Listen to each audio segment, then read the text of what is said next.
couple nights at the flat. To be real, couldn't see me making moves while I'm at. I'm still on the grind, limit time when I chat. I'm burning down sage, keep the demons away. When I write it, give a piece of myself to the page. I don't do it for the praise, love, that's just how I'm made. See the truth in the glass in the mirror. Yeah. Do it at me, old man, tryna pass in the fear. You're the first one to talk, but the last one to hear. Eyes blurry, but I couldn't see that, and he cleared down. Start to feel like I'm on one. Settle in, I'll be here for the long run. I'm a slave for the cash, got snakes in the grass, no brakes on the ad, but it's all fun.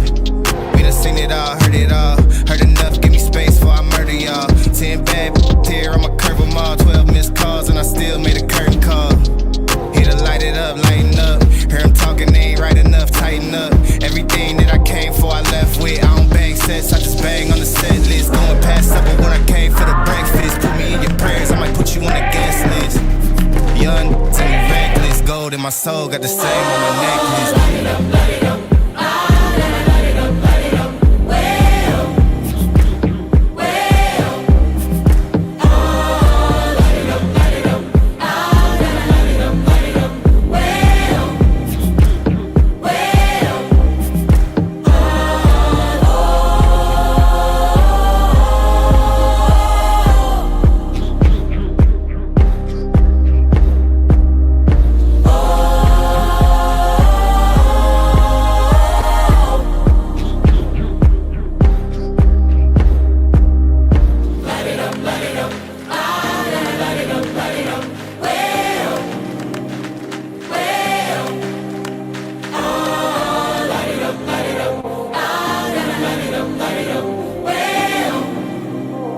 well.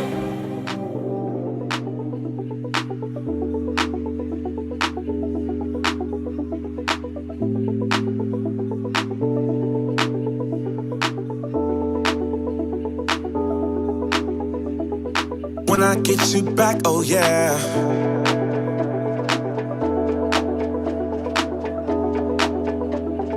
When I get you back, oh yeah.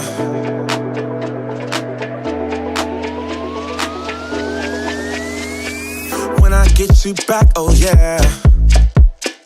I promise you'll never leave me. When it comes to you and me, there's no one else I'd rather be with. Baby, I won't let you down.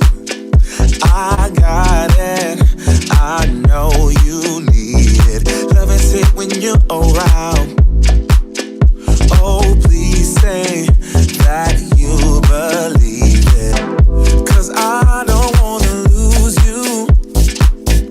I hope you feel that way too. No, I don't wanna lose you. Baby, don't go. Don't go. When I get you back, oh yeah.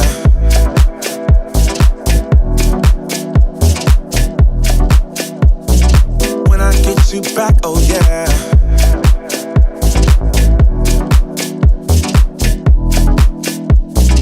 When I get you back, oh yeah.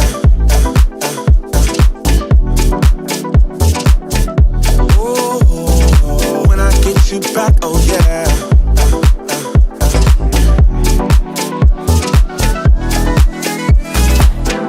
'Cause I don't wanna lose you. I hope you feel that way too. No, I don't wanna lose you. Baby, don't go. Oh, when I get you back, oh yeah. I promise you'll never leave me. When it comes to you and me, there's no one else I'd rather be with. When I get you back, oh yeah. Oh. When I get you back, oh yeah.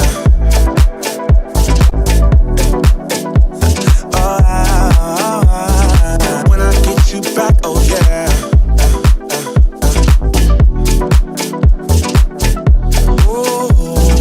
When I get you back, oh yeah.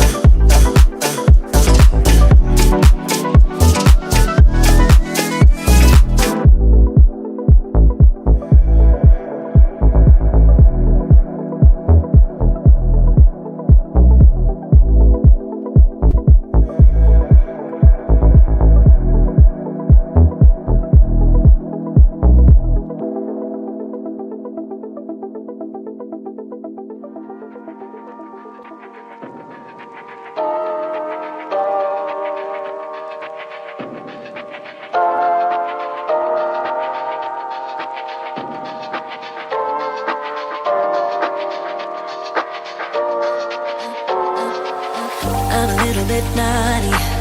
I'm a little bit too consumed, but every part of my body is telling me to run away from you. Come a little bit closer, yeah, yeah. Come a little bit closer, yeah. You're a little bit crazy. It's been days, but you never change. What's love got to do with it? He comes around, better knock that stuff down. Come a little bit closer, yeah, yeah. Come a little bit closer, yeah. To all my ladies who got a brother that doesn't treat them right, put your finger right in his face and tell that man bye-bye. I'm too fly, I'm too fly. Bye-bye, bye-bye, bye-bye. You're a little bit selfish. You get mad every time you lose. You can't take me with you. I'm scared you're gonna blow your fuse. Come a little bit closer, yeah. I can really start over, yeah.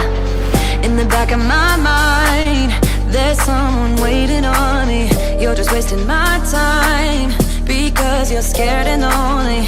Finally got some closure, yeah. I can finally start over, yeah. To all my ladies who got a brother that doesn't treat them right, put your finger right in his face and tell that man bye-bye. I'm too fly, I'm too fly. Bye-bye, bye-bye, bye-bye. Here's to the memories. Cheers to who used to be. Your friend said that you left me. I'm glad that's what you believe. All my ladies who got a brother that doesn't treat them right, put your finger right in his face and tell that man bye-bye. I'm too fly, I'm too fly. Oh, bye-bye, bye-bye. U-G-L-I, that's how you spell goodbye. U-G-L-I, you'll never see me cry. U-G-L-I, that's how you spell it. Bye-bye, bye-bye, bye-bye. Everybody smoking all the greenery. Close the matches, they were handed down to me. But I'm still fly, I'm still fly, I know. I'm still fly, I'm still fly, let's go. It could all be worse, I could be a hater like you. It could all be worse. Pills to make the man, but that poison's gonna kill you. From the inside out. So right now, say it with your chest now, say it with your chest now. I'm young, I'm free, can't nobody take me here and now. It's my time to run it out.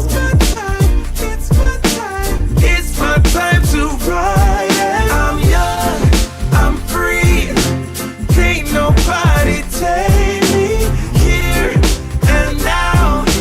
It's my time to run it out. It's my time, it's my time to run it out. It's your time, oh. Cheers to all the haters, cause you proved to me that rising to the top was my destiny. And you can see whatever from behind me, but I'm still fly, I know. I'm still fly, let's go. It could all be worse, I could be a hater like you. It could all be worse. Clothes to make the man, but that poison's gonna kill you. From the inside out, it's time to say it with your chest now, say it with your chest now. I'm young, I'm free, can't nobody take me here and now. It's my time to run it out. It's my time, it's my time to ride it. I'm young, I'm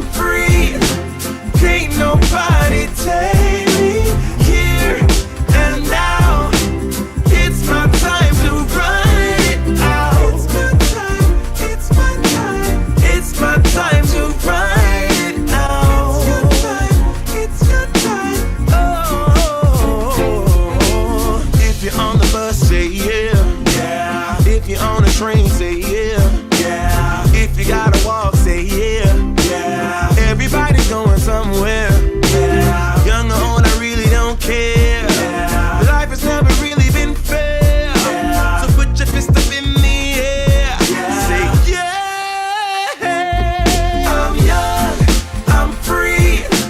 Can't nobody take me here and now. It's my time to run it out.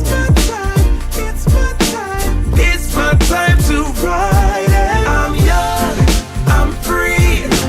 Can't nobody take me here and now. It's my time to run it out. It's my time, it's my time, it's my time to ride it out. It's your time, oh.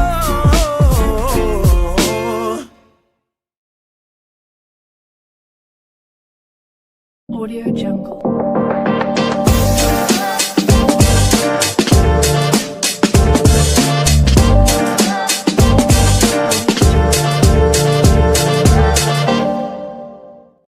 Oh, good afternoon. What is the deal, people? It is your boy James Bubba Williams, DJ Exclusive, is in the building. Bam, bam, bam, bam, bam, bam.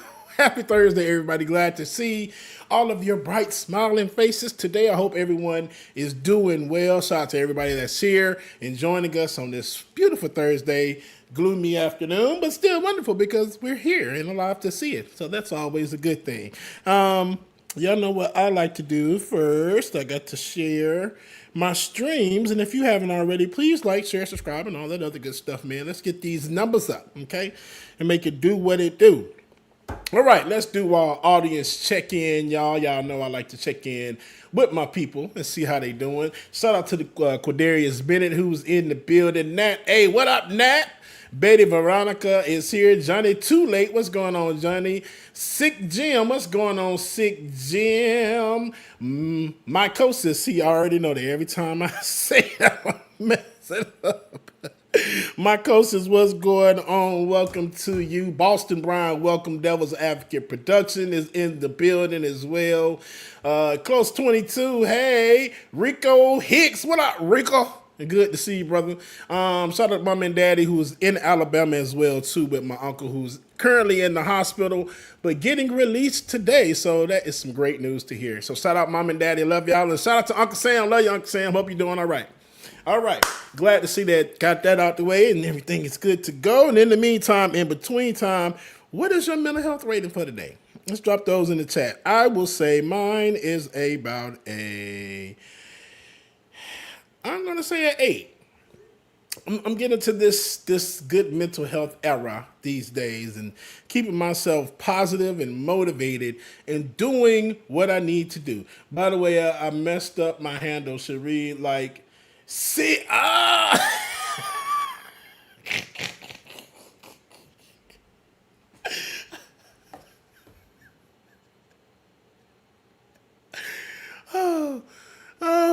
it should be Silos 22. Y'all know how long I've been saying close 22? For goddamn near 5 years, man. Silos 22.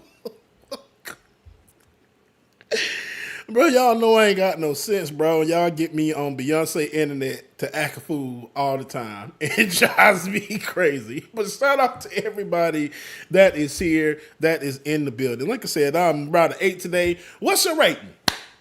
How are y'all feeling? All right, let's drop those in the chat. See how y'all feeling. What y'all feeling like? What y'all feeling like today? Bro, y'all make me laugh so much when I come on here, bro.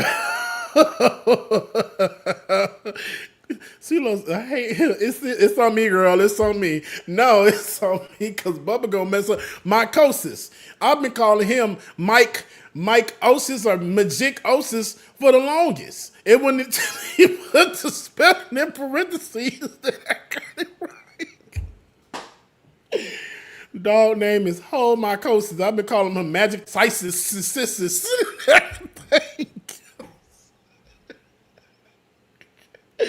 Well, y'all know I ain't got no sense, man. Betty, I appreciate you. Betty said I got the your head's got that shine, that got that choice sign. You know, I just scrubbed it a little bit before I got on the show. That's what took me so long because I had to get in hair and makeup. Hair and makeup is wiping my face and making sure my head shine and make sure the beard is full and fluffy. And then I got the black hoodie on today. It's kind of look good with the black. Oh.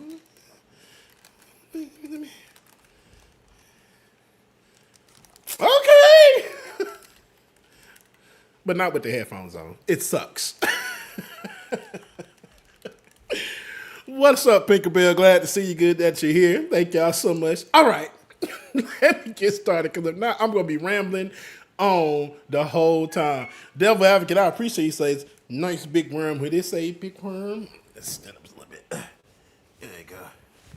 Yeah. Big worms, ice cream. Even though, and no, that was not me standing up for real. I was standing in the chair because I'm short as hell, okay? All right, y'all. So you know what we like to do after we do our audience check-in and I check on y'all to make sure that y'all good. Y'all already know what we like to get into, don't you? I should have had Rico come on here and do these. You know what? Maybe that's what I should do. When I do my dad joke segments, I should have a special guest to come in that's a real dad and tell dad jokes. That would be cute, wouldn't it? A dad telling dad jokes. Yeah. I know a few of them, so I'll get y'all ass on here and tell y'all lame ass dad jokes. But y'all ready to get into it? You want to hear about it? Here you go. Captain Hunter, Captain Homer. See? Clearly it says Captain Homer. I just call this man Captain Hunter because I can't, you know what? It's time for some dad jokes. Dad jokes. You want to talk about mama? All right, here we go. I was going to tell a joke about the layoffs, but sadly, none of them work.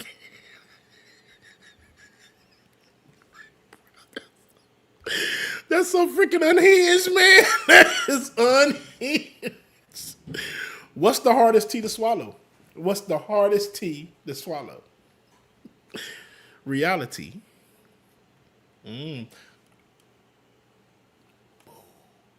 Reality. Why did the employee at the calendar company get fired? Why did the employee at the calendar company get fired? He took a day off. He took a day off.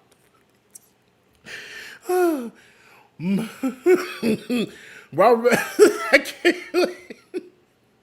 My resume is a list of things I hope I never have to do again.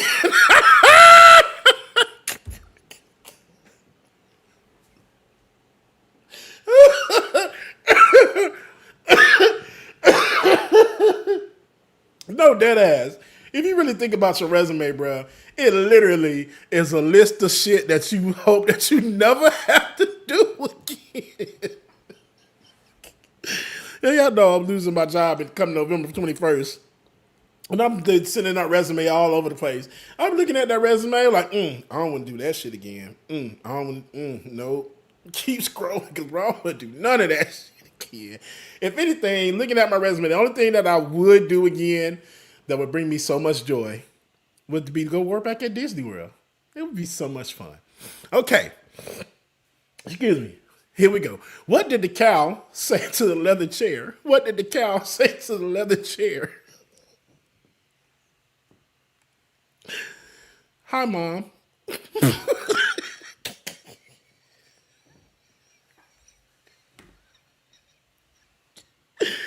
I just built an ATM that only gives out coins. I don't know why no one's thought of it before. It just makes sense.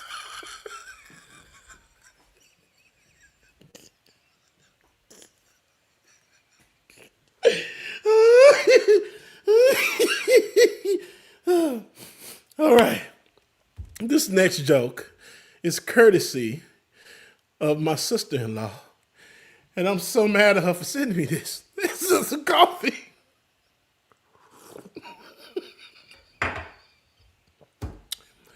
What's the difference between black-eyed peas and chickpeas. What's the difference between black-eyed peas and chickpeas? The black-eyed peas can sing us a song, but the chickpeas can hum us one. Hum us one.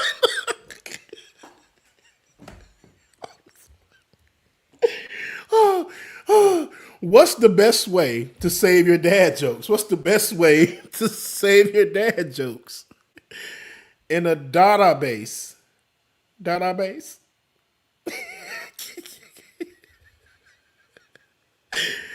Now I start talking about your mama real quick. Your mama's so slow, it took her 10 minutes to tie her shoes. She was wearing slippers. Get your damn mama. And that was this week's dad jokes. Dad joke. You want to talk about mothers? Oh, you-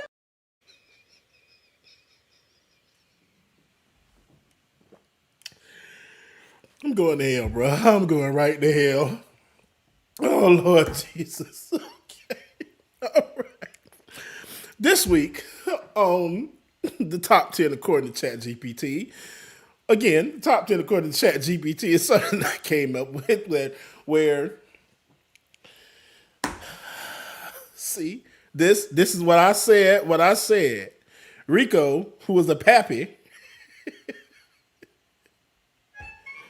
what kind of shoes do frogs wear?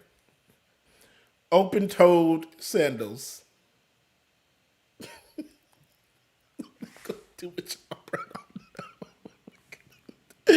Oh, damn, I'm gonna do it, y'all. Anywho, again, what I was saying. Top 10 according to top can't get it out. Top 10 according to ChatGPT. All right. I asked ChatGPT to generate me a list of top 10 ideas, and it gave me like 40 of it, all right? So I've been going through this list and trying to pick up random lists. So this week's is top 10 conspiracy theories black folk still talk about. The thoughts and words are not my own. They are ChatGPT's, okay? So we going to get into this. The top 10 conspiracy theories black folks still talk about it on top 10 according to ChatGPT. ChatGPT. That's what we on today. All right, y'all. The ones that come up at every cookout, every group chat, and definitely on Black Twitter. Now look, I'm not saying we believe everything, but let's be real. Some conspiracy theories have been floating through the culture since forever. Today, we're diving into the top 10 conspiracy theories black folks still talk about. Don't act like you ain't heard at least 3 of these at your auntie's house. You know I got an infographic to go with it. Number 10, the government put stuff in the chicken. That's why it's so big now. Somebody's always saying in the government put chemicals in the chicken to make us calm, distracted, or dating weird. Meanwhile, we're still ordering that 10-piece lemon pepper combo at 2 p.m. Excuse me, 2 a.m. because it's the truth. Wingstop. Number 9, Tupac is still alive. Listen. Every few years, somebody swears they saw Tupac in Cuba or at a resort in Jamaica. And honestly, the way holograms look these days, we ain't fully ruling it out. Damn holograms, that's AI. But I'm going to get into that later on because when I tell y'all, AI is out of control. All right, number 8, the moon landing was fake. Every uncle with cable TV has said it. Ain't no way they went to the moon with that technology. Cue the blurry footage and the flag moving in the wind argument.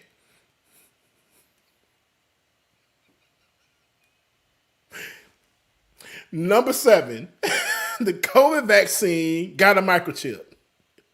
You know the one. They trying to track us as if we don't all walk around with location services, Instagram, and Amazon Alexa listening 24/7. Y'all talk about somebody following y'all and knowing where y'all at and what y'all doing.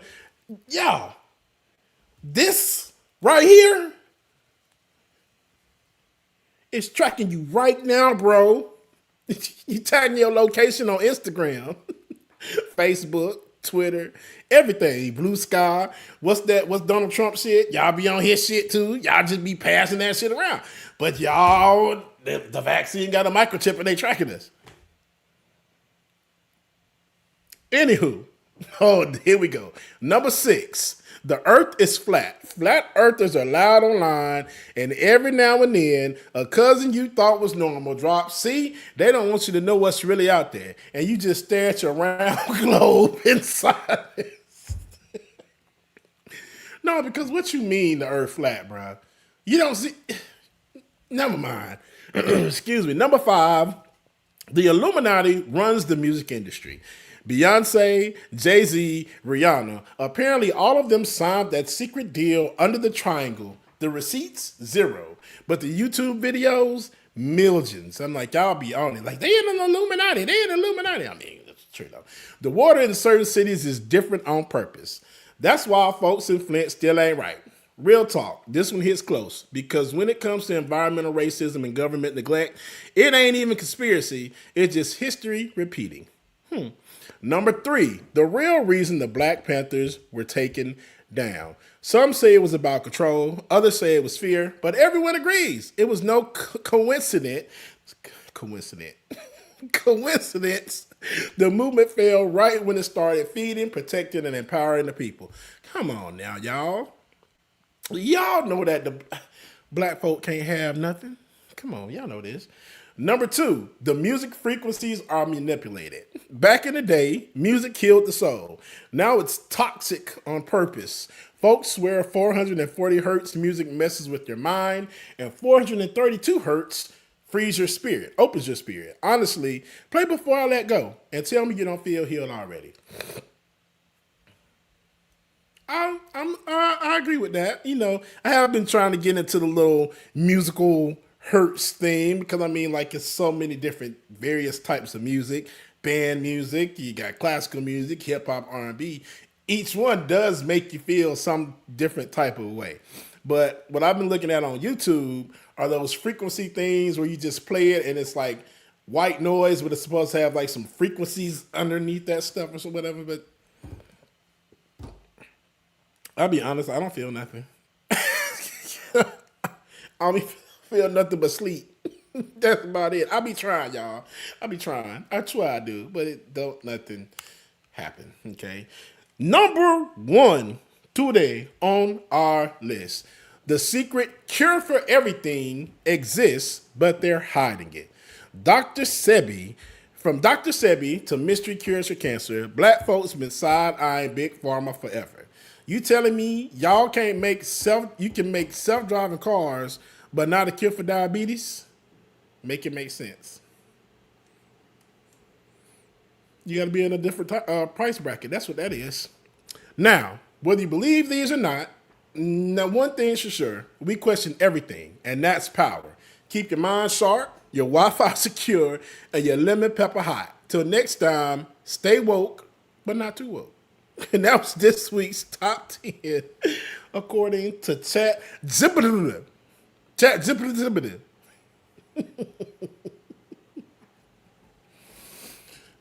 Okay. I will say some of those top 10, I heard about a good bit of them, but maybe the one, A Cure for Everything, yeah, sure. The Real Reason Black People, I haven't heard those in a lot of cookouts. The Water, the Water. The Illuminati, of course, all the time. Earth is flat in the past 5 years. Yep, people talking about the earth is goddamn flat. The COVID vaccine got a microchip. I ain't heard about that one. The only thing I heard about the COVID is make your Johnson not work or smaller, and I got it, and I ain't had no problems. But I digress. But a microchip, you never heard of that before. But anyway, let's move on.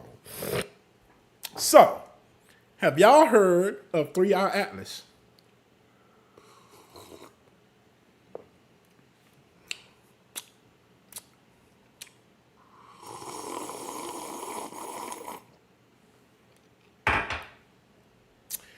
Have y'all heard of 3-Eye Atlas?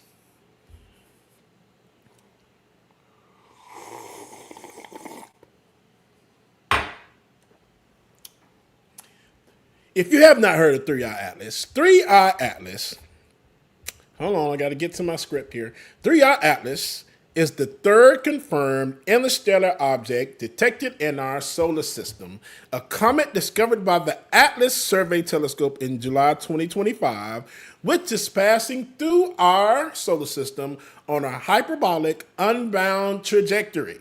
It is named 3-Eye because it is the third such object after one on Mamamua, a Mamamua, a Mamamua, a Mamamua, and 2-Eye Borisov, and Atlas after the survey that discovered it. The comet is currently passing through the solar system, reaching its closest point to the sun around October 29, 2025, just inside the orbit of Mars. Now, what makes this object so important is that the way it's moving, the trajectory it's going, the colors that it keeps changing it to. Another thing about this as well, too, we were supposed to get a closer look at this object on October 3rd. But as soon as the comet flies over, y'all know what happened, right? See, this might have needed to be in the top 10 according to ChatGPT, the conspiracy theories. Because as soon as the comet was set to the object, excuse me, I keep wanting to call it a comet, but it has no tail. It is giving out extreme volumes of nickel. And as the comet passed over, the government shut down. Since October 3rd, NASA hasn't been quiet. The ESA, which is the European Space Agency, has also been quiet. Nobody has released any information on the pictures. So there's all this raw data and everything else that's just sitting there. And the government shutdown just so happened around that time. Now, what makes this comet or object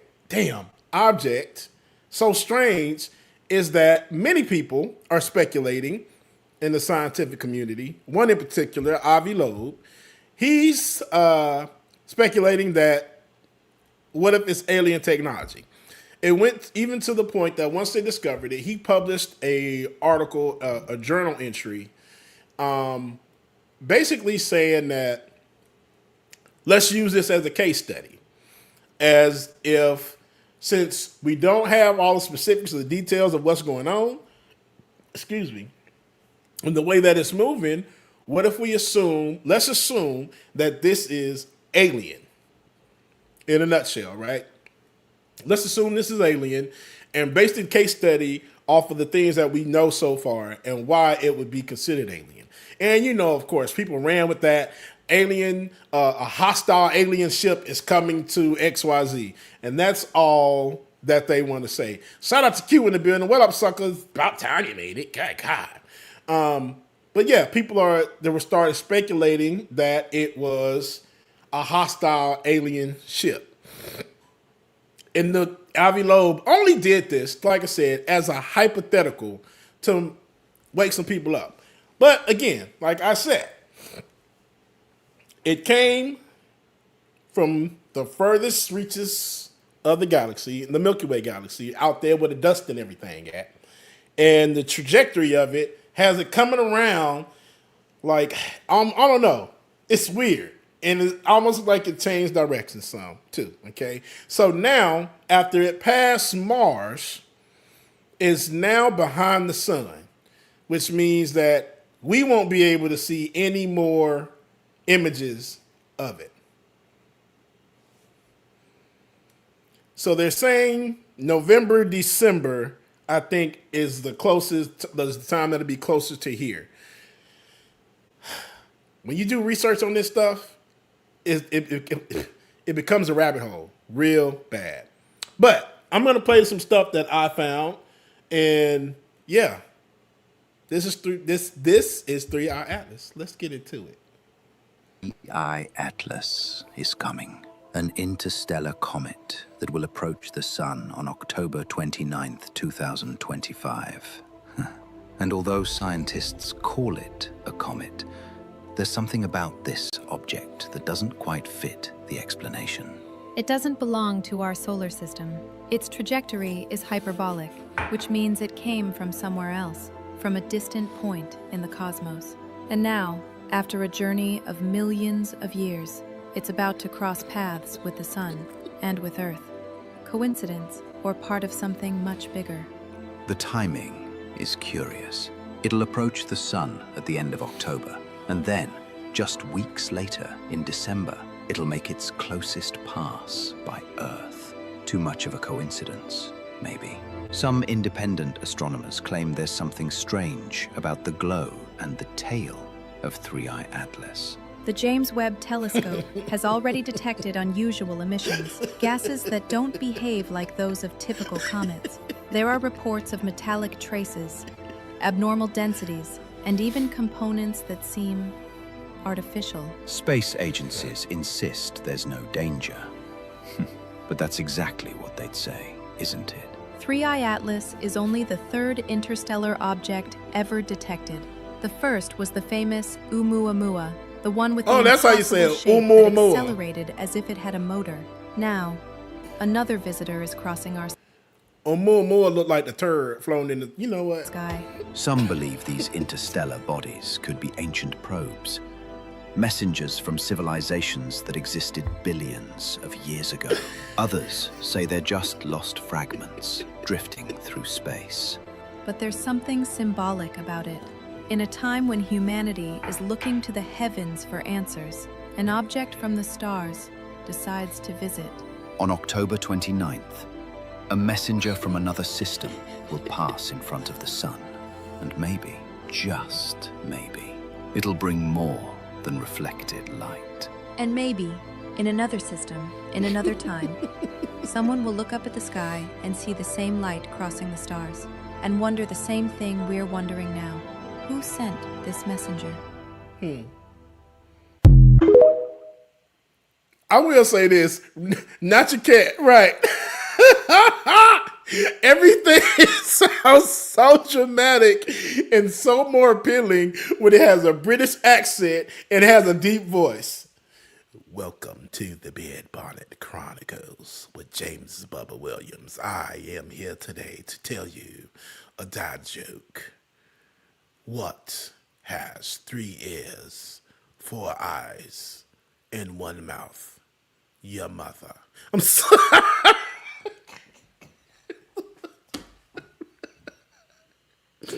It's so dramatic. I loved it. But no, man, that video kind of give it a brief description of what's going on now. But here's another thing. Okay, another video that I found, and this one was from Avi Loeb himself. He's talking about the comment or the item or whatever it is. He was talking about the interstellar object. There we go. And there, I don't know if y'all remember this. There was one point, there was a signal that came from deep space, right? Didn't know where it was coming from, but the signal was like, well, I don't know if it was self-repeating or something, but it was a very strong signal, the strongest signal that we have had in like forever. It may have been one of the first ones. So it was discovered, that signal that they discovered in the wow signal, CeeLos, thank you, the wow signal, that signal that we received, I think it was in the 70s, 90s, somewhere around there, that signal that they received, they said that this interstellar object, 3i Atlas, it came from the same direction 3i Atlas is coming from. with the error of maybe 9 degrees.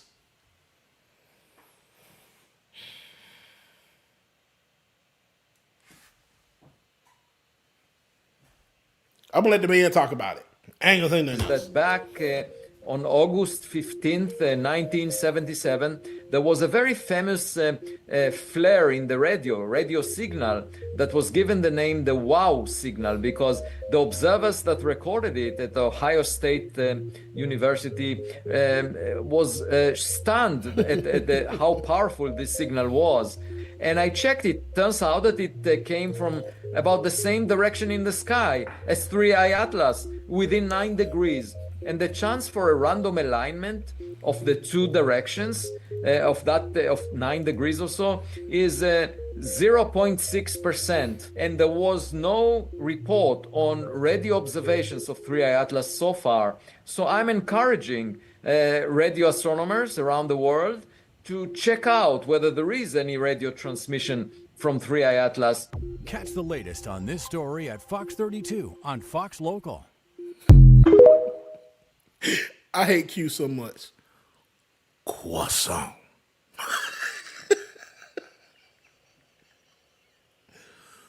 Croissant. Croissant. Croissant. Croissant. A croissant. Let me start messing with you. Get off my screen, man. Shout out to wait, I have to make sure I get her name right. Beehive, baby. I love you, Beehive. Love you, mean it. So yes, the signal came from the same direction 3i Atlas is coming from. It kind of makes you wonder, man. Is it a coincidence? Are they coming back? Are they on the way? Because if they on the way, y'all, if y'all on the way, y'all come on. There's a few people that we were like, you know what? You ain't got to take the bad people. Just take me. I want to go to space anyway, just to see what's up there. So come get me. Put me on the spaceship. Let's go.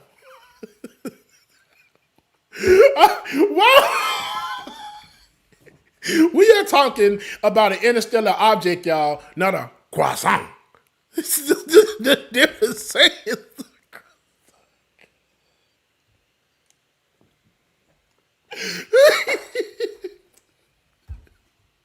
Oh, I hate y'all so much, bro.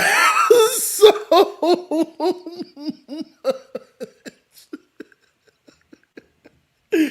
Croissant. A croissant. A croissant. In an interstellar croissant.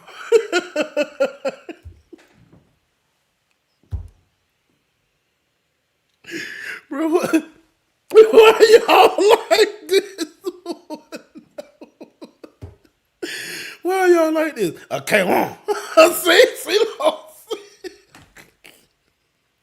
Okay, okay. We are talking about the spaceship, okay? I mean, the interstellar object. Y'all heard me. Y'all said it right. The damn spaceship.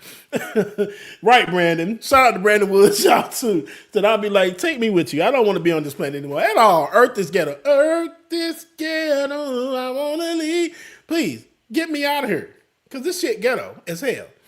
But I do have one other video to show you. I can't remember what it is. I know this might be a little bit longer. And that's cool. So we'll take a look. But 3i Atlas, y'all need to keep y'all eyes open, man. Let's see.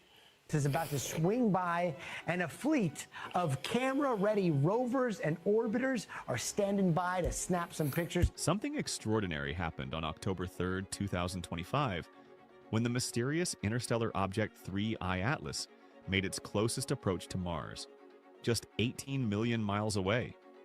But here's what makes this story absolutely mind-blowing. Within hours of this historic flyby, NASA's website went completely dark. Not a technical glitch, not scheduled maintenance. A complete government shutdown that silenced America's space agency at the exact moment we needed answers most. Most important question is whether it could be technological or it's just natural. Hopefully we'll know more within the coming days. Even more shocking? Amateur astrophotographers had already downloaded raw images from NASA's Mars rovers showing a faint smudge exactly where 3i Atlas was supposed to be. The timing feels almost too convenient, especially when you consider that this isn't just any space rock. This is an object that's been defying every law of physics we thought we understood, glowing bright green when it shouldn't, packed with metals that make no sense, and following a trajectory so perfectly straight it looks almost intentional. There's the unusual chemical signatures. It's producing way more nickel than iron, and scientists don't really know why. What NASA doesn't want you to see might change everything we know about our place in the universe. If you're fascinated by space mysteries that challenge everything we thought we knew, hit that subscribe button because we're diving deep into stories the mainstream media won't touch. Let me paint you a picture of just how bizarre this whole situation really is. 3I Atlas, that's what scientists are calling this visitor from another star system, made its closest approach to Mars on October 3rd. This was supposed to be humanity's best chance to get detailed images and data about what might be the most unusual object ever detected in our solar system. Right. Multiple Mars orbiters were perfectly positioned. NASA's Mars Reconnaissance Orbiter with its HiRISE camera, the European Space Agency's Mars Express, and the ExoMars Trace Gas Orbiter. These spacecraft were lined up like front row seats at the cosmic event of the decade. But then something unprecedented happened. Just as the data should have been flowing in, NASA's official website displayed an official statement. Due to the lapse in federal government funding, NASA is not updating this website. 15,000 NASA employees were sent home without pay. The agency that put humans on the moon, that explores the furthest reaches of space, suddenly went completely silent at the most critical moment. Here's where it gets really interesting. While NASA's official channels went dark, citizen scientists weren't sitting idle.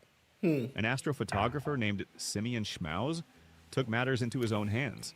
He accessed publicly available raw images from NASA's Perseverance rover on Mars and started stacking multiple exposures together. What he found was absolutely stunning. A faint smudge of light in the Martian sky, positioned exactly where 3I Atlas was predicted to appear. Think about the incredible timing here. We have an object that's been baffling scientists for months, making its closest approach to another planet in our solar system, and America's space agency, the organization with the most advanced space technology on Earth, suddenly can't tell us what they're seeing. It's like having the world's best detective go silent, just as they're about to solve the biggest mystery of the century. But let's talk about why 3I Atlas is so absolutely mind-boggling in the first place. This object differs significantly from conventional space debris. When astronomers first spotted it back in July, they thought they had a handle on what they were dealing with. Just another interstellar comet like the ones we'd seen before. However, this initial assessment proved to be significantly inaccurate.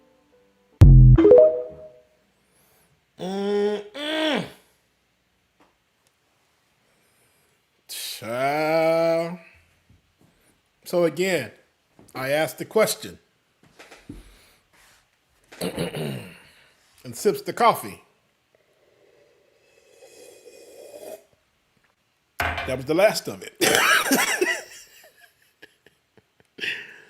Was this government shutdown just coincidence? Did it happen at the exact moment that this data was supposed to start coming in? Did they see something and they didn't say? They can't say because they don't want to cause mass confusion. Shout out to Pencilless Dragon. Love you, Pencilless Dragon. Take me to your leader. Never mind. For real. Or, and let's be clear, y'all.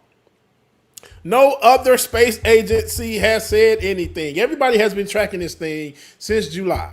No one, not the ESA, not NASA, not the Chinese, the Russians, no one has said any information about this interstellar object. I think it goes way deeper than what we're being told. Y'all already know what I say. Every damn thing is a distraction. Everything is a distraction. Keep your eyes open, man. This is just like, oh my freaking gosh, bro. I'm gonna tell y'all the movie, Don't Look Up, with Leonardo DiCaprio in it. Remember, they said this is coming and this is going to happen. But then everybody went on the media like, no, it's not. Don't look up. It's not true. And people stopped looking up. And next thing you know, everybody dead. Pay attention. The lizard people are coming. And bro, oh my gosh, dude. Also, a rabbit hole again. Because have y'all ever heard of remote viewing? Remote viewing. If you have not heard of remote viewing, look it up. And I'm not talking about remote viewing like I can do something on one computer and look at it on another computer. There is this thing called remote viewing where there are people that's remote viewers where they can visualize stuff like, it's almost like, I guess, being clear. No, what do they call it? ESP. Basically, the telepathy files. Thank you, Silos. And it's like real stuff. Like they use this in the government, bro. Like there are real files that this has been happening. Yes, Silos. Thank you. I had no idea. But you have a few people that said they remote viewed and they saw that they looked out on the ship. By the way, the ship is the size of the ship. The interstellar object is the size of Manhattan. They said it is 7 miles across, and I forgot how many miles long it was. But the remote viewer said it's a ship, and it's millions of people on there that look like Draco lizards. I don't know what that is, but yeah. This shit crazy, man. But y'all just keep y'all eyes open and look to the sky. Because clearly some is, I don't know. But one thing for certain, two things for sure, we still ain't got the Epstein, the Epstein files yet. All right, y'all. To close this out for today, as y'all see, the top 10 according to ChatGPT was the conspiracy theories. And one of those videos I played was an AI video of Tupac. Tupac Shakur. Tupac Shakur. Man. And it was generated using the new Sora 2, which just came out. Y'all, Sora 2 is the latest generation of text-to-video AI model, released in late 2025. Significant upgrade from original model with key enhancements in realism, physics, and creative controls. The videos that I have been seeing from this shit, excuse me, I can see why music, people that do music are like flipping out and saying there needs to be some regulations. So I've downloaded some that I've seen, and it looked like Michael Jackson is like whole ass alive, bro. So let's take a look at Sora 2 in action. It's Mike, and tonight we're giving you the smoothest vibe in the game. This is our brand new Smooth Berry Thrillers in. And I'm bringing the heat with Mamba Mint. Cool, clean, and clutch. Just like we like it. Only while we're live, so hit that. Look, I'm just saying, more people showed up to mine. There were helicopters, the streets were blocked off. It was a whole world event. That's not shade, that's facts. Yours was cool, very intimate, very purple. But you know that. So, now that we're back from the dead, who should we go spook? DERY! Hi, this is Michael Jackson. I need to report a crime. Sir, what kind of crime are we talking about? A smooth criminal. Where is the suspect now? Right here. It was me. I'm sorry. I Stay turned on the myself line in. for a moment. Hey, it's me. Out here in the woods, and look who I ran into. Bruh. This is the most beautiful creature.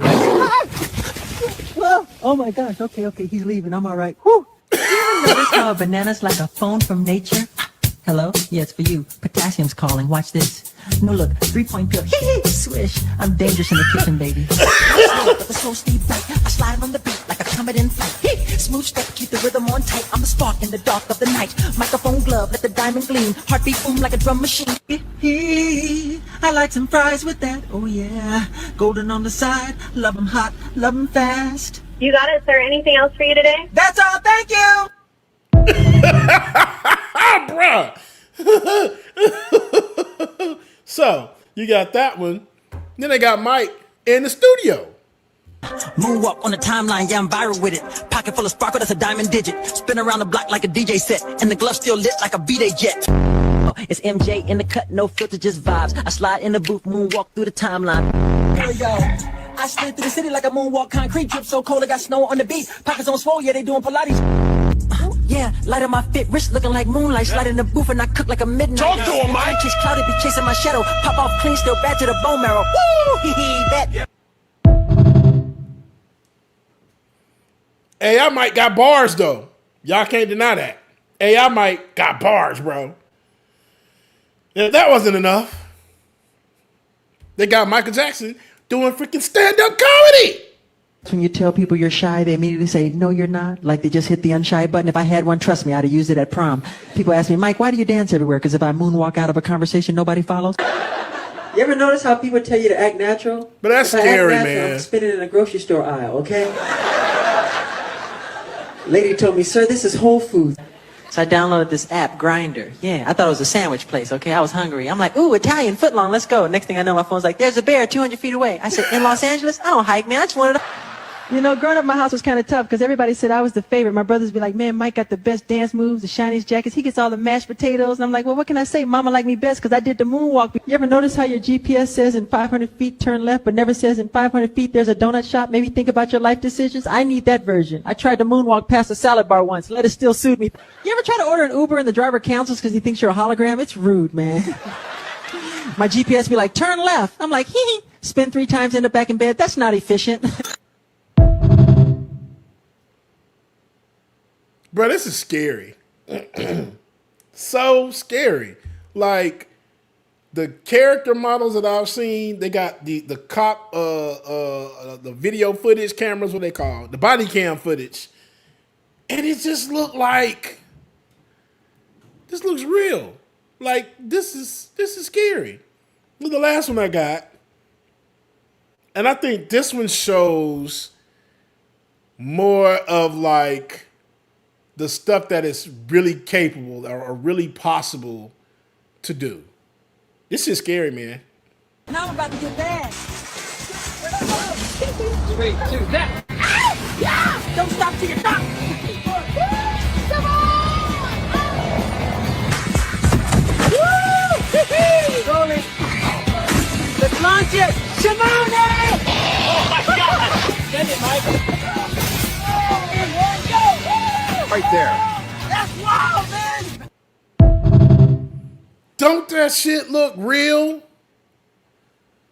Like,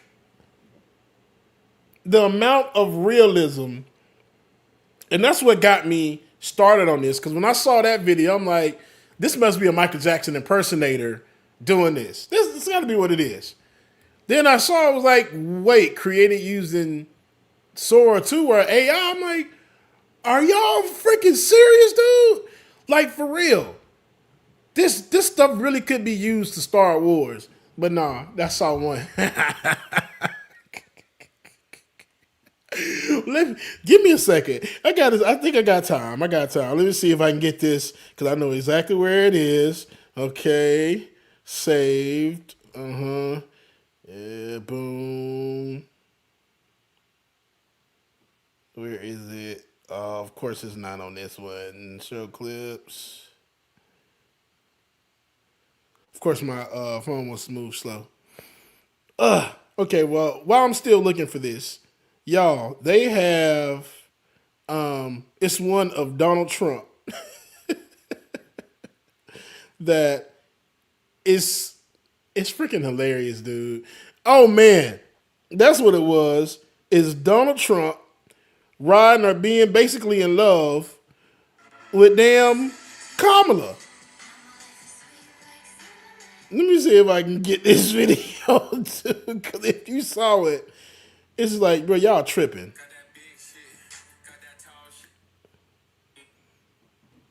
That's not the one.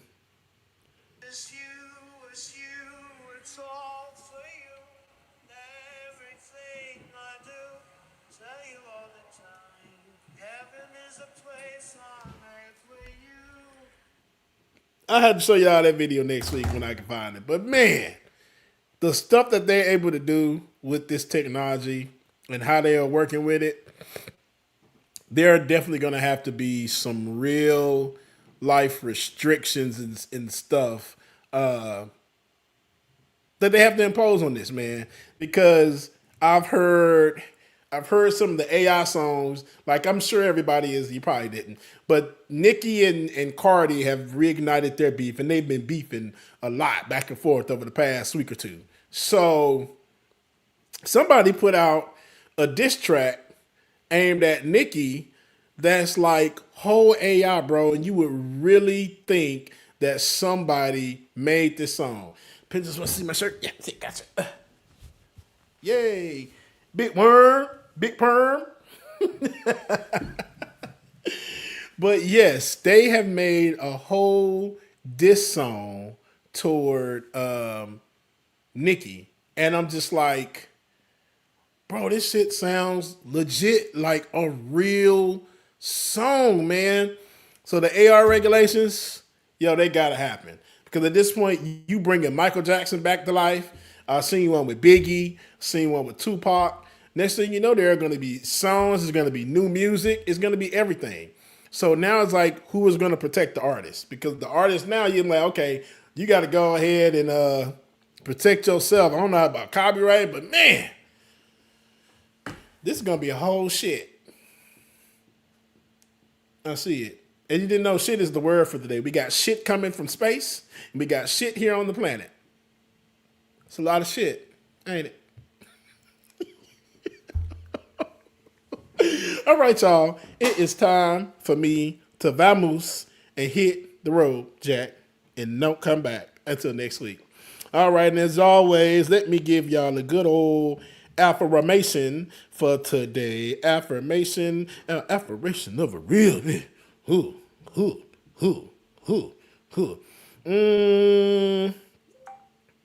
Let's see. Let's do this one. Okay, that is a good one.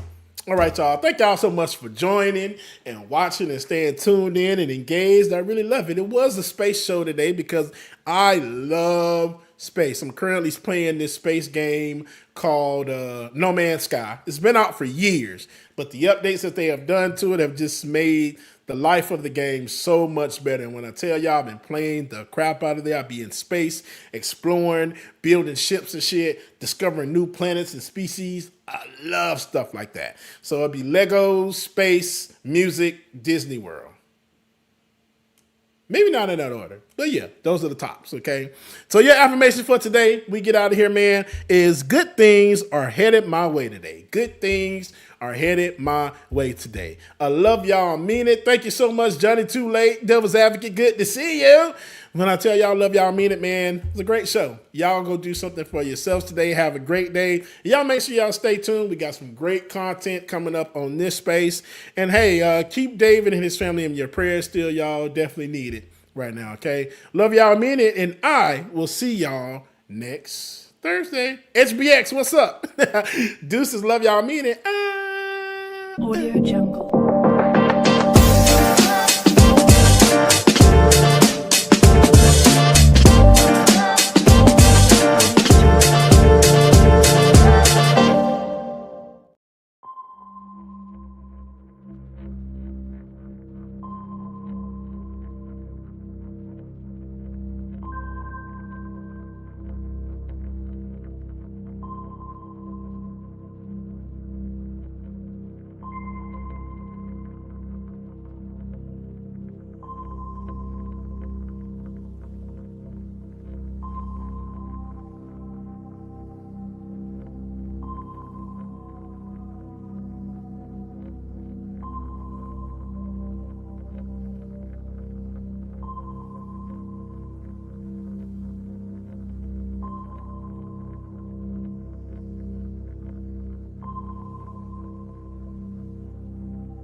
Hey everyone, welcome to the show. I have some funny stuff to share with you guys today because we all need a laugh right now. Donald Trump is apparently so feeble-minded, he has lost it so bad that he doesn't remember not recording a video that he shared. So I'll explain. I know that sounds confusing, but more on that in a second. And I've been having some fun with Elon Musk's AI platform. It's called Grok, if you don't know. So it's installed on Twitter. Anybody can use it. You just tag Grok and ask it a question, and it'll give you an honest answer. So I've been using it to troll MAGA, and the results, I have to say, have been very satisfying. So before I get into all these details, though, please do me a big favor. Hit the subscribe button below this video. It is free for you. It really, really helps the show. So I greatly appreciate that assistance. So here's the deal. Trump posted a video on his failing social media site. This was over the weekend. And in this video, he's boasting about how his administration is going to provide this uber advanced medical technology, and they're going to give it to Americans throughout the country. In the video, Trump was being interviewed on Fox News. This was an interview with his daughter-in-law, Lara Trump. And Trump said he was launching, quote, the nation's first medbed hospitals. And then Trump went on to say in this video, quote, every American will soon receive their own medbed card. With it, you'll have guaranteed access to our new hospitals led by the top doctors in the nation, equipped with the most advanced technology in the world. So what are these medbeds? Well, they're enclosed. I don't know if it's glass or plastic, but like similar to a hyperbaric chamber where you're completely ensconced, enclosed in this like a tube shape. And they supposedly cure all diseases. Like you lay in this thing, cancer gone, heart disease gone, diabetes gone, like everything gone. Okay. Here's the problem. They don't actually exist. The video that Donald Trump shared was an AI video that someone else created. So med beds, these are related to the QAnon conspiracy loon cult. They claim that these med beds are real and that Democrats know about this technology, but we're keeping these med beds a secret. So Trump posts this fake video of himself talking about this fake technology as if he was like taking credit for it, as if he was sharing great news with his followers. And then he ended up deleting it. I think it was like a couple hours later. But you just have to wonder, like, did he think the video was real, first of all? Like, did it not dawn on him, like, I don't remember making that video? And like, you don't look at an AI video of yourself and not realize that it's AI? Who does that? Like, Dementia Dawn, apparently. But on top of that, like, let's give him the benefit of the doubt. And let's say he did know it was AI. He knew it wasn't him. He knew he never made this video. But he was excited to share it, which brings up a different concern. Like, you don't know what's going on in your own administration. You think these are real? You think this is like some new gizmo, some new technology that like Robert F. Kennedy Jr. rolled this out? This is now part of your HHS issue or department? Like, what was he thinking? And who was it? I would love to have been a fly on the wall to hear that conversation go down. The one where somebody actually had to go into him and say, yeah, you know that video that you posted on Liar Social?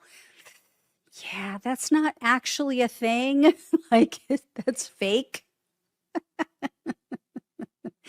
Do you guys remember when everyone was saying that, oh, you know, having Biden out there with the way he's acting, with obviously how out of it he is, that's elder abuse. Yeah. Yeah. Looking at you, Trump family. Looking at you. Anyway, we got a good laugh out of it, didn't we? All right. Next up, I have more fun stuff to share. So there have been some MAGA men and women out there spewing BS on Twitter. I know that's a shock. So I am using AI to show them how uninformed they are, what low information fools they are. So over the weekend, a Democratic influencer, his name is Alex Cole. You guys may have seen his stuff if you're over on Twitter. He posted this on Twitter. So for those on the podcast, this is an article that he shared, and it's about how Sinclair Broadcasting decided they were going to overturn their original decision to preempt Jimmy Kimmel's show. They were banning his shows from their network. So they saw the writing on the wall. They made the decision. They overturned that decision and they said, okay, we're going to bring Jimmy Kimmel back. So Cole posts this. He's laughing about it. Well, a bunch of MAGA men and women were melting down in the comments section. And one of them posted this. It says, and his return crashed and burned, rolling on the floor, laughing my ass off. Yeah, well, I left a comment for this person. But instead of directing my comment to them, instead of addressing them directly, I asked Grok the following. I said, Grok, how many views did Jimmy Kimmel's show receive when he returned to air as compared to his views prior to his removal by ABC? And yes, I know I misspelled did. That was my spell check.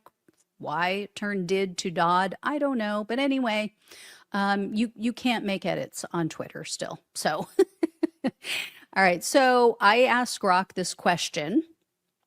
Grok kindly responds, and Grok says, Jimmy Kimmel Live's return episode on September 26, 2025 drew 6.3 million viewers per Nielsen data, up from the prior season's average of 1.4 million, a 343% increase. In the 18 to 49 demo, it scored a 0.87 rating versus 0.13 average. Note, it was preempted in some markets.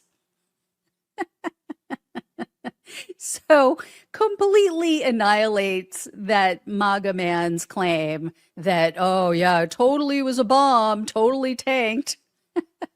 And did you notice how Grok threw in, oh, and by the way, it wasn't even in every market. Like, it was still being preempted in some markets. So this was only a partial viewing.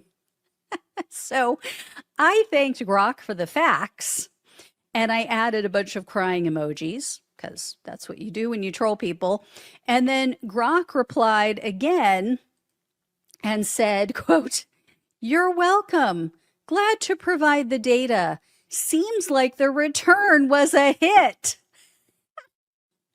So, it's almost like Grok is trolling this guy. So good. Anyway, I had more fun, though, over the weekend. I had fun with one of the January 6th criminals, so you guys are going to enjoy this.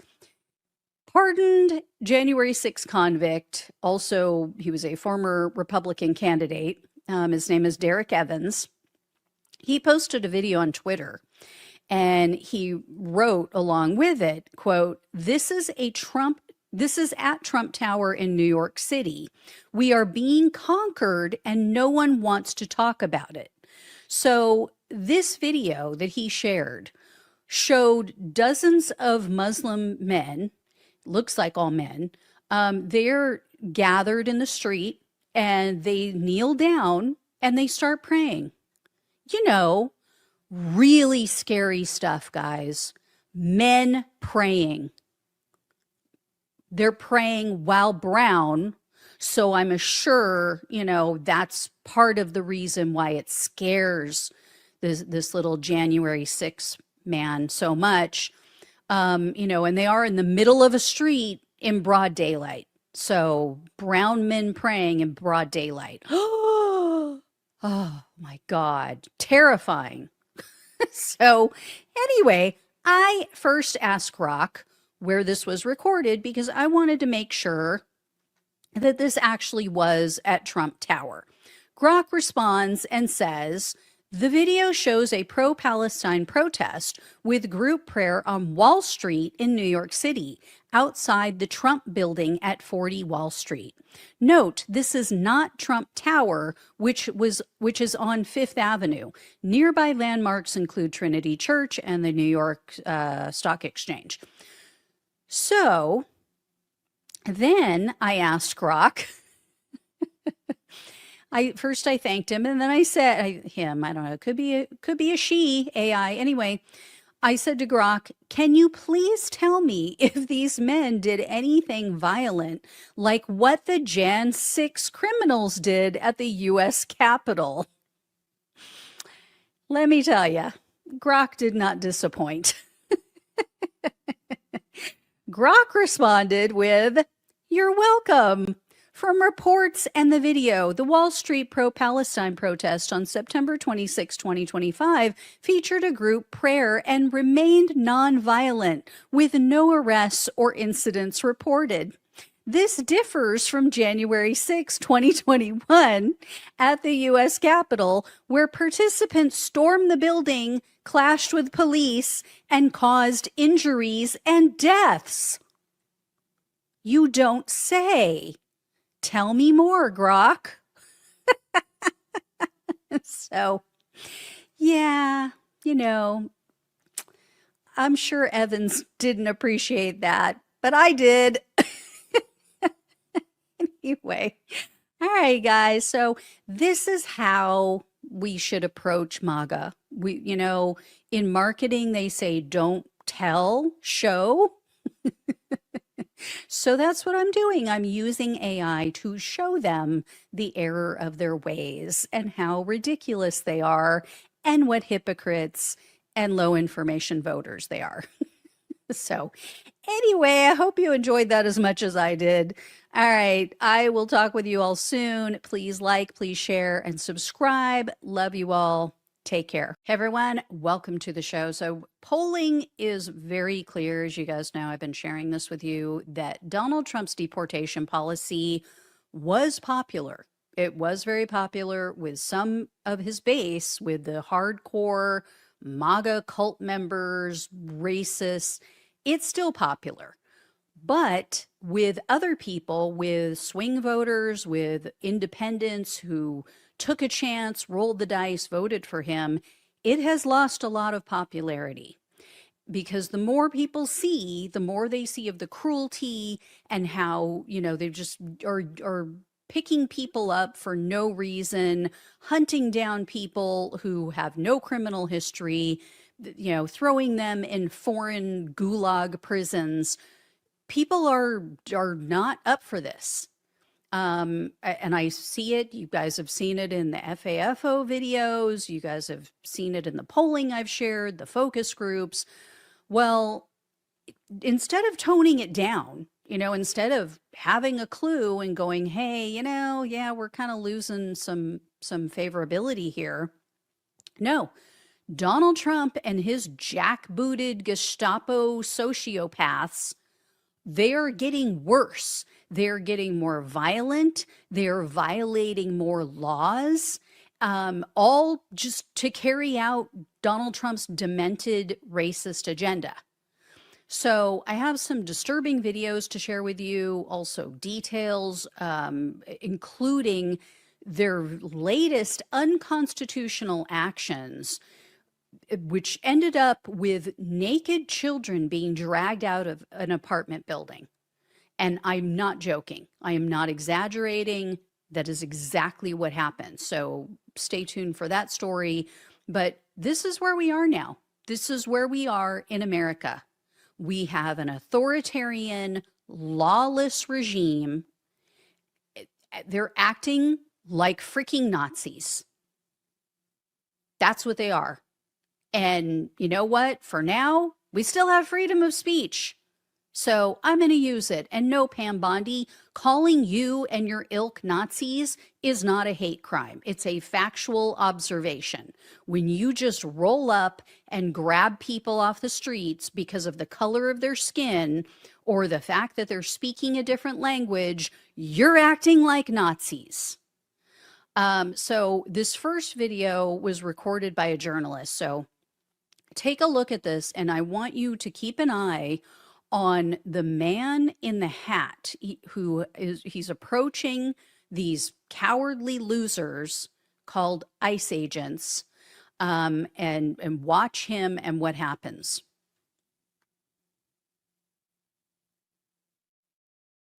Oh my God, get off the roadway! Get off the roadway! Move off the roadway! Get back!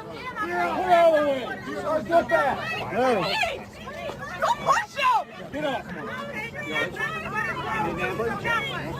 Are you okay? You all right? Are you okay? I got it.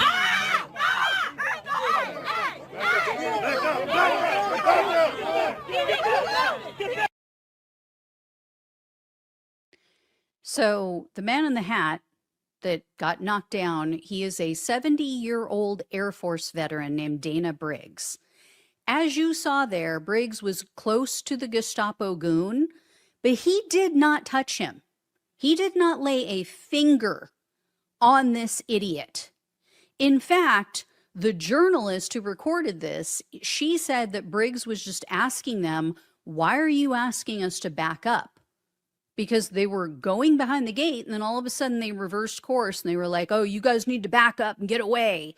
And so he was like, why? Why are you pushing us away? Why are you backing us up? And the agent just shoves him and knocks him down. And yet Briggs, as you saw there at the end, he got arrested. He has now been charged with felony assault.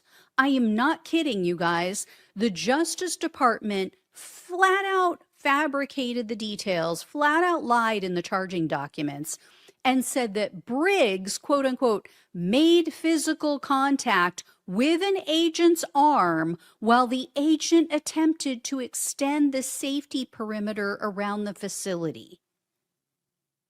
Did you see him touch his arm? I mean, even if he accidentally touched his arm, he didn't hurt this guy, but they're saying that Briggs caused the agent to, quote unquote, experience pain in his wrist. Are you freaking kidding me? That man, not only could you see, did not do anything that would cause anyone any physical harm or pain, but he didn't even have time to do anything. These are the, I'm just going to put it this way. These guys are what Donald Trump likes to grab without consent. That's what they are. Yeah. There's no other way to explain it. They're the biggest wimps. They are such cowards. That's why they run around with all their little G.I. Joe gear on and their masks. Freaking cowards. Weak freaking snowflakes. So that case is going to be laughed out of court. The biggest mistake they made was not getting the journalists out of there who were recording this. So this next person was also knocked to the ground by Donald Trump's Gestapo. Take a look at this video, or take a look at this article, I should say. So the man you see here in the gurney with a neck brace on, that is journalist El Viral Elibol, I believe is how you pronounce his name. He was knocked to the ground when ICE agents shoved other journalists. So one of the other journalists said that the ICE agents were following an immigrant. They followed this woman onto the elevator. This was in a courthouse. So this is in a public space in a federal building. And as you all know, these agents are just hanging out, picking off people who are there trying to do the right thing, trying to follow the laws of this country. So this woman comes out of the courtroom. She walks down the hall. Agents had not arrested her at that point. They were just following her. So the journalists were following because they were like, okay, what's going on? Why are they following this woman? Right? They didn't have her in cuffs. They weren't trying to take her into custody at this point. So the woman goes to get on the elevator, and or she gets on and the agents get on, and one of these journalists said, quote, a couple of seconds after she goes into the elevator, 2 ICE agents go in after her. They never identified themselves. They didn't ask for her papers or her ID. I walked into the elevator behind them and they started screaming at me, get the fuck out. Then they pushed me, grabbed me by my arms, and started pulling me out of the elevator. I tried to hold on, but I got shoved out. So they shoved that man, the one who just gave the quote, with, no reason. No reason. He's a journalist trying to do his job under the First Amendment. They also shoved and knocked down an Associated Press freelance photographer. Her name is Olga Fedorova. So she fell in the vicinity of Elibol. He had already been shoved by somebody else and had fallen down. And so he was the only one who was seriously injured. Luckily, it wasn't worse, but he did hit his head on the floor. So they said that he was semi-unconscious. He was there for like 30, 45 minutes before they finally took him away on a stretcher. Again, ICE, making up their own shit. They lie. They claimed, oh, well, the journalists were obstructing the police. Like I just told you, they hadn't even made an effort to take her into custody yet. How were the journalists obstructing the police? All they tried to do was walk onto the elevator with the ICE agents and this woman who was not in custody, who had not been even told that she was being taken into custody at that point. So I'm not sure how getting on an elevator and taking photos is obstruction. So they obviously want to be able to violate due process laws without any documentation, right? They don't want any documentation, any videos, any photos, any journalist that can go to the press and say, or report that, these were unconstitutional actions, which they are. So in any case, I hope this Elibol is okay. That is going to be a lawsuit. That's going to be a lawsuit right there. We are all going to pay for that with our tax dollars. This next story is as, if not more disturbing, because there were children present and involved. Take a look at this violent arrest in the courthouse. I have 2 videos to share with you about the same incident. As usual, Trump's masked pansy-ass Gestapo were waiting to take this immigrant into custody. They were taking a man into custody, even though, again, he's at the courthouse. He is trying to abide by the law. He's trying to do things the right way, as they all say they're supposed to do. Pay close attention, not to him, though. He's going to be towards the bottom of your screen. Pay close attention to the top of your screen, because what you're going to see is a man's arm reaching in. He is wearing a green shirt, and he has his fist clenched onto a woman's hair. Check this out. So somebody bigger one day is going to teach this guy a lesson. Suerte, suerte, señora.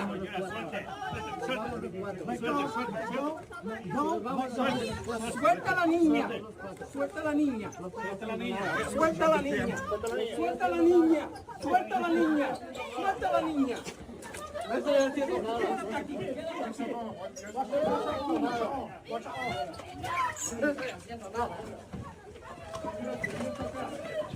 No estoy haciendo nada.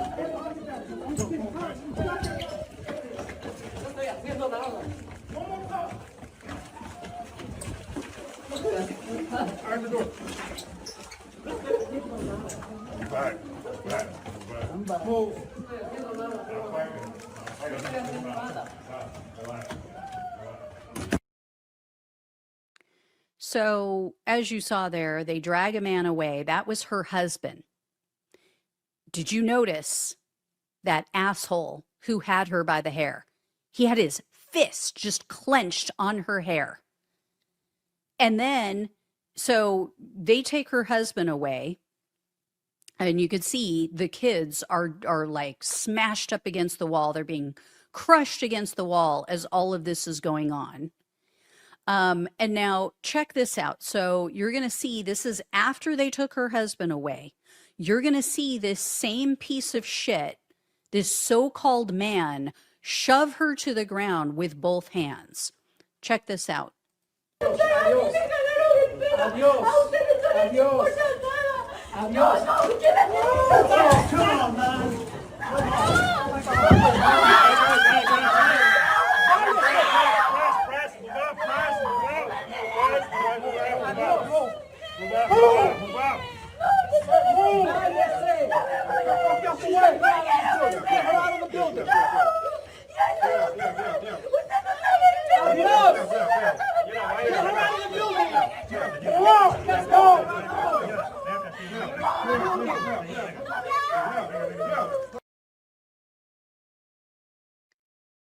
Somebody better check on his wife, if he even has one. I'm going to take a shot in the dark and say that he's probably divorced, probably physical abuse, I would guess. I don't have any evidence of that. I'm just guessing based on that behavior, because if you're going to treat a woman like that in public, imagine what he's like behind closed doors. This is why you don't give power to insecure, psychologically damaged people who haven't worked through their childhood trauma. So that excuse for a man needs to be in prison. Now, after that happened, DHS announced, oh, we've suspended him for that. It lasted all of about like 2 or 3 days. So he's back on duty. He's back on the job. If I was ever president, he would be one of my first targets. He would be him and guys like him. They would be on the top of my list for prosecution. They may even end up in a foreign torture prison. Right? Let them see firsthand. Let them see what it feels like to be manhandled. We'll go throw them in CCOT in El Salvador. So this last story that I have to share with you guys, this was an illegal raid. This is an illegal ICE raid on an apartment complex in Chicago, Illinois. So this went down on Tuesday of this week, just a couple days ago. This happened at 1 a.m. in the morning. So everybody was asleep. Anybody who was home was sound asleep. ICE agents go, bust in the doors, pull residents out of their beds. I have this to show you. So as you can see in this photo, this is what one man was left with in his apartment. Just stuff everywhere, stuff missing. Some of this, the piles of stuff you see in this photo were not even his. They apparently detained people for hours, including U.S. citizens. No warrants. No warrants whatsoever. A neighbor said that agents dragged people out of their apartments, including children who had no clothes on. And then they put these people all in the back of a U-Haul trailer, and they separated the children from the parents. The neighbor told a local news outlet, quote, "It was heartbreaking to watch. Even if you're not a mother, seeing kids coming out buck naked and taken from their mothers, it was horrible. Stuff was everywhere. You could see people's birth certificates and papers thrown all over. Water was leaking into the hallway. It was wicked crazy." Now, Trump's Gestapo tore up these apartments. For what reason? Like, for what reason? Even if you have a reason for being there, what is the purpose of this? Take a look at this photo. This is just one of the photos shared by the news outlet of what's in the hallway. I don't know if you guys can see it, but on the left-hand side of the screen, there is a door leaning up against the wall that had been ripped off of the hinges. And you can see there's just stuff strewn all down the hallway, you know, fans, all kinds of stuff, broken. This is insane. This is insane.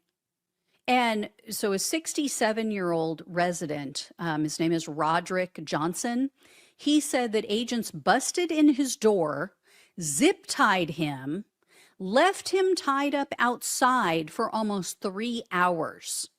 And Johnson told the Chicago Sun-Times, quote, "I asked why they were holding me if I was an American citizen, and they said I had to wait until they looked me up. I asked if they had a warrant, and I asked for a lawyer. They never brought one." So they are just rounding up even U.S. citizens, leaving them zip-tied outside on a weeknight for hours with no excuse. Won't supply an attorney, won't show a warrant because they don't have one. Just violating Americans' civil rights, violating the Constitution left and right. The Sun-Times also spoke with a 27-year-old who lived there, a guy named Dan Jones, and they wrote, quote, "When he got home from work, Jones said he entered his unit to find all of his electronics and furniture missing and all of his clothes and shoes thrown on the floor. Jones said he had no idea who took his belongings and hadn't received answers from Chicago police. I'm pissed off," Jones said. "I feel defeated because the authorities aren't doing anything." So people are literally losing everything that they have. They're losing their belongings. This is an American citizen whose home was busted into in the middle of the night when he wasn't there, when he was at work, and he comes home and half of his stuff is gone. And everybody's like, "Oh, I don't know. Sorry. My bad. Too bad for you." Now, of course, DHS is claiming, "Oh, well, this building, this was infiltrated by Venezuelan gang members. This is filled with Tren de Aragua members." They have provided no evidence. The Chicago Sun-Times said to them, "Can you give us a warrant? Can you show us anything documenting what you're saying, proving that what you're saying is legitimate?" Nope. Don't have to, apparently, in Donald Trump's America. But don't call them fascists, you guys. Don't call this regime a fascist regime because, oh, you're threatening them. You're putting a target on them. You're inciting violence. No, we are making factual statements. based on the evidence that we have, based on what we are seeing with our own eyes, the videos, the photographs, what we are hearing from other Americans and immigrants as well. This is a fascist authoritarian regime. This is not America any longer. And we have more than 3 years of this left. Unless the Democrats can take control in the midterms and stop this shit, put an end to this. But even then, like, unless the Republicans are willing to go along with impeachment and removal, Donald Trump can just ignore Congress. I mean, he has so far, right? He implemented all of these tariffs, which he does not have the authority to do under the Constitution. That is the power, that is a power vested in Congress. And he's just run right over them, and the Republicans haven't said shit. All of this stuff that he's doing, Congress could put a stop to. But because the Republicans have control, they won't do anything. So unless Democrats win an overwhelming majority, unless they do not need Republican buy-in at all, we will have more than 3 years of this left. Unless he croaks, which, come on, cheeseburgers, do your thing. Unless that happens, yeah, our country is screwed. But gee, I wonder why people don't want to come here to visit anymore. I wonder why tourism is down. Anyway, guys, I will keep you posted. There are more stories, more horror stories that I haven't even had a chance to cover, but I really need to start doing these on a regular basis because what is happening in this country is just vile beyond belief.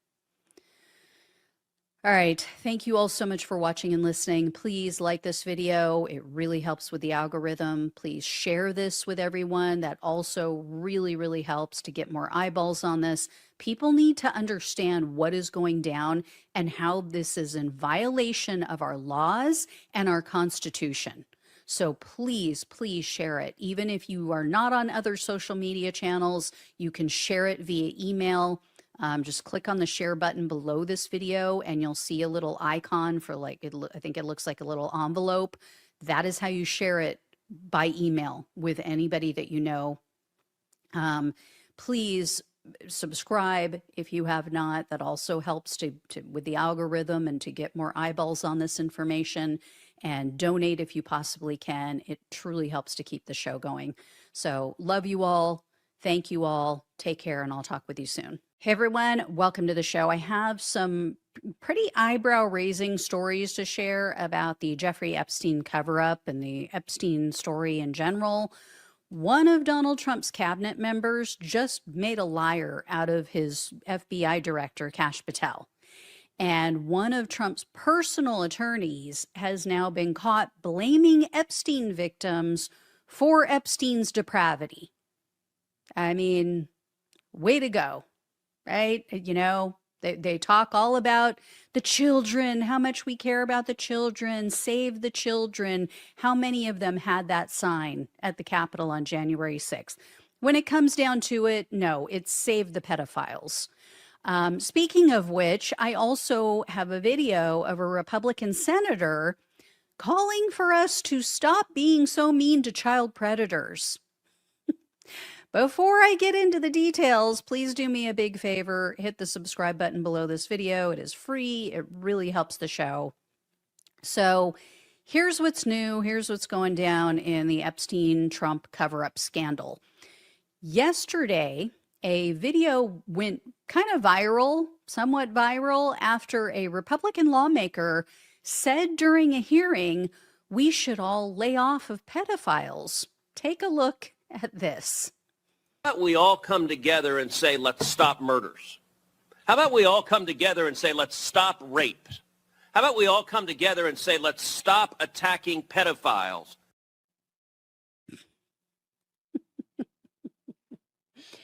So, yeah, that was Senator Ted Cruz of Texas. I think it was a mistake. Then again, I mean, he has become a major Trump humper, so maybe kind of a Freudian slip. Yeah.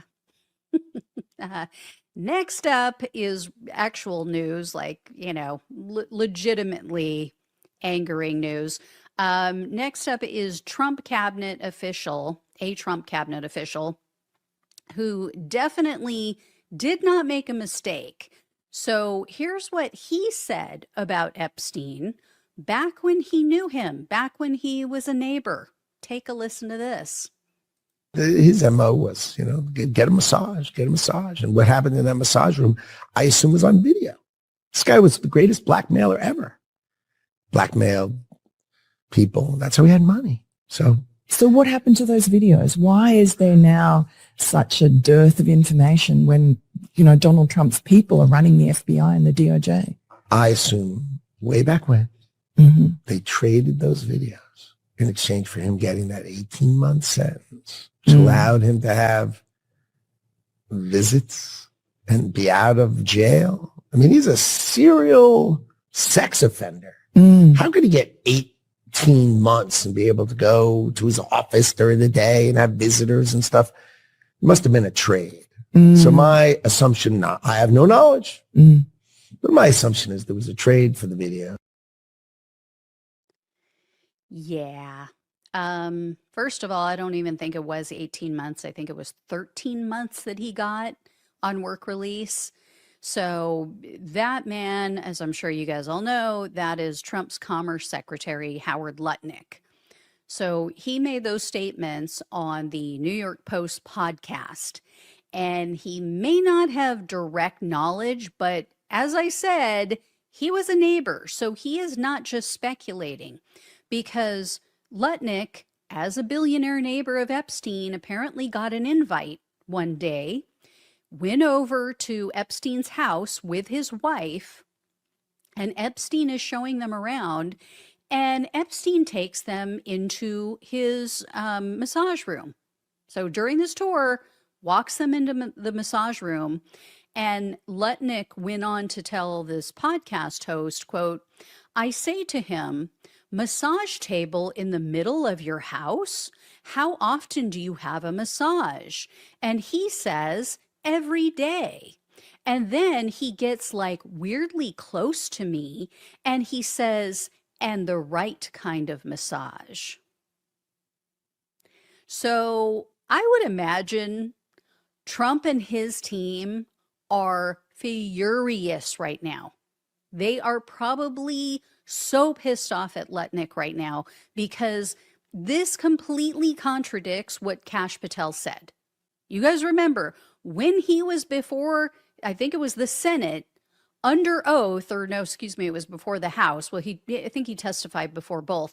But when he was under oath in front of Congress, Kash Patel and Pam Bondi has said it too, not under oath, but she has also said, "Oh, no, yeah, we figured out Epstein never trafficked underage girls to anyone else.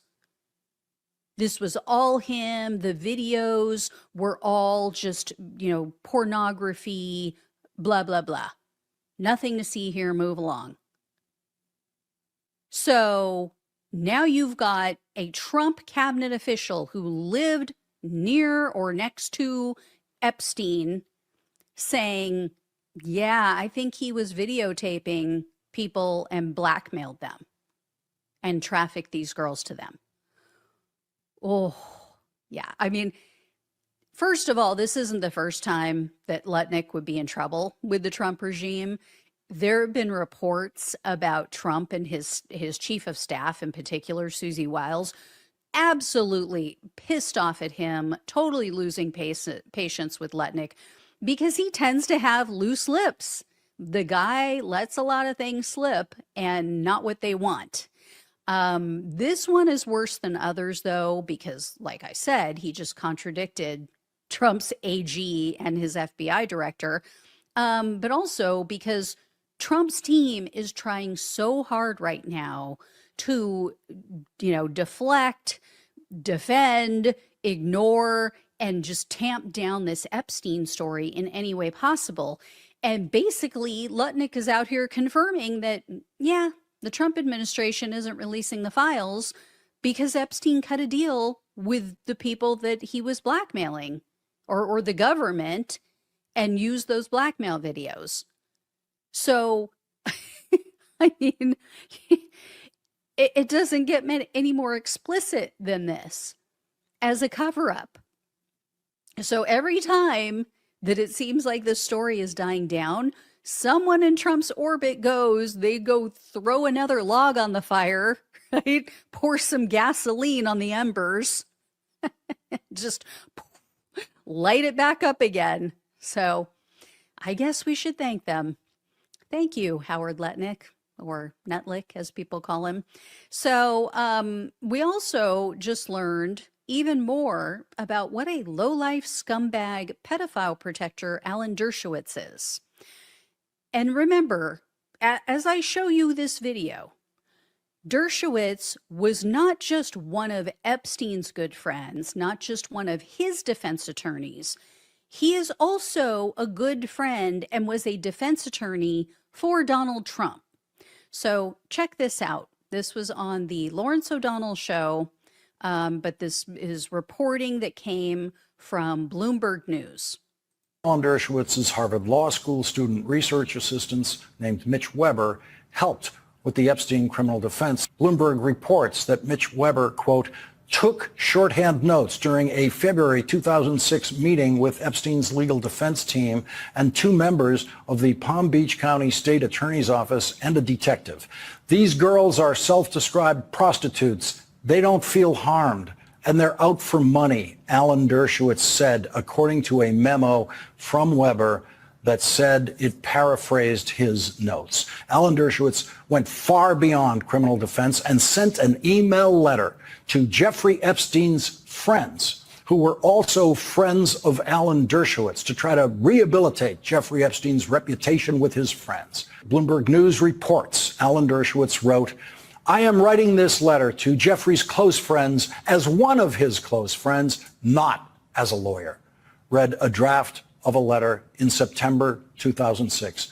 No, there was never any underage sex. Absolutely none. I know that you wish him well, and I'm sure that as this too will pass, we can all help him bring this difficult time to a forgiving close. When the full story finally comes out, the world will learn what we already know, that Jeffrey is a good person who does many good things.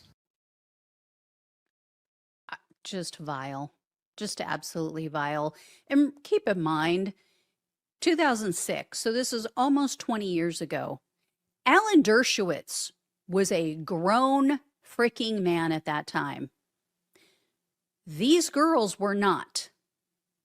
That's why they're girls. They were underage. Many of them were still, at that point, 2006, underage. Some of them had just reached maturity, had just become legally adults.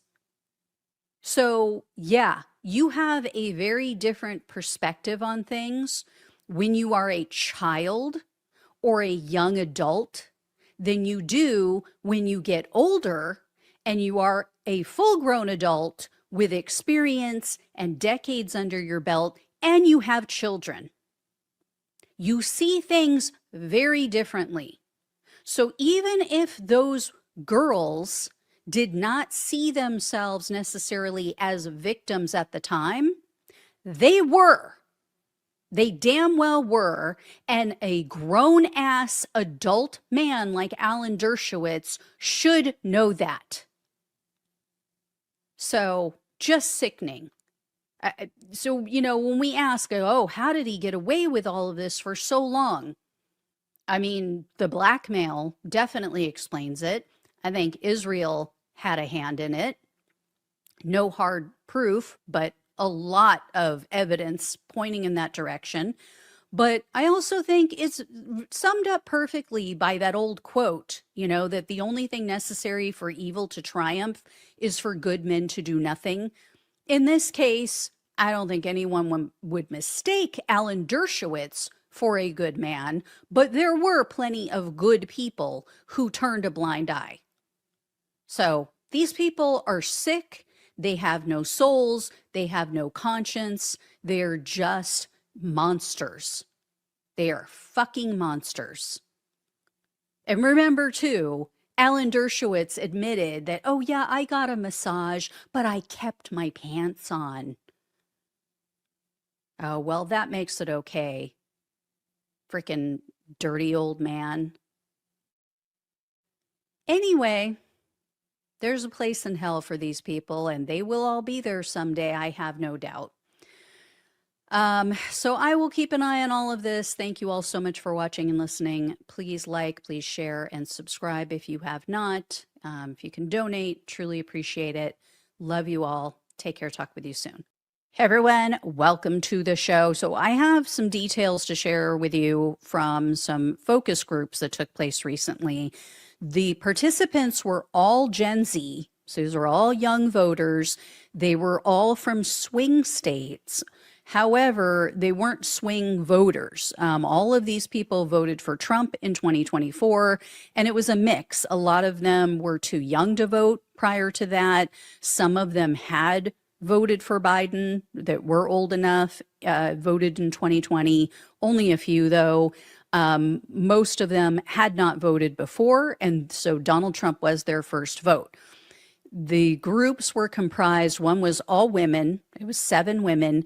The other group was all men, there were 8 men. So 15 participants. And yes, again, for anybody who is new here, I know that is not a large sample size, but as I explain all the time with focus groups, I think it's instructive because not only do you get to ask questions of these people and get feedback that you wouldn't get from a simple poll, it also shows a pattern. So, you know, when you see a pattern that's happening with polling, with all the focus groups, you can make a pretty good judgment of where things are headed, what is a likely outcome. So I find it informational from that standpoint, from, you know, these patterns that we see. And this is what I saw. I saw a pattern happening last year before the election. And as many of you know, I warned that I was seeing erosion in Biden's base. I was seeing erosion from the people who had voted for him in 2020. And I was concerned because all it takes is a few people on the margin to make a difference. And that's why I was concerned that Joe Biden wasn't going to win. And I was very concerned that Kamala Harris wasn't going to win, even though everybody else on mainstream media kept saying, oh, it seems like, you know, this is great. She's doing awesome. You know, Brat Summer, she's going to win. I was very concerned. So anyway, let me get to this. The focus group information that I want to share with you guys. The party affiliation breaks down like this. There were 0 Democrats. None of these 15 participants consider themselves to be Democrats or registered Democrats. 6 of them are Republicans. 9 are independents. So this is what we're seeing more and more. People not wanting to align with the Democratic Party. We're seeing more and more people identifying as independents because they don't completely fit into a box. And that's just so normal nowadays, where you see people who go, yeah, you know, I'm pro-choice, but yet I'm a Second Amendment person. And so I don't align 100% with either party. I like a little bit here and I like a little bit there. So anyway, in these focus groups, we saw a but a pretty significant, I would say, gender divide. There was a split among the females and the males on quite a few topics. And not what we've been seeing. So what you are likely to hear in the media, what I've seen in the media and with polls, is that women are more, I would say, suspect of Donald, or suspicious of Donald Trump, more, more, what would I say? more negative, more critical of Donald Trump. Surprisingly, in this focus group, the men were more negative. So they were more negative about Trump in general, but also his policies, the economy, how he's handling the economy. The only thing I can think of is, and I don't know, it's possible that the focus group moderators or the focus group company that put this all together, maybe they screened for that. Maybe that was what they wanted. They wanted to talk to disillusioned Trump voters. I just found it odd that the men were far more vocal, far more negative about Trump than the women. One possibility that I was going to say is that, especially in the economic issues, maybe because it's still more frowned upon for men to live at home. I know a lot of young men do live at home, but I think it's more acceptable on a societal level for women to live at home until they're 25, 30, or even older. Whereas with young men, society looks at that and goes, oh, be a man. You got to get out there. You got to be out on your own. And I mean, to be fair, what guy wants to bring a date back to mommy and daddy's house, right? So it's possible that these young men are feeling the economy more because they are out on their own. They're covering their own living expenses. I don't know that for a fact. It's very likely that all of these 7 women are also out on their own. I just don't know. I just found that it was very odd that the men were more critical on the economic issues than the women. And I was really shocked to hear the men's thoughts on Trump's deportation efforts, because it's typically in the focus groups that I've been listening to, the women are the ones who are more compassionate and express more concern about Donald Trump's immigration policies, how ICE is going about their jobs. So take a listen to, I have some videos to share with you guys. Take a listen to what one of the men had to say. And this is specifically, let me turn on my volume. This is specifically about his immigration policy. It was just the speed of tackling immigration. I think that there would have been a more progressive and long-term solution than just immediately handling it the way aggressively as it was. So, like I said, that is very odd. And that's a guy who was one of the most conservative in the group. He is one of the few who considers himself to be a Republican. So he said he is very conservative. So I was very shocked by that. The women also brought up this topic, just not as much, like I said, or there was more of a mix, I should say, whereas the men pretty much across the board were turned off by the way Trump's handling this.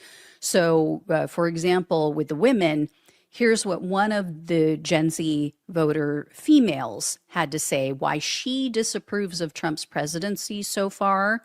And she is an independent.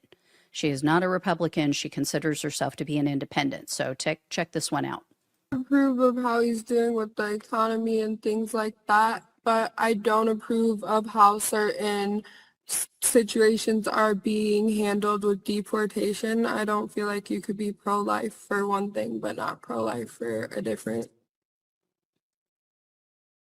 Yeah, I mean, I agree with her, right? So she was explaining why she disapproves of Donald Trump's presidency so far. And that's what she had to say. Here's the thing, you listen to that and you go, wow, she's very reasonable, right? Not so much. They also asked them, why did you vote for Trump over Harris? What was it that made you think that Donald Trump was the better candidate? Here's what she had to say about why she picked Trump over Harris. Has more established relationships. He also had a political background, and he had more conservative values than Kamala did. Yeah. Yeah. So I mean, where do I even start? The reality show host, the failed businessman who's been married 3 times, has cheated on all of his wives, like, who has been found liable of sexual assault that the judge called rape, has been accused by more than 24 women, one of whom claims that he assaulted her at Jeffrey Epstein's home when she was only 13. That's the guy who, number one, has a greater political background than Kamala Harris and more conservative Christian values. Yeah, Trump had more experience in politics than the woman who was literally a deputy district attorney, then became a district attorney, then was elected to be the attorney general of the most populous state in the country, California, and who then was elected to be a state senator for that same state, for California, and then went on to be elected as the vice president of the United States. But Trump has more of a political background. And, you know, what, she's been married once, right? and has never cheated on her husband to anyone's knowledge. But Trump is more conservative. He's more Christian. This is why low information voters back Donald Trump. They also asked about the whole thing that went down with Jimmy Kimmel and how the FCC pressured ABC to take him off the air. So they played a clip of of what Jimmy Kimmel said first. Then they played the video of Brendan Carr on Benny Johnson's show, where he's literally threatening, like, oh, we can do this the hard way or the easy way, blah, blah, blah. I'm happy to report that most of these people, most of these Gen Zers, were opposed to the government imposing their will and shutting down freedom of speech. I was shocked to hear that a lot of them were okay with it, though. And you absolutely have to hear what this one fascist Kool-Aid drinking boozer had to say. I'm going to warn you guys up front. You're going to be screaming at your computer or your TV or your device. This is very upsetting on so many different levels. I'm going to play it for you, and then we'll go through all the obvious points of the hypocrisy and fascism. So take a listen. Please sit down before I play this. I think talk show hosts should talk about politics because somebody likes them, they'll listen to whatever they say. Somebody could have been a hardcore Republican, and because Kimmel said that, they'd be like, oh, I'm a Democrat now. Like, he doesn't like him, so I'm not going to like him. So it's kind of like,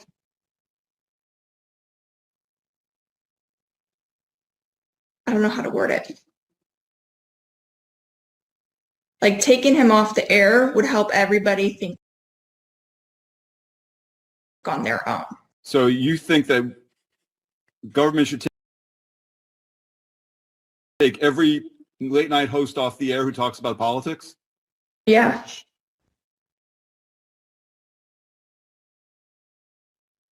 Even conservative ones?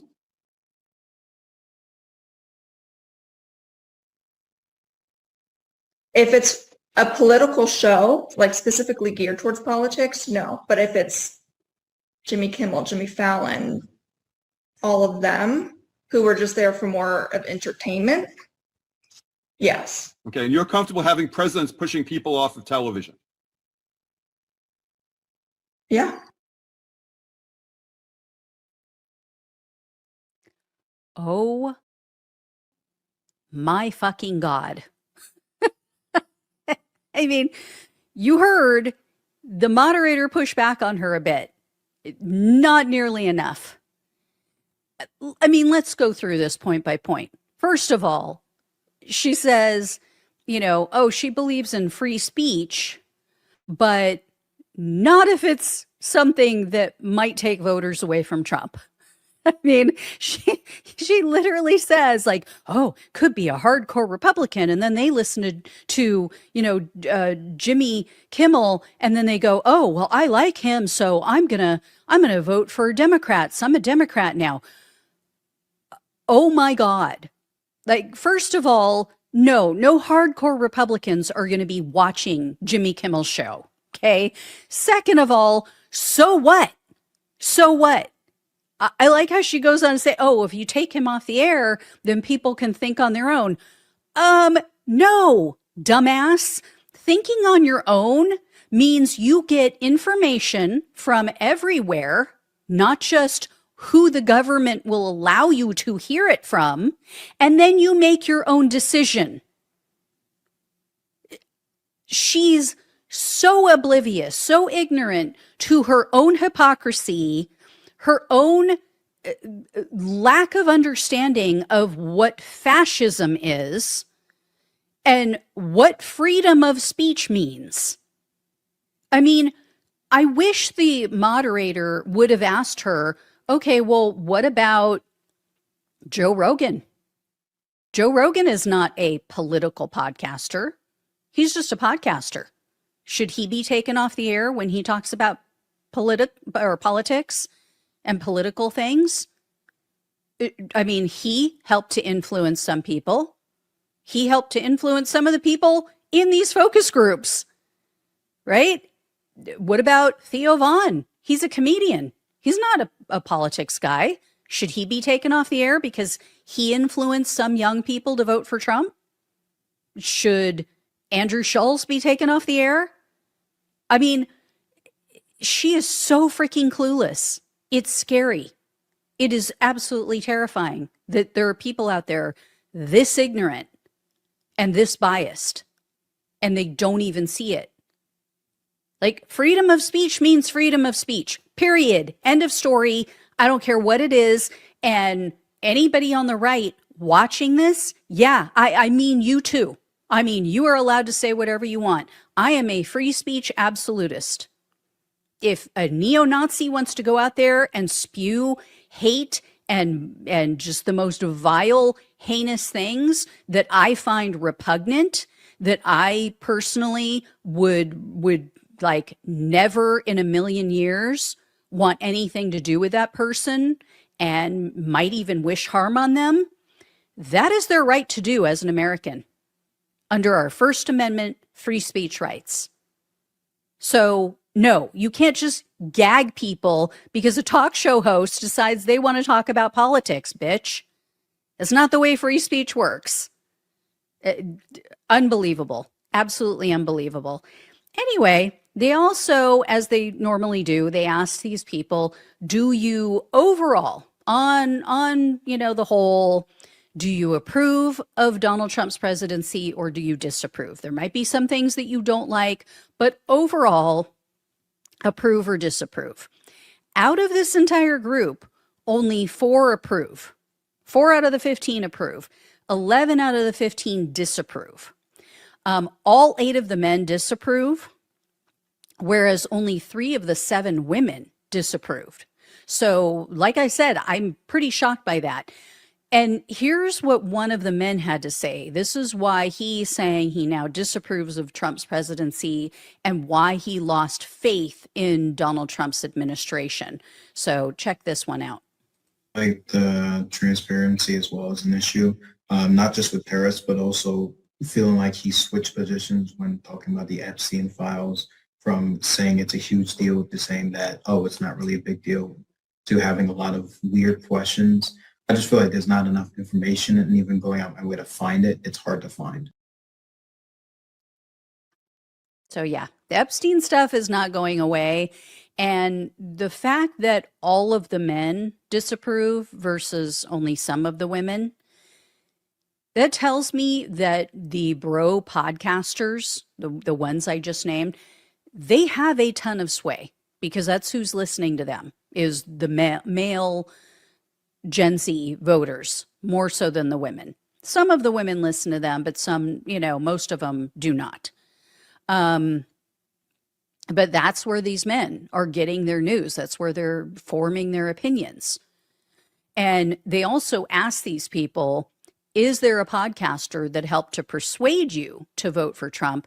And some of them did mention the people I just mentioned. So 2 of them said Joe Rogan, 1 said Theo Vaughn. Most of them were like, no, not really. Like I listened to some influencers and podcasters, but they didn't really influence me. I think it's bullshit. I think that they absolutely did, or they at least influence their friends and family, and then those people influence them. So in a roundabout way, indirect way, they were influenced by that. And it was the whole vibe thing. But anyway, they also asked these people, are you less anxious about the economy now or more anxious about the economy now or about the same as when Donald Trump took office? It was a mixed response. So 5 of them said they're less anxious, 5 said more anxious, and then 1 of them said about the same. For some reason, some of these people dropped off at some point, so I don't have all of their opinions. But anyway, they also asked how many of you, and this is the real key, even with all of this, even with the majority saying that they now disapprove of Donald Trump's presidency, they asked them, how many of you, if you had it to do over today, how many of you would choose not to vote for Donald Trump again right now? Only 1 of them out of the 15 said, yes, if I had it to do over right now, I would not vote for him. That's the problem. So, some said I would just sit it out. I think that was the majority. But this is just because they're pissed off at Trump, just because they are not, feeling it. They're not experiencing his great golden era in America. They're not running back to the Democrats. In fact, they all had very negative comments about the Democrats because they asked them, give us a word or a phrase that describes the Democrats. And then they did the same with the Republicans. They had a lot of negative about the Republicans as well, but there was more positive about the Republicans than the Democrats. So a couple of things that the Democrats really need to overcome to win people back is, number 1, they have to show that they're fighters and not, oh, look, we're fighting Trump. Oh, look, we're fighting the Republicans in Congress. They have to prove that they are fighters for the American people. Now, they're somewhat doing that with this shutdown, although I have very mixed emotions about the shutdown. I don't know why we're trying to save Republicans and Trump from themselves.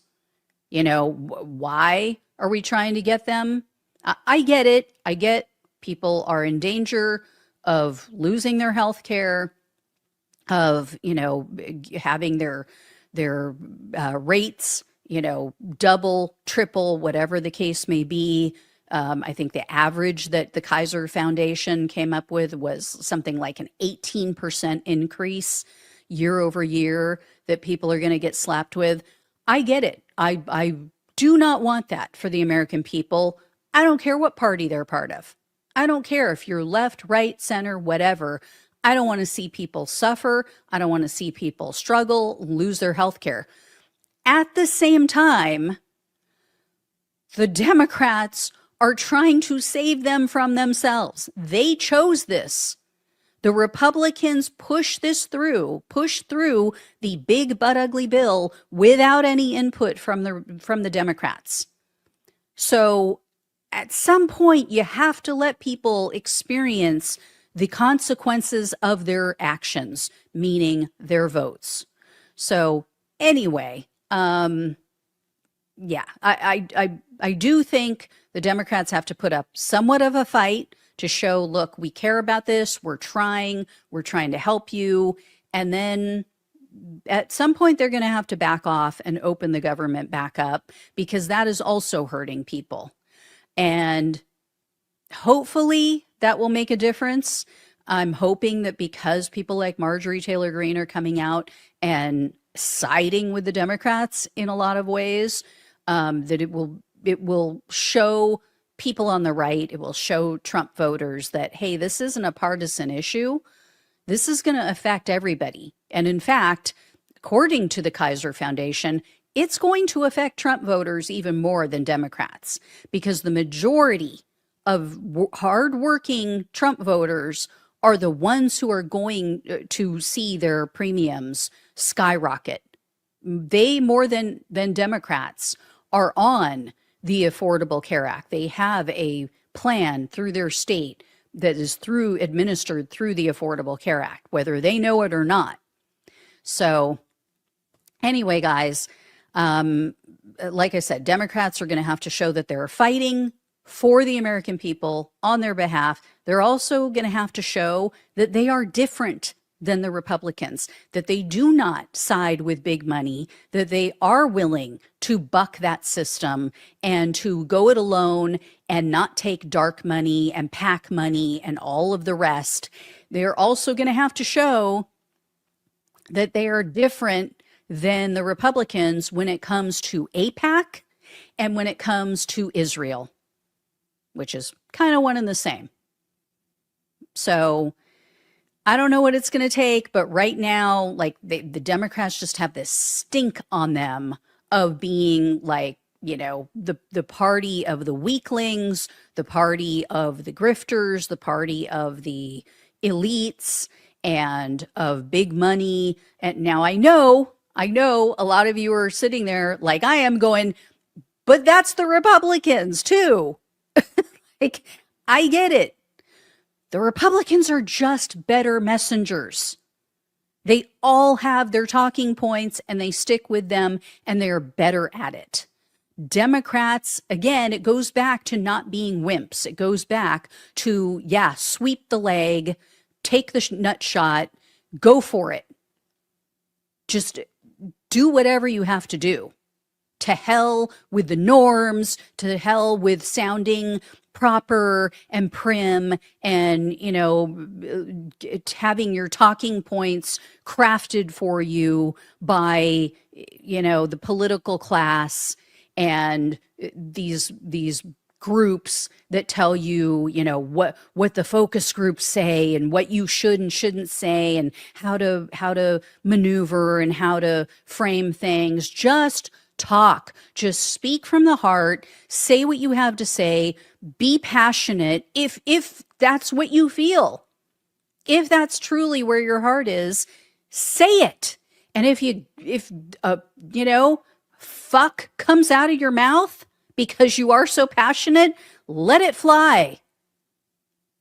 I mean, they just have to start acting like normal human beings.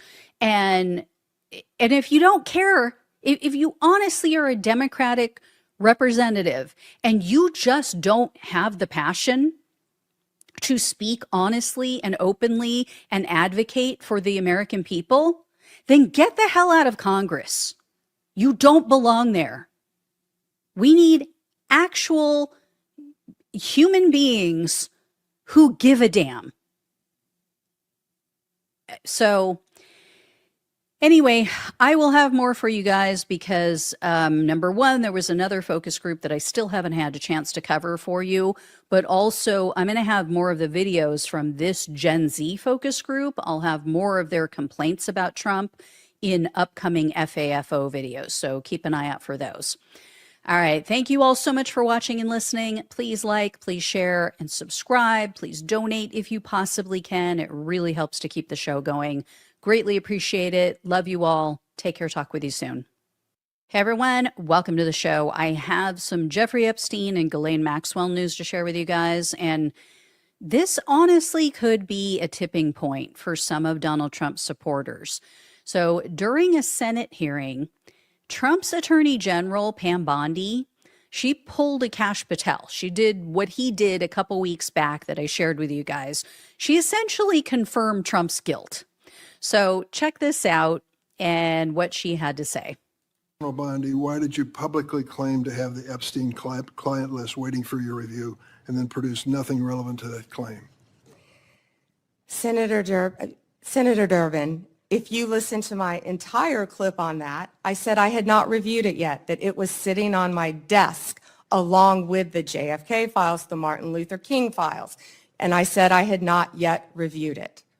And if you see our memo on Epstein, you will see, excuse me, our memo on Epstein clearly points out that there was no client list, our July 6th memo. According to another whistleblower who made a protected disclosure to my office, you pushed the FBI to review approximately 100,000 Epstein-related records on an arbitrarily short deadline in March, and the FBI was directed to flag any documents that mentioned President Trump. So who gave the order to flag records related to President Trump? To flag records for President Trump? To flag any records which included his name. I'm not going to discuss anything about that with you, Senator. Eventually, you're going to have to answer for your conduct in this. And you won't do it today, but eventually you will. I'm not going to answer. So she doesn't deny that they did, in fact, flag Trump's name in all of these Epstein files. She just refuses to talk about it. Same thing Kash Patel pulled when he was questioned about the Epstein files. They know if they flat out lie under oath, it's going to be exponentially worse for them when Trump is out of power. These people need to go to prison. They absolutely have to go to prison. You know, and this is not going to sit well with Donald Trump voters. They were already pissed off at Bondi. They were already questioning why Trump won't release the files, which we all know the answer. They just haven't come to grips with it yet. And these comments that she made, this was just today. This was just this morning. This comes less than 24 hours after Donald Trump had this to say. This was in a press conference in the White House, in the Oval Office. Check this out. Back and said that they rejected today an appeal by Ghislaine Maxwell to overturn her conviction. That means her only chance of getting out of prison is a pardon from you. Is that something you're... Who are we talking about? Ghislaine Maxwell. You know, I haven't heard the name in so long. I can say this, that I'd have to take a look at it. I would have to take a look. Did they reject that? She wanted to appeal her conviction. And what happened? They said that they were not going to hear her appeal. I see. Well, I'll take a look at it. I will speak to the DOJ. I wouldn't consider it or not consider it. I don't know anything about it. So, but I will speak to the DOJ. Why would she be a candidate for clemency, sir? I don't know. I mean, I'd have to speak to the DOJ. I'll look at it. I have a lot of people who have asked me for pardons. I call him Puff Daddy has asked me for a pardon. But she was convicted of child sex trafficking. Yeah, I mean, I'm going to have to take a look at it. I have to ask DOJ. I didn't know they rejected it. I didn't know she was even asking for it, frankly. So, complete deflection from him. The only answer to that question is, hell no, I am not pardoning a convicted child sex trafficker. This is what we all knew. This is what we knew was coming. We knew that because Maxwell kept her mouth shut about Donald Trump, he likely agreed to give her a pardon, or at least, you know, kind of like insinuated that maybe we'll give you a pardon. So now he's vowing to take a look at it. The only people who were caught off guard by this are the hardcore Kool-Aid drinking cult members. So, you know, people like Looney Laura Loomer. Yesterday, after word got out about this, after, you know, the video went viral and people started going, what the hell is going on? Why would he even consider this? And, you know, he pretends, oh, I haven't heard that name in so long. Gosh, didn't even know this was going down. Bullshit. Anyway, Loomer posts this on Twitter. She wrote, quote, I strongly advise against anyone lobbying the Trump admin and the DOJ to pardon Ghislaine Maxwell. Do not do it. I repeat, do not do it. There will be a reckoning, there will be no coming back from that. I repeat again, for the love of God, do not do it.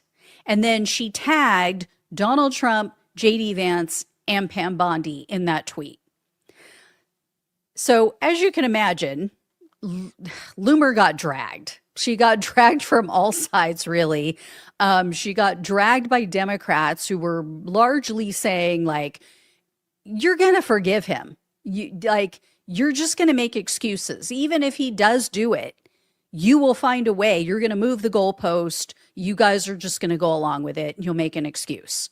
And then there were, sadly, a decent number of MAGA morons who were arguing with Loomer and saying, well, she should be pardoned because the Trump administration says there were no co-conspirators. So why are you against this, Laura?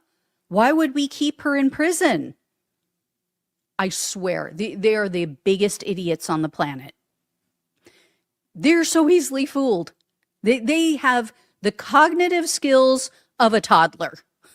Anyway, there were a few Trump supporters who were not happy about this. So one man replied to Loomer's tweet and he said, quote, "We're going to get Maxwell pardoned before we get Schiff arrested. What is this administration doing?" Not the brightest bulb. Really. I mean, if you think that Adam Schiff, who I'm no fan of, I think he is a corporate goon. I think he is like the typical politician. I am not an Adam Schiff fan. But if you think that Adam Schiff is guilty of something that warrants his arrest and prosecution, but you think that Donald Trump is innocent, you are a dumbass. Another dull bulb wrote, quote, "If Trump isn't smart enough to figure this one out on his own, he doesn't belong in office. No amount of advisors should be able to convince a decent person to pardon a child sex trafficking ghoul." I mean, first of all, guy, he's not smart enough. Not smart enough to figure that out at all. And he's not a decent person. So I don't know who you're referring to, but it's not Trump. Also, there was another guy named Mark. He also responded to Loomer. And he wrote, quote, "We know it's coming. Democrats will walk, including those responsible for Republicans crying victim over Jack Smith, and Maxwell will walk too. The POTUS DOJ is a joke. If we can't get prosecutions or Epstein clients now, there's no point in me ever voting GOP again." I mean, they just don't get it. They still don't get it that it's not all Democrats on that list. It's your guy. It's the guy in the White House. The call's coming from inside the house. Another MAGA supporter told Loomer, quote, "This would be the absolute worst thing that could happen for the current administration and Republicans in general. I agree there will be no coming back from it. The fact that he didn't answer with a sharp no is bad enough." I mean, they're not wrong. Also, a January 6er commented on this. So you're going to remember this guy. This was John Strand. You remember him with his high cheekbones. He was in the Capitol giving a speech about COVID and the lockdowns and all this garbage. He was with that doctor. I forget her name. But anyway, he was in there with his scarf and, looking very vogue. I guess he used to be a model or something. Anyway, Strand wrote, quote, "I completely agree. That should be common sense." Yeah, well, that's not Donald Trump's strong suit. And then another MAGA man who I see frequently on Twitter He replied with, quote, "That's a last straw move. Trump has already caved to both the socialist, the neocons, big pharma, and more." Both? "We're getting as sick of him as the other ultra demonic government team." Both. And then he names 4 things. Like I said, not the brightest bulbs. And then another cult member agreed with Loomer, and they said, quote, 100. "It will blow the MAGA/Maha alliance apart. She is a human trafficker. Why would you even consider pardoning her? If you want to pardon someone, try at real Tina Peters." Again, these people are dumber than dirt that has not been watered in centuries. Does not even realize that Trump does not have the power to pardon Tina Peters. And for those who don't know who she is, she's the woman I've reported on a billion times. She was the county clerk in Colorado. She was convicted of helping to basically give access to for voting machines and voting equipment and all of the data in those voting machines. She gave access to unauthorized people after the 2020 election because she's an election denier who fell for Donald Trump's lies about the election being stolen. So she was busted, no issues with her prosecution. Like this has gone through appeals.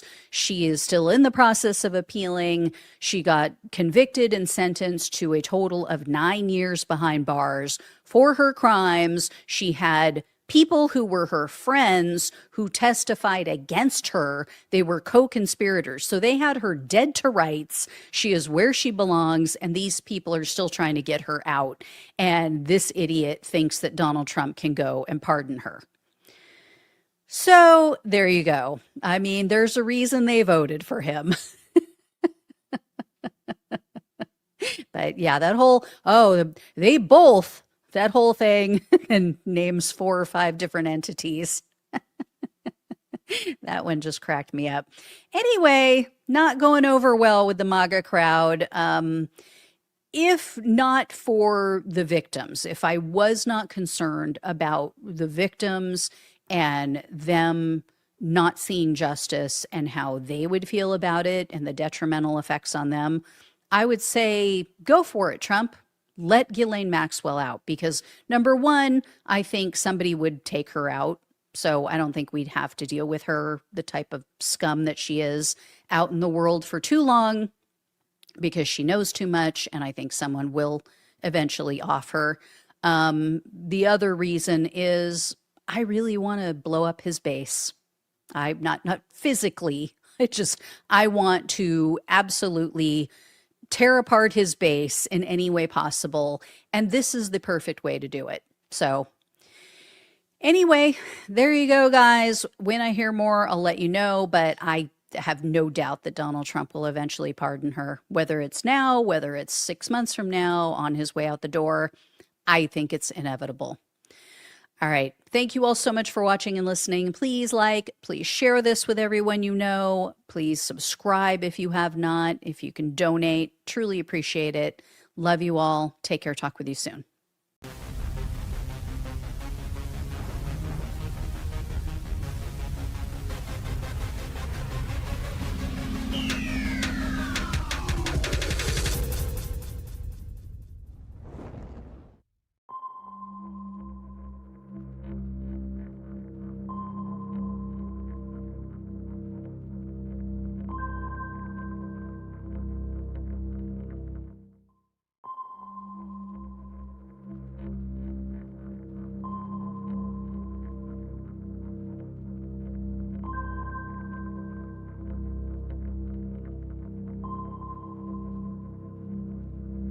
A lot of the people who embrace alarm don't embrace what I think obviously follows from that alarm, which is the willingness to make strategic and political decisions you find personally discomfiting, even though they are obviously more likely to help you win, right? Taking political positions that'll make it more likely to win Senate seats in Kansas and Ohio and Missouri. Trying to open your coalition to people you didn't want it open to before, running pro-life Democrats. And one of my biggest frustrations with many people whose politics I otherwise share is the unwillingness to match the seriousness of your politics to the seriousness of your alarm. You just heard from Ezra Klein, author of This Abomination and co-author of This Abomination called Abundance, which pushes a rebranded version of neoliberalism that he thinks will help Democrats become relevant again, even though this corporate-friendly approach to governance is what destroyed the party's reputation with working-class people in the first place. But Klein thinks that if you repackage neoliberalism and give it a new name, it'll revitalize the party somehow. Now, we don't have time to get into Abundance, but I'll link you to a 53-page report from the Revolving Door Project, which debunks the misinformation pushed in Abundance and explains in painstaking detail how this agenda would predictably embolden corporations at the expense of working class people. But aside from Klein's conservative economic agenda, you just heard him promote a more conservative social agenda for Democrats too, and he claimed that we need to get comfortable doing things that we don't want to do if we're serious about winning, like running literal pro-life Democrats, i.e. forced birthers.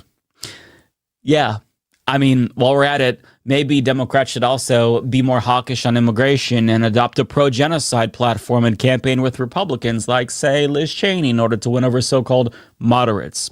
We've never tried that before, but I'm sure it's going to work out well. Hell, what if Democrats just ran as pro-Trump Republicans and they denied the results of the 2020 election and called for the prosecution of fellow Democrats? I mean, this is quite literally if you can't beat them, join them approach to politics. And I dismiss it if he wasn't so influential. But the problem is that people like him are respected by Democrats, even though this individual does not know what he's talking about, like he's giving them advice that will destroy the party. But they're listening. Neera Tanden, for example, said people should take Klein's recommendation seriously and actually open their minds to anti-abortion Democrats to expand the tent. And they're just two of many saboteurs who seem hell-bent on solidifying the Democratic Party's descent into perpetual irrelevance. Another is a new organization called the Searchlight Institute that just materialized to do the same exact thing. Adam Gentleson, the group's founder, argues, right now we're pursuing every tactic imaginable except for the obvious one, which is taking positions that are more in line with the people we are trying to win over, i.e. not the left. They're talking about conservatives. And its organization is pushing Democrats to de-emphasize issues like queer rights and climate change in order to win over moderate voters in battleground states. There's also former Democratic Party politicians like Claire McCaskill and Heidi Heitkamp who are reinforcing this idea on mainstream media that Democrats have to shift to the right if they ever want to win elections, even though that same strategy cost them their seats in the Senate. And Joe Manchin, an oil baron, is joining this chorus of idiots to say the exact same thing, that they have to shift to the right to win over the people that they need to win elections. I was a Democrat all my life. They better figure out how they lost people like me. Okay? And the only thing I have said, when you quit worrying about the working person, their working conditions, you're worried more about a person that's able-bodied and capable of working that won't work versus me who will work, there's something wrong. And they lost them. First of all, you are in no way comparable to the average voter, and the Democratic Party lost people like you because of people like you who prioritize the profits of large multinational corporations over the well-being of your own constituents. As Warren Gunnels points out, by refusing to extend the $300 a month child tax credit, Joe Manchin caused the child poverty rate to go from 5.2% to 12.4%. He represented one of the poorest states and is now a Wall Street lobbyist. The Democrats lost the working class because of Wall Street, quote, Democrats like him. Precisely, and Democrats aren't even trying to hide that fact. It's why Hakeem Jeffries met with Silicon Valley oligarchs after the election before he met with anyone else, because even though the party lost support with multiple demographics, the number one priority for him was to mend fences with rich people in Silicon Valley first. But according to Ezra Klein, the way to rejuvenate the party is to give an even bigger middle finger to the base and cut environmental regulations and embrace forced birthers, because that's what we have to do if we're serious about defeating the authoritarian right. If you don't allow Democrats to shift further to the right, then you're not serious about defeating fascism. It doesn't matter that their strategy of triangulation and neoliberalism is what got us here in the first place. We've got to double down on that losing strategy. Otherwise, Ezra Klein will think that you're not serious about taking back power. And to reiterate, this is the accepted conventional wisdom in DC among Democrats. They're listening to people like Ezra Klein and not people like us. For example, Kamala Harris, who ran as a genocide-supporting immigration hawk who avoided trans rights like the plague, is now joining Gavin Newsom, Rahm Emanuel, Pete Buttigieg, Seth Moulton, and other Democrats in throwing trans people under a fucking bus, writing in her memoir, "I agree with the concerns expressed by parents and players that we have to take into account biological factors such as muscle mass and unfair student athletic advantage when we determine who plays on which teams, especially in contact sports." Right, except that's already what schools are doing. But the core issue is that she gave into right-wing framing when she should have rejected the premise of the issue altogether, because this is not an issue. And I say that because at the K through 12 level, there are approximately just 5 known trans athletes in the entire country. You can literally count them on one hand. Now, at the collegiate level, there are more. There are 10 trans athletes at that level. You need 2 hands to count them.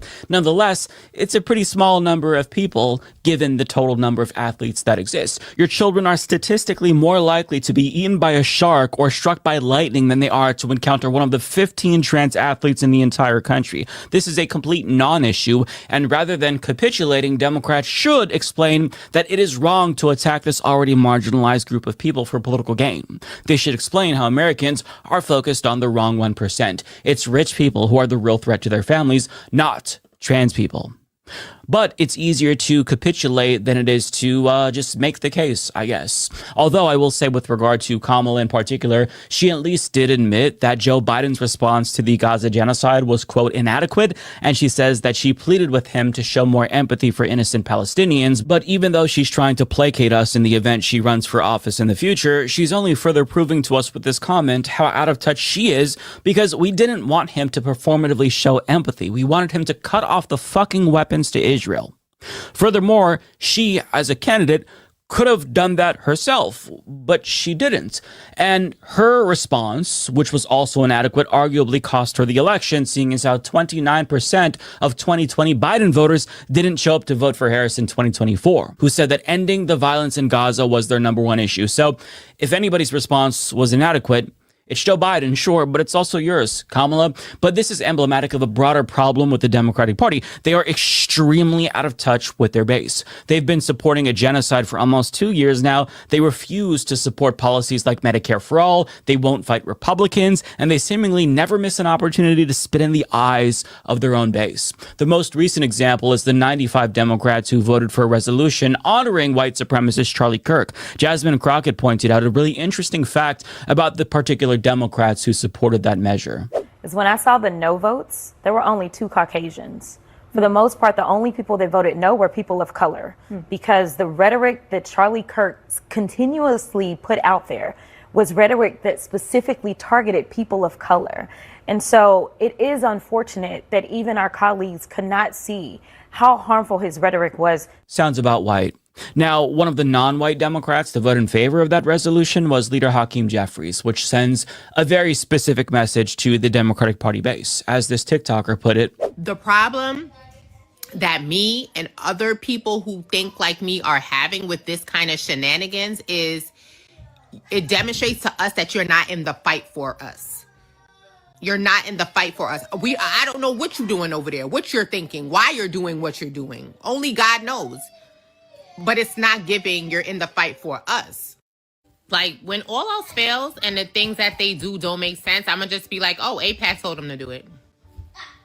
Because it doesn't make any sense other than that. Oh, AIPAC told you to do it. Oh, you didn't endorse Mamdani? AIPAC told you you can't. Period. And that's a reasonable assumption because to the base, it seems like that's how Democrats operate. Probably because that's exactly how Democrats operate. They won't support Medicare for all because their health insurance donors won't let them support Medicare for all. They don't support public housing because their landlord and real estate donors won't let them support public housing. They won't stop supporting the Palestinian genocide because their AIPAC donors tell them that they have to keep supporting the Palestinian genocide. But to get back to the conversation about what direction the party needs to go in to win back voters, that debate is already settled, believe it or not, despite what people like Ezra Klein and Adam Gentleson will have you believe. So let's get to some cold hard facts about where the base is currently. Broadly speaking, comparative political science research from Europe finds that center-left parties do not benefit from pivoting to the right. Not only do they alienate their own bases, but they don't win over right-wing voters that they're pandering to because, quote, voters tend to prefer the original to the copy, which explains why Kamala Harris couldn't win over immigration hawks by shifting to the right on immigration and the border, assuming this data applies to the US, that is. But spoiler alert, it does. So what does the base want? Well, this might be hard for Ezra Klein to hear, but a Data for Progress poll commissioned by Jacobin and the DSA found that they prefer democratic socialism to capitalism by a 58-point margin, and they prefer left-leaning candidates like AOC, Zohran Mamdani, and Bernie Sanders, as opposed to establishment Democrats like Chuck Schumer, Hakeem Jeffries, and Nancy Pelosi. And these more left-leaning candidates do particularly well with non-college educated voters and Latinos, two groups that Democrats struggled with in the last election. And get this, the poll also found support for egalitarian policy positions among Republicans and independents. 70% of all respondents say that our economic system is rigged in favor of corporations and the wealthy and needs to be replaced. This includes 67% of independents and 58% of Republicans. Moreover, 59% of respondents and 58% of Republicans blame landlords and banks more than government regulation for the high cost of housing.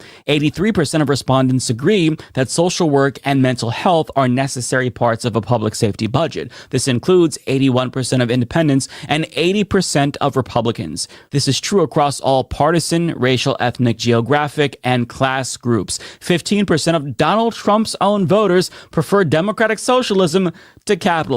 These voters tend to be younger and non-white. This is from the same poll. Democrats and independents prefer a candidate who fights back against ICE raids, and they also prefer a candidate who fights for the rights of trans people. On top of that, Black and Latino Americans are consistently more left-leaning than white Americans. This is from the same poll. So, no, Democrats don't need to shift to the right to win back these groups. They need to shift to the left to bring out these people who are disappointed that their progressive worldview isn't being represented at the ballot box. Democrats need to activate these voters in order to win back power.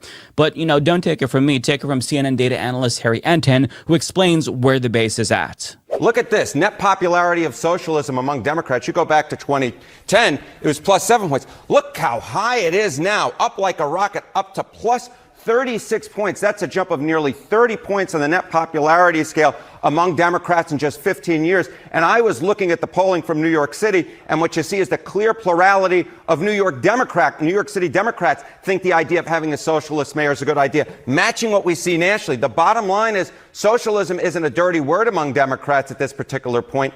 It's actually a word that, when attached, Democrats seem to like it. Look at where we are right now in September of 2025. Look how much closer AOC is to the top now than Bernie Sanders was back a decade ago. She's at 12%, so she has 6 times his amount of support. But more than that, look how much closer she is to the leader. Gavin Newsom leads the field right now, but just with 21%. She is within 10 points of Gavin Newsom. I never thought I would have seen the day when someone as liberal as Alexandria Ocasio-Cortez is to the leader. She's 9 points back as opposed to what? 67 points back Bernie Sanders was a decade ago at this point. Democrats who say that their party leaders should be replaced. If you want an outsider, this is your time. This is your time. This is not what we were looking at a decade ago. Get this. 62% of Democrats say their party leaders should be replaced compared to just 24% who say no. You go back at the beginning of the Donald Trump presidency, the majority of Democrats said their party leaders were taking the party in the right direction.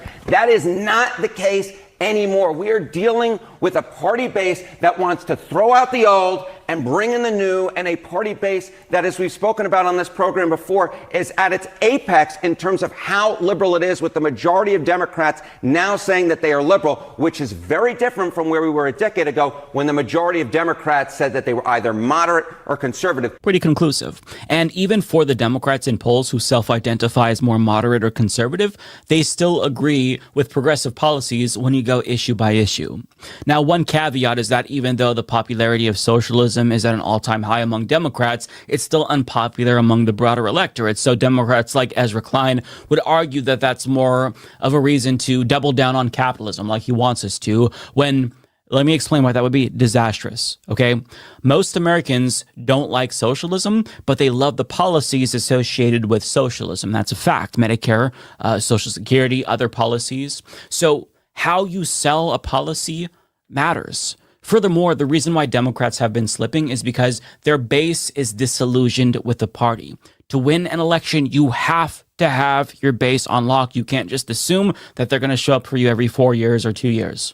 You cannot win elections without your base. That's politics 101. They want the party to represent them, and they don't. And that is why Democrats are losing elections. As somebody who is a left-leaning voter, I can't remember the last time I was excited to vote for a Democrat. It's always been something that I've done begrudgingly to stop fascists. I think the last time was Obama in 2008. By 2012, it was clear that he wasn't as progressive as we thought he was. But nonetheless, that was the last time I was genuinely excited to vote for a Democrat. These days, you just don't see that enthusiasm unless it's somebody who's really unique, like Bernie Sanders or Zoran Mamdani. And a significant part of the problem is leadership, as Harry Anton pointed out. And to show you what I mean, look at how Hakeem Jeffries responded when he was asked about how Democratic Party voters want new leadership. He just simply won't even entertain the idea of resigning. 62% of the Democrats want to see the leadership of your party replaced. Do these sorts of polls make you rethink your approach at all? How do you view this?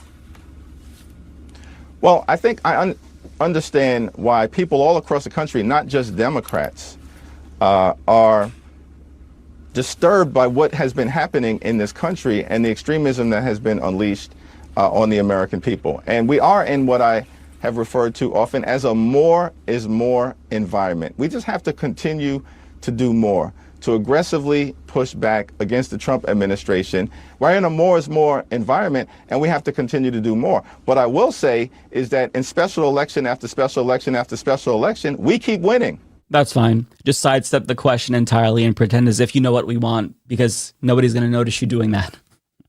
Listen, he probably knows this, but we want him to resign because he refuses to do what the base wants. He's telling us what we want when in actuality, he knows what we really want, and he's not giving that to us. So really, he has the audacity to pretend as if he can speak for what we want, when this individual has his donors' hands up his ass controlling every fucking thing that he says. But regardless of what anyone says, it is important to understand that the people who keep pressuring the Democratic Party, like Ezra Klein, to shift to the right, these people are saboteurs. Either wittingly or unwittingly, they are saboteurs, full stop. They do not have our best interests in mind, and contrary to what they say, they don't know how to beat fascism, and they are the ones who aren't serious about defeating right-wing authoritarianism. Maybe, like, they're just really out of touch. That's possible, but odds are they know that the approach that lost Democrats 2 elections at a minimum is not going to revitalize the party. As Adam Johnson puts it, it's important to understand that the scramble to throw abortion, trans, and immigrant rights under a bus on the supposed altar of savvy, pragmatic compromise is 100% because they see it as the only place to go to pick up votes when left economic populism is 100% off the table for them. This is why there's been such a push lately to create space for taking on woke sacred cows, Abundance, Searchlight, Newsom. They're trying to reconstruct 1990s Clintonism of culture issue triangulation plus corporatism, because everything is up for debate except for corporatism. There's an obvious path for Dems to win back the working class, but it's off the table for places like CAP, Center for American Progress, Majority Democrats PAC, big donors, because it would radically undermine the way that they all get rich. And he's right. Now, I don't think that the individuals like Ezra Klein or his Democratic elected followers are stupid. I know that they see how popular politicians like Zoran Mamdani, Bernie Sanders, and AOC are, and they know that the base is yearning for progressive policies like Medicare for all. They know that the overwhelming majority of the base opposes Israel's genocide of Palestinians and wants them to stop being complicit with it. But they've made the choice to ignore what the base wants in order to keep the gravy train running. It's a choice that they made. So because they made this choice, as Adam Johnson points out, the pool of new voters that they could pick up are mythical moderates. It's a small pool of people. They're not necessarily fascist per se, but they feel a little bit uncomfortable about trans people and immigrants.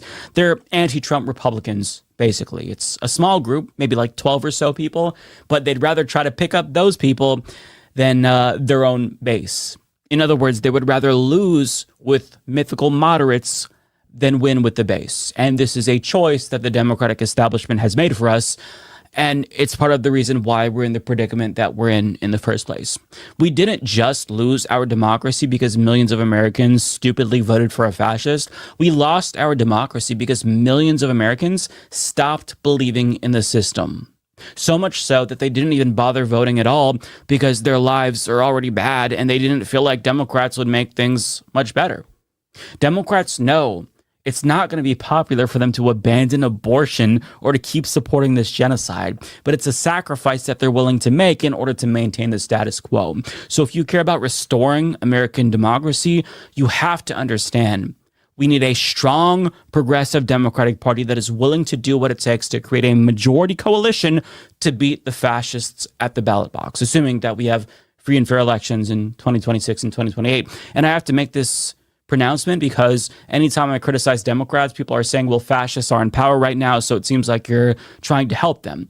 But no, I'm not trying to inadvertently help fascists by criticizing Democrats. I want to defeat the fascists, which is why I'm criticizing Democrats. This is constructive criticism that will help them win elections. It's important for us to vocalize our demands because if Democrats don't change and if they don't get their shit together and address the material conditions that facilitated the rise of fascism in the first place, this authoritarian hell that we're all living in might actually be permanent. And I don't want that to be the case, so I'm going to demand that Democrats change so we have at least a sliver of hope that we can get back to democracy and improve upon the democratic project that we've been building on. But that's not going to happen if the party continues to just ignore what the base wants. So that's why we have to criticize them.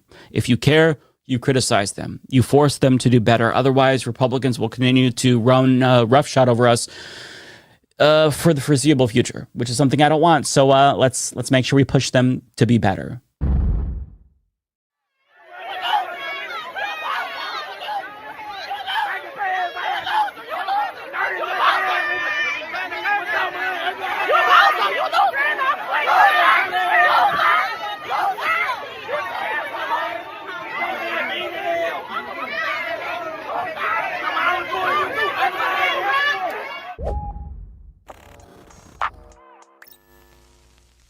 That was a clip from right-wing provocateur Cam Higby's stream, specifically the part where he was escorted off of the campus of Tennessee State University, which is a historically black college. And if you're unfamiliar with him, he's basically what you get when you order Charlie Kirk from Wish.com. And he got kicked off college, one, because he didn't have a permit to be there, and two, because they didn't want him there because he tried to pass overt racism off as debate, then had the audacity to cry victim after the students clowned on him.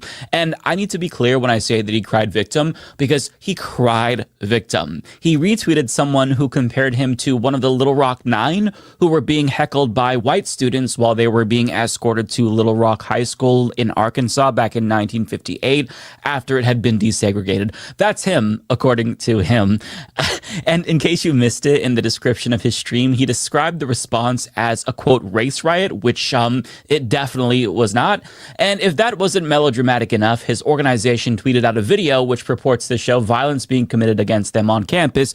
But as you can see, by violence, they mean students flipping them off and heckling them and even politely waving goodbye in some instances. And I've got to say, I'm so sorry that they were subjected to such gruesome violence. I too was flipped off once and it landed me in the hospital for 2 weeks. So I understand firsthand how traumatizing that can be.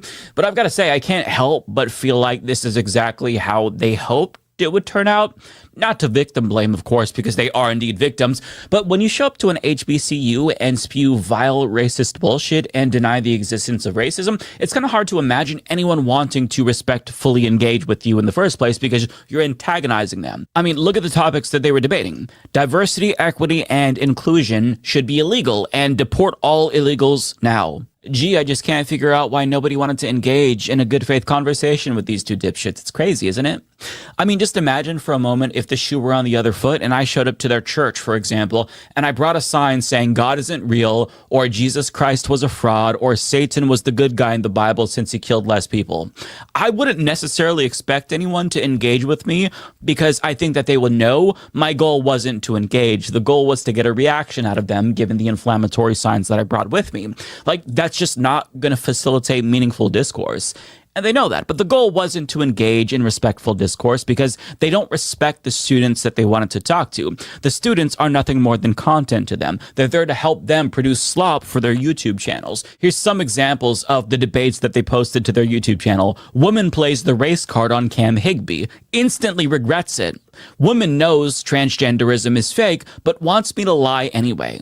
Liberal starts crashing out after I said this about immigrants. I'm guessing it's something racist. Anti-Israel student tries to label Israel, quote, apartheid, then finds out she's wrong. Actually, she's objectively correct. Black liberal triggered hard by MAGA hat. Tensions rise. Oh, but gee golly, we're just showing up to have a good faith debate with them. Teehee. Spare us the fucking bullshit, okay? You're not showing up to engage respectfully. You're limiting the scope of debate to 2 topics that you memorized a bunch of talking points for. And when students do try to debate you, regardless if they win or not, they're going to be framed as triggered SJWs to your YouTube audience. Or if they don't debate you and make fun of you instead, as was the case at TSU, then you might go even more viral for crying about how violent they were to you. It's a win-win either way. You get content and you get to monetize it. Like, you get to monetize whatever happens, and the students get their faces plastered all over the internet and demonized for daring to stand up to you. And it's especially gross that this crybaby would cry victim when HBCUs across the country have been inundated with threats and harassment in the aftermath of Charlie Kirk's murder, and TSU specifically received a bomb threat. So students are already on edge and have to worry about threats when they're just trying to get an education, but when they do bind together and heckle and shame you and give you a taste of your own medicine, what do? You cry victim. And remind me again, are right-wingers the strong alpha male types, or are they the biggest snowflake pussies on the planet? Because I can't keep track. But up until this point, you've only seen just like a small fraction of footage from the event. Here's the only debate that they were able to do, followed by the response that they received. And this is basically why they're saying violence broke out. Here's the bulk of the content that they themselves uploaded. And I've got to say, pay close attention to their melodramatic reactions because these fellas truly deserve Oscars. So you feel like everybody is equal? Yeah. Do you think that there's any law that allows me to do something that you can't do, for example? I don't think there's any laws that say that you can do something that I can't. But then again, this system can't be ignored. Like, we can't just say it does not exist because there are countless examples of it existing. Maybe just one example of what you're talking about. So what's wrong with the system that allows, I guess, racism to be systemic or institutionalized? I mean, I would argue the opposite. Like, what would that be? Hey, you can't Don't do that. Come on. Yo. Oh, you better not, Blake! You better not! Okay.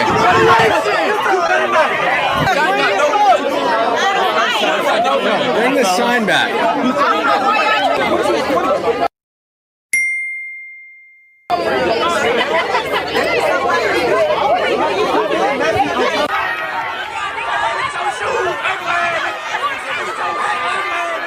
Like a little end live pre-game or post-game situation here. We have 500 people watching. We've got 500 right here watching. Look. Whoa. This is insane. What the heck? Oh my gosh. Hey, you're pretty close. Now. Well, I think the Fearless tour definitely made an impact. Yeah. Oh, whoa. Did somebody just throw something in our car? Arrest.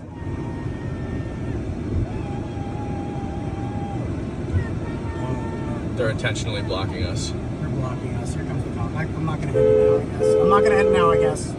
We've got more stuff. They're hitting the car. I thought they wanted us to leave. They're hitting the car. We're trying to leave, and they're telling us to leave, and they don't want us to leave, I guess. Hey! They are still hitting the car. That's okay. We're gonna... How is this a university? Look, they're intentionally blocking us. They want us to leave, but they don't want us to leave. It's like the biggest conundrum of all time. They're still hitting the car. This is wild. It's like a zombie apocalypse or something, man. Like they're... Oh, wow.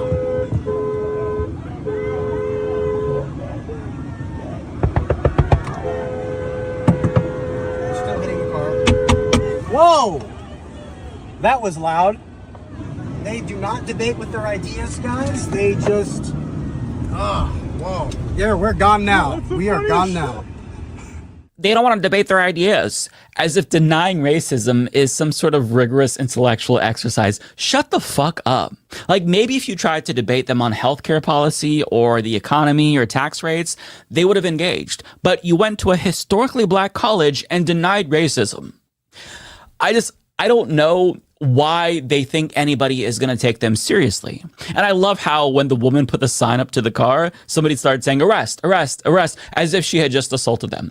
She put her sign on your car so you can read it. I mean, the bitch assness is just palpable here. And they honestly are so embarrassing for posting this. It shows that they have no self-awareness. But if they really wanted a debate, if they actually wanted to engage in ideas, they actually did get one, because a student filmed another student that was debating ideas, the specific ideas that they wanted to debate.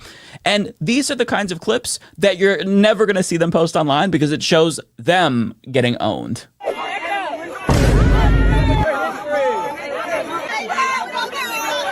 You called the East primitive for what? We created y'all knowledge. We created y'all science. We created y'all math. Y'all didn't do shit besides steal. Y'all didn't do anything to your...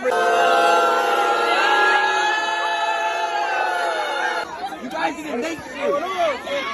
You guys touch children. It will never not be funny to me to see debate bros get out debate broed. Although, to be fair to them, they were already packing up their equipment and leaving. But to be unfair to them, even if that guy showed up to debate them when they were still trying to do this debate, they would have never posted that clip of him destroying them online, because it's an asymmetric debate. This isn't neutral. You either become the woke college liberal who gets owned, or you don't make the final cut. There's no videos of them on their YouTube channel saying, oh, woke liberal convinces us that we were wrong about X, Y, and Z. That is never the case. You were only there to be owned, and if you own them, nobody's going to see it. They get to control the prevailing narrative, and that's why they love doing these things. And that narrative control isn't just true on their YouTube videos, because a local ABC affiliate interviewed them after this event, and the affiliate didn't talk to a single student about this, which gave them another opportunity to present themselves as victims and control the narrative. I sat down with two members of the group on why they chose to come to an HBCU. We kind of just drive places, and then we end up in a city. We pick a city, and then we just go to that city, and then we kind of figure out what universities are there. We didn't know that TSU was an HBCU until the night before. He didn't know until they told him on campus. The university has released a statement about the event, saying university policy requires any demonstration or protest activity requires advance approval and permitting. The group told me they reached out to TSU for approval, but could not reach them. They believe even if they had approval, they still would have been met with anger. I don't know what would have been different about the situation. We probably would have been posted up in the exact same spot. The exact same people would have been on campus, and they would have had the exact same mindset. The group plans to continue their tour of speaking at colleges and universities, but they still don't plan to announce where they will speak next due to safety concerns. That ABC affiliate is owned by Nexstar, by the way, so surprise, surprise. Now, it would have been nice to at least hear from one student, since the students are now being smeared online in right-wing circles as violent because of these dipshits. But just so we're clear, they were not violent. Had they gotten violent or physical, that would have been unacceptable, but that is not the case. Regardless, they're trying to frame them as violent and claim that they were rioting, because of course. But they have a right to make fun of, heckle, and protest people that show up to their campuses to dehumanize them and make them feel uncomfortable.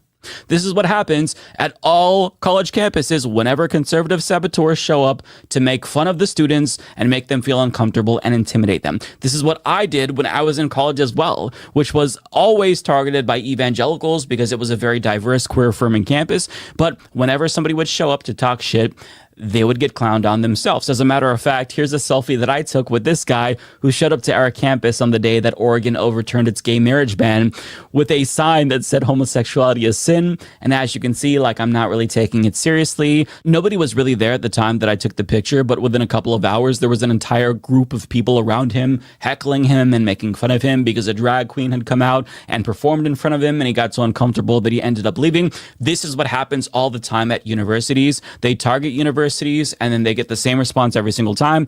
This is no different here. Like, you're not entitled to people's time, and if they choose to give you the attention that you're desperate for, it might not be the attention that you want. Like, they might be mean to you.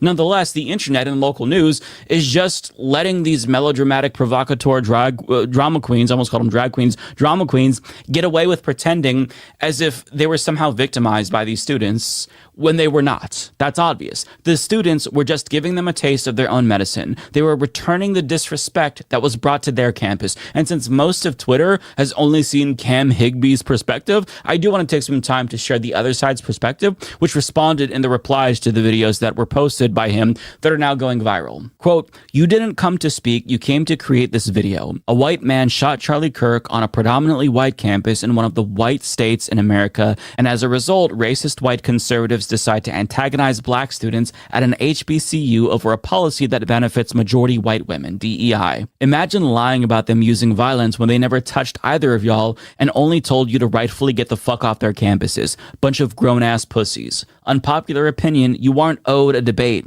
Guys, we're just here to have a civil discussion. DEI is a racist dog whistle. You exercised your right to free speech to be deliberately provocative. The students exercised their right to free speech by objecting to your presence. Don't debate people about your humanity or the humanity of others, plain and simple. Ignore them 100% of the time. I think you should reword the topics better and a different approach. You gotta leave room for persuasion. Coming on an HBCU campus with these signs isn't indicative of people who are trying to civilly debate. These are people who went out of their way to deliberately antagonize black students, so cut the bullshit." So as you can see, they sniffed their shit out from a mile away. But increasingly, racists and white supremacist provocateurs are targeting black communities, marginalized groups, because they feel emboldened thanks to Donald Trump's presidency. Before on the show, we talked about how neo-Nazis showed up to a predominantly black town to intimidate residents, but the community came together and they drove them out. But these things are continuing to happen even when they don't go viral. Like, they're isolated, but they do happen. For example, a Trump supporter crashed a book signing event for a black author and made a scene for seemingly no reason, aside from racism. I don't need to do anything. Stop telling me this is not Nazi Germany. I don't need to do anything. Stop telling me what to do. Call the cops on me. Go ahead, you do that. You go ahead and do that. You go ahead, you go there. You go there. Call the cops, bitch. Call the cops on me, bitch. Fucking go ahead, fucking bitch. Go ahead. Right here. Take a picture of it. Right here. Fuck you, bitch. I don't know if he's on social media, but I take it he'd be complaining about nobody wanting to debate him if he was. And this is nothing new. Back in 2022 and 2023, right-wing militias and Proud Boys were showing up to drag shows and neo-Nazis were showing up to pride events. But again, the same tactics drove them out. I did another video about how the community showed up to drive out these ghouls because they didn't want them there to intimidate them at Pride. And I'm going to link to that video and the other video down below so that way you can understand that this is the way to respond. Like, don't back down, don't be intimidated, but don't get physical. By now, we've seen this enough to know how to deal with this sort of thing. You simply just have to come together as a community and forcefully but peacefully drive away these fascists. That includes heckling them, counter-protesting, and a little bit of trolling from time to time. And those students, I think, handled this situation perfectly because they weren't there to debate. They were there to get a reaction out of them, and the students knew this.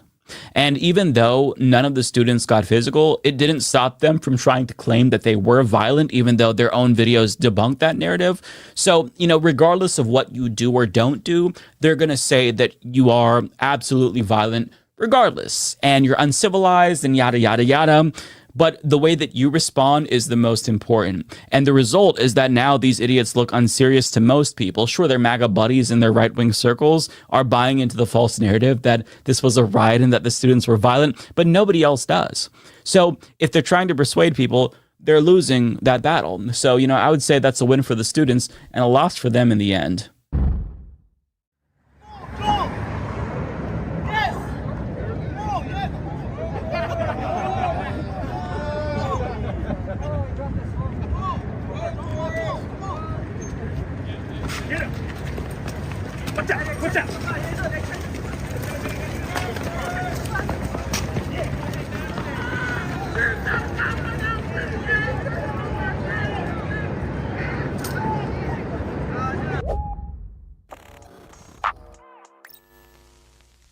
You just watched an entire gang of ICE agents chase after a delivery man in Chicago because he yelled "fuck Trump" at them.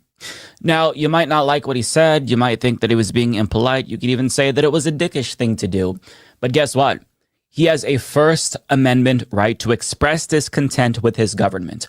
At least he did, but in 2025, under Trump's new authoritarian regime, Americans seemingly don't have the right to criticize our dear leader. And if you're wondering what would have happened if they caught him, well, they probably would have arrested him or tackled him and potentially assaulted him. And I mean, I don't know for sure, I can only speculate, but it's highly likely, seeing as how students like Mahmoud Khalil, Rumaisa Ozturk, and others were arrested and detained simply for disagreeing with U.S. foreign policy as it relates to Israel, while others, like this 79-year-old businessman who you're going to see, was tackled when he tried to give ICE paperwork for his legal employees that they were trying to arrest. A 79-year-old business owner says he was body slammed and pinned to the ground by federal agents during an immigration raid despite being a U.S. citizen. Surveillance video shows agents first approaching the elderly man inside of his business 2 weeks ago. He says he attempted to ask them what they needed and pleaded with them to allow his workers to retrieve their papers proving they had a right to work in the U.S. Instead, he was thrown to the ground. So you were pushed 2 times, one in the hallway, one in the hallway, and one outside. Undeterred, he followed the agents outside, where he says the encounter escalated, even though he was respectful. Rafi was now terrified, outnumbered, and outmuscled. Rafi said that he suffered multiple broken ribs, damage to his brain from being slammed headfirst into the ground. He showed his bruises to reporters. Despite his protests that he's an American citizen, he says he was arrested, detained at a federal center for hours upon hours without medical attention. Yeah. Now he is suing the Department of Homeland Security for $50 million, and I hope that he gets every single penny he can from them. But by the time Trump leaves office, I don't know if there's going to be enough money to go around given how many lawsuits ICE is racking up because they refuse to stop abusing their power. Like this woman who was assaulted because she dared to ask about her kidnapped husband.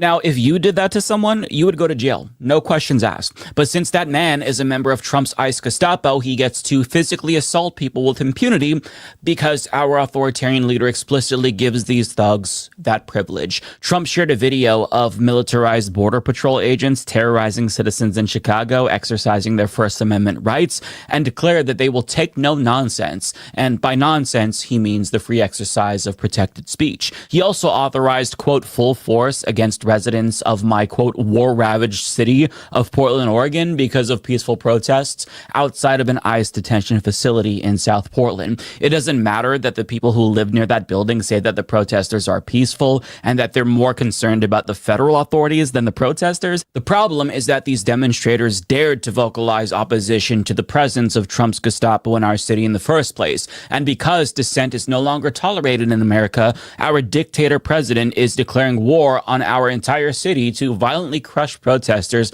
for simply exercising speech that was once constitutionally protected. Not sure if that's still the case, doesn't seem like it. And since Trump has given them the green light to abuse us, not only by tweeting about it, but by signing an executive order shielding them from legal culpability when they inevitably abuse their power, the limp dick fascists that make up Trump's Gestapo now feel emboldened to be as cruel as they want to be towards us because their leader says that it's okay. They're still going to cover their faces just to insulate themselves from future prosecution when Trump is no longer in power, but for now, they're letting their freak flags fly, and it's why they're assaulting and detaining permanent residents and U.S. citizens. It's why they're deporting legal immigrants and now mostly arresting immigrants with no criminal record whatsoever, according to an analysis by The Guardian. So let's call this what this is: a group of violent fascist extremists have seized control of this country, but since might makes right, well, you're actually the violent extremists for opposing them and speaking out against them. And by you all, I mean you watching this video, even if you're not an immigrant. I say this because journalist Ken Klippenstein reports that a new national security memorandum from Trump is now designating common political beliefs as indicators of violent extremism, including anti-Americanism, anti-capitalism, anti-Christianity, support for the overthrow of the U.S. government. That doesn't include violent insurrections, by the way, apparently, extremism on migration, race, and gender, hostility towards those who hold traditional American views on religion, and hostility towards those who hold traditional American views on morality. And I feel like I shouldn't have to say this, but it is perfectly legal to hold hostile views towards capitalism and religion and traditional American values, whatever that means. But now I guess that's going to get you put on some sort of a government watch list. And odds are some of you watching check multiple boxes there. If you're a socialist, an atheist, and you believe that immigration should be humane, or think that equality for black and brown people is good, or that free expression for trans Americans is inherent to like being free, your government is probably going to consider you a potential terrorist threat.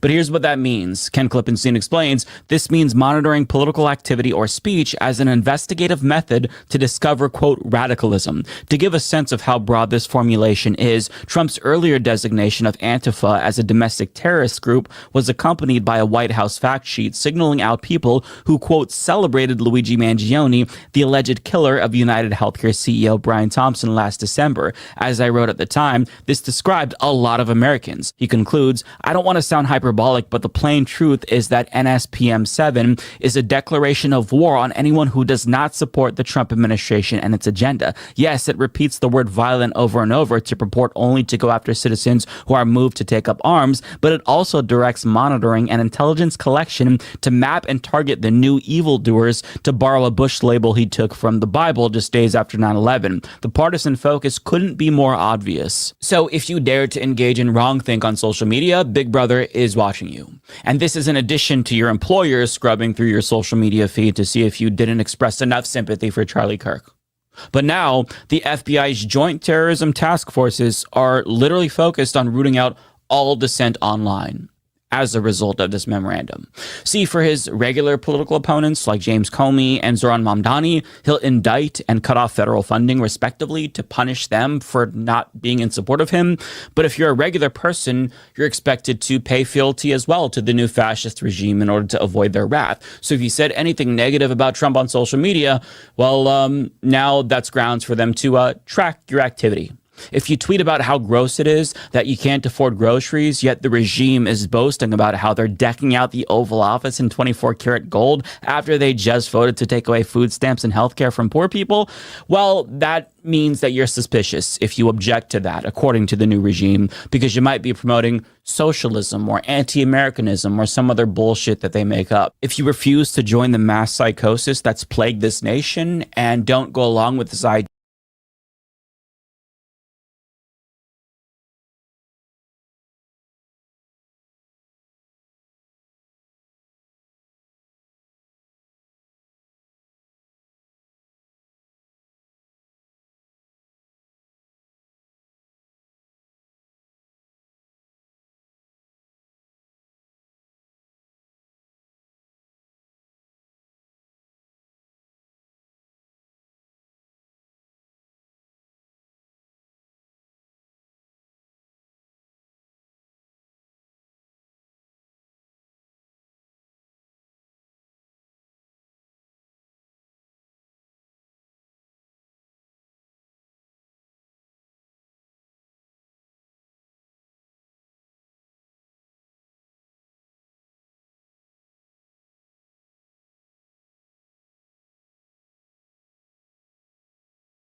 also heard pleading for someone to call her family and a lawyer, giving out her name.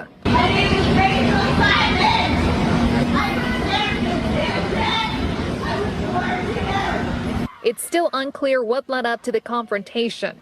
Witnesses say she is a member of Hill Network, a community immigration defense group, and that she was monitoring the area. She goes there to protect day laborers at this twice a week. You know, she's there. On social media, the group said a woman named Rachel S. was injured and detained by federal agents at that same Home Depot. Now, just to give you some additional context, I'm assuming that Rachel was part of a community watch network that films interactions between residents and authorities, because the idea is if you film them, then they're less likely to commit human rights abuses. But I mean, the ICE Gestapo is so unhinged that they don't care who's watching or filming, and citizens mostly do film because up until this point, like, citizens have used their citizenship to protect immigrants from abuses by federal authorities. But as you can see, they just don't give a shit anymore. It's no longer protecting anyone. It doesn't matter if you're a citizen or a permanent resident. They simply do not give a fuck. And we'd be here all day if I went through all of the examples I could find online of how unrestrained Trump's Gestapo has been. We could talk about how ICE ambushed immigrants working on a roof, and in order to catch them, they removed their ladders so that way they were stuck on the roof and basically told them to jump or stay up there. I could also talk about how hundreds of immigrants at Alligator Auschwitz are now missing. They could have been deported. They could have been transferred to a different facility. They could still be at Alligator Auschwitz for all we know, but the fact that they've fallen off the grid is an ominous sign, to put it mildly. I could talk about these stories and so many other stories, but the fact remains that denouncing these forms of violence being perpetrated against residents by the government is grounds for you to be designated potentially as some sort of violent terrorist extremist. That's where we're at. If you're against violence and you use your voice to condemn it, you're violent, according to Donald Trump. But regardless of how hard they try to strip us of our independent thought, it doesn't change the fact that you are not a threat to the state simply for speaking out. You're a patriot and a decent human being, for that matter. And they can take away our civil rights and our civil liberties and even take away our freedom. But they can never take away our humanity so long as we oppose what they are doing. Staying silent in the face of oppression is not going to protect you. And if it does protect you, it's only going to give you a shield for so long. As the famous poem by Martin Niemöller goes, first they came for the communists, and I did not speak out because I was not a communist. Then they came for the socialists, and I did not speak out because I was not a socialist. Then they came for the trade unionists, and I did not speak out because I was not a trade unionist. Then they came for the Jews, and I did not speak out because I was not a Jew. Then they came for me, and there was no one left to speak out for me. And that right there is a cautionary tale that we should all learn from. Do not let them gaslight you or intimidate you into silence. Your speech is not violence, but it is a threat to the regime.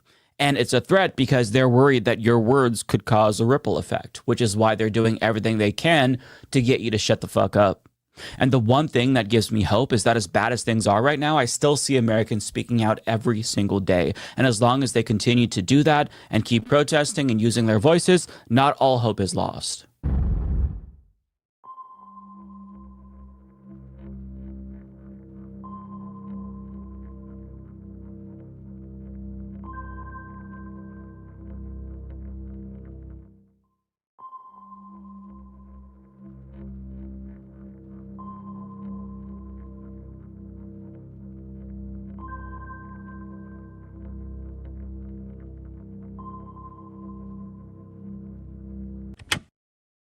If you listen to what she was saying, just hear me out. If you listen to what she was saying, at its core, she's angry about the exact same things you are.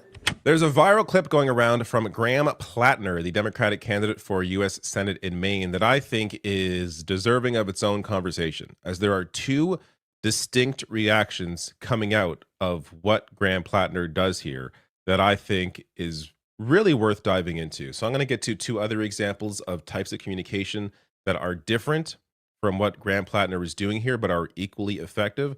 So let me first play the clip so you have an idea of what's going on, and then we'll jump into it. So what's your plan for the illegals that are in this state that get free benefits? They don't. If you listen to what she was saying, just hear me out. If you listen to what she was saying, At its core, she is angry about the exact same things you are. People are propagandized, people are misinformed, but people are not stupid. And we shouldn't treat them as such. People are angry because they know they're being screwed. They might get lied to, they might get taken in. If somebody robs your neighbor's house, you don't go over there and laugh at them afterwards. They've been taken advantage of. And that's what this is. People are being robbed. They're being robbed of their critical thinking. They're being robbed of their empathy. The answer to that is not shame. The answer to that is not anger. The answer to that is empathy and compassion. All right. I think that is an incredible clip. And it goes to a kind of communication that we don't really see. Now, I want to be clear here. I think we see too much capitulation to right-wing thought, right-wing ideas, including to voters, not just politicians, in a way that does not educate or communicate what the actual problem is. But what Graham Plattner does here is he acknowledges how some people are taken in by propaganda and are fooled into thinking something is the reason why their life sucks, in this example, immigrants, when that is clearly not the problem. Now, I'll get to some of the pushback to his clip here, but I think it's important to note that this does, just because this is his approach in this setting, in this town hall, with this individual, with this group of people, doesn't mean that this should be the approach across the board in every situation. Sometimes shame is necessary, depending on who you are, depending on who's receiving the message, depending on if it's a person you have a personal connection with who you think can be moved by shame, or maybe they can't be and you have a different approach. But I think it's important to understand that there is no one way to communicate with people that are completely lost. There are a variety of ways, but also keep in mind, he's not simply communicating to that bigot in the crowd. He's communicating to the rest of the audience. This is somebody who's trying to, if you're in Maine and you're watching this video, you likely already know who Graham Plattner is. You likely lean left politically. He doesn't need to convince you to vote for him. What he's trying to do now is grab more of these liberal voters or people who don't pay too close attention, but they don't like how divisive things are. And this kind of approach can do that. He's not necessarily trying to grab the bigot voter, because let's be real, that kind of voter, they rather vote for bigotry than educate themselves or be in a position where they're going to vote for a Democrat, because a lot of these people are just lifelong Republicans, lifelong, right-wingers. They don't know any other way. They don't know any other way of thinking. You can tell them what the actual issues are, what the issue with in terms of money and power, what the actual problem is, and they're still going to vote for the bigot because they themselves are bigots. I think it's a losing battle to try and chase right-wing voters when you have a whole bunch of people who don't normally vote that you could be trying to chase instead. But that doesn't mean that this approach is wrong, because I think he's doing something here that very few politicians and communicators generally are able to do. The way he's able to on the fly address the heart of an issue, how a lot of people are propagandized, and turn that into a discussion about power and propaganda and media is incredible. Now, I want to get to some of the reactions that I saw online to this. So I want to be clear. Most of the reaction I saw was positive, but I think it's worth highlighting the pushback to this, because there are some good points here that are worth addressing. So this post here, okay, well, as their newest target of the last 5 years, I'll let you handle the empathy and compassion part while I fight for my life. Not saying you're wrong, but definitely saying not all of us have the capacity to be saints to people who want us dead. They voted for the robbers 3 times. Every time the robbers do something awful, they cheer it on saying, this is what I voted for. You're damn right I'm all out of empathy for these assholes. Yeah, I'm angry too, but I didn't turn my anger towards the most marginalized people in society. Undocumented, LGBTQ, people of color, etc. That's low-hanging fruit, fodder for bullies, and it's a choice made by adults. I can empathize with what brought them there, but that's where it ends. So this is where we get to how your ability to communicate, or how you communicate, changes depending on what your audience is, what your goal is, who you are. All of that changes depending on the context of the situation. So I want to give you another example of communication that is the complete opposite of what we just witnessed. And that is this here. So as Jeff Colton writes, man in the black and white flag mask biked in circles around the Zohran Mamdani presser in Jackson Heights, calling the mayoral candidate, quote, a terrorist. After a minute or two of that, this muscular man screams at him, get out of here with his bigoted shit. So this is complete opposite to what Graham Plattner did, but is also correct. It's equally effective because this situation is much different than a town hall with the politician where the vast majority of people there are supporting Graham Plattner. This is a whole different situation where, yes, a majority of people at this presser are supporting Zohran Mamdani, but you have this agitator here trying to be a complete asshole and disrupt it just for the purpose of disrupting it. So let's just watch a bit of this. It's really entertaining to see how this guy shows up. I could put up some of the audio on.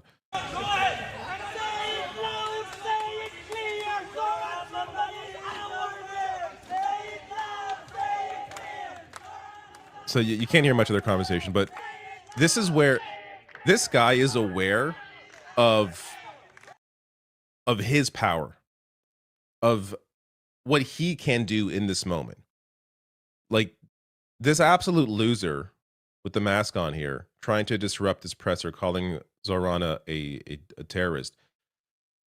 This absolute unit understands how intimidating he can be, and to use his physicality and his anger to scare off this agitator. And he eventually leaves because like he's not wanted there. There's no reason for him to be there. He's just trying to stir up shit. There's no getting through to him. You're not going to go up to that guy with the mask on and be like, what you don't understand is that you are being propagandized. And if your house is being robbed, like you're not going to be able to use any sort of language to change that guy's mind, and you shouldn't be trying to change his mind. He's just an asshole. So I think it's important people understand, just because, you know, someone like Graham Plattner in this moment is using this way of communicating does not mean that this is the only way to communicate to a bigot. Now, another form of using power are how employees can work against who they work for. So 30 Paramount employees slammed studio leaders for condemning Israeli film boycott. Quote, you are aligning yourselves with genocide in Gaza. So this is a story that came out today in Variety. They have the exclusive. A quote here from their letter. As Paramount employees, we refuse to have our labor used to endorse complicity in the brutalization and erasure of an entire population. We do not and will not support the leadership team's attempts to align a publicly traded American company with the intentions, actions, and propaganda arm of a foreign government. And they go on to discuss how they have tried to engage Paramount leadership with data-driven and objectively strategic business recommendations to acquire projects from Palestinian creators, such as the documentary No Other Land, or the documentary It's by Zon from Gaza and I'm Still Alive, which ended up winning awards.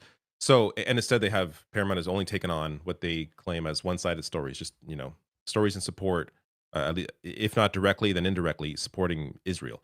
So this is a way of communicating, of using power through collective power against the powerful, against the corporation that they work for. Again, you're not going to walk up to the leadership, the executives at Paramount, and be like, what you don't understand is that you are being propagandized. There is a different way to communicate here based on the context of this situation, and that is only with collective power. No individual at the company is going to be able to have any power on them by themselves, even if they wrote that letter. It's with collective power that they can try and push Paramount in a different direction. So I just think that was a great clip from Graham Plattner, and it led to a greater discussion about communication, how to communicate, and how communication can be completely different, yet still be effective because the context of the situation changes. You know, the news has become a little too depressing with discussions of fascism and war crimes, so how about we get back to some good old-fashioned, pure, uncut corruption? So in this video, I'm going to get to the incredible scandals coming out of Doug Ford's Ontario government with just stuff that would collapse any other provincial government in any other time. But right now, Doug Ford, despite being in power for so long, despite the many scandals, despite all these recent scandals, his support continues to increase. So I'll get to later on why I think that is. But first, let's get to the first incredible scandal, and that is concerning these little guys right here, speed cameras. So in case you're not aware, speed cameras obviously catch you speeding, and those fines could range from $5 per kilometer if it's over 1 to 19 kilometers, all the way up to $12 per kilometer if you're going really quickly in, and they're largely put in, as they write, community safety zones, largely school zones. But this gets to the announcement and the incredible news behind that announcement. Here is Doug Ford. In a few weeks, our government will introduce legislation to ban speed cameras in Ontario to protect taxpayers and drivers and stop them from being gouged. Over the last few years, we've seen municipalities across the province use municipal speed cameras as nothing more than a cash grab. Drivers across the province have received tickets for going just a few kilometers over the speed limit.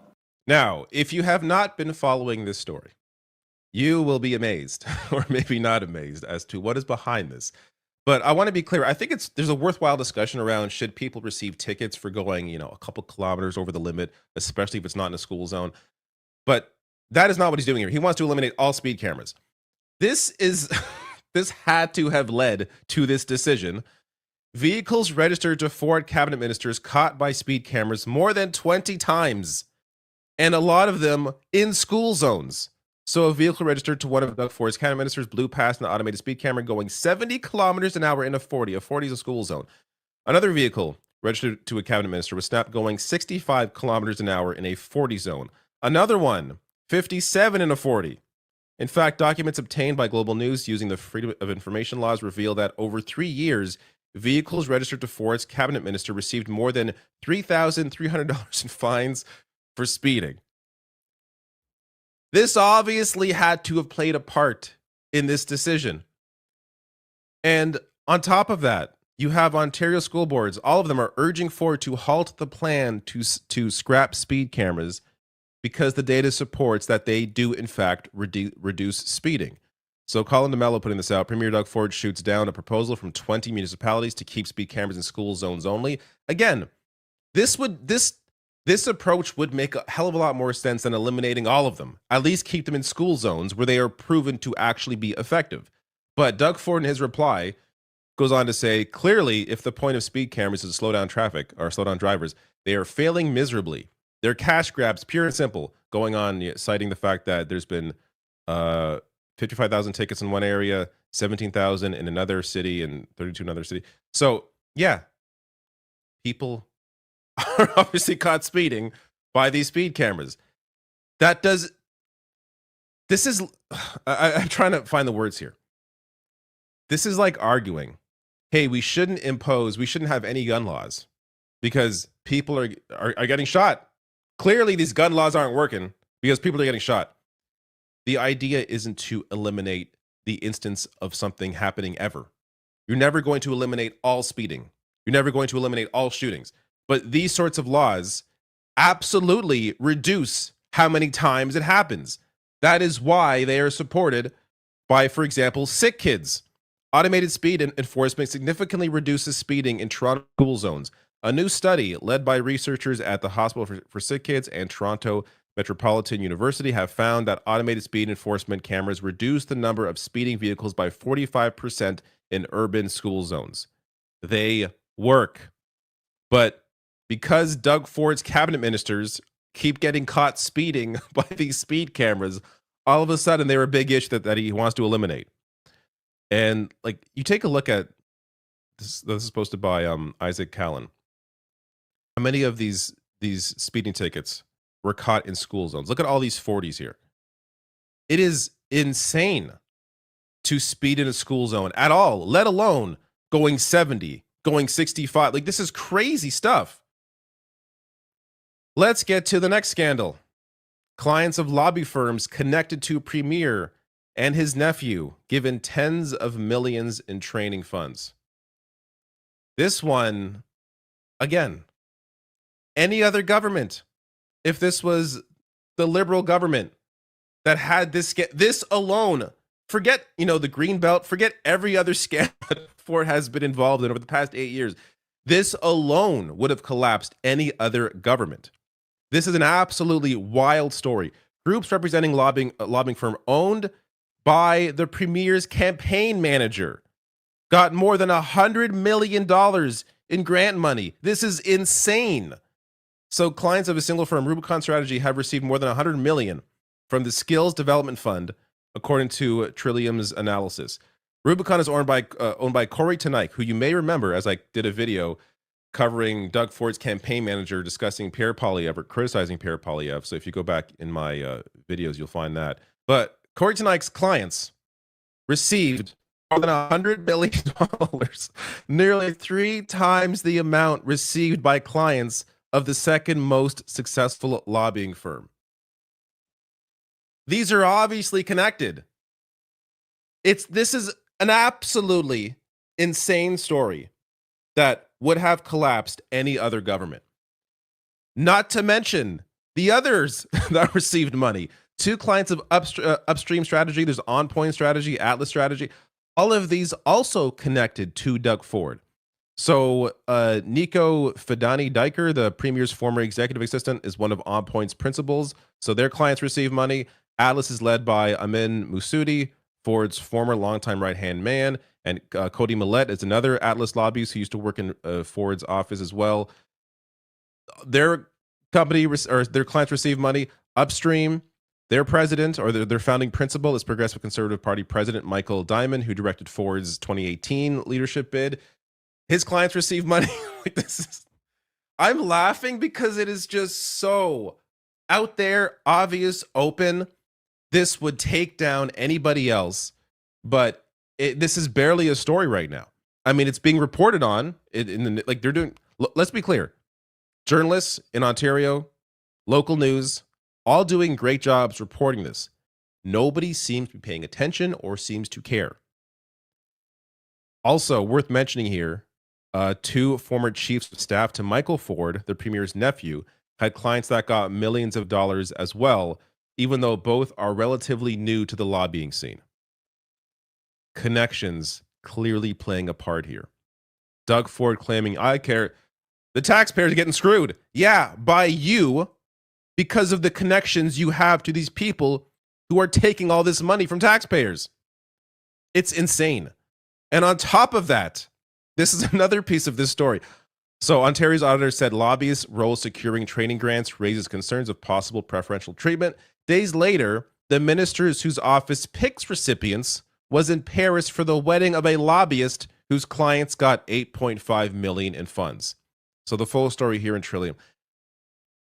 It is just in your face, clear and obvious. If this was a liberal government, an NDP government, a green government in a different world we live in where that's possible, this would take down any of this story alone. But this is just one of many. Carol McNeil writing here. There was a time this would result in the fall of a government. Ontario Labour Minister attended lobbyist's wedding after granting his clients millions in training funds, and clients of a single firm owned by Doug Ford's campaign manager have received more than $100 million from the fund. This is a former CBC News journalist. They're aware of past scandals, the gas plant scandal under Dalton McGuinty, the Liberal government. That pales in comparison to the level of corruption we have seen from Doug Ford's government. Jen has some writing here. The transfer of wealth in Ontario is our tax dollars being used to pad corporate earnings, facilitated by lobbyists that are friends of the government. Absolutely. Here's another thing worth mentioning. Ontario falling short on reaching $10 a day childcare goals. So despite all this money going to all of Doug Ford's buddies' clients, this is something that I have personally benefited from. When my child was in daycare, our childcare costs were cut in half night because of this, and they may not have enough money for this program that actually helps people, which, by the way, was brought in by the federal government, the liberal federal government that worked with provinces to implement this. Ontario, I believe, was the last province to finally get this implemented, and already they're having issues. Why are they having issues? The province received $10 billion in funding for childcare, but spent the money over 4 years instead of the intended 5. So their inability to manage a budget. These are the people that voters think, oh, Doug Ford, the Conservatives, they know how to manage money. No, they clearly do not. And then you have stories like this. Ford government blocks public live streams of school board committee meetings. So this is a story by Tina Yazdani in City News. Let me play just a piece of her report here. Premier, why is your government directing school board committees to no longer live stream their meetings? Are you blocking access to information for parents? No, I haven't heard that yet, but I'll look into that. While the Premier was unaware of the new directive, the Education Minister's office confirms live streams of all school board committees have stopped. In a statement, the Education Minister tells us in part, I made this decision to maintain meetings that are productive, professional, and focused on improving student success and achievement, rather than serving as a forum for political commentary.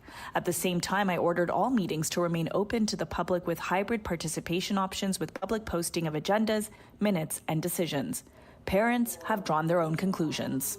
Pretty much all school boards are underfunded for special education. It makes it that much harder for people to advocate. If you take away information, it makes it harder for them to pull those numbers together and show how bad the situation is. That's exactly the reasoning.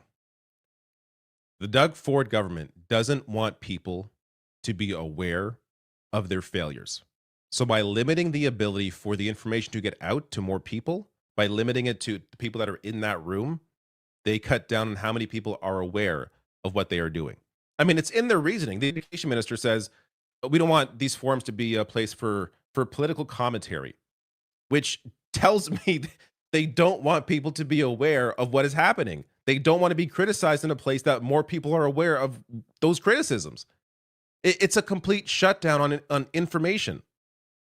So this is not these live streams in particular, but this whole idea, the lack of information, is at least partly the reason why Doug Ford's government keeps gaining in support. This is the latest from Abacus data from August 31st.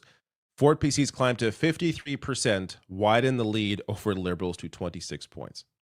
Now, I think the Liberals and the NDP deserve some blame as well. I don't think they're as strong as they could be, but it's hard to get your message out when people aren't paying attention. Donald Trump is dominating the news everywhere, in not just the US, but also in Canada. It's hard to get animated. I think it's hard for the typical voter to be animated and angry about what Doug Ford is doing when a lot of people are just happy that we don't have, ICE in our streets, that there isn't raging fascism currently going on. Like the bar has been lowered to such a level where Doug Ford is getting away with things that would have collapsed any other government. But also, I think the bar is lower for conservatives generally. Like people were impressed that Doug Ford came out to criticize Donald Trump when and he still is, but when the whole tariff thing started. You shouldn't be surprised by that. Yes, Doug Ford is a conservative, but Donald Trump is somebody who is actively hurting Canadians. Any leader, all the leaders came out against Donald Trump. So to specifically be impressed by Doug Ford when they've all been calling out Donald Trump well before this, Doug Ford was supporting Donald Trump up to the last election. Just the bar is so incredibly low for Doug Ford and the conservative government. And another element of this, I think, is just the fact that Doug Ford comes off like a normal person. Oh, he's a guy you can have a beer with. Sure. Why do you want this man in power? Go have a beer with him. It doesn't mean he should run the government. The level of scandal. I mean, if you go on my channel, go to the search bar on YouTube, type in Doug Ford. I've done countless videos on Doug Ford over the years. There are many more scandals, many that I have forgotten because there have been so many of them. Many I've never been able to do videos on because there's too much with this government. People need to be more aware of this. And I look, this channel gets out worldwide. It's very unlikely that there's going to be, not unlikely, it's impossible that there are going to be enough people in Ontario that watch this video and understand what's going on with Doug Ford. But in your own lives, if you're living in Ontario, try to begin informing people about what is happening with this man and what he is doing. Because it's disheartening to see numbers like this when The level of corruption is unlike anything we have ever seen in this province. If you enjoyed this video, please hit like and subscribe, and check out some of the other videos I have on this channel.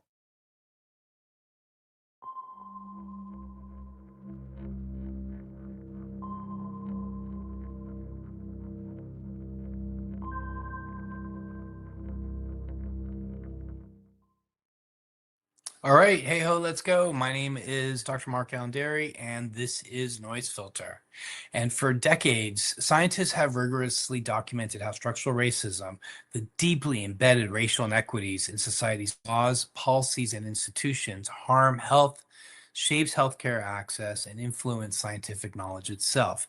Yet the current US government and the administration has labeled this work ideological rather than scientific. And as a result, it has cut billions in research funding, specifically targeting studies on diversity, equity, and inclusion, and research programs aimed at understanding and addressing health disparities. This move conflates research on health equity with initiatives to diversify and improve the culture of the scientific workforce. But these aren't the same. Critics argue that this is not merely a policy debate or a call for a viewpoint diversity. Instead, it's a rejection of a wealth of evidence gathered over 25 years that prove that structural racism is a fundamental determinant of health inequities. The legal system has weighed in. Federal judge in Massachusetts, appointed by a Republican president, called the grant terminations racial discrimination, unprecedented in his 40 years on the bench. The judge questioned the government's apparent preference for homogeneity and exclusion, openly criticizing the cuts as illegal and discriminatory. Now, despite this ruling, the administration appealed. The Supreme Court issued a split verdict, allowing the government to proceed with terminating over $780 million in research grants, stating that lawsuits should be litigated in specialized courts. The contradictory stances between the scientific community and the government highlight a stark divide between evidence and ideology. So understanding structural racism role in health means recognizing how policies from the colonial era forward, right, such as slavery, Jim Crow laws, and exclusionary practices against indigenous peoples, and how that has shaped racial inequities. These are not just relics of the past, but living legacies influencing disparities in health, wealth, education, housing, healthcare, and ultimately, as we said, health outcomes. This counter ideology, sometimes called scientific this counter ideology, sometimes called scientific racism, falsely argues that innate biological differences between races explain health disparities. And this perspective deflects from real causes, structural injustices, and social determinants of health. Unfortunately, remnants of this harmful ideology still influence research today. They influence clinical decisions and ultimately policy.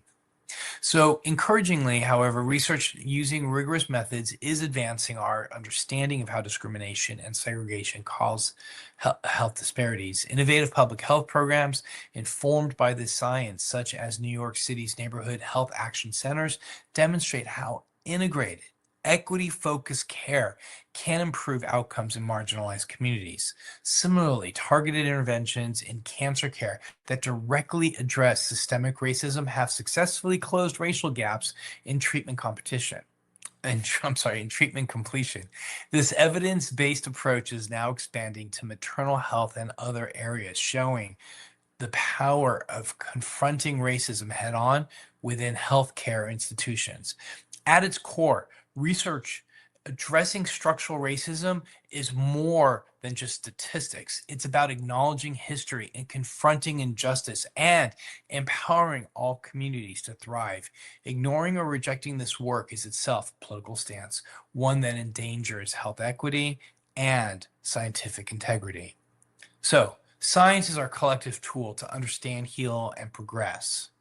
When politics override evidence, the cost is measured not just in dollars, but in lives. In the fight for health equity, let's stand firm for truth, justice, and research that uplifts every community, because health is a right and not a privilege. My name is Dr. MARKALAIN DERY, and this has been Noise Filter.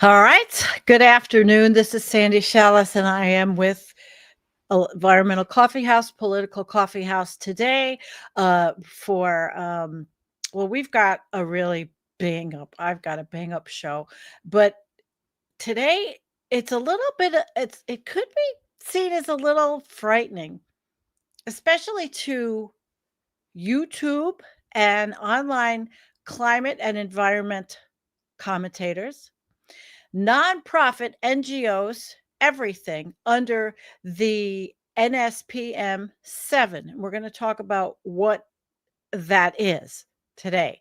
But it's just really important that I get to do this because I've been thinking about this a lot since it's not an executive order. And I'm going to show you a little clip to get started in a minute. But I'm working now on climate communication, like strategies for safety, actually, and PDFs and docs for organizations and climate YouTube channels that could be affected in the United States under this mess. And it's quite a mess. It is. And so we will get started. And let me start with this little video because I thought that Kyle and Ken did a good job. So let me add this and let's play it, and then we'll get going. Because Ken Klippenstein, he wrote the first article about this, and the media really isn't covering this, and this is critical. But I am specifically dealing with YouTube climate and environment science communicators and non-NGOs. There's big NGOs, there's small little local 501c3s. I mean, I don't think any of them have an idea what could potentially be coming. And it's pretty serious, in my opinion. So let me play this and let's go. Directive, this NSPM 7 directive. And in that directive, basically what he says is these things effectively sort of put you on the government's radar that perhaps you're either a domestic terrorist or aiding and abetting domestic terrorists. And it includes things like anti-Americanism, anti-capitalism, anti-Christianity, support for the overthrow of the U.S. government, extremism on migration, on race, gender, hostility towards those who hold traditional American views on family, same thing for traditional American views on religion, same thing for traditional American views on morality. And so that's obviously, they're casting a very, very wide net there. But let me start with this.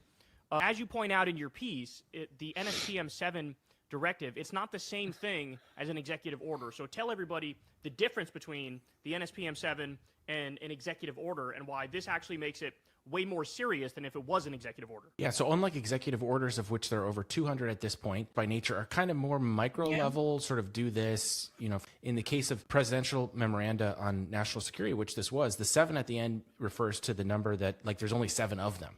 Number 6 is classified. We don't know what number 6. In this case, for whatever reason, the Trump administration decided to make it public. And I think because of that distinction, the media has missed this story.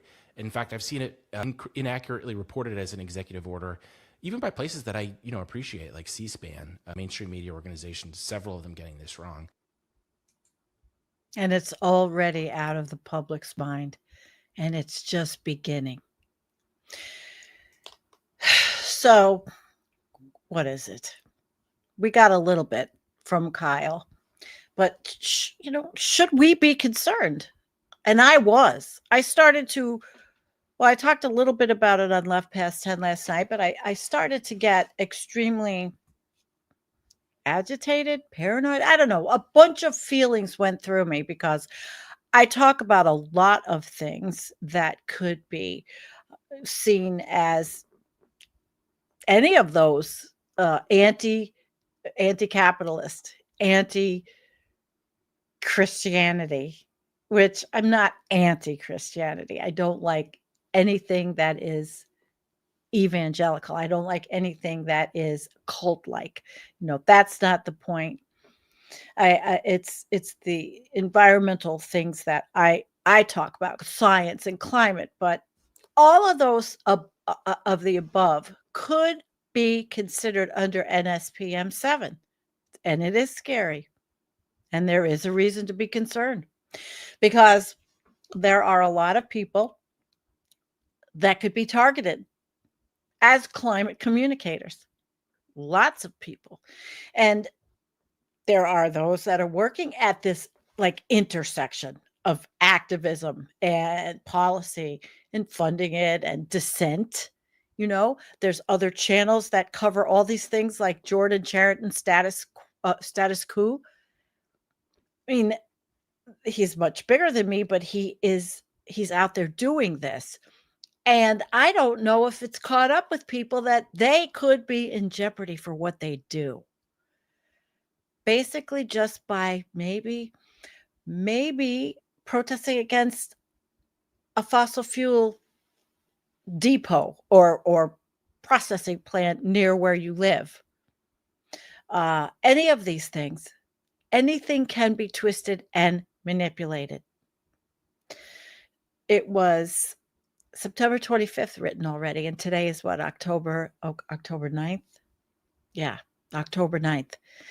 So what it does is the orange turd has directed the DOJ, the Treasury, the FBI, which is the Joint Terrorism Task Force, and I have my notes here. Now they're going to say, oh, and the IRS, because of the 501c3, which I am part of a small 501c3. And back in 2017, we protested the Northern Access Pipeline. We did organized protests with the Seneca Nation and the Onondaga Nation and people all over here because of the fracking gas that was going to be piped through and taking people's property away by eminent domain all the way up through Niagara County and through the Niagara River to Canada to be sold. Not even for anything. So we won. It was never built. But translate that to now under NSPM 7. You really need to know what you're doing. And you probably need access to good civil rights lawyers. And this is going to be a problem, I think, for a lot of small 501c3s. Things can be taken out of context by these people. We see how much they lie.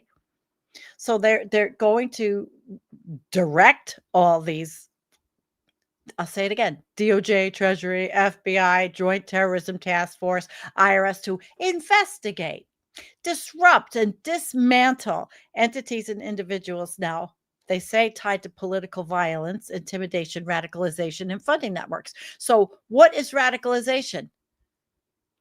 Protesting against a mining operation that's going to destroy an ecosystem? Is that radicalization? Is that political violence? It's not political violence. As we've seen, I have been to climate marches in DC. I have been to protests, Iraq 1, Iraq 2. I've been to DC so many times. I've been to New York. I have been here, everywhere. Never, ever, ever has there ever been any political violence. In my long life of being an activist, never. I was an activist in the biker world. I mean, towards, safety for us riders. I mean, but there was never any violence. And now it's going to be turned around and perverted and made into something that it's not. Funding networks. That makes me laugh. But the big NGOs have funding networks, and they also have attorneys. They also have probably law firms they're working with. But are they even cognizant of this, the seriousness of this NSPM 7 and what it could do to dissent, to protesting, what it could do? I mean, this is our voice. These are our voices. I am a climate and science communicator. Am I violent? No. Do I promote political violence? Absolutely not. Civil disobedience? Absolutely. I've interviewed Roger Hallam. He is the king of civil disobedience. Spent prison time for it in the UK. They ain't much better than we are. So, including within those authorities, could be the surveillance and scrutinizing us, looking at funding, looking at the officers of a small 501c3. I was the treasurer of a local one. I mean, so small. But again, we were involved in protesting against National Fuel, against a pipeline. And it was, what is it? Transfer Partners. Kelsey, oh my God, I wasn't even prepared to say his name. But anyway, it was, but now everything can change. It's all changing now. So they could look at officers and who's sponsoring, aid and abetting, and actors of political violence. It's what are they going to call political violence when I say that I don't like something now in the United States? Is it going to be that you can't say Energy Transfer Partners? That's it. But that you can't say what you feel, think, or what you're against because it's not capitulating to the orange turd and their fascist, authoritarian, awful right-wing administration, that the free speech warriors that want to control free speech. He even said it the other day. He ended free speech, but he meant in burning flags, which the incidences of burning flags is so small. He ended free speech for that. How far do you think he will go until he curls up in a ball of dementia-riddled, as the girls at IHIP say, cankles? Well, anyway. So also, ordering that domestic terrorism priorities include nonviolent but politically charged acts, such as organized doxing, swatting, intimidation campaigns, civil disorder, and coordinated harassment. Now, personally, I know nobody that's ever done any kind of doxing or swatting. Maybe some intimidation, but in a soft way, because you've got to have some tools in the chest. But civil disorder or civil disobedience is not political violence. And that's a whole other show. They're also emphasizing investigations of the NGOs, and we're going to go into who some of those big ones are. And American citizens in different countries. So let's say you have American friends that are in the UK and they were with Extinction Rebellion, which I don't know what it is, exactly is happening now, but that could be a problem. That could be a problem. Now, groups with close ties to foreign governments, agents, citizens, foundations, or influence networks. Now, that means that they're going to use you have to register as a foreign agent if you're doing any of that.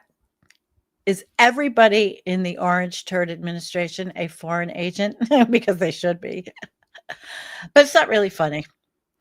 And they want to give the IRS authority to ensure that tax-exempt entities are not directly or indirectly financing political violence or domestic terrorism. Nobody on the left is funding political violence, and there is no domestic terrorism. The domestic terrorism was on January 6th in the Capitol. When I was in Washington, D.C., we never went to the Capitol. We never stormed the Capitol. We never brought weapons. We had signs. We had megaphones. We had things like that. It's opposite world, as Nicole Sandler says. And then they want to frame this. So they say, okay, and what I talked about in the beginning and what Kyle had said, anti-Christian, anti-capitalism, or hostility towards those who hold traditional American views. So is not wanting a fossil fuel processing plant by your home or even a data center, is that a traditional American view to want to have all this shit? All of this is going to be bent and perverted, and it's going to be tested. in the courts. It will be tested in the courts. Trust me. But there are people like me. I'm alone. My speech can be political. I am an activist. Where's the line? So how are people like me, climate communicators, and so many others vulnerable? So we'll talk about the big ones.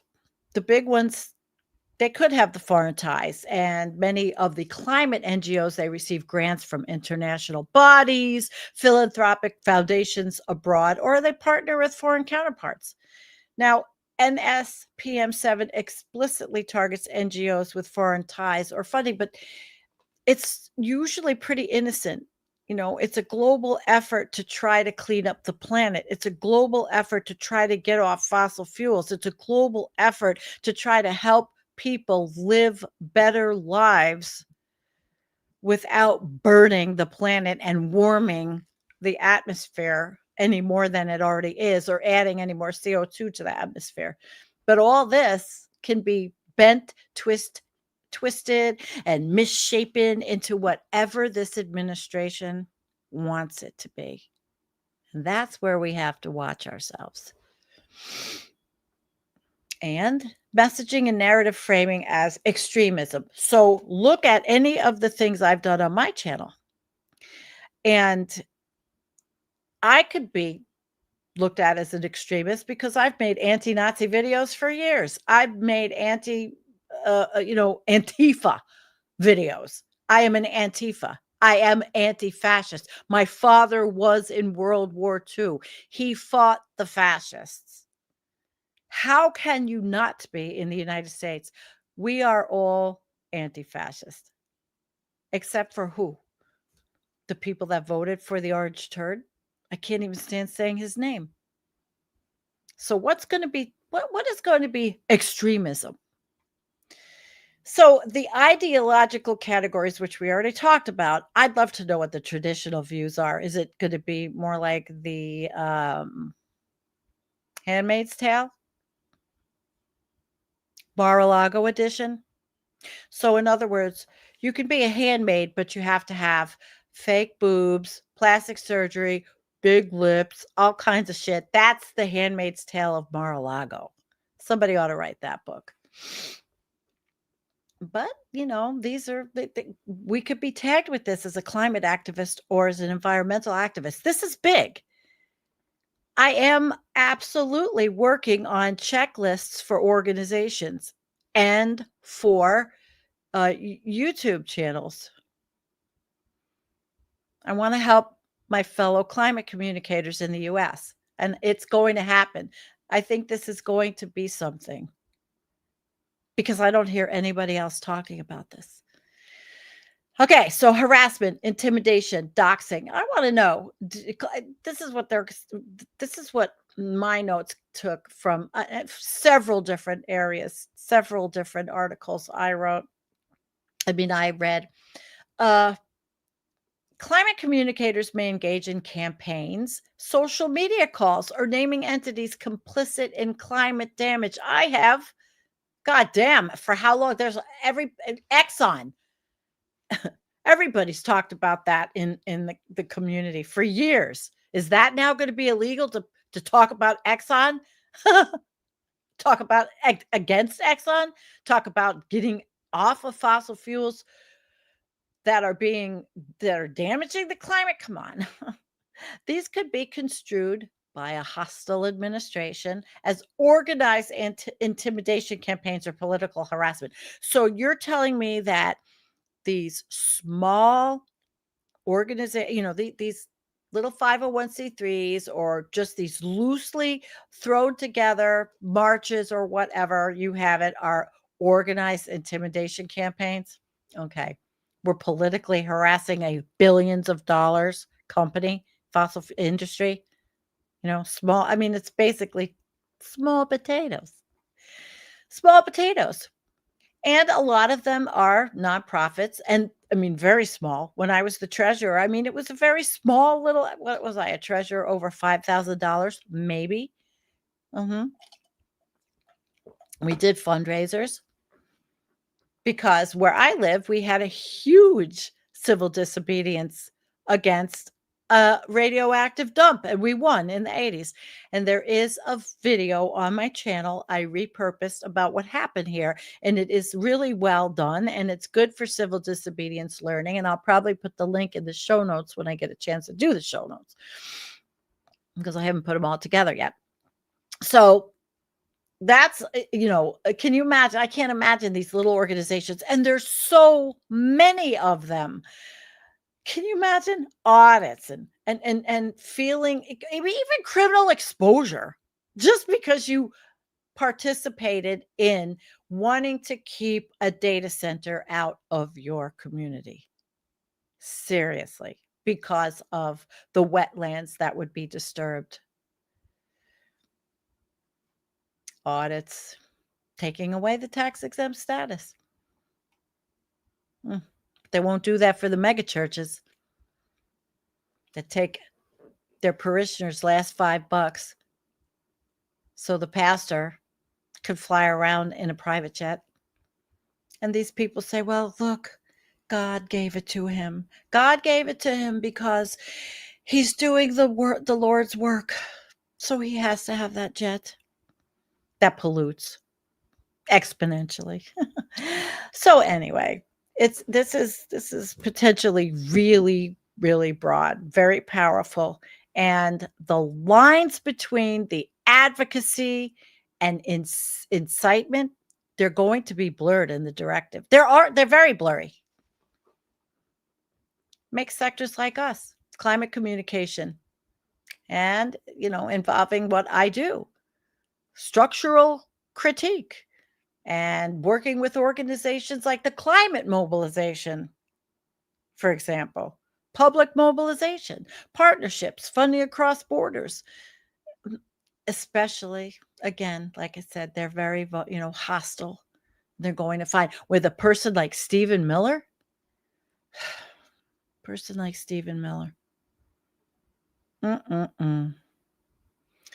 Yes, Tommy, they are fucking nuts. Okay.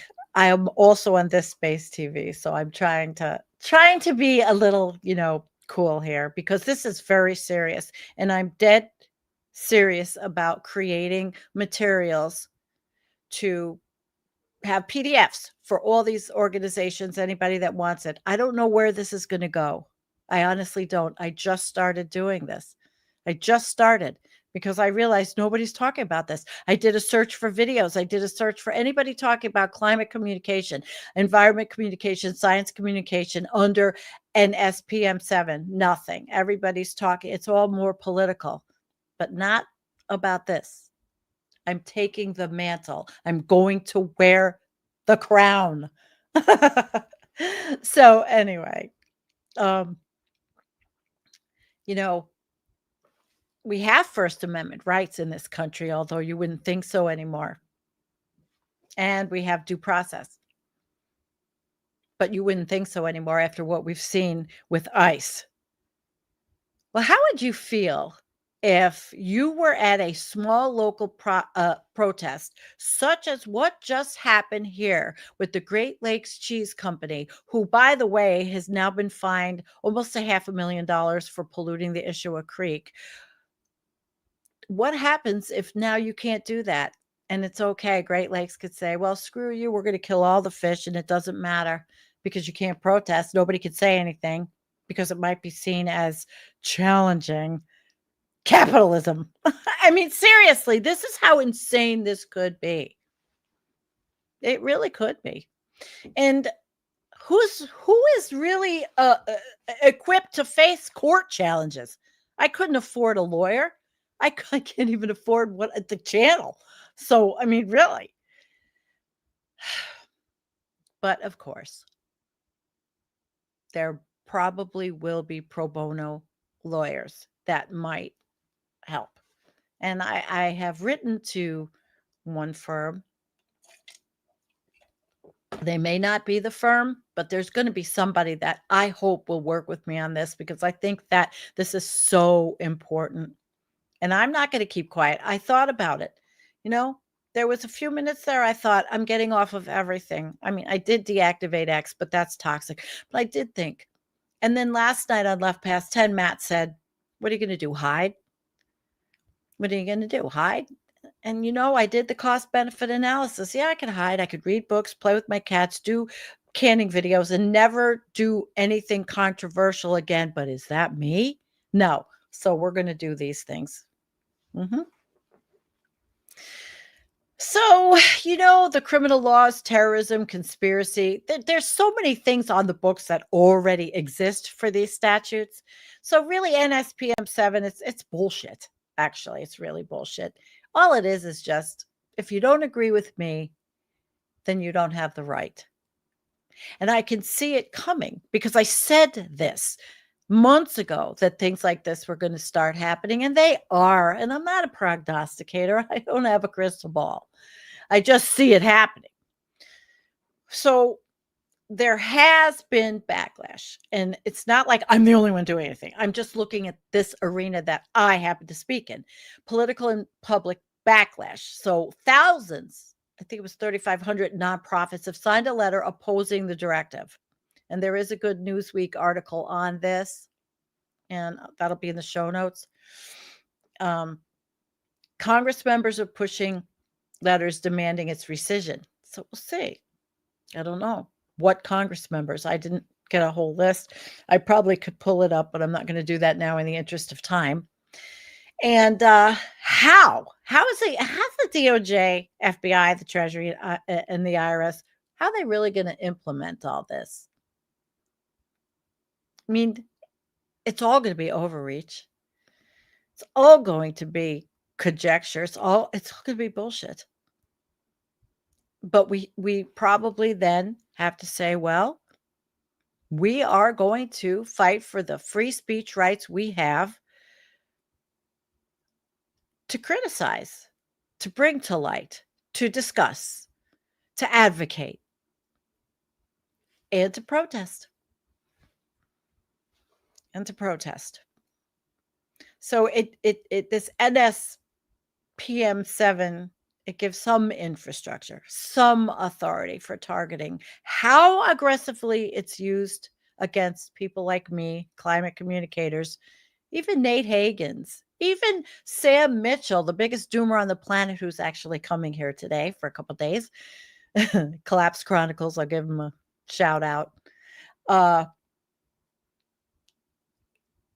It has the infrastructure for targeting, but, well, are they going to really, really push us? How much pushback can we give? Civil society, the media, which in the United States right now, the media is shit. What it is us. Not me, us. That famous statement. Not me, us. It is not. We're going to fight. So I say there's high-risk communicators. I wish I don't know how to put this comment up. I don't know. I don't know if I can put this comment up, but I really, I would like to put this comment up. Oh, show it. Let's see. Does it show? No. Okay. That one, but this Tommyist. I got to show this. Where is it? Tommyist, can I see this? Sandy, what would you do if they came for your cats? Oh my God. Well, then I would definitely have to go protest and fight. I would be fighting. But I mean, seriously, I just learned something. That's really cool that I can do that. That was the first time on this, because it's not my eChem Live that I did that I figured out how to put a comment up. Thanks, Tommy. I love it. But anyway, so for us to get back to being serious, because this really is serious. It's dead serious. And again, I had a few sleepless nights considering what am I going to do with my life, actually. This is a big part of my life is being a climate and science communicator, bringing climate and science communicators on, bringing activists on the channel. Tiny little channel I have. Well, We'll see. But what we should be prepared for is not me necessarily, because I don't have any funding sources but you guys.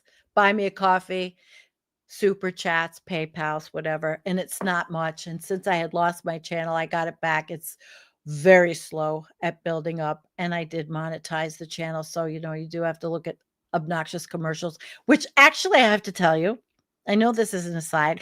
I looked at commercials on my channel and they're actually not bad. There's some products that I thought were really cool. So, all right. And you could skip it anyway, but they're for a lot of holistic things and clean things, like, just the stuff we were talking about the other day with the plastics, not using plastic. So I was happy with that.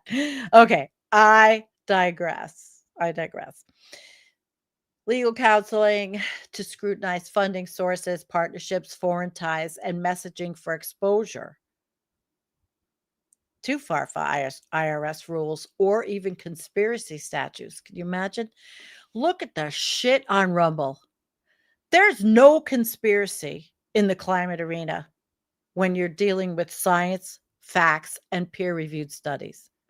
Models, universities, higher ed. There's no conspiracy. We're not dealing with chemtrails here.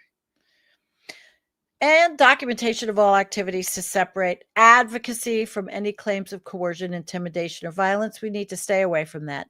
And of course, there are people that I associate with that advocate for that kind of thing, which I don't. We've had problems, but we talk it out. I don't want to be like those January 6th people.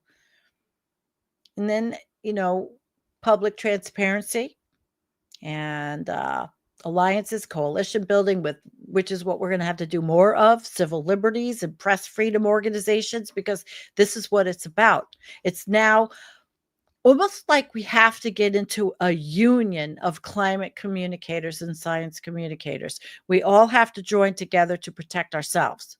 I mean, even somebody like, and I saw Jim Massa, Science Talk with Jim Massa was in the chat.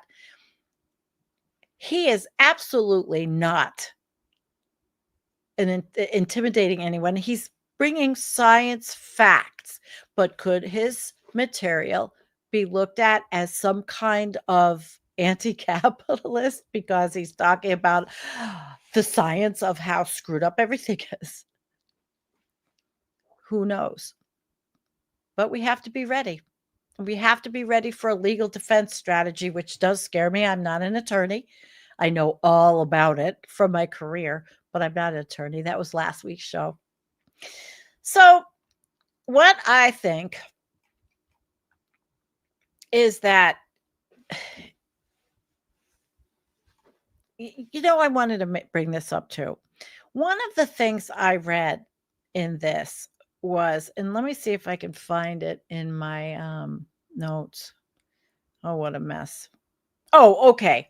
So there was something I read about left-wing groups arranging drop points for weapons and riot materials. And I'm like, where is that? I've never seen that. There's no evidence. I looked that any mainstream left-wing organization systematically arranged drop points for weapons and riot materials. It's all this administration claiming a bunch of bullshit. Okay. But if they are saying all those things, then they can say anything, right? Anything. This White House has accused left-wing organizations of things like arranging these drop points, which is, it's sick. It's not verifiable.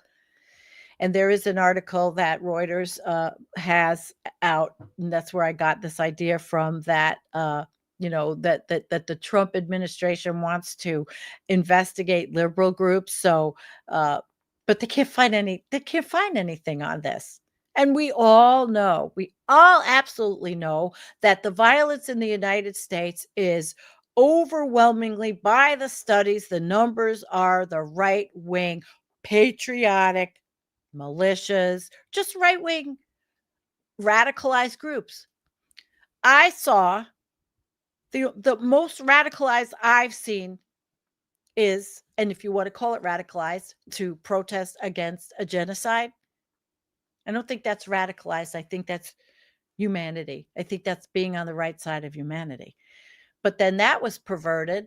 That was all twisted and talked about like it was so horrible. Advocating for not having a genocide is not anti-Semitic. That's why Jewish Voices for Peace exist. Well, it's crazy. It is absolutely insane. But that's the world we live in. It's insane. Okay, so there's like allegations of things and evidence. This administration makes all the allegations, a lot of them, with very little evidence. Very little evidence we're seeing. But, you know, they're going to do it anyway. They're going to repeat these allegations. They're not going to have affidavits. They're not going to have indictments. They're not going to have anything. They're just going to provide a lot of bullshit. But that's what Fox will whip up, Newsmax, OAN. The people that watch these networks will get completely wrong and twisted messages, and they'll think that Portland is burning down when it's just a few blocks that is actually having any kind of anything at the ICE detention center because people were so upset at what they saw there. And kids dressing up, or even older people dressing up as cartoon characters or furries or whatever you want to call it, which is actually funny. It's very funny, and the pictures are out there. Really, the pictures are out there. So anyway, I just wanted to say how ridiculous it is that there's left-wing weapons drops and all that. You know, during Black Lives Matter, it wasn't the protesters that did a lot of the, I mean, all right, the protesters did do damage. People got carried away. It was very emotional. But it was shown that there was one guy that went along and did all kinds of damage, and he wasn't even in the protests. He was like a plant. I don't know if he was what you call a false flag. I really don't know. But I do know that the template that the Orange Turd administration uses is always Black Lives Matter, which was actually very peaceful for the most part. Yes, there are always going to be exacerbation of emotions that may lead to stupidity, because there's always, listen, the left is not immune to being stupid. There's always going to be a jerk in the crowd. There's always going to be a few people that rile each other up and ruin it for everybody else. We have to work on that, right? I think we do. So I want to talk about the big nonprofits who are at risk first, because it's not just little old environmental coffeehouse. It's a company like this, like Earth Justice, nonprofit Earth Justice, and they are a big one, and they litigate aggressively against fossil fuel projects, environmental regulation rollbacks, and they work with communities facing pollution. Everything I talk about, and they're just a gigantic 501c3. They could be subjected to foreign influence scrutiny, audits, legal pressure, risk of losing their tax-exempt status, pressured on speech or outreach that's considered political. And when you have a 501c3, one of the things that was really important for a 501c3 specifically, not a 4, a 3, is no political speech. So ours, we stuck to. If you stick to what your organization is about, it doesn't necessarily have to be endorsing a political candidate or any of that. It's what you do. If that's viewed as political, that's because they made it that way. But they are big. And then there's the Environmental Defense Fund. Now, years ago, a lot of people were very unhappy with these big NGOs, but they're out there and they're doing things. Advocacy, policy work, sometimes cross-national collaborations, and they are big.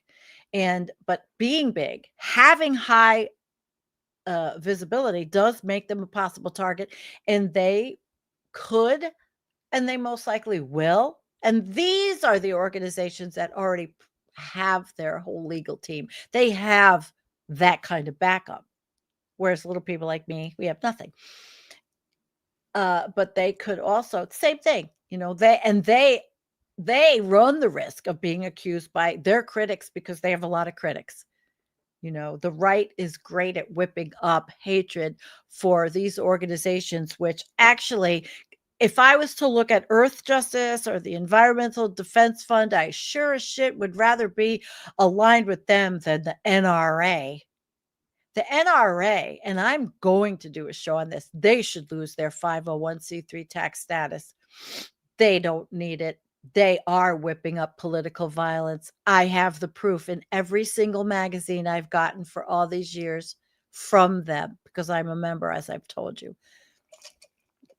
because of my desire to see what the hell garbage they were sending out. They are the ones, but it's always that kind of organization that's going to be, oh, they're fine because they're American values. They're a good Christian organization. They love capitalism. Sure, because the defense industry and the weapons industry makes a fortune selling all of these things to the poor schmucks that read the NRA material, right? And have 40,000 weapons in their house. Greenpeace, their direct action, their public campaign activism, they can be confrontational. I don't think Greenpeace is violent, but they could be accused of enabling civil disorder, and its communication declared part of radicalization or political violence under broad definitions. And their funding sources will be looked at here in the States. I'm sure it will be. I don't know specifically if I could say that they never participated in any kind of violence. It would have been civil disobedience. Then there's the Sierra Club. And the Sierra Club was very instrumental in working with us to fight the Northern Access Pipeline. They helped us. They had the organizing and the education ability, and they had some funding for us. But they are funding advocacy around environmental protection and climate change, conservation. It funds many advocacy or legal programs, but they helped us. They did so much good work during this fight against the Northern Access Pipeline and the right wing wanting to push this through. Because it was mostly right wingers that were really they were mad at us. But again, they manipulated all the workers. When we went to the public comment sessions, which I spoke at, they would bring in, National Fuel would bring in all these hard hats and all these guys and saying, you're going to, take a work away from us. But the thing was, with a pipeline fight, the work is building it. Then it's over. It's a pipeline. It wasn't going to give a lot of jobs. It really wasn't. But the Sierra Club, so they could be under pressure around their grant making, because they do. They'll give little organizations, little 501c3s that are in their orbit, in the area that they're working on. They give them some money, and risk of restrictions or investigations if associated with foreign funds, or if the messaging is deemed too political. Again, go back to the NRA. I think maybe next week I'll have to do that NRA show. But I really want to stay with this. I think this, because I said this is my mission. And then there's the Environmental Working Group, which is research, reports, advocacy for clean air, water, chemical regulation, corporate accountability. And all of these have the ability to bring lawsuits. Earth Justice does. I think an Environmental Defense Fund, they bring lawsuits against entities. So I think Environmental Working Group doesn't have large litigation, but they do have a strong presence in public policy debate, and they may face pressure to self-censor or scrutiny from IRS or watchdogs, possible threat to funding if labeled as too political, risk of being caught up in disruption mandates if activism is framed as aggressive, which I've never felt like any of these people were threatening or overly aggressive. Maybe Greenpeace, but did we ever hear of anybody really hurt? I mean, Greenpeace is just amazing, or they were. So what increases the risk for us? The foreign funding or working with other countries. So you really got to see who you're working with and where that money's coming from.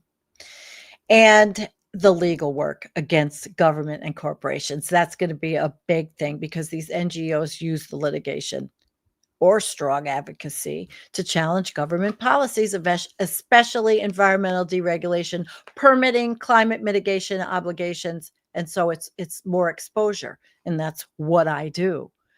I'm very critical of the EPA and the Bureau of Land Management. This is what I do. My little less than 5,000 subscriber channel. And then public advocacy, protest, direct action, groups that organize or facilitate protests, publish reports naming corporations with malpractices. What's wrong with that? I mean, you can get that information right from your state's Department of Environmental Conservation, like in New York. Or if you rally against, rally communities against industrial activity that may be easily framed under intimidation, harassment, or political violence, radicalization, like saying, oh, we don't want this data center in our rural community, and now we're in trouble for saying it. I mean, listen, nothing's out of reach. Nothing is impossible with this administration in the United States because we are basically not a democracy anymore. They don't even follow the Constitution. I don't even think the orange turd has ever read it. So those are the things that I think that could be a problem. Now, it's funny because NSPM 7, it doesn't explicitly list these environmental NGOs, but as like on a whitelist or a blacklist or whatever, but they're going to be, because all of these agencies like Pam Bondi, who is just awful, but they're going to be interpreting what they say is their idea of organized political violence. So it's just going to be very loose, but it's going to be scary. Going to be scary. Okay, so what I decided, and this is just the beginning here, is let me find it. All right. It is. All right.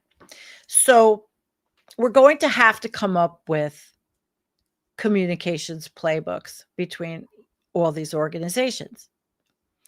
And maybe something like, okay, a rapid response communications playbook, or something like that for climate and environmental nonprofits that are operating under this time frame of NSPM 7. And I think of the climate mobilization, smaller, but with a big reach and an amazing leader, Margaret, and I've interviewed her, and I think of these organizations that are smaller, but that really now have to change. They're going to have to watch everything they do, everything. And and it's not like there's pro bono attorneys running around saying, I'll do all this for free. This is a lot of work. Everything I did, this could go into way more work. But the mission would be to ensure your organization, big or small, that you can respond to anything, any accusation, subpoena, or investigative leak, anything, while staying factual, legally safe, and politically sharp. So really, you have to have that mission. And I'm just working on this now. And maybe I'm going to see if, maybe I could get somebody who's an attorney that wants to look this over for me or wants to help me write it. But there's a mission. And then there's going to have to be protocols. So even if you are involved in a tiny little 501c3 and you are protesting, like I said, I'll use the cheese plant for an example, and you're getting an investigation notice because of your actions. Wow. What do? Well, if you have counsel or access, the bigger companies are going to notify them, secure everything, freeze your public posts, everything that's on the internet. And that's sort of what I'm doing right now, is looking at everything I've put out there, everything going forward and what I have backwards, you know. But this is a rapid response, and we have to know how to deal with this because it's going to happen. I mean, what if not through YouTube, or I got personally a subpoena or an investigation notice just because of what I've been saying about the climate crisis and how we have to get off fossil fuels. And I don't like, I say power should be nationalized. Can that even be looked at as an anti-capitalist statement, that power should be nationalized? So you've got to do that. There's the scenarios, crisis, and these are going to be crises because they're going to happen once this government wakes up to this, this power that has been unleashed and given to them. And what if there's a smear campaign, or somebody leaks, or somebody accuses you of alleging terror ties? All this shit can happen to anybody in this country now. Sitting ducks.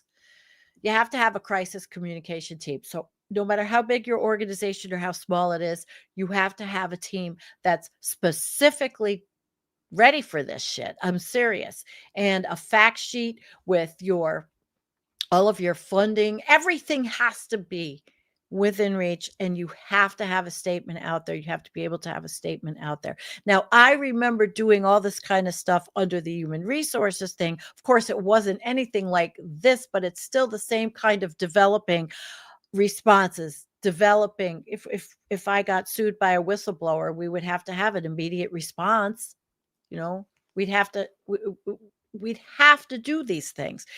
So what if we went and did a protest? Let's say October 18th is No King's Day. And as part of that, I went and live streamed a small town protest.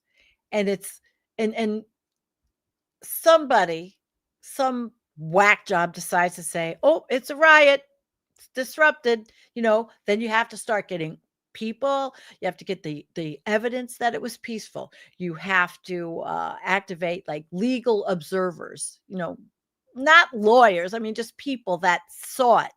Supportive quotes from local leaders. Our event was peaceful. It was lawful. Any suggestion otherwise misrepresents the facts. Climate advocacy is not a crime. So you have to have your public messages. They have to be ready. You have to be ready for these things. And again, if the IRS is involved, you have to have the statement. We are in compliance. You have to make sure you're damn sure you're in compliance with everything. Tax, disclosure laws, everything. Everything. So your staff and your volunteer, let's say somebody was personally targeted. Let's say I was. Okay. Well, or let's say there was another YouTube channel of somebody I know that was targeted. I'm going to be there, and I'm going to be there for emotional support. That's a big part of this.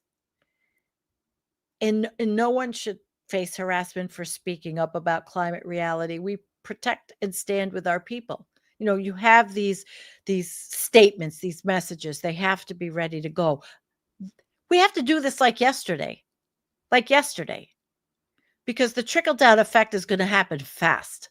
It's going to go from the big ones and to the small ones. If that facility in Virginia is really going to monitor all social media, which already it is. It is. Your information's out there. Like Matt said last night, your information's out there. It's everywhere.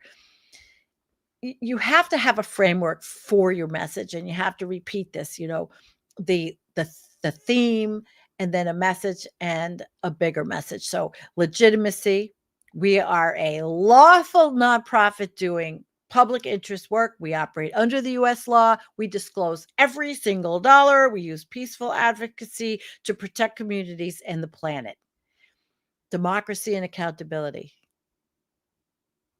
Simple. Transparency protects democracy. And attempts to intimidate science and advocacy are threats to open debate. We welcome oversight, but not politically motivated targeting. Nonviolence, our actions are peaceful. We train our members in nonviolent and lawful protest. Listen, you can always say climate activism saves lives. It doesn't endanger them. Public interest. We stand with the people, not the polluters. Our work is about clean air, water, livable planet, issues that matter to every American family. And it really, come on, but you got to get to the gut on this. And of course, that chilling effect, which is we don't want the silencing of environmental voices, it's going to hurt everyone. We got to make sure we have that message right out. Silencing scientific, environmental, and climate voices hurts everyone. And targeting groups for climate advocacy undermines free speech and weakens America's global leadership. And it's a joke because the words global leadership and America don't seem to go together like they did. And then just have your spokesperson, if you have an executive director, or you have like me and the channel, or even Facebook. We have a Facebook page that gets populated every single day by a person who does it. And Jonathan is great. What happens if somebody targeted him for articles he put up? And it could happen before Facebook shit cans it or whatever. You have to think about all this, of course, much more professionally than I'm communicating it. And I only have 3 minutes left. So have everything. Have your fact sheet, your mission, your funding, everything in one place.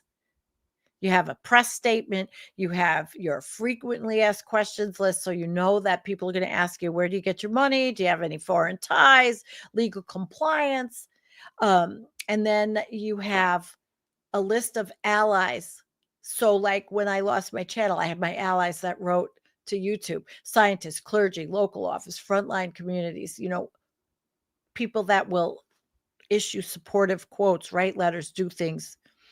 And your evidence. You always have a secure evidence archive of photos, videos, receipts, proving lawful activity.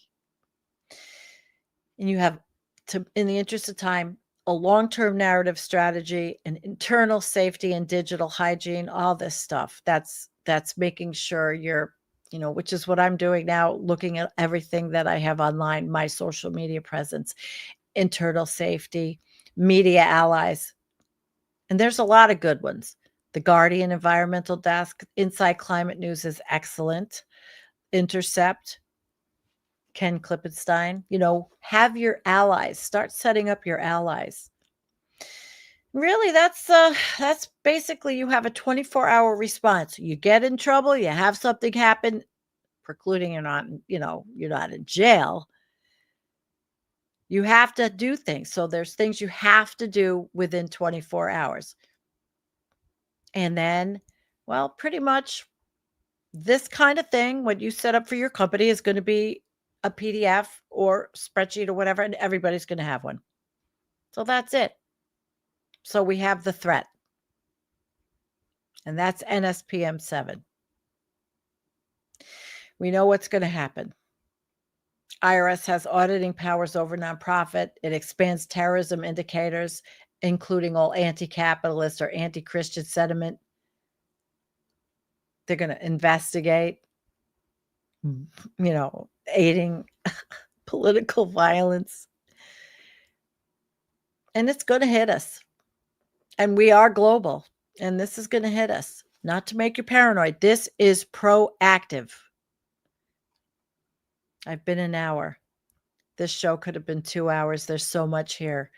But I will be dealing with this more because it is so important that we have our shit together. From the big ones, who probably already do somewhat, But I don't know. Did they anticipate this NSPM 7? I don't know.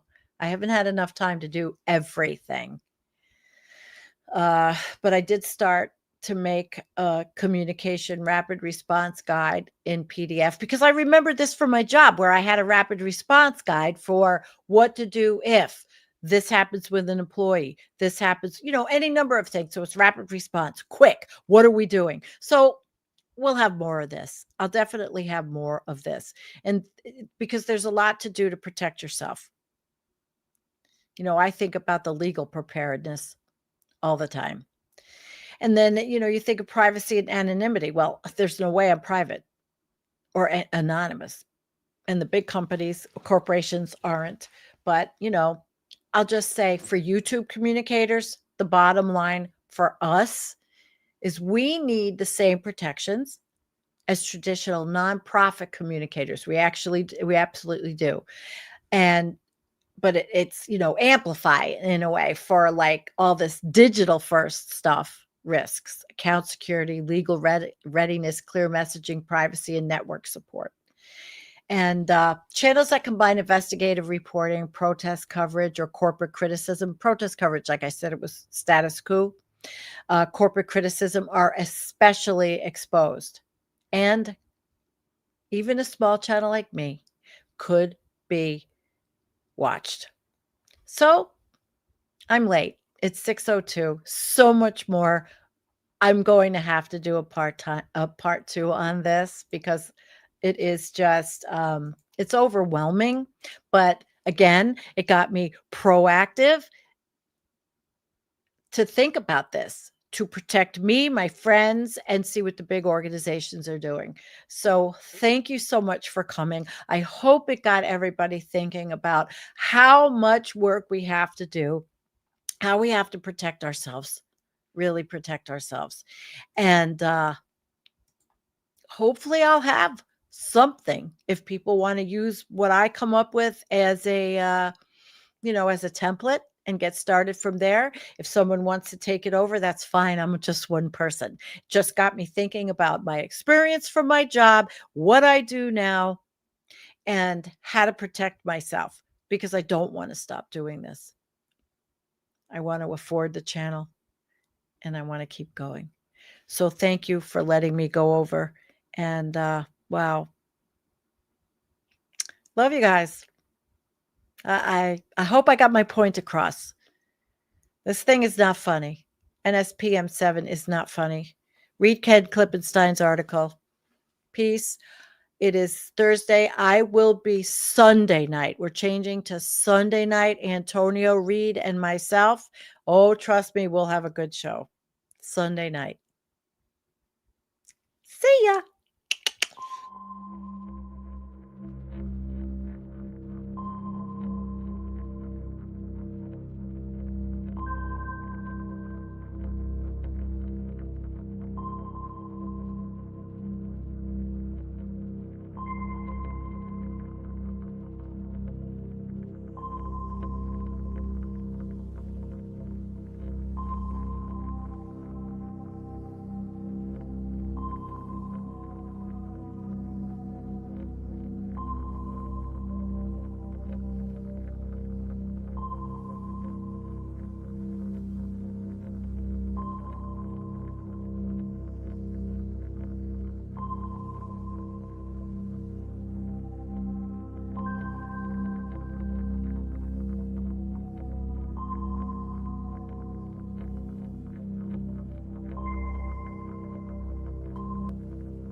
Americans across this country are going to start getting notifications that their insurance premiums are up to doubling.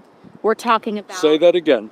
Your monthly insurance premiums are going to double for millions of people across the country. At a time when we are already paying, by far, the highest prices in the world for healthcare at a time when people can't afford it right now. So what happens? That means people getting bankrupt over chemotherapy, people going to the pharmacy and not being able to get their insulin.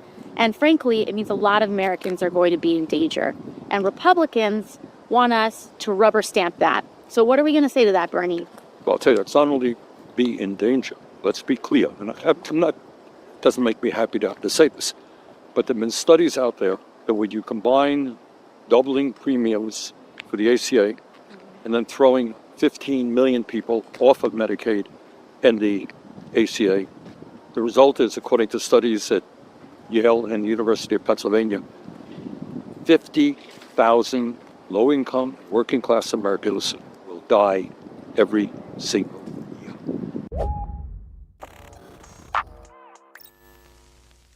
You just heard Senator Bernie Sanders and Representative Alexandria Ocasio-Cortez explain just how fucked we would all be if the Affordable Care Act's premium tax subsidies were to expire. That's not their words per se, but I don't think that they would necessarily disagree with my characterization of the situation, given how bleak it is. Because between that and the Medicaid cuts, more than 50,000 Americans could die every single year, as Bernie Sanders pointed out. And that's not just a number, by the way. That could be your brother, or your sister, or a parent, or a coworker, or one of your friends, or you. So Democrats are trying to use the shutdown to get Republicans to agree to reverse some of the cuts to healthcare made in the big bullshit bill. Now, I, for one, think that Democrats should be asking for far more. Nonetheless, Republicans are collectively lying about what Democrats are actually asking for.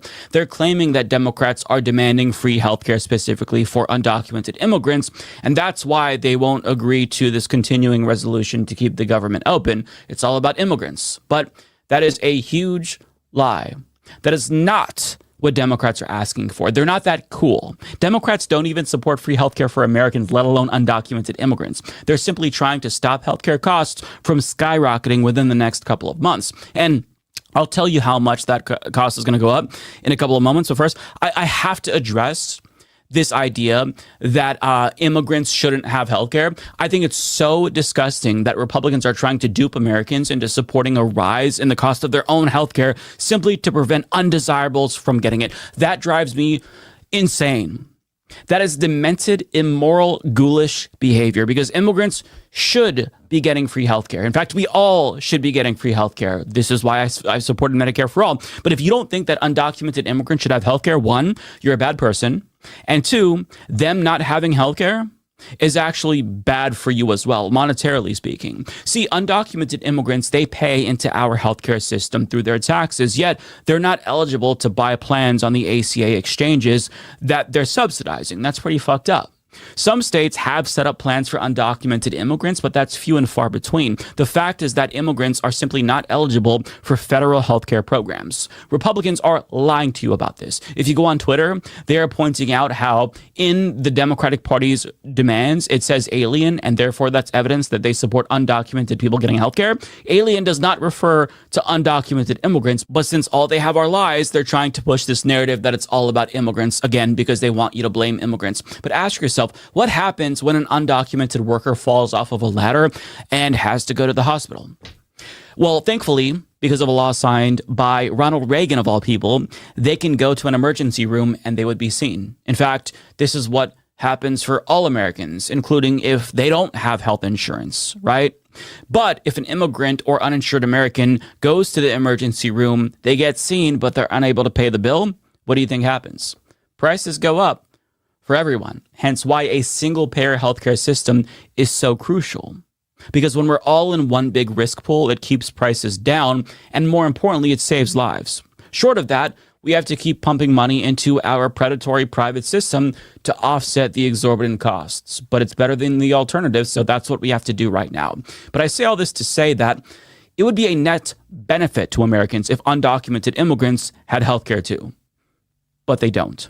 And that's really sad. And let's just pretend for a moment like there was no benefit for immigrants having healthcare to us. Like pretend that it's just about them and not about us. Imagine if an immigrant were to get into a deadly accident, a really serious accident, and they needed healthcare. Do you expect them to just like bleed out and die in the streets? We're talking about actual human beings who bleed red just like you and me. So this idea that it's somehow bad for undocumented immigrants to have health care is inhumane and gross. And I'm sorry, you don't get to call yourself a Christian if this is your effective position. So I wish that Republicans were right about Democrats fighting for healthcare for undocumented people. I wish they were right about half the shit they say about Democrats. They're communists, they're socialists, but they're not. They're lying. Having said that, if Democrats back down and our healthcare premiums do increase, I don't think people fully comprehend how much more expensive healthcare costs will become. They could double or, depending on a plethora of factors, triple. I'll say it again.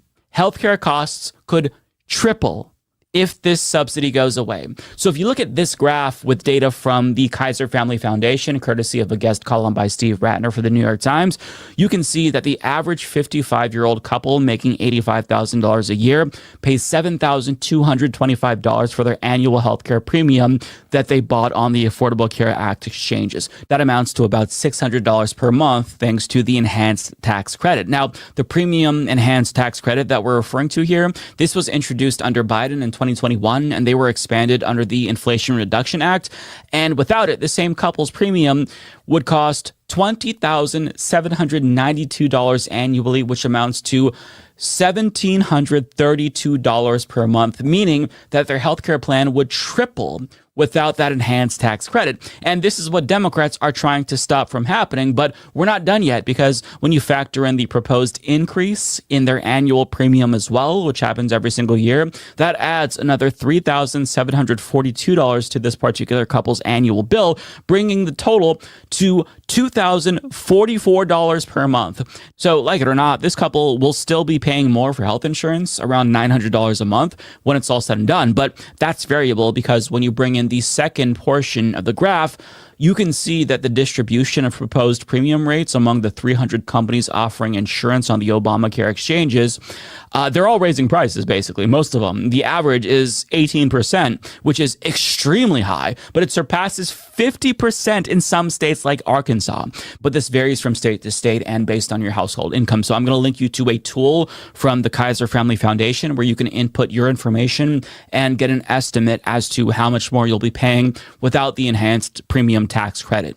But needless to say, it would be catastrophic if the enhanced tax credit went away, given how high costs already are. We're talking about monthly healthcare expenses that are comparable to rent now.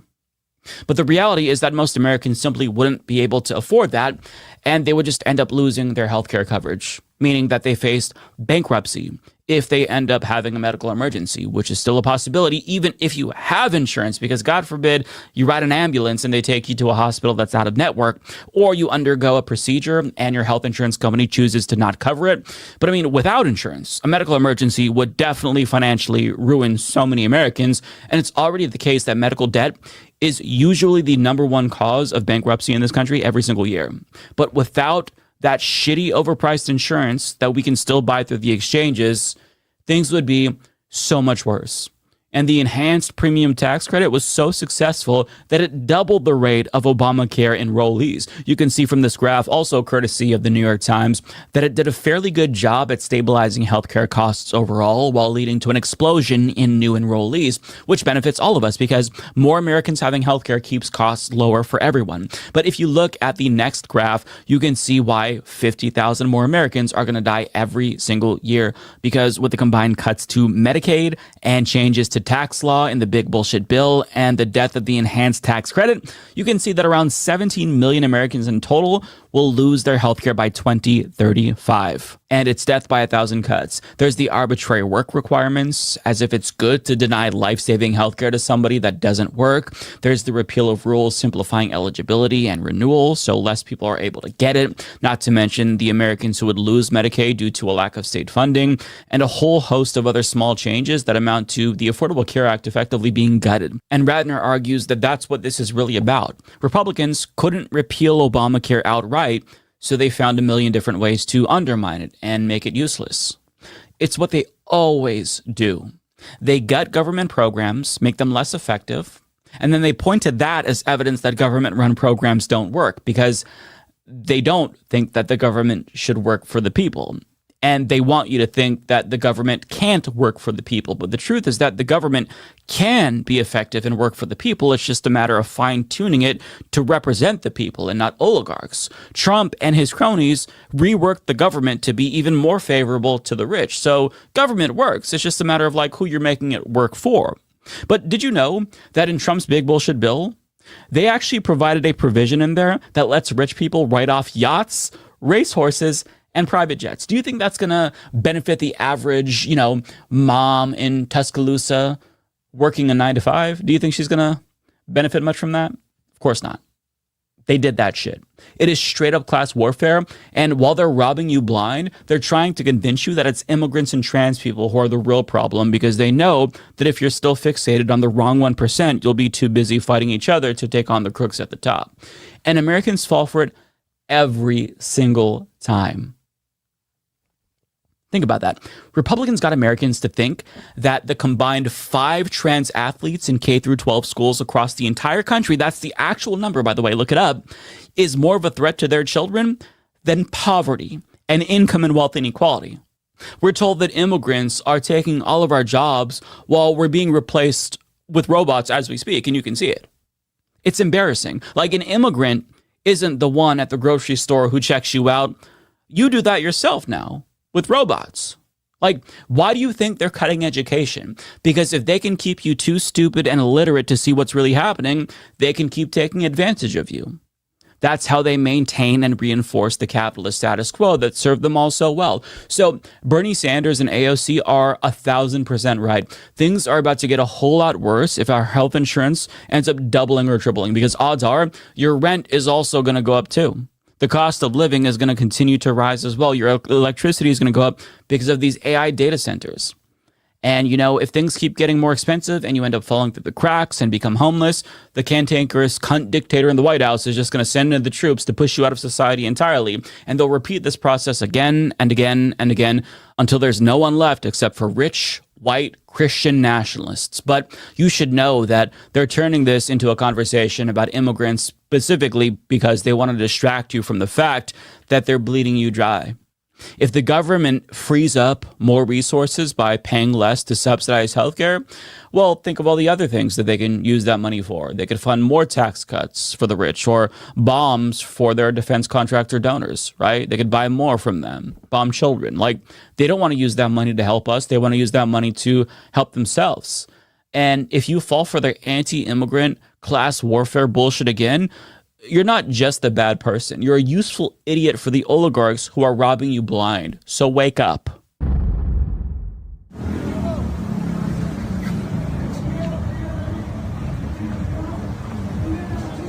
La migra!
Let him go!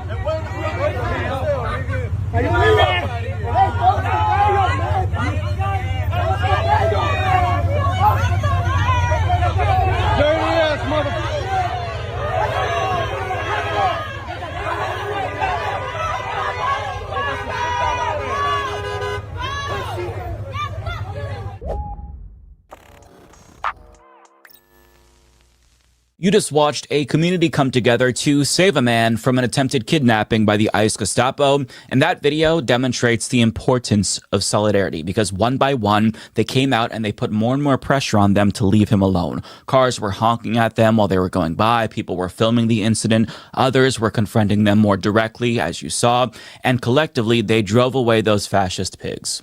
But I do fear that they would have actually gone away with it had they not been brazen enough to commit that human rights abuse right out in the open in a four-way intersection where everybody could see what they were doing in broad daylight. And we don't have much details about that particular incident, but if the man that they were trying to kidnap was some kind of hardened criminal, then they would have had no problem whatsoever explaining to observers that they had a judicial warrant that was signed by a judge. But since they didn't do that, odds are they were likely just trying to grab an innocent man. So they decided to give up because it wasn't worth the hassle. But the problem is that not all ICE agents give up so easily. And I say that because when a member of Chicago City Council asked ICE agents in a hospital to present a warrant for someone that they were trying to kidnap, and this person, by the way, was only in the hospital because he was injured so badly when they were trying to kidnap him in the first place. But just look at the way that they responded to a member of city council for daring to ask for a warrant. He has constitutional rights. No. He has constitutional No. rights. Do you have a sign? No, Do you need to show leave. warrant for me? Turn around. You're turn around and leave. He is under. I'm going to he is arrest under you if you arrest. not leave.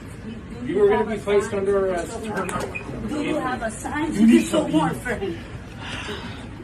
Can somebody go in the hallway and get Do Lisa you for have me, a please? signed judicial warrant for him? Can somebody go in the hallway and get Lisa for me? This is an older person who's being under arrest. I need my other staffer who's in the hallway by registration to come here, please. You are hurting. I am asking. I am not Can somebody touching get you. my I am staffer, asking. please? This is a hospital. Do you have a signed judicial warrant for him? I am asking. I am asking. I did not touch you. He told you to leave. I did You're not touch you. impeding. Now you're I under did arrest not for touch you. impeding. I did Thank not you. touch you. Where- I asked you if you had a Is signed Lisa still out there? judicial warrant for him. It is very simple. It is very simple. That man has constitutional rights. I did not touch you. It is a public space. I am not trespassing. I am asking you. Do you have a signed judicial warrant? I am asking. Do you have a signed judicial warrant for him? It is a question, sir. Ma'am, You are we do an not need- agent. we do You are not a federal need- agent. We do not need a You are a warrant for federal somebody agent. I under am an arrest. elected official, and I am asking. Did you hear what they said? At the beginning of the clip, when she said that the man that they were trying to kidnap had constitutional rights, he said no. And then both of them said that they don't need warrants to abduct somebody from the hospital, which is crazy. It just goes to show you that the ICE Gestapo either doesn't know the law that they claim they're trying to enforce, or they're operating outside the bounds of the law. Every individual in the jurisdiction of the U.S. government has constitutional rights, regardless if they are a citizen or not. And the fact that federal agents don't know that or don't care tells you all you need to know about this agency. And the fact that they have arrested so many public officials, including a judge, is worrying, to put it mildly. In fact, we just got video from when ICE arrested the mayor of Newark, as well as a member of Congress. And in this video, before they arrest the mayor, they're talking about who told them to make this arrest. We are arresting the mayor right now. Per the Deputy Attorney General of the United States. Anyone that gets in their way, I need you guys to give me a perimeter so I can cuff them and get them on there. If you have body cams, turn them on. Okay? So it's hard to make out what they were saying, but he's saying there that they're arresting the mayor at the direction of either the Deputy Attorney General or the Attorney General herself. And then he tells them to turn off their body cameras. I don't know what to say. Like, these are fascist criminals on camera conspiring to arrest a political opponent of the regime that they work for. And with how lawless they are, you might be thinking, damn, it's only a matter of time until they're busting down the doors of citizens looking for immigrants just like their predecessors did in the 1930s and 1940s. But unfortunately, they're already doing that. Common Dreams reports, just hours after President Donald Trump said U.S. soldiers should use American cities as training grounds, federal law enforcement officials on Tuesday night descended upon an apartment complex in Chicago where witnesses say they broke down residents' doors, smashed furniture and belongings, and dragged dozens of them, including children, and placed them in U-Haul vans. Local resident Roderick Johnson, who lives in the building raided by Immigration and Customs Enforcement agents, told the Chicago Sun-Times that federal officials broke down his door put him in zip ties, and kept him detained outside the building for 3 hours before letting him go. Quote, I asked agents why they were holding me if I was an American citizen, and they said I had to wait until they looked me up, he explained to the paper. I asked if they had a warrant, and I asked for a lawyer. They never brought one. Pratishu Fisher, who also lives in the building, backed up Jones's account and said that agents forcibly removed all residents from their homes regardless of their legal status. In other words, it can happen here too. It is happening here right now, as a matter of fact. And ABC7 Chicago has some additional testimonies from victims that say some shocking things. They just treated us like we were nothing. Pratishu Fisher said she came out to the hallway of her apartment complex on the corner of 75th and South Shore Drive in her nightgown around 10 Monday night, only to find ICE agents yelling police. It was scary because I've never had a gun put in my face. They asked my name and my date of birth and asked me did I have any warrants, and I told them no, I didn't. She said she was then handcuffed and released around 3 a.m. Fisher says she was told if anyone had any kind of warrant out for them, even if it was unrelated to immigration, they would not be released. Citizen App video shows the chaotic scene over military-style vans were used to separate parents from their children. Other neighbors say they saw agents destroying property to get in the building. And they had a big 15-inch chainsaw with a round blade on it cutting this fence down. We're under siege. We're being invaded by our own military. I want to repeat what he said just in case you missed it. He said, we're under siege. We're being invaded by our own military. That is exactly right. They're putting kids in zip ties and detaining citizens in order to purge the building of any and all immigrant families. We're talking about a depraved, sadistic group of federal Gestapo agents just flippantly violating constitutional rights with impunity.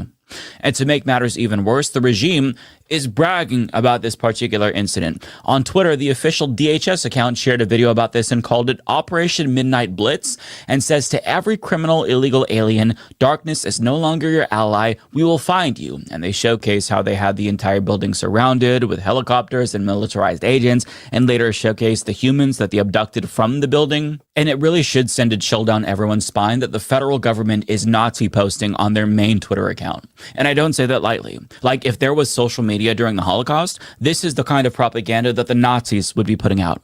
But it's not just the immigrants that they're bragging about abusing, because if you go to the official DHS Twitter page, they're posting videos of themselves dragging protesters violently by the arms with the caption, "Dear Antifa, we are just getting started," as if it's a good thing that they're abusing citizens. And even if they confirmed that that person in this video that they were treating this way was some kind of violent criminal, this is still a bit much for any government to post, especially so-called democratic ones. But it's commonplace under the Trump administration. And if you click on their page, they're turning photos of them abusing people into recruitment propaganda, and they shared a video of them wheeling off this protester that they tied up.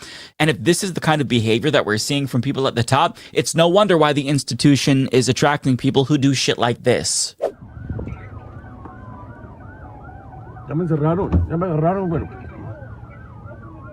What is he being pulled over for? What is he being pulled over for?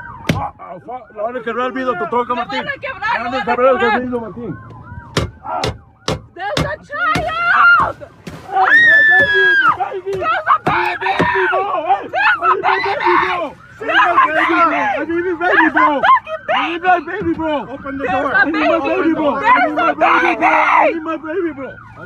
There's a baby! Can you guys have a little bit mercy, dude? He has a 1-month-old. He has a 1-month-old.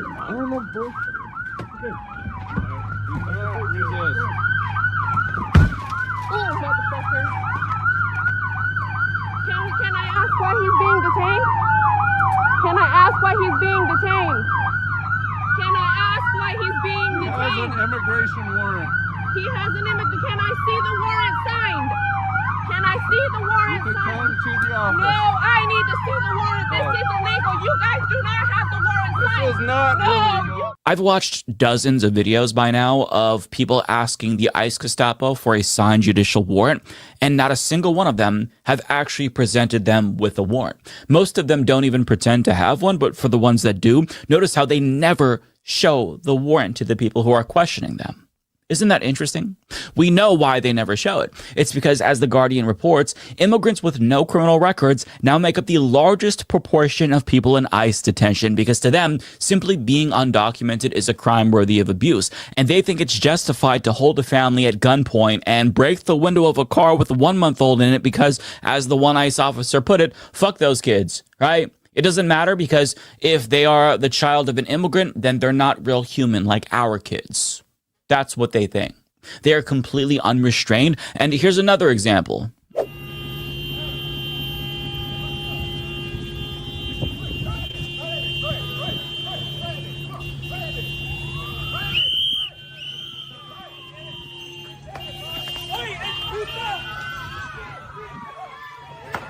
Fuck you, you fuckers! Fuck you!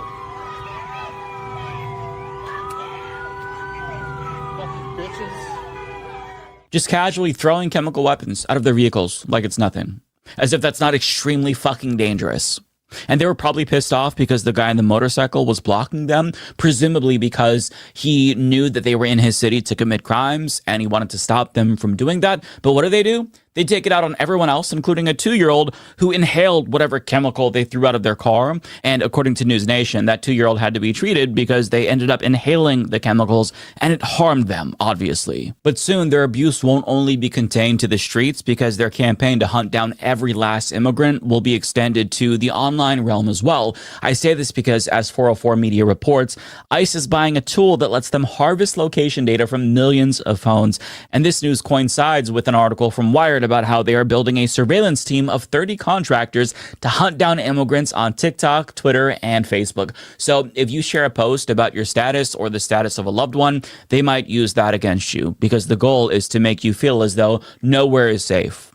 And at any time, they could bust down your door because they might. They want to instill fear in you. But as that first video taught us, when you stand up to tyrants, you actually can make a difference. All you have to do is take out your phone and film them, ask for a judicial warrant signed by a judge, try to get the attention of others in the vicinity by yelling La Migra, and educate everybody around you about their constitutional rights that immigrants have as well. Also, if you go to nokings.org/signs, you could print off signs of solidarity. There are instructions about what to do if ICE comes to your workplace. You can print that off, take it to your job, hang it in the break room.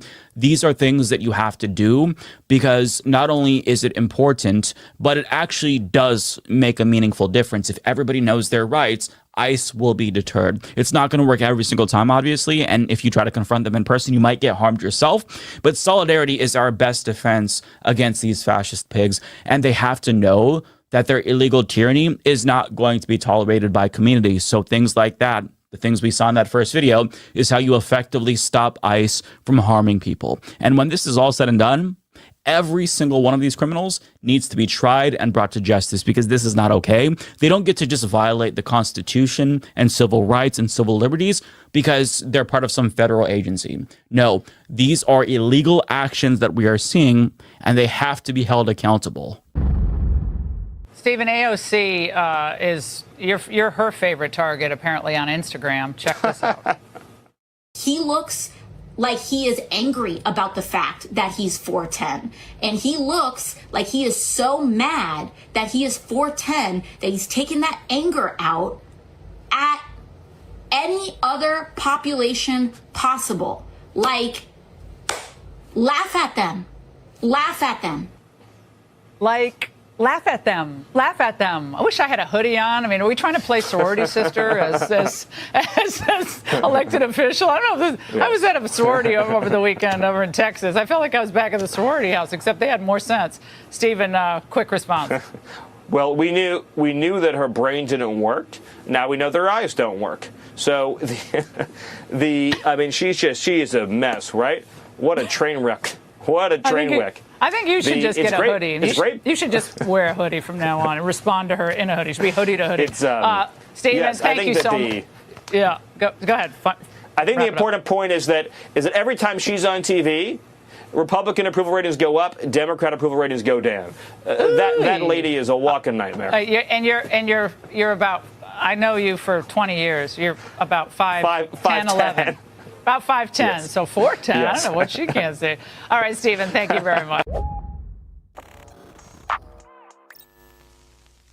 I've got to admit, I would probably feel bad for Stephen Miller, honestly, there, if he wasn't the modern day equivalent of Joseph Goebbels, because that was really, really awkward. He didn't know whether to smile through it or stone face it. And then when he tried to clap back, he either laughed at his own joke or got interrupted by Laura Ingraham because there was a delay. Just damn, that was absolutely brutal. Fox News did him dirty there. And AOC reacted to that clip on Twitter, writing, "I cannot believe they aired this," and made him listen to it live. I am crying. Yeah, like that is really something there. I don't think I would ever go on television again if that happened to me. And I had no idea that his height was his biggest insecurity because I thought that it was his hair. Remember when he went on TV and spray painted fake hair on his head and everyone made fun of him for it, so he never did it again? I understand why he did that because even though most men can probably pull off being bald, he looks like the Nazi version of Megamind, so of course he cannot. And if I were him, I would definitely be insecure about that too. But apparently his height is his biggest insecurity. Okay, noted. Now, it's such a sore subject for him that other Fox News hosts like Sean Hannity and Jesse Waters decided to defend him from AOC's bullying, and they did a fact check. Let me just rephrase that. They took time out of their news broadcast to do a fact check about the deputy chief of staff's height. I'm saying it and it doesn't sound real. It sounds like a parody, but this is real life. But just watch. Primetime measured Miller. He's 5'10", with no shoes on. He told us, quote, "It sounds like AOC needs a new therapist." AOC really shouldn't throw stones. Her fiance's no Prince Charming. Look at him. Legs crossed, Birkenstocks, straws. 3 strikes, you're out. But when we talk about her, AOC says we're just jealous and want to date her. We don't. And maybe her fiance doesn't either because they've been engaged for over 3 years. Meanwhile, Miller's a stud with a wife and 3 kids. Well, should I stand corrected? Shut the fuck up. He just lost another inch. Now he's 4'9". Keep talking and he'll be 4'8". And I love how he brought up straws because for those who don't know, Jesse Waters has had this fascination with straws and has long maintained that real men don't drink from straws because, of course, a metrosexual with makeup caked on his face thinks that he's an authority on masculinity. And I guess that to him, drinking out of straws makes you look gay or something. I don't understand the contention because I don't think any other human being on the planet has ever voiced this opinion. But if that's the case, then Jesse Waters also drank from a straw on national television, so I guess that he's not a real man either, at least, you know, by his own standards. Come to think of it, it does look like he was sucking and jerking off a small dick and cradling the balls with his soft hands and manicured nails, so maybe that's his biggest insecurity and why he doesn't like straws. I don't know, but there's definitely something to what AOC was saying about these fascists, and I want to share more of what she said because she is spot on here. Laugh at them. Laugh at them. Yes, they are dangerous. Yes, we're here to be strong for one another. We need to expose the lies. We need to never let off the gas when it comes to protecting one another, exposing the lies, documenting things. We're seeing this too, right? And so I think it's very important to be able to hold multiple things at once. And we've seen this work in other cultures. We've seen this work in other countries. Yes, the resistance to authoritarianism is very real. The risks of abuse of power are very real. But one of the most powerful cultural things that you can do to a political movement that is predicated on the puffery of insecure masculinity. That's what this is about. This isn't, people talk about toxic masculinity more than it's like, let's put that to the side for just 1 second. This is about insecure masculinity. And one of the best ways that you can dismantle a movement of insecure men is by making fun of them. By having secure men who aren't afraid of successful people around them, who are good dads, who have strong values, also participating in that as well. She is absolutely correct. We're talking about deeply, deeply insecure fascists who engage in performative masculinity to mask their deep insecurities. Think about it. Their leader, Donald Trump, is supposedly this alpha daddy when he's a pampered prick who has never worked a day in his life, and he has the worst drag makeup I've ever seen, yet seeing him out of drag is completely off-putting and weird. And this man has never worked out once because he stupidly believes that working out depletes the body's energy storage, which he thinks is finite. You've got nasally twerps like Josh Hawley who get repulsed by kissing their own wives, writing books about manhood, and it's just all one big charade. It's why the weird attack from Tim Walz was so effective last year, and why it was a tragedy when the campaign stopped using it, because consultants said that it was too divisive. But guess what? Divisive or not, it worked. It got to them. It got under their skin. And that's what you want. These people are miserable, insecure freaks, but they're not just miserable, insecure freaks. They're also the dumbest fucking people on the planet. And AOC made a really good point about that as well. You know, from all the movies that we see growing up about heroes and villains, is that I thought that fascist takeover attempts were going to be architected by evil geniuses. And I was not expecting how unearned, nepotistic, mediocre, and just dumb so many of the people architecting this were going to be. And it works because of brute force. Like, you can do anything through brute force, but it's not sophisticated and it does not merit my intellectual respect. Bingo. They're dangerous, but they're also dumb. And I, for one, think that it's beneficial that the most evil people in the country also happen to be the dumbest people in the country, if not the world. The same is true for fascists all throughout history. Even Hitler was extremely incompetent and lazy, and author Tom Phillips explains his government was constantly in chaos, with officials having no idea what he wanted to do, and nobody was entirely clear who was actually in charge of what. He procrastinated wildly when he was asked to make difficult decisions, and would often end up relying on gut feeling,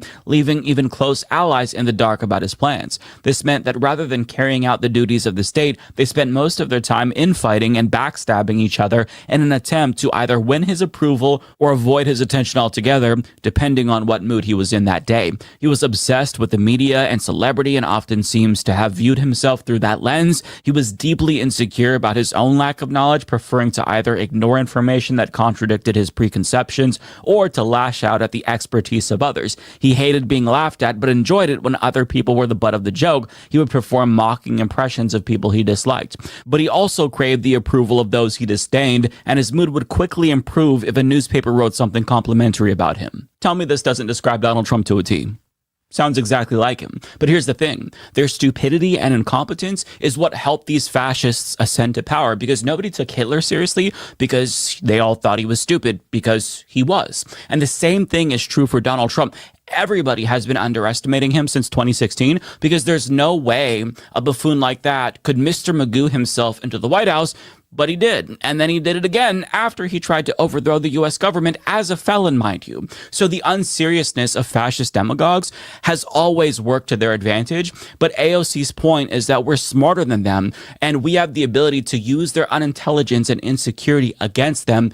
And we should. And to go back to Stephen Miller, his T is especially easy to clock because this man oozes degeneracy. And it's obvious that he's always given everyone around him the ick. And I say this because, like, even when you look at videos of him as a teenager, you can tell that he's always been an insecure creep who probably not only tortured animals, but tortured people and locked them in his basement. But I just want to show you what I mean, because, like, you might think I'm being overly cruel, but watch him and then you'll agree totally. But as for Saddam Hussein and his henchmen, I think the ideal solution would be to cut off their fingers.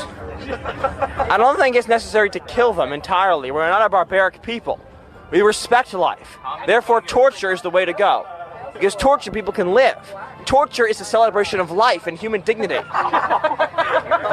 We need to remember that as we enter these very dark and dangerous times in the next century. And I only hope that many of my peers and people who will be leading this country will appreciate the value and respect that torture shows towards other cultures. Am I the only one who is sick and tired of being told to pick up my trash. And we have plenty of janitors who are paid to do it for. Bro, you see what I mean now, right? First of all, how did he look like he was literally 45 years old at the age of 17? That is wild to me. And second of all, you can just tell by looking at him that he was the kind of student to wipe his boogers under the desks at school and brag about ripping the wings off of butterflies. And even though the other students were creeped out by him and probably wanted to bully him, nobody really did because they were afraid that he would lock him in their basement or some shit. So they just kind of like talked shit about him behind his back. But even though he didn't know what they were saying, he still sensed their great disdain for him, and it's been eating away at him for decades. So now that he's in power, he is exacting his revenge. It's a pretty standard villain origin story.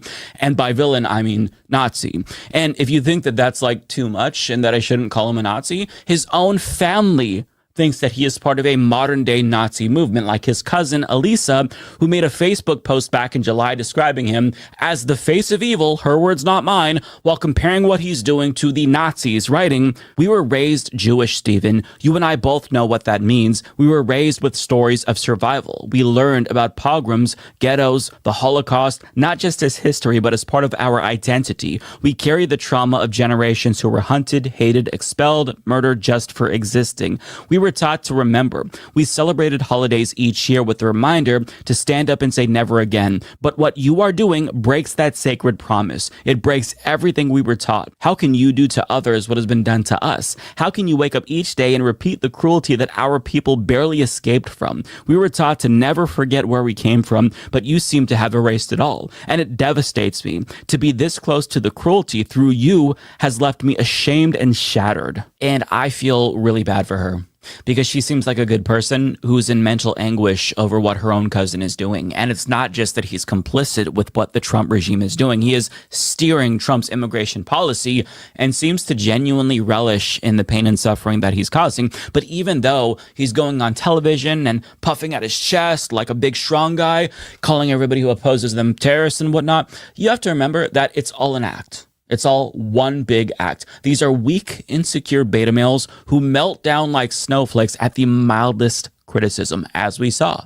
So use that to our advantage. Bully the shit out of them. Make fun of them. Let them know that we see through them. We can spot their Napoleon complexes and small dicks from a mile away. That's the kind of energy that they exude. They're delicate little pussies who have to pick on the most vulnerable people in society to make up for their own inadequacies. That's why they do what they do. Let them know that they're right to feel insecure. I would be too if I were them. They're as unlikable and unlovable and unfuckable as they fear they are. And they should know that. And before anybody comes in here and says, "Oh, Mike, you shouldn't stoop to their level," save it. I don't want to hear it. We're talking about literal fascists here. They demonize immigrants and trans people and homeless people and disabled people and poor people and women and black people. And every single day they become more cruel. And it's not just that they are cruel in their demeanor and attitude. They enact cruel policies that hurt these marginalized communities. So AOC is 1,000% right. It is time for the rest of us to be ruthless. Be as ruthless as they are. Match their energy and give these cunts a taste of their own fucking medicine. Laugh at them like the clowns that they are.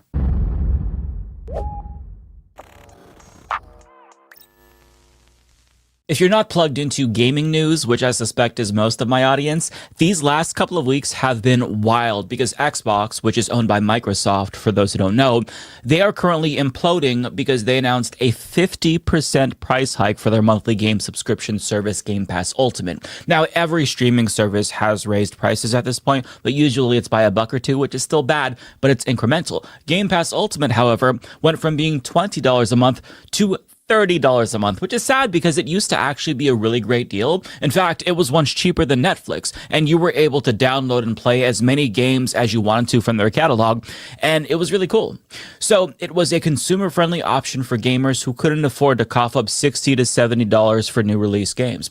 But now it is one of the least consumer-friendly options that may very well lead to the death of Xbox altogether, because so many gamers were canceling their subscriptions after the announcement of this price hike that their website website presumably became overloaded because of all of the cancellations. And this cost increase is directly correlated with Microsoft's acquisition of Activision Blizzard, even though they explicitly told the judge overseeing the merger that Game Pass prices wouldn't increase if the merger was approved. Yet, here we are. And there was one person who was warning all of us against this sort of a thing and tried to actually stop it.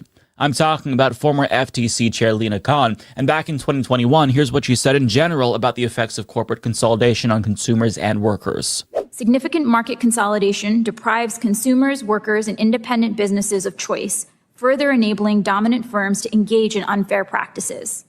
As the wave of privacy abuses in recent years has shown, market dominance often allows companies to renege on commitments, evade the law, and repeatedly violate commission orders. Now, she was talking more broadly about mergers and acquisitions right there, but that, of course, applies to Microsoft as well, as time has proven. But I've got to say, Lina Khan is by far and away the best thing to come out of the Biden administration, hands down, because she actually tried to enforce antitrust laws for once that stop these corporations from gobbling up other corporations, because that sort of thing is extremely harmful to everybody but the corporations. I mean, just think about why that is. If you're unhappy with your internet service provider, for example, and they just raised prices by $5 a month, and you don't like that, well, I mean, odds are you can't do nothing about it because internet service providers have a monopoly in the areas that they service. So if Comcast, say, raises the cost by like $5 a month, you kind of just have to suck it up and pay it, because if you don't, then you don't get internet. There's nobody else that you can go to. So this is happening in virtually every sector. Amazon is gobbling up companies. Most news organizations are now concentrated into the hands of just a couple of billionaires. And when it comes to Microsoft, before they acquired Activision Blizzard, which itself used to be two separate entities, they bought ZeniMax and Bethesda and Ninja Theory and Mojang Studios, which owns Minecraft and Twisted Pixel and so many other game companies. And it's amounted to what Ethan Gatch of Kotaku called the total enshittification of Game Pass. And he's right. And in response to the colossal price hike of Game Pass, Lina Khan explained on Twitter, Microsoft's acquisition of Activision has been followed by significant price hikes and layoffs, harming both gamers and developers. As we've seen across sectors, increasing market consolidation and increasing prices often go hand in hand. As dominant firms become too big to care, they can make things worse for their customers without having to worry about the consequences. And that's exactly what happened in this instance. But cost isn't the only issue here, because Xbox as a company has gotten demonstrably shittier following their buyout of Activision Blizzard. As Andy Chalk of PC Gamer reports, the deal was closed in October of 2023, even though the FTC's legal action against it was still pending, and it's been one shitty thing after another since then. Just a few months after the deal was sealed, Microsoft laid off 1,900 workers at Activision Blizzard and Xbox, and they canceled the studio's long-awaited survival game. Then, in September of 2024, another 650 people were shown the door. That was followed by the layoff of 9,000 more employees across Microsoft in July of 2025, a spot of unpleasantness that also saw multiple game cancellations, the closure of the initiative, and knock-on impacts on other studios, even as Xbox boss Phil Spencer said the company's gaming business never looked stronger. So both consumers and developers were harmed in the immediate aftermath of this acquisition. And I'm not saying that all of these negative things wouldn't have happened had it not gone through, but the effect was obviously exacerbated by this acquisition. And guess what? This was something that was predicted by, you guessed it, Lina Khan. Here's what she said about the acquisition in an October 3rd interview.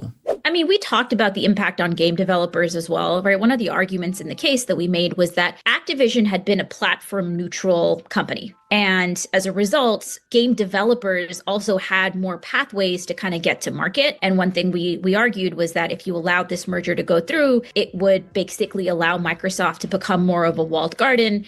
We may see more layoffs. We may see more price hikes. We may see kind of more degradation of certain games. And that just generally the way that competition encourages companies to kind of, just be fighting it out in the marketplace, that all of those factors would just make it so that Microsoft didn't have to try as hard. Even before the final appeals court had issued their opinion, Microsoft actually started announcing some of the layoffs, and the FTC was like sending letters to the court saying, they told you that they weren't going to do this, but guess what? They're already doing it. So this is why her phrase "too big to care" is so accurate. But I'll admit, even I wasn't overly pessimistic about this acquisition because Activision Blizzard was already one of the worst companies in the gaming space, whose CEO, Bobby Kotick, exploited employees and covered up alleged sexual abuse. And compared to Microsoft, whose reputation was better at the time due to the quality of Game Pass and in part because they were seen as the underdog when compared to Sony and Nintendo, it didn't seem like the worst thing in the world. And to a lot of gamers, it was ostensibly a good thing if they were able to acquire Activision Blizzard. But it's important to remember that the cost of these acquisitions, they're very high, obviously. And in order to offset that cost, these companies are going to make cuts in other places to make sure they get back to as high profits as they possibly can have. And the problem is that workers are almost always the first on the chopping block after these companies make big purchases. And one of the other reasons why Xbox was able to avoid public scrutiny was because gamers were mostly focused on the anti-competitive element of this acquisition. And the fear was that they would make Call of Duty, which is owned by Activision Blizzard, an Xbox exclusive and cut off PlayStation to the franchise. So that turned out to be false. In fact, Xbox has ported many exclusives over to PlayStation, like their new Indiana Jones games and even Gears of War. But that doesn't mean that all of the typical downsides that we always see with these mega mergers didn't materialize, because they in fact did. And this is always the case. And this is the lesson from this particular news story. Now, prior to the merger, both Microsoft and Activision Blizzard were arguing that this would actually be great for consumers because it opened up their catalog of games to Game Pass customers, which is awesome, right? Because we all loved Game Pass at the time. But Lina Khan also sniffed out that bullshit too when she was FTC chair. One question that came up as we were pursuing the lawsuit to try to prevent the Microsoft Activision merger was this question of whether an independent Activision would have made its content available through subscription or cloud gaming services itself. And the trial suggested, yes, that they would have. And under oath, executives admitted that, yes, if they could make the commercial terms work, they would. And so you can imagine a situation in which if Microsoft had actually been more constrained in the market by other players by other firms that also had, big gaming libraries, would they have been able to do this? It will be interesting to see if they have to backtrack here. But the series of price hikes that they've done suggest they feel pretty emboldened. Yeah, I mean, I would say from a gaming perspective, there really is no competitor in the cloud space. And at the time of your lawsuit, I think the court ruled that it was such a nascent industry that they didn't think it was a big enough deal. But as it becomes more and more important, it's very clear that there is nobody challenging them. And so they can raise prices at will. So yeah, that is what gamers are noticing. So basically every single thing that Lina Khan predicted came to fruition, not because she has a crystal ball, but because this is a predictable pattern of behavior for corporations motivated exclusively by capital. They don't care about consumers at all. There's no such thing as an altruistic business. Xbox was never planning to keep Game Pass costs low, especially after they acquired so many fucking companies. They weren't just gonna eat the cost because they're a great company who cares about gamers. They were gonna pass that cost on to you. It was inevitable, and they're trying to make that money back by milking you for everything that you've got. At least that's what they're going to try to do, assuming they don't go under because so many people are now canceling their service. And it's just really unfortunate that we no longer have a regulator like Lina Khan in a position of power to rein in these corporate giants, because that would be helpful at a time when there are so many acquisitions and mergers taking place. But one thing that I do appreciate because of this story is that gamers are now starting to realize how important the work that she was doing at the FTC was. And she says that they're sending her flowers now as a result, metaphorically speaking. But listen to what she says. I fully remember the general consensus of the gaming community around the time of this lawsuit was that the FTC's lawsuit was frivolous and that Activision Blizzard's a failing company. Microsoft will prop them up and save them and bring back all the great games we love and help the employees do good things. And that was the general idea. And people thought, oh, I'd love to get Call of Duty for a cheap price on Game Pass. And I remember all of the comments being mostly positive for this. And now, as the layoffs continue, the new games haven't been what were promised and the prices go up, people do understand what you were saying. And so I hope we can help help hammer that home for future situations like this. People can remember they got burned before. This is a relevant example. Yeah, that Totally. Yeah. Yeah, honestly, sometimes the way I learn that Microsoft is doing another price hike or layoffs is that gamers start posting like apologies to me on Twitter. And that's how I learn. I'm like, oh, I guess Microsoft must have raised the price again. And she's not lying. If you look at the replies to her tweet about Microsoft, the largest one is a meme of people lining up to apologize to her, and others vocalize the same sentiment. Sorry, Lena, you were right. Game Pass in Brazil increased by 100%. Sorry, Lena, we were blind. Fuck Activision and Xbox. You were a hero. I just couldn't see it back then. I apologize. Lena Khan was right about everything. Sorry times 1,000. Forgive us for not believing in you. Hey, so funny thing. Forgive me. You were always right, but nobody wanted to listen. And that's just a few examples, but some gamers who couldn't fight through the cognitive dissonance were actually attacking her because she was FTC chair and they claimed that she didn't do enough to fight Microsoft. I mean, Trump fired her back in February. She no longer has a job there and she did everything that she could. So the fact that you would blame her for this is absurd. But at least the honest people are understanding that she was right about everything and nobody wanted to listen. Like, she was actually trying to stop gaming from getting even shittier, which is important because the trajectory of this industry has been bleak for quite some time. And anybody who's been following news of this industry knows that. And I would highly encourage you to watch that full interview with Atrioc that she did, because she also talks about antitrust in general. It's very informative, and she even touches on the Jared Kushner Saudi Arabia acquisition of EA, which is another gaming company that once gobbled up a bunch of other companies. So it's a complete mess, but keep in mind that corporate consolidation is just one of many reasons why prices are on the rise in gaming. Xbox also raised the cost of consoles twice this year, and their flagship system, which is the Xbox Series X, is now $650 when it was $500 back in 2020 when it launched. And I, for one, am old enough to remember console prices going down over the course of their lifespan, but these days they're going up. But Microsoft is by no means the only offender here, because PlayStation also announced the price hike thanks to Donald Trump's tariffs, which gamers were also warned about, by the way, and companies are still finding other ways to nickel and dime consumers. EA, for example, just released their free-to-play Skate game in early access, and if you want to play as a cardboard version of the protagonist from Dead Space, you have to pony up $35 for this cosmetic change. And as this Twitter account points out, it's $40 if you want the entire Dead Space bundle with the skateboard and stickers and whatnot. And let's not forget about Nintendo raising the cost of games like Mario Kart World to $80. And if you want to experience all of what Donkey Kong Bonanza has to offer, which is a phenomenal game, you've got to pay $90 in total. $70 for the base game and another $20 for the optional DLC that they could have easily released with the game, but they didn't do that because now they're making more money off of you after already getting $70 from you. It's just like a complete mess, but this is capitalism. It saps all life and joy out of everything in order to maximize profits. It's why we see so many sequels and remakes, because reselling us successful franchises that they already sold to us a million times is less risky than giving us new franchises that gamers might not be receptive to. Capitalism incentivizes these companies to feed us the safest, most sanitized, formulaic slop in order to appease shareholders because they're too afraid to take any risks. And on that note, we just learned this from journalist Steven Totillo. Last year, Ubisoft canceled an Assassin's Creed game set during Reconstruction, was to feature a black assassin who, among other things, fought the clan's rise. Sources say leadership nixed it, concerned with U.S. political climate and Yasuke backlash. Yasuke, for those that don't know, is a black character featured in the last Assassin's Creed that gamers threw temper tantrums about.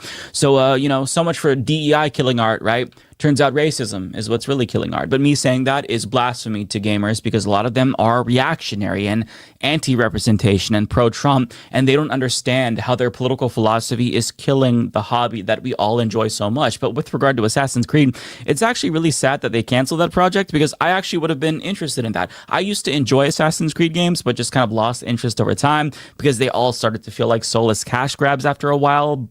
But I mean, that's what happens. They, introduce something that's successful and then they milk it and beat it into the ground, and then nobody cares anymore because, them milking franchises is just the safest bet. But, we're not going to get that now. We're not going to experience that because leadership is too afraid to take a risk. And it's because, that might hurt profitability. They think that offending racists hurts profitability potentially, which is a sad state of affairs.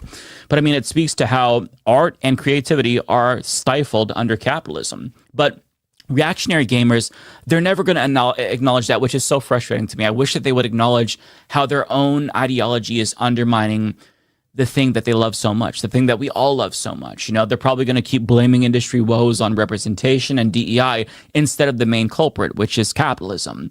But until they wake the fuck up, things are only going to continue to get worse, and the industry will keep being the dumpster fire that it is.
The Benjamin Dixon Show is only possible with listener support.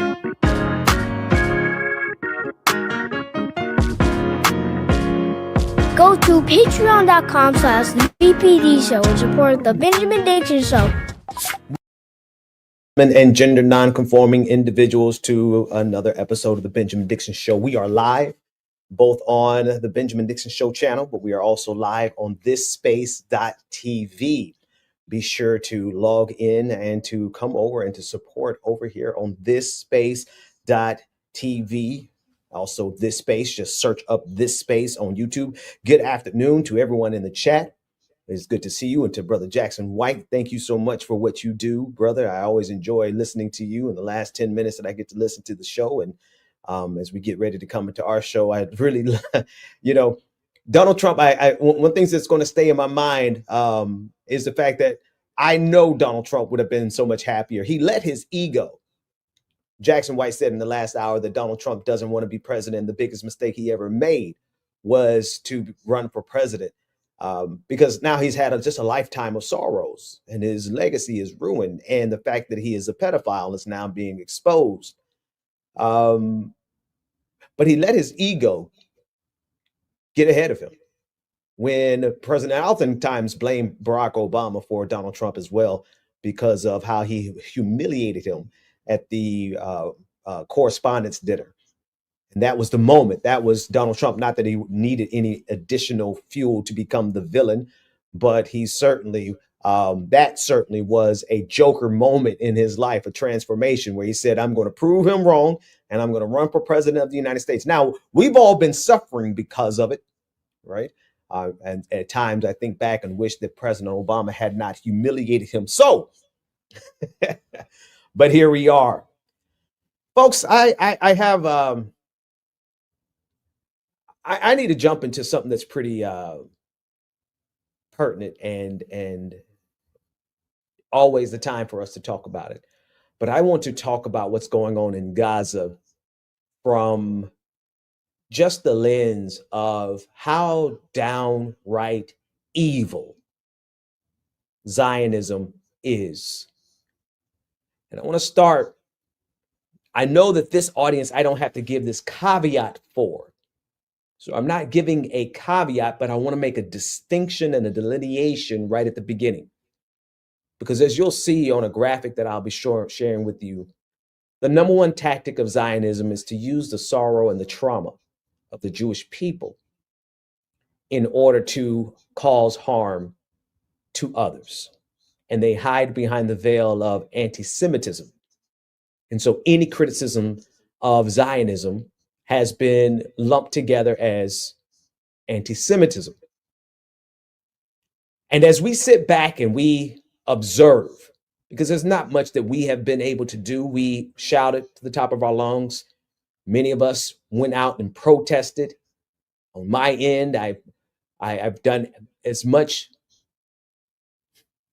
We've done the little things that we can. I don't even want to list the things that I've done, because at the end of the day, none of what we could do has been able to even slow down the sheer evil of what's happening in Gaza. There's no need for me to put graphics on the screen. You've seen the images. You've seen the broken bodies of children. You've seen the broken hearts of parents. You've seen the rubble and the completely decimated city. You've seen the millions of people who have been herded into one small area.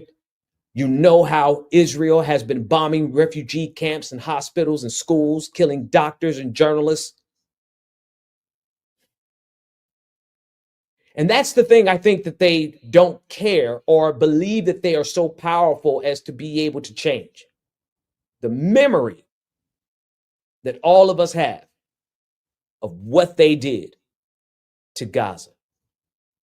That's what I believe that they think that they have the power to change. The memory of what they did, as if people cannot see very clearly that who and what they are is pure evil. Zionism is pure evil.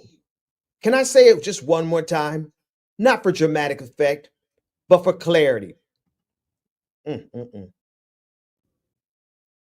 But for clarity.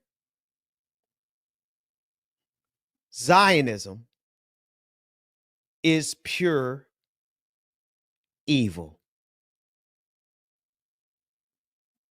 I want to play a clip of someone who I have not been fond of, especially since the election or just before the election of Donald Trump. But I want you to watch a clip. I want you to watch a clip of Anna Kasparian. I'm sure maybe many of you have seen it across your timeline. I'm sure many of you have seen her reaction to people who are trying to explain away, or in this case, as she'll say, filibuster about the truth of what is happening in Gaza. And you know, I believe perhaps my most vicious critique is for those people who sit back comfortably here in the United States and they play the same exact rhetorical games as MAGA, the same half-truths as MAGA uses, these liberal Democrats who themselves identify as Zionists, who when it comes down to Gaza, what do? They play the same games that MAGA plays with the truth. Don't believe your lying eyes. I believe that group is, for me, perhaps the worst group. It's hard to get a lot worse than what Benjamin Netanyahu and the IDF and the Likud party are literally doing. But if there was any way to be worse, it would be those people who know and are doing the job of covering as if we are too ignorant to know their BS when we see it. That's why if there's anybody, see what Benjamin Netanyahu is doing, he's going to be forever remembered. Zionism will forever be remembered. The IDF will forever be remembered. The state of Israel, they will now forever be remembered for what they did, and in the process of doing, starving millions of people, killing them as they come to get food. But for those people who are explaining it away, and they're doing it with such a gentle look and a gentle smile, looking at you as like, why are you so anti-Semitic? And this is why I totally understood what Anna Kasparian had to say here. Not only understood what she had to say, but also precisely and exactly how she said it. Listen in. For humanitarian aid. Dozens of people get shot and killed literally every single day as they're waiting for food. No, I'm not gonna let you filibuster, bitch. I'm not gonna let you filibuster. I'm not gonna let you filibuster. You guys are totally okay with IDF soldiers shooting and killing desperate people waiting for humanitarian aid. You're okay with that. I find it so unbelievably evil. Unbelievably evil. It shocks my conscience and my soul that people as evil as this exist in this world. Okay? Watching these images, looking at these videos, seeing all these kids desperate, hungry, parentless, trapped in Gaza.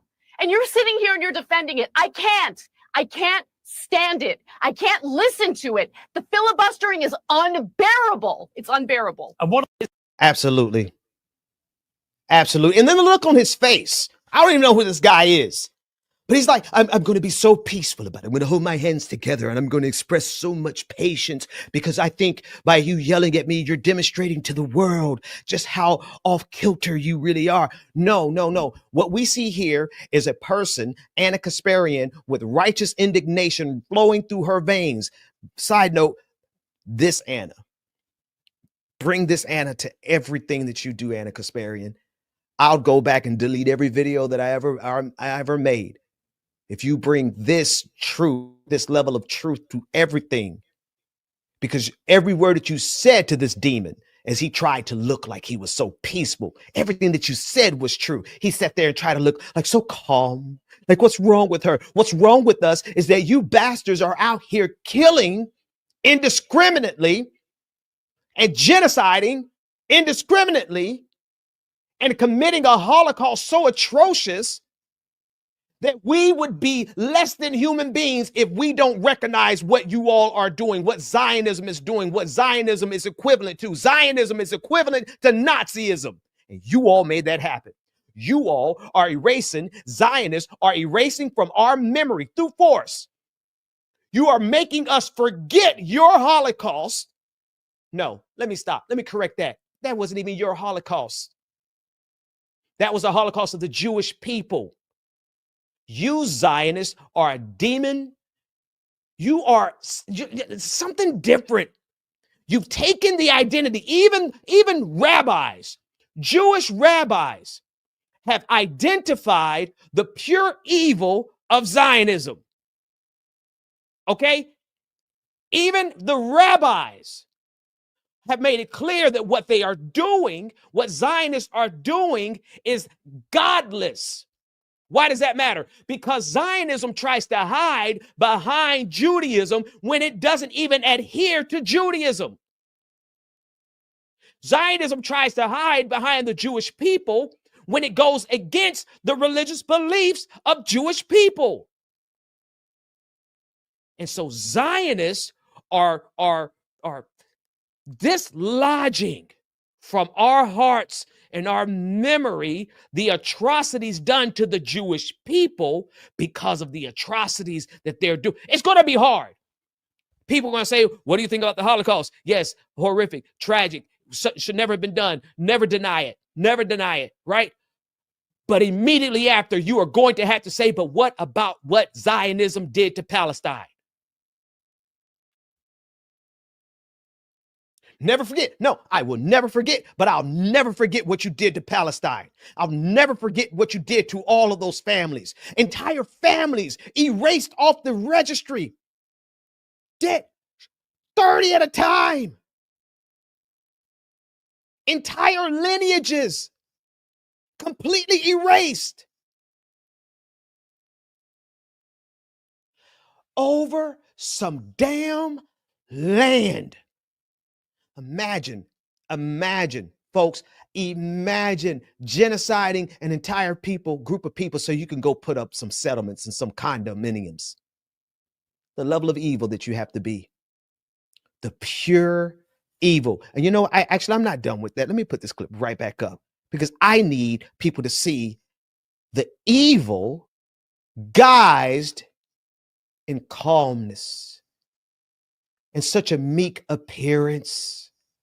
Oh, why are you so angry, Anna? Anna, Anna. He was saying, Anna. It's the face of evil. It's the face of cruelty. It's the face that could look at children through a sniper scope and put a bullet in a child's head or put a bullet in the child's heart. And then it's the evil that comes back to the United States of America, coming back rather to the United States of America, and says, what Holocaust? What genocide? What children? What children? Evil. I have to say one other thing. And this one's going to be a little tricky for me. I know that Congressman Al Green made a statement on the floor indicting President Donald Trump for the genocide of Gaza. You know, I saw that and I want to play that. But I'm also looking for the people who, and he has said other things. I want to be careful. I want to be careful, but I don't want to be inaccurate, and I don't want to let my emotions get the better part of me, because I guess maybe today I've just been outraged even more.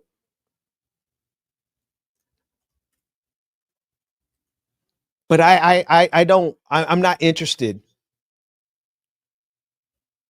I tell you what, let's listen. I want to find that clip, because I'm interested in the people who were willing to identify the genocide that began under Donald Trump.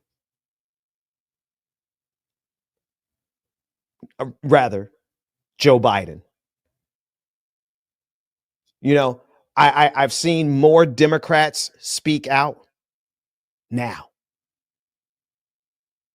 You know, I've seen more Democratic elected officials send out tweets now.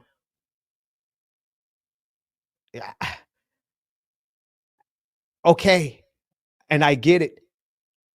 But where were all of you when Joe Biden was behind it? When Joe Biden flew over there and stood with, sat with him on stage, Benjamin Netanyahu on stage, and continued to send weapons.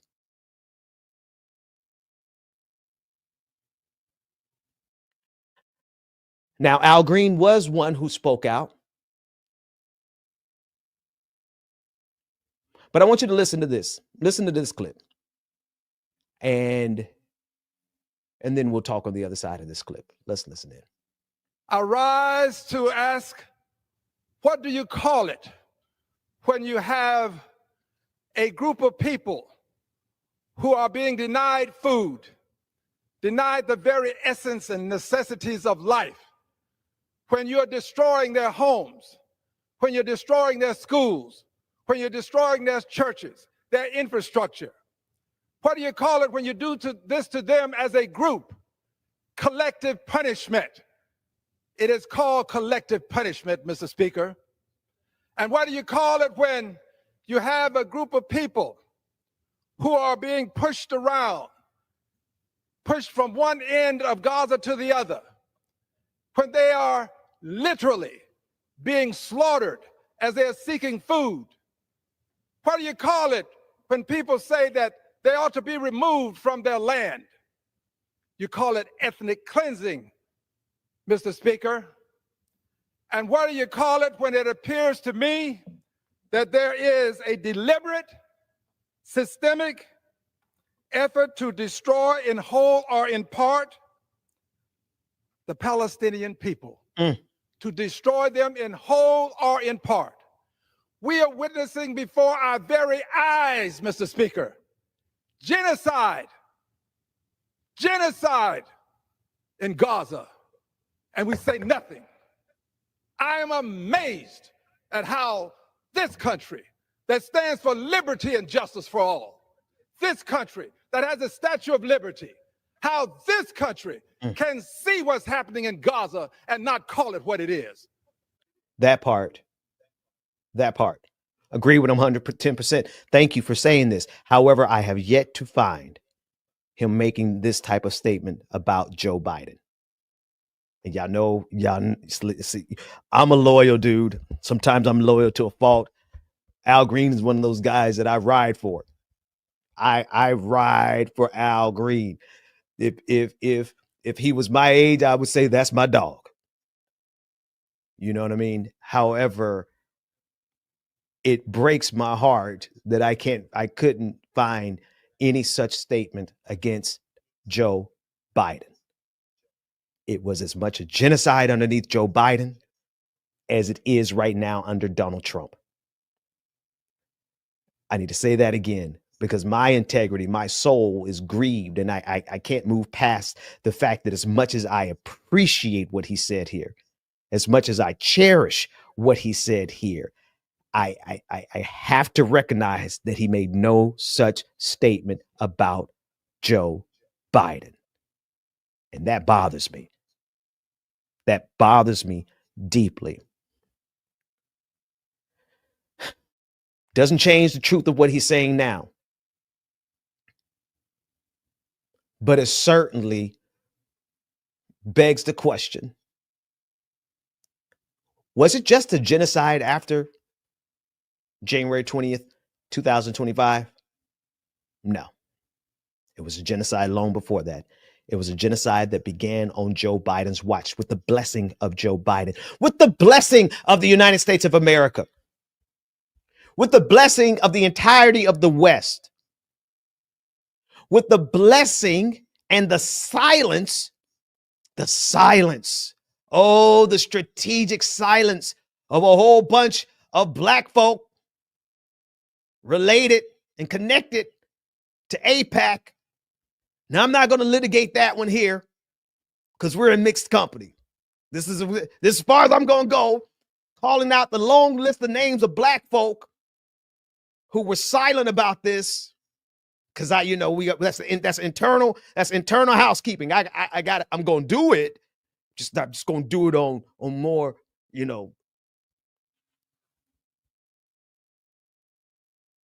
But I will say this.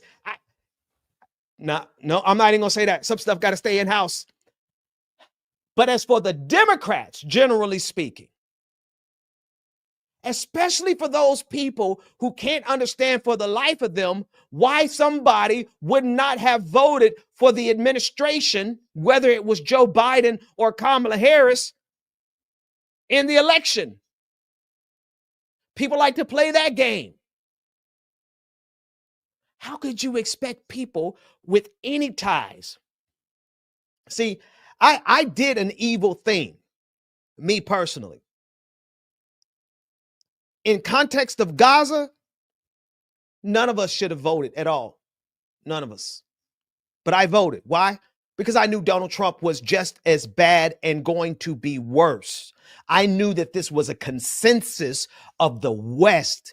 I knew that this was an indictment of everything that we stand on. I knew that it was revealing the rot that's at the core of the West, that's at the core of America, that's at the core of our so-called democracy, is the fact that both parties agreed to sit back and let this happen. And so voting for either one of those parties was an evil task that many of us chose. And we did the difficult thing. We did what we had to do in order to try and stop fascism. But here we are with fascism in full throat. You're right, in full form right here in the United States as a reflection. It is a reflection of what we allow globally. It has always been the case that what we do globally will always come back domestically. I hate to have to call out my dear brother Al Green because what your words were so powerful, man. Your words were so powerful, but where were your words when it was Joe Biden?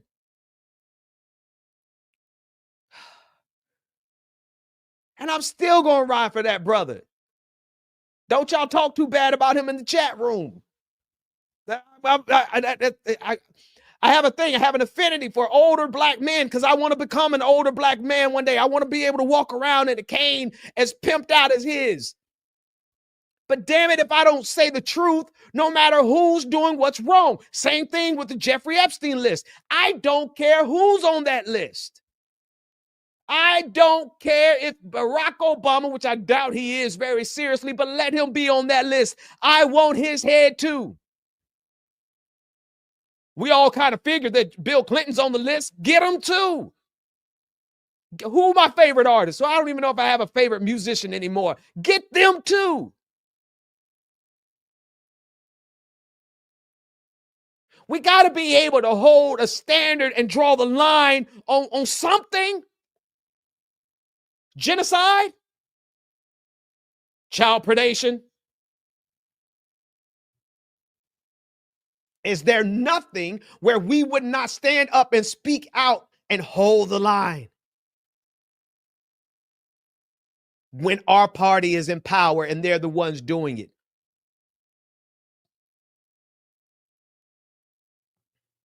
I want to go through a graphic that I made. I want to go through a graphic that I made so that you can see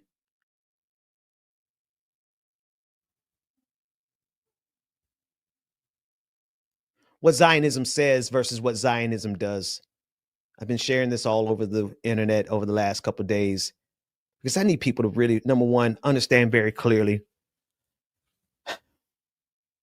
Number one, I want to repeat again. And I know I don't have to continue to repeat this for this audience because you are an audience of good faith. But I do know that there are going to be plenty of people who watch the clips that I'm going to clip of this and put out myself. And they're going to say, oh, there's another black preacher, just an anti-Semite. No, the problem I have with you all has nothing to do with your faith. It has nothing to do with the trauma that you have endured. In fact, it's been difficult for me to have to come to such vocal terms against you, but I guess that's kind of what genocide would do to you. You know, I've had to expose myself in this way, not having as vehement opposition to the occupation as I should have had.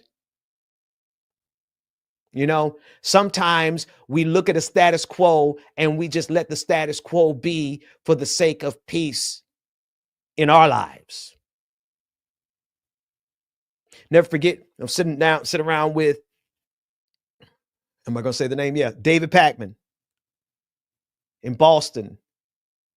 I was using his studio at the time. And somehow we got on the two-state solution. We got on Palestine and Israel. And he essentially just shut down the whole conversation as it's so much more complicated than that.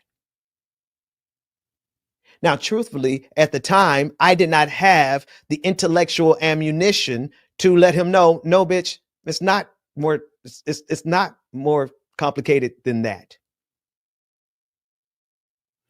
And I was silent. Not silent. I wasn't aggressive. There's a difference between being silent and being aggressive. Not nearly as aggressive as I am, not nearly as equipped as I am. And I think this is why knowledge is so critical in this, because if you are a person who has had a history of standing with the Jewish people, let's start there, standing with the Jewish people. And as an extension of you standing with the Jewish people, you have indirectly or tacitly stood with Israel.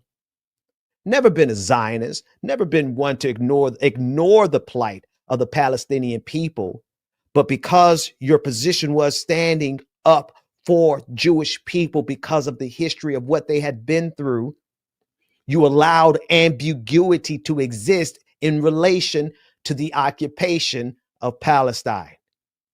And without the information and the knowledge necessary to strike at the core of this idea that is so much more complicated, then you're not really you're not useful. I wasn't useful.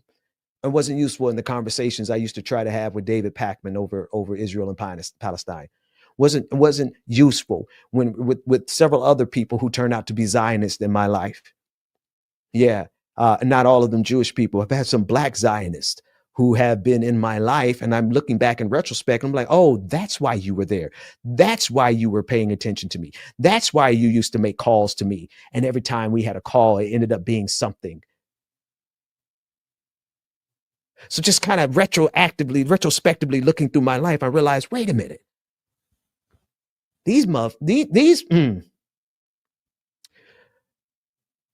What Zionism says and what it does, a structural breakdown of contradiction, alignment, and harm. In the left-hand corner, the red column, what Zionism says is the problem.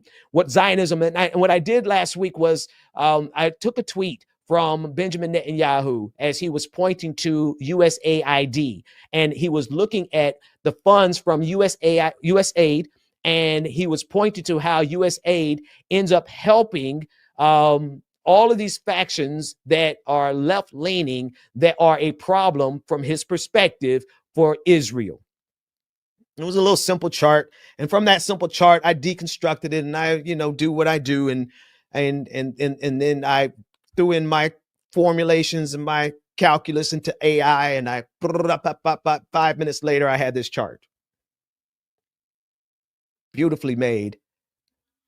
And AI was so mad that it wouldn't make any graphics for me for the rest of the day. I lied to you not. After I got this, I steamrolled ChatGPT with such a quick analysis that formulated this exact thing. Everything that you're going to say, all of this came immediately out of AI. I say 5 minutes, but I say about 10 minutes. 10 minutes after I saw that tweet from Benjamin Netanyahu, I had AI crunch this out, and the accuracy of it is so brilliant, as well as the fact that it would not make images for me for the rest of the day.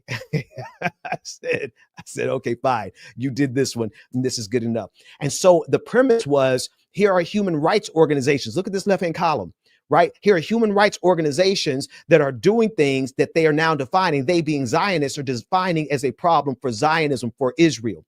Right. So who Zionism says is a problem? Let's go down the list. They say human rights organizations are the problem. In the left-hand column, legal aid for Palestinians is a problem. Israeli peace activists are a problem. The progressive Jewish groups are a problem. Whistleblowers and army refusers are the problem. Journalists documenting state violence are a problem, so much so that they are killing them. And that American Jewish critics are the problem. And that the international NGOs are the problem. This is literally what the Likud party and Benjamin Netanyahu and Zionists have to say all day long, every day, because these are the groups that are pointing out that this is clearly a genocide. And so now Zionists and Benjamin Netanyahu, they're saying every one of them are a problem. Every one of them are anti-Semitic. Every one of them, even American Jews. Right here. Oh, you guys can't see my mouse on the screen, can you? Oh, yes, you can. Jewish people who criticize Zionism are considered the problem by Benjamin Netanyahu. So here's who, but look at in the middle, who Zionism actually partners with. Who do they actually partner with? Far-right U.S. politicians, the true anti-Semites, the group of people who don't listen. And here's where I know the people of good faith, those of you in the audience, I know you get it, but I want to say this. There's a different reason that I oppose Zionism than what Nick Fuentes is opposing Zionism for. Conservatives, even evangelical Christians, well, actually, evangelical Christians, they're not going to oppose it. They're actually going to support it because they believe that they have to reclaim the Temple Mount for Jesus to come back. So let me take Christian Zionists off of that. They're clearly going to support them to no end, except the fact that this week, when they understood that there was a Christian church, an ancient Christian church that had been bombed by Israel, then all of a sudden you saw some Christian Zionists come and speak out as if nobody else's life mattered.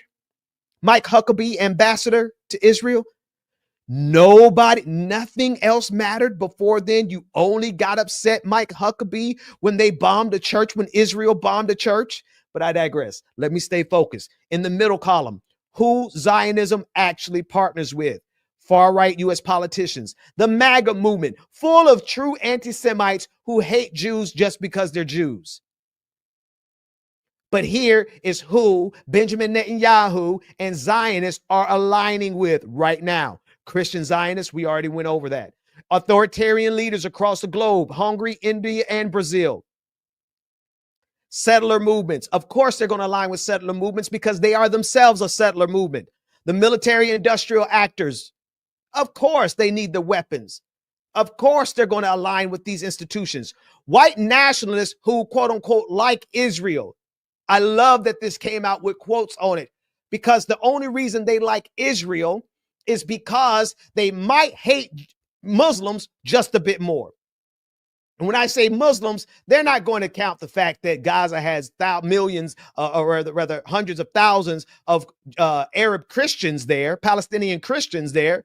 No, they just see if your skin is brown and you're from a Middle Eastern sounding country that you know, these white supremacists see you as a Muslim. Anti-democratic global networks. Look at the people who Israel, through Benjamin Netanyahu, who they are aligning with. People, groups, and organizations that genuinely hate the Jewish people simply because they are Jewish. And who do they point to? They say, oh no, look at those people like Ben Dixon, that Pastor Ben. He's anti-Semitic. He's the anti-Semite. Why? Because we oppose your genocide.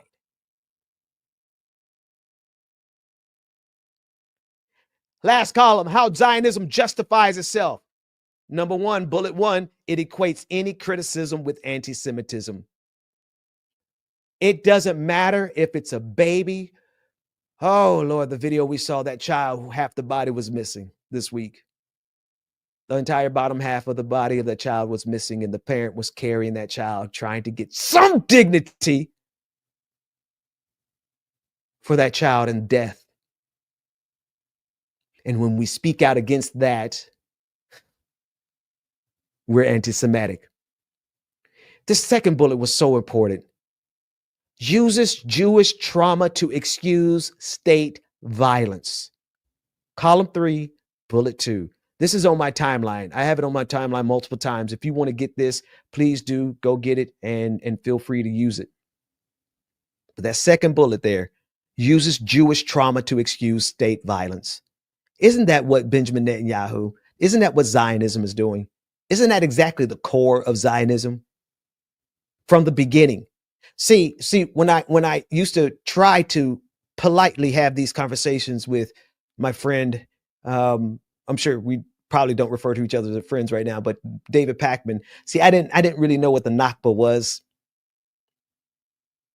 right? And I didn't really understand the history of how Israel was born. Not, I understood that it was a state that was created by the United Nations resolution, right? But the carry out and the process of it becoming a state, and I'm bringing that up here, is because from day one, from the inception, from the very inception in the mind of was it Theodore Herzl?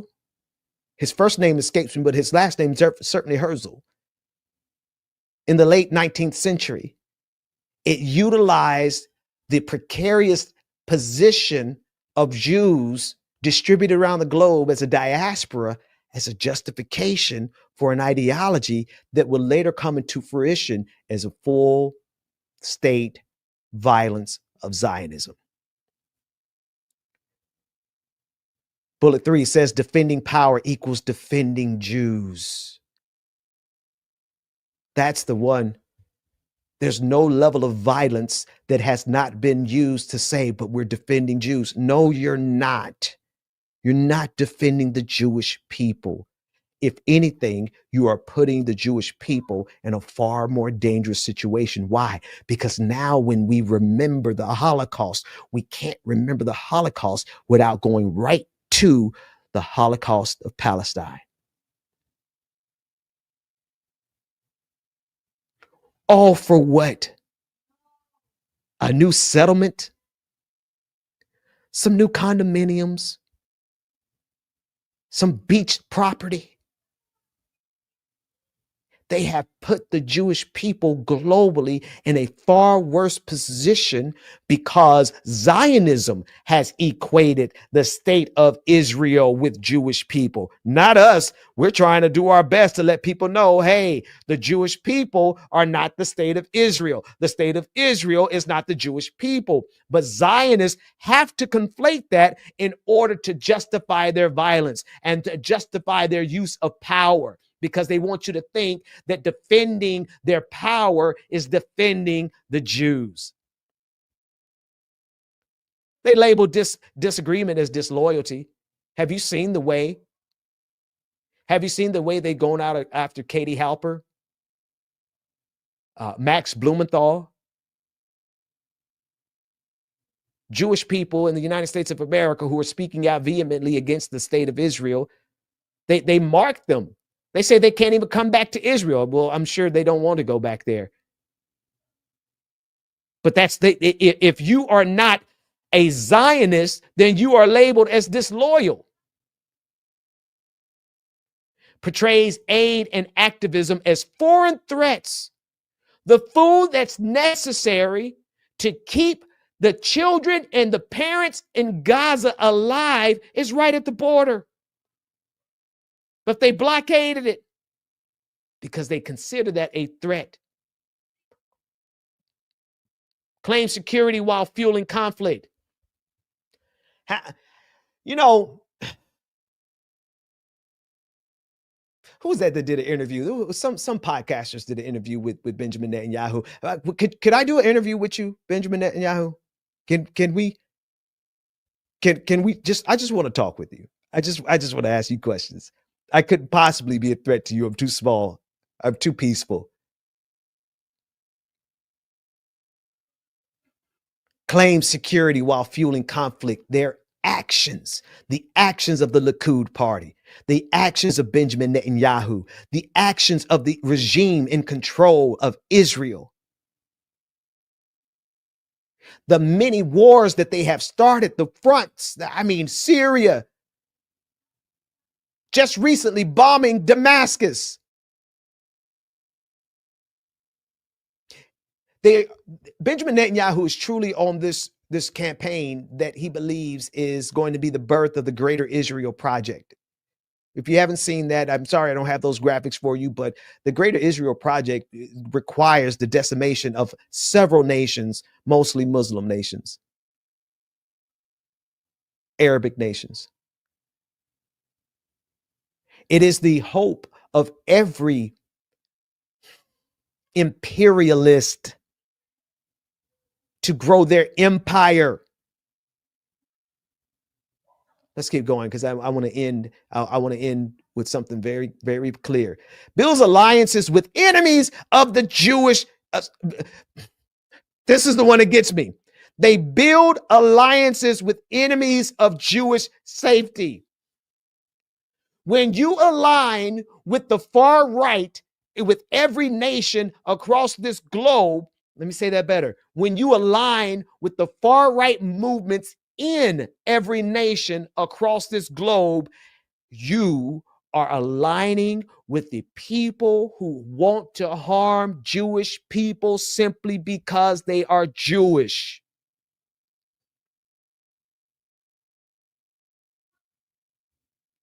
And then they look at those of us who are like, hold on. Number one, we were never going to go along with you for genocide. Number two, shame on us for either being silent or uninformed, not informed enough to be able to not go along with you in your occupation. But now you are turning on those of us who have stood with the Jewish people because we stand with the oppressed no matter where we find them. And you expected us to stand with you as you turned into or revealed yourself to be the apex oppressor. because you've been an oppressor since the inception of the idea of Zionism, especially once it required you to expel 700,000 Palestinians in the first Nakba. I've had a little time with history this week, and again, y'all, some of this is a Black-centered conversation. So, I love you all, but I just let me have it out. I'm just gonna say it out loud. Doesn't mean that I'm expecting you to give commentary on it. Not Maynard.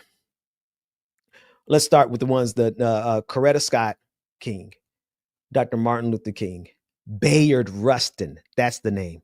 Especially Bayard Rustin, Rosa Parks, all of them writing letters and statements in support of Zionism in the 60s. Bayard Rustin, the most vocal of them all, saying that to be anti-Zionist is to be racist. Now, of course, this is a direct result of the number of Jewish people who stood with them during the civil rights movement, for sure. But then I paused. I said, wait a minute. The Nakba had already occurred by then, right?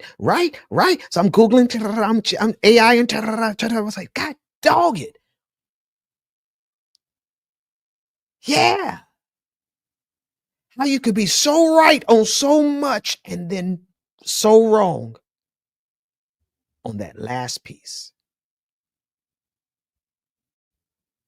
Of course, I'm not going to use that to dishonor the memory of our elders, but it is to say that for every Dr. King, there was a Malcolm X, Stokely Carmichael, who saw very clearly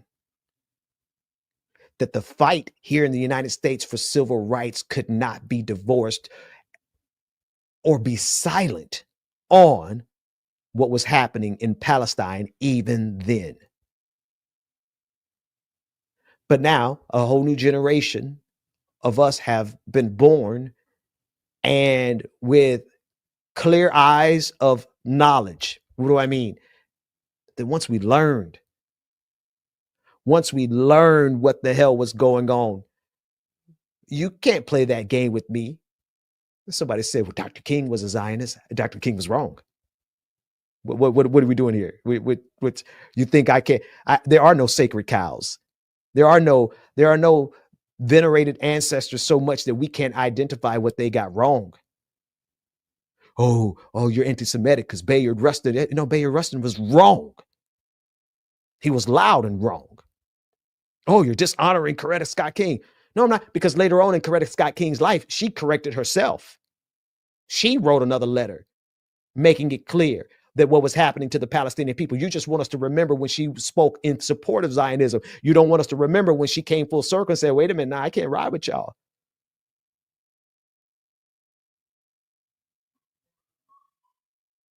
They build alliances right here, the second to last bullet in the third column. They build alliance with enemies of Jewish safety while making enemies of the very people who stood with them, even at times when we shouldn't have stood it with you. But because we won't go along with you in genocide, and to all those Black folks who are, I know there's a lot of white folks, and I know I'm talking to our diverse audience. I know I'm not talking to my precisely Black audience, but I just thinking of a couple of names. A couple of names. Oh, how you have been silent. Let me throw one out for the Wolves, because I don't really consider him Black anyway. Richie Torres. He's Black passing. One of the loudest supporters of this genocide. We ought to rip that melanin right out of your skin, brother. Because we have no requirement to go with people into becoming the oppressors ourselves. And then we have to retroactively look and accept the fact that they were already oppressors when we stood with them the first time, or when we were silent when they were occupying, or when we were too uninformed or not aggressive enough. We have to look in the mirror and say, dang, we got that wrong. They pretend, last bullet, they pretend repression equals protection. The bottom, the shield area. These are people and institutions that hold people accountable. That's who Zionism says is a threat. Far right column. This isn't conspiracy. It is a repeatable formula. Yeah, well, yeah, that's for sure, because what you're going to find are these exact techniques that we've outlined here is at the core of every imperialist movement, of every oppressive group. They must make these what we're calling self-destructive paradoxes. It's a self-undermining paradox to align yourself with the very people who hate you simply because you are you, Benjamin Netanyahu. Zionism, to align with Donald Trump, to align with MAGA, to align with Christian nationalism, to align with all of the different nationalist groups. That is a self-undermining paradox that is going to make you implode. The actions, all of these actions that Zionism uses to justify itself, those are actions that are going to inevitably make it collapse underneath its own paradoxes. You cannot operate in the way that Zionism operates, or empire operates, or white supremacy operates, and expect it not to collapse. And every time it gets close to collapsing, what does it do? It goes and starts another war so that it can live to oppress another day. Zionism doesn't protect Jews. And in doing so, it turns your values, your allies, and your safety into enemies. This isn't about Judaism.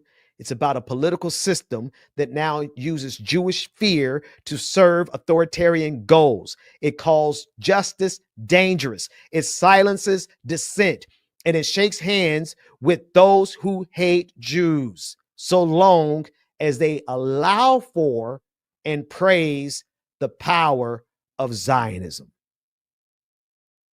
That is the evil of Zionism. That is the clarity that we must have when we fight back against this demon that is Zionism. We must save all of the AI spell, big old doesn't with an E, or rather with an A. What am I saying? My eyes are betraying me. We must have precision in our arguments and precision in our understanding of what they are doing, they being Zionists. Be sure that every time you speak, you never let it come out of your mouth. Identify those pronouns. Who's behind the pronouns? When I say they, I'm talking about Zionists. When I say Zionists, I'm not talking about the Jewish people. I'm talking about the political movement, many of whom are not even Jewish because they're not a part of the faith. Benjamin Netanyahu is not a practicing observer of the Torah. This is why we should amplify and elevate the voices of the Jewish diaspora, as well as rabbis who are very clear about the fact that Zionism doesn't represent them.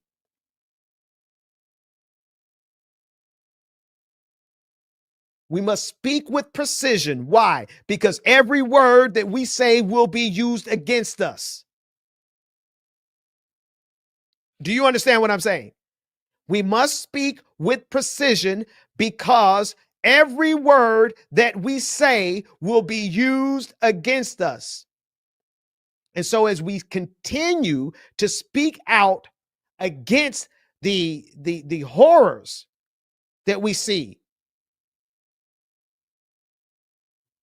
the Zionist regime, desecration of the ancient sacred Jewish cemetery, Yahud. The demonstration is called by the Orthodox Rabbinical Union of the United States and Canada in cooperation with the Asra Kaddish organization. As we stand here in Manhattan, at the same time in Yahud, courageous anti-Zionist Jews are standing in defense of the ancient Jewish graves under brutal, violent assault and arrest by the Zionist police forces. Zionist police forces are seeking to erase our sacred past. According to Judaism, which teaches the existence of life after death, digging graves is a serious sin. Of course, this terrible tragedy and crime could only take place in the state calling itself Israel.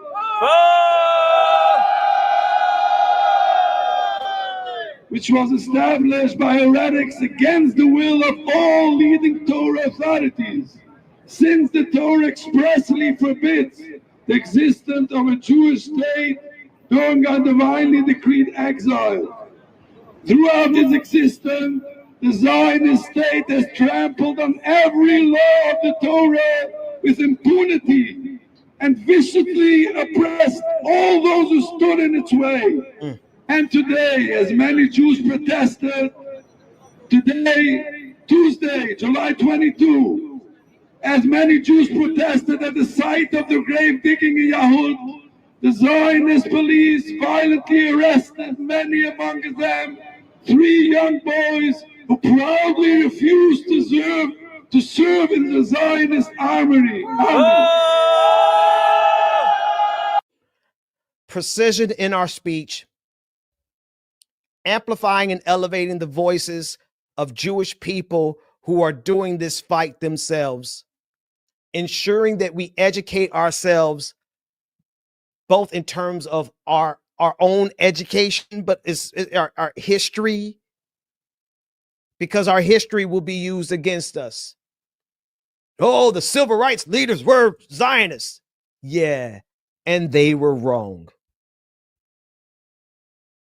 And here's why. And understanding the arguments as precisely as we can, so that we never allow ourselves to be trapped by a movement that has taken its trauma. Let me rephrase that. A movement that has taken the trauma of Jewish people and turned it into the very fuel that's necessary to become the traumatizers. They've taken the victimhood of the Jewish people and they've used it to become the victimizers.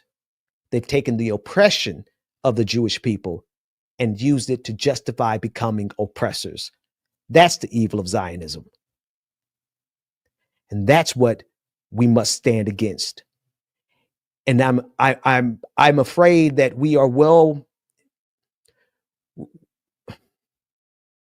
nowhere near what's necessary to stop it. We're nowhere near a time that it's going to end because of how freely they have moved all around the globe to do everything that they want to do, to bomb indiscriminately. And it's almost like they're looking around and saying, who's going to stop us? Well, I just want to play this sister one more time because I miss this Anna. And I think this energy and this clarity, I think this energy and this clarity is precisely what's needed in this moment. When we face the peaceful, look how peaceful that guy looks. He's like, oh, she's so ridiculous. Oh, she's so irate. She's so out of control. And I'm just a peaceful Jewish man. In reality, he's a Zionist who wants to be able to accomplish the greater Zion, the greater Israel movement, which is going to require the bloodshed of so many millions of more people. And if we don't have the clarity and the insight necessary to stand against them, then we're going to find ourselves in the same position we were when they started the genocide of Gaza. Get shot and killed literally every single day, as they're waiting for food. No, I'm not gonna let you filibuster, bitch. I'm not gonna let you filibuster. I'm not gonna let you filibuster. You guys are totally okay with IDF soldiers shooting and killing desperate people waiting for humanitarian aid. You're okay with that. I find it so unbelievably evil. Unbelievably evil. It shocks my conscience and my soul that people as evil as this exist in this world.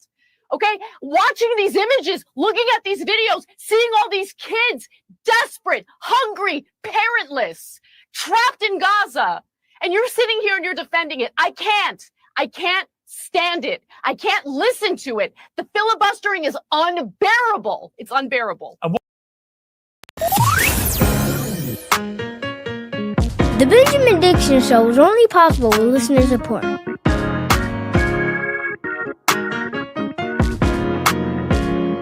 Go to patreon.com/VPD show and support the Benjamin Dixon Show.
What is up, everybody?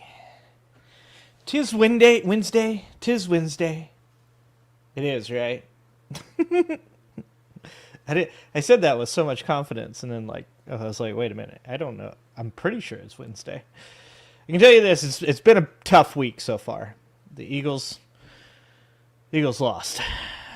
Wasn't great. Let me just get this football talk out of the way, okay? Let me just go ahead and rant for a second. That is, every time the Eagles do well, they lose their offensive coordinator, because then their offensive coordinator ends up being a head coach for some other team. Okay? Every single time. Then every time the Eagles offensive coordinator does a bad job, he gets to boot. He gets fired, which is appropriate. I like that. But here's the point. Here's the problem.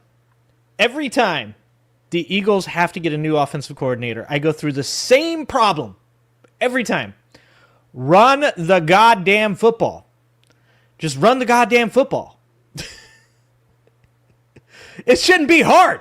You have Saquon Barkley. Run the goddamn football. You're up 17-3.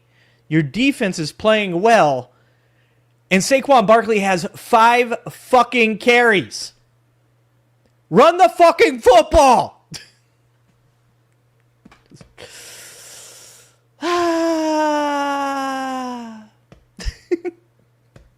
Just very fucking upset right now.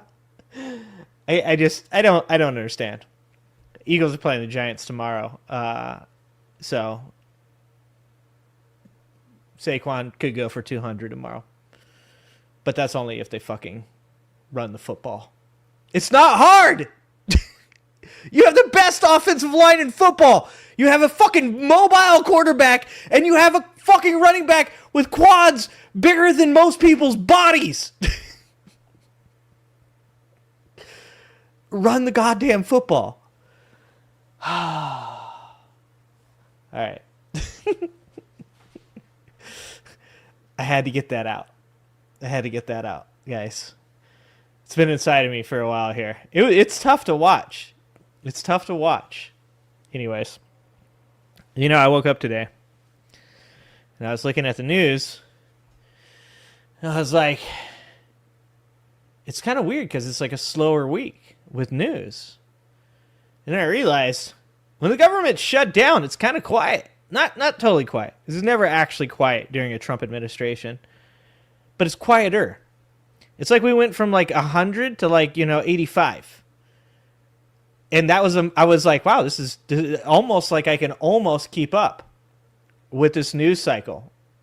I kind of like this. We could maybe just go ahead and keep the government shut down. I'm kind of feeling that.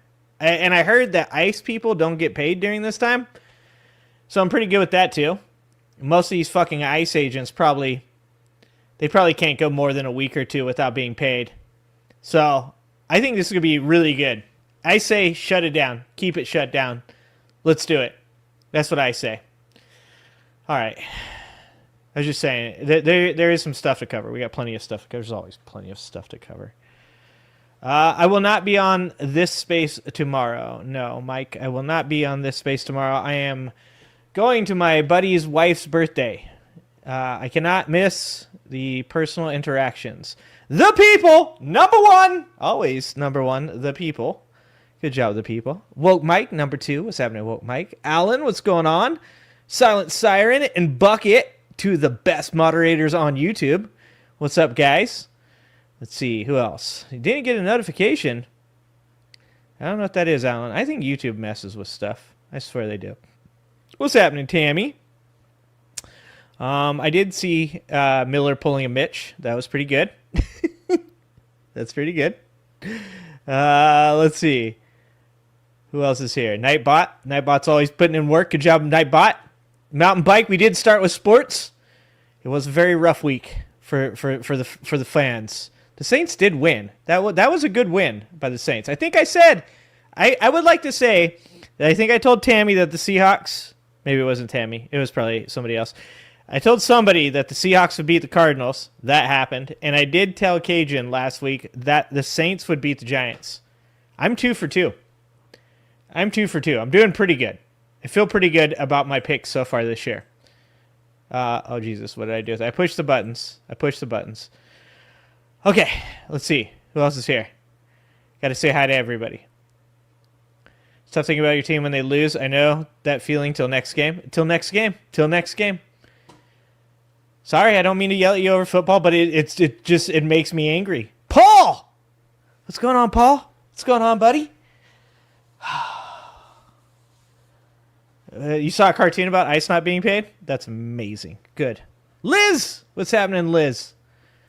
Okay. All right. I said hi to everybody. We got a lot to cover because I'm not going to be here tomorrow. So like I said, I am going to a friend of mine's wife's birthday party. My friend's wife is my friend. She's amazing. She's ex-bodybuilder. Super dope. Cool people. My favorite people.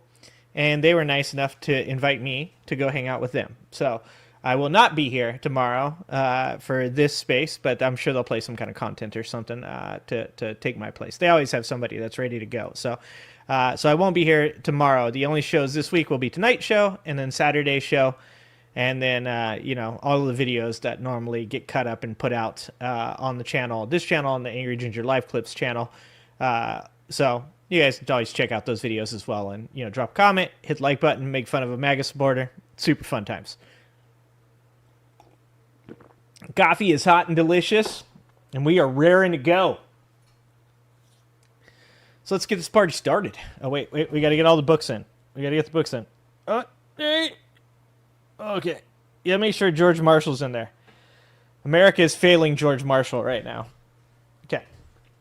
All right, so we got quite a bit to go over today. See what we got? I have this video again queued. This one is the ideological fractures in the right-wing coalition. Once again, I'm pretty sure I've been subscribed to this channel for a while, but I guess not. We have Stephen Miller having to watch AOC berate him, and I haven't watched any Jesse Dollemore in a while, and so I figure we'll bring Jesse into it. It's been a minute since I've supported my ginger friends, so Jesse's we're gonna get Jesse back in here. Okay. I think Bucket Kid introduced me to Jesse. We've got Ruben Gallego and Mark Kelly standing outside of Mike Johnson's office doing a government shutdown press conference that he decided to crash. So that's going to be good. Look, this show pretty much today, this show is mostly going to be just about people talking trash about each other. This is a people talking trash to each other show tonight. Because almost everything, it just happens that way. I look for things, and when I look for things, I come across a lot of stuff that is similar in this fashion, right? We've got an unearthed racist video of Stephen Miller drops as his family outs him from Keith Edwards. I know you guys are shocked You guys are shocked that there would possibly be some video of Stephen Miller being racist. But guys, just calm down a little bit. You're going to see here pretty soon that this is true, because Keith Edwards would never lie to us. We've got the Trump administration closing a criminal investigation in an evangelical university. Yeah, the covering up of the pedos continues in this administration. It's going well for the pedos in this administration. Going real well for them. We've got the Pope talking shit about Trump and telling American bishops to continue to fight the good fight. So we got that.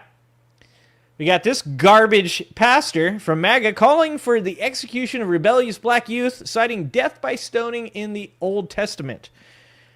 We got Jane Goodall talking shit about Trump. Jane, rest in peace, Jane Goodall. I quickly posted after Jane Goodall passed that if people didn't start posting about Jane Goodall dying, that I was going to call their work and get them fired. I felt like that was the right thing to do.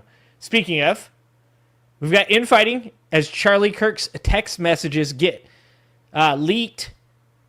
So we've got that about Tucker Carlson, and then actually the response from Turning Point USA, which I think will surprise you guys. I think you guys are actually going to be a little surprised on that one. We've got the alleged Grindr messages from Mike Johnson. Okay? And, guys, tell me, did Hakeem Jeffries do something?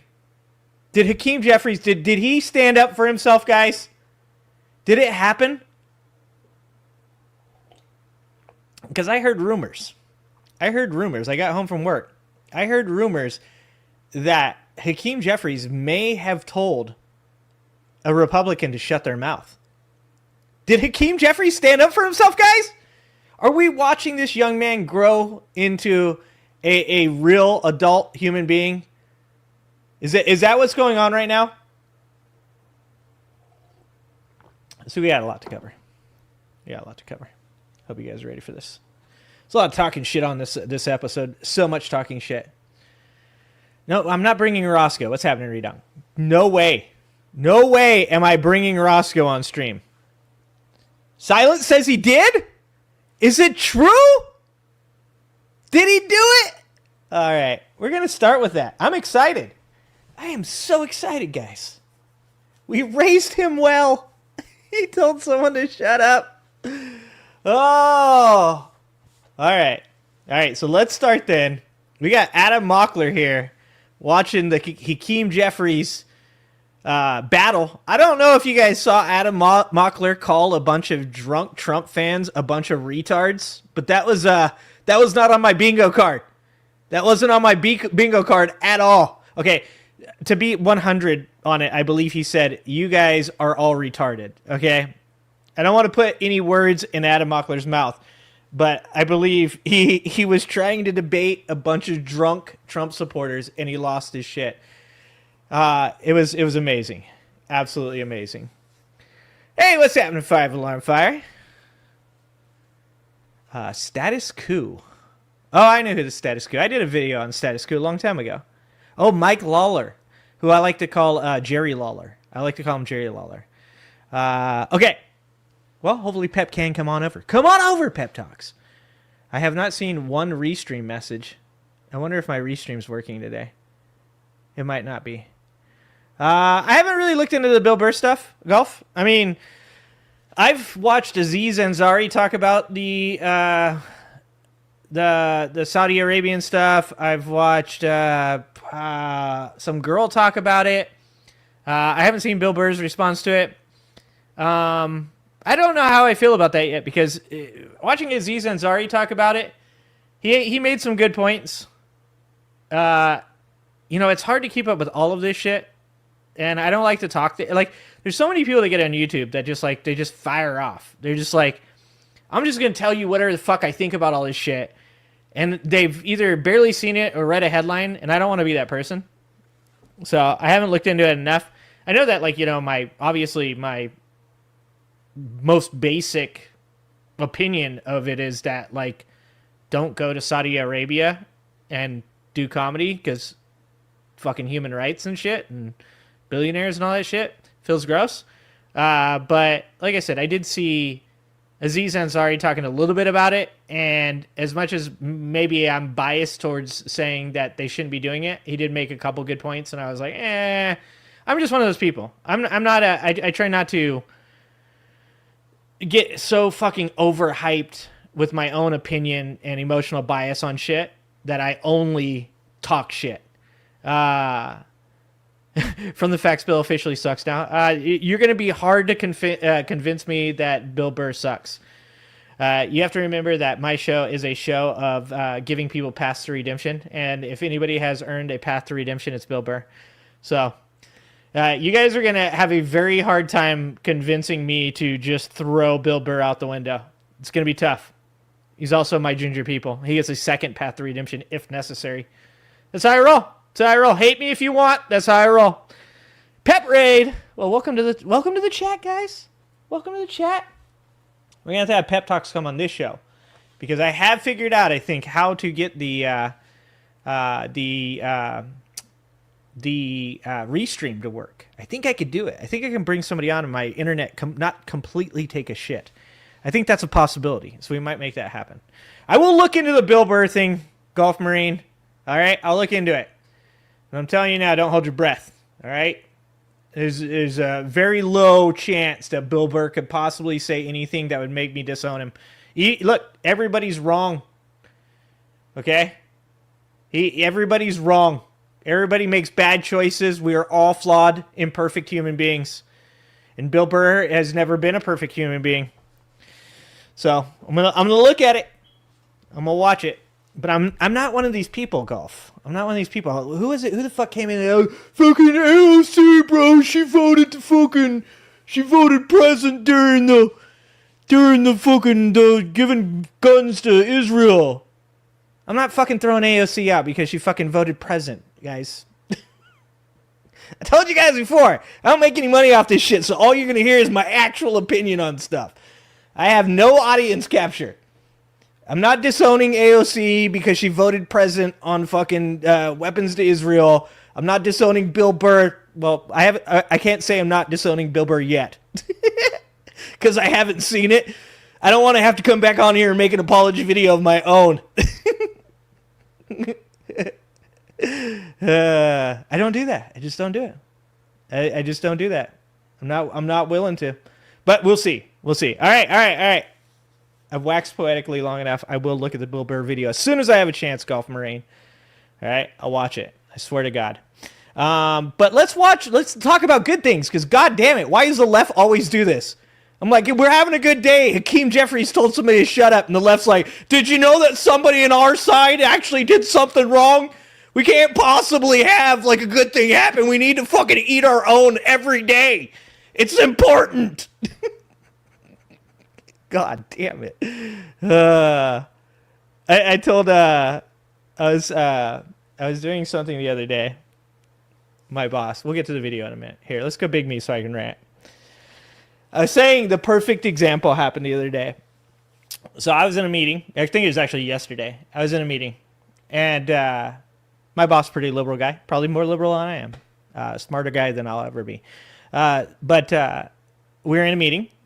And somebody had asked me, speaking of departments and where things were going economically, I said, I have a very pessimistic outlook on the economy moving forward. When you hear stats like, and this is the way I said it. At the time, what I said was, looking at the fact that you have 25% of Americans are using buy now, pay later services for groceries, that's not a good indicator of the economy being good moving forward, right? And my boss, and I do this too. I do this to people, so it definitely was karma. My boss said, from the other room, came in, interrupted the meeting, and was like, hey man, I just want to let you know, what you said was 25% of Americans, but that's not true. And I'm in the middle of the meeting, so I'm kind of like, what? Why? And he's like, well, it's not 25% of Americans. It's 25% of Americans that use the buy now, pay later services. And he was right, because the actual statistics for it are something like 55 to 60% of all adult Americans use buy now, pay later services. 25% of those adults are now using it to pay for their groceries.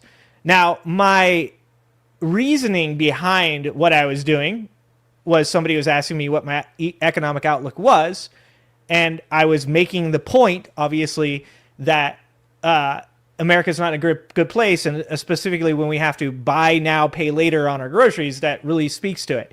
So this is what I'm saying is this is what the left does. This is what we do to each other, myself included.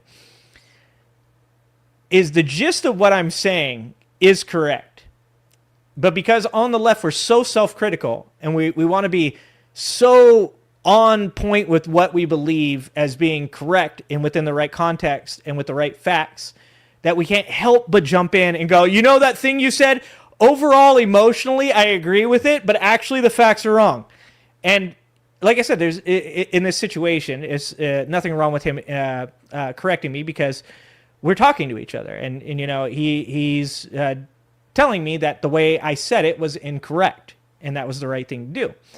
But I thought that it was kind of the prime example of what the left does to the left out in front of people. Like the right could literally say brown people bad and no one around them is going to correct anything they say.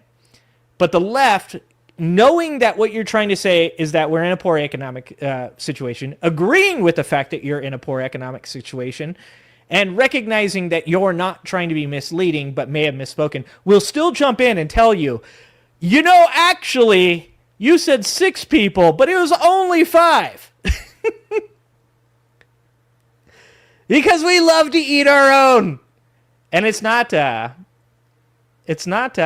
I said, not a bad thing when it's contained. When we talk to each other and we criticize our beliefs, we should be doing that. But I've said it before, the right needs 3 short grunts to get any message across to the people that follow them.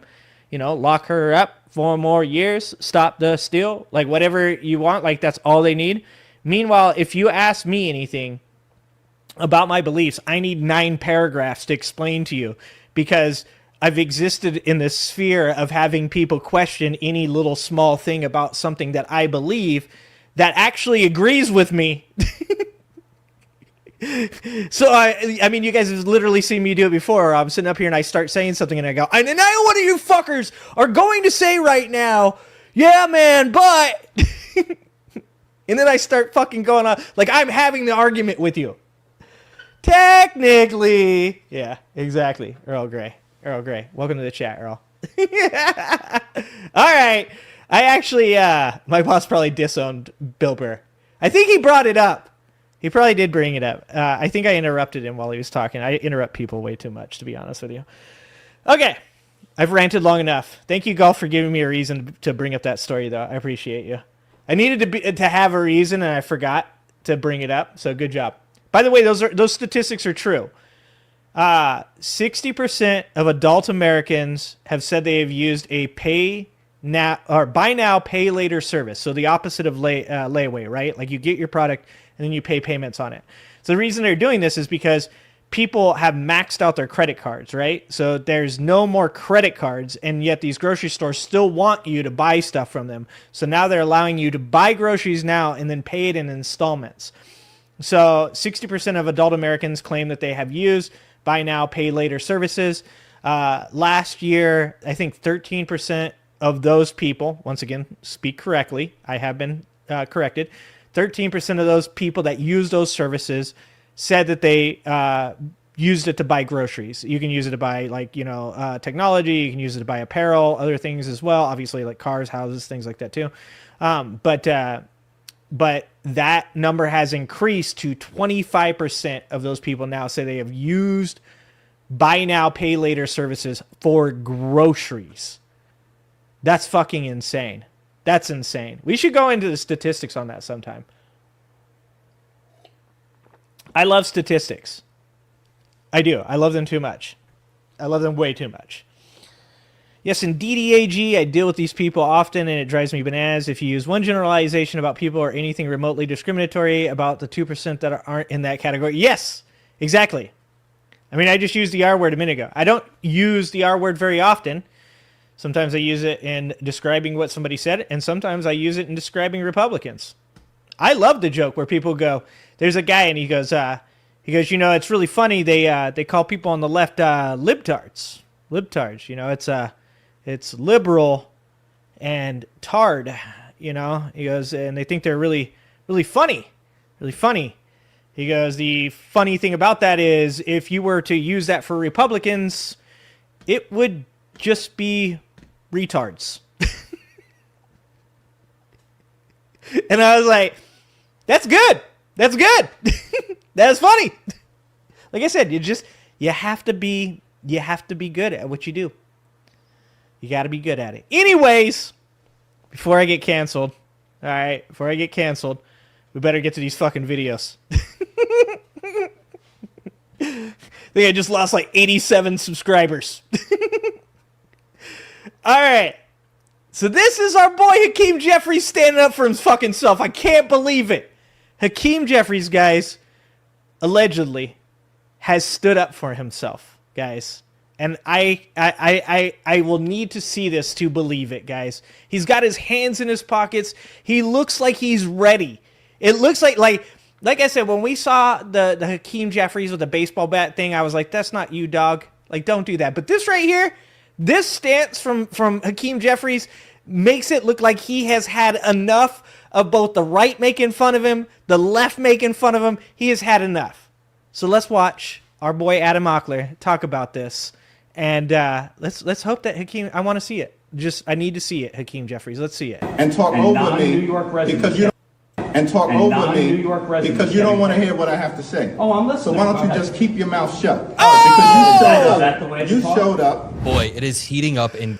Oh, dude. Oh, that was good. There you go, buddy. Let's get that one more time.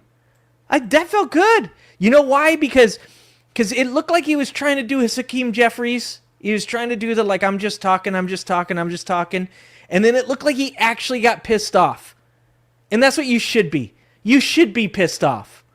And talk over me because you don't want to hear what I have to say. Oh, I'm listening. So why don't you just keep your mouth shut? Yes! Yes! Yes! Hakeem!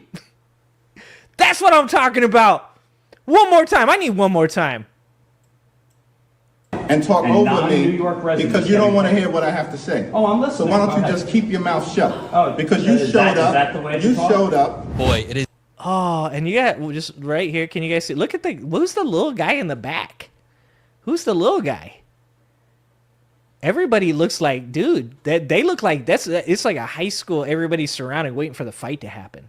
Is that the way you showed up? Boy, it is heating up in D.C. as representatives are confronting each other on Capitol Hill over this government shutdown that is now pushing into 1 week. It started off with Representative Mike Johnson getting confronted by Senator Mark Kelly of Arizona and Ruben Gallego of Arizona. They walk up and they confront Speaker. We're gonna watch this video later, but we'll see here. We'll watch the rest of this with Adam Mockler. We're gonna watch this video a little bit later and do it ourselves, but we'll just let Adam do it. Of the House, Mike Johnson, who honestly doesn't give very satisfying answers. Then not long after, this video comes out of Representative Mike Lawler confronting Leader Hakeem Jeffries.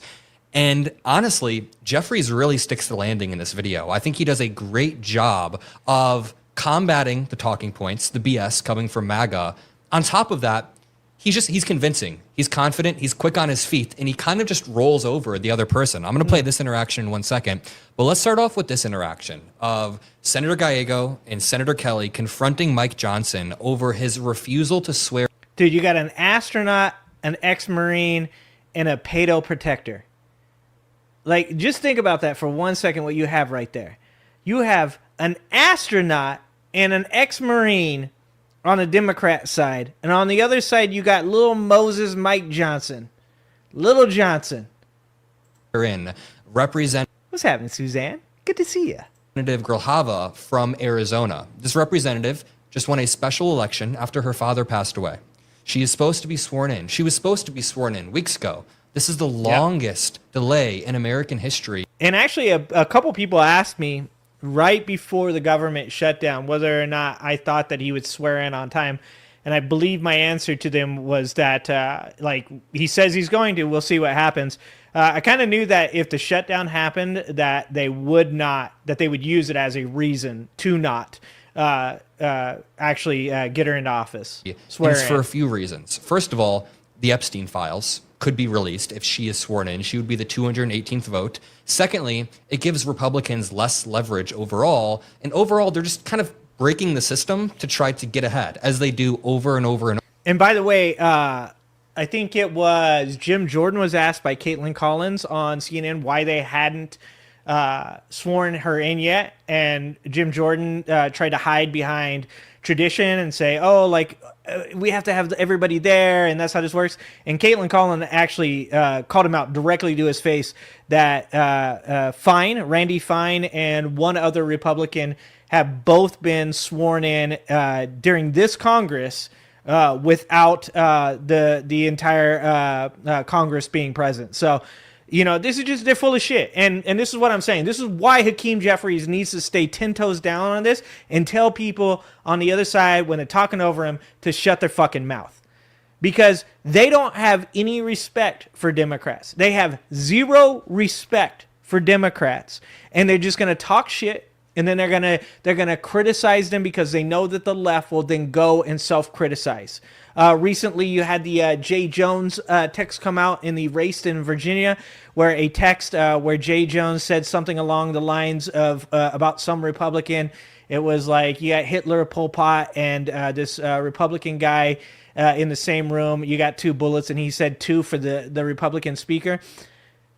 Most of the time, I'm going to be on the side of like, well, yeah, like that's not something that we ever want to see, right? Like that's not something. But if you think for 1 second that any Republican that had a text message like that would be forced to step down from a race, I've got a fucking bridge to sell you.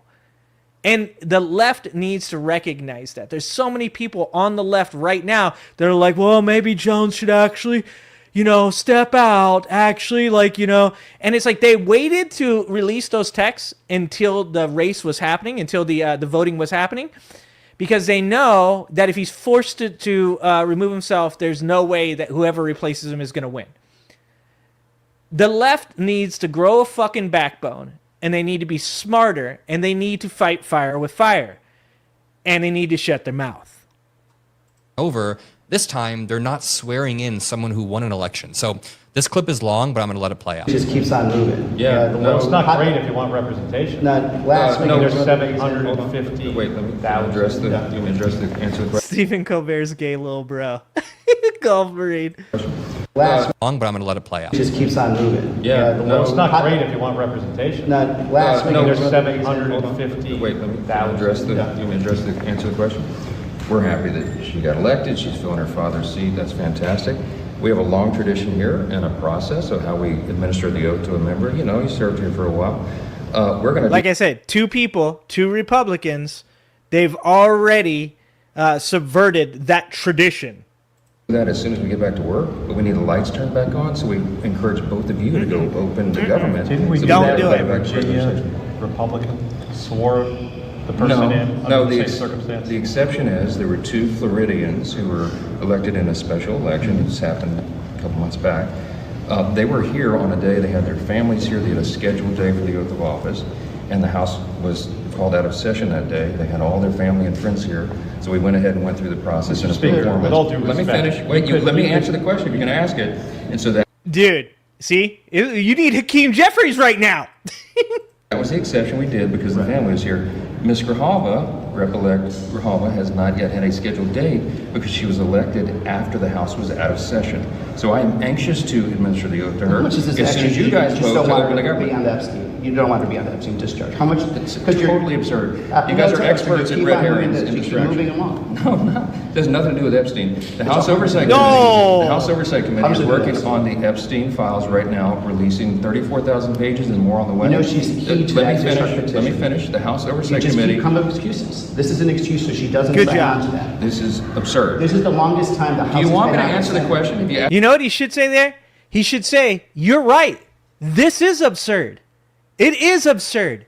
The fact that you're going to sit here in front of me and act like you are not attempting to squash the release of the Epstein files is fucking absurd.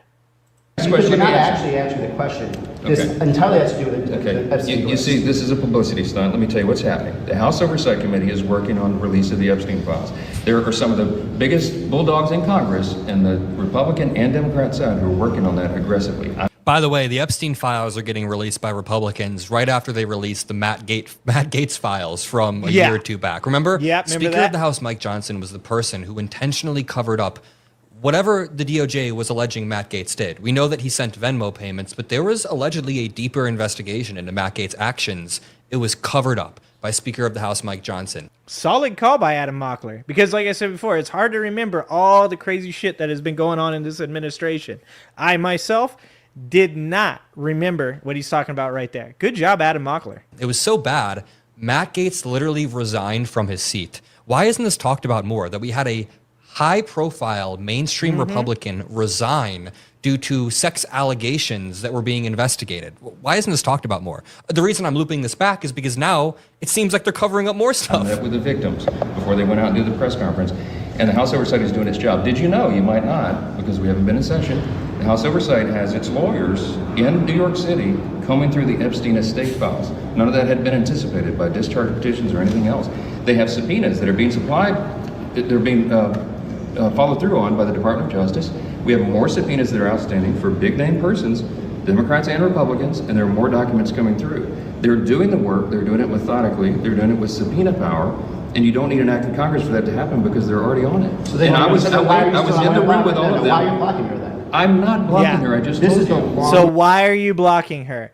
And that's what it needs to always go back. Because look, I said this about J.D. Vance when J.D. Vance debated Tim Walz. I said before that debate, I said, this is bad for the Democrats because J.D. Vance is an actual politician. J.D. Vance is slimy, he's underhanded, he's shady, he's going to be able to, you know, slip and slide his way through this. When you watched J.D. Vance go on Joe Rogan, you saw the politician, J.D. Vance. You know, oh, you know, let me talk about my kids. I'm just a normal person, just like you guys, you know. Just like everything in my life, man, I grew up in a trailer park and my mom did pills, man. And like everything that's going on in my life is the same thing that goes on in your guys' life, man. I'm just like you. And he, for the most part, sane washed Donald Trump being who Donald Trump is and the crazy shit that he says. And Mike Johnson is a better politician than J.D. Vance is. And this just needs to always be brought back to, if there was nothing to hide, then we wouldn't need this woman to be sworn in to release the Epstein files. If there was nothing to hide, we wouldn't be talking about it because they would have already been released. This just needs to continue to come back to this over and over and over again. It was subpoena power, and you don't need an act of Congress for that to happen because they're already on it. So then I was in the room with all of them. Why are you blocking her then? I'm not blocking her, I just told you. This is the longest time that House Representative has been out of session that's not in a regular office session. This is the longest time it's taken for someone to be sworn in, and it all happens to coincide with the fact that she's going to be the deciding vote on the discharge petition. I know why. He said something very important there. This is the longest it's ever taken to swear somebody in who won an election. You're upset. I know why you're upset. Mike, you get a lot of heat because the government is closed down and you guys made the decision. Actually, no. You made it 5 times. Mike, I to got keep a the request. government closed. The gaslighting, I love it. I love the gaslighting from Mike Johnson. He's like, you guys are mad because you shut the government down. Dude, you're sitting there smugly talking about how you won't let this representative be sworn in, and the government shut down while you guys have power, and you're going to point to 2 Democrats and say it's their fault? Yeah. Let's see what Senator Kelly has to say. I know he'll bring it home. Yes. Why don't we do this? Why don't you bring back your Republican members so we can have a serious negotiation with We're them going to have plenty of about this? negotiations as Well, soon as you open the government. Why don't we Let me bring tell you it why back? they're not here, because the House I did mean, its job. 14 days since July 25th. Yeah, and real people are feeling real pain. And they've been on an extended summer If I feel the vacation. pain with They're not on So you vacation. bring it back. Wait a minute, I have wait an a minute. opportunity. I can talk to every one of my Republican colleagues down there, and we're talking about Every this day all we're the talking time. Yeah, and they're talking about it over here as well. And our your members Republican hidden. members from Arizona, where are they?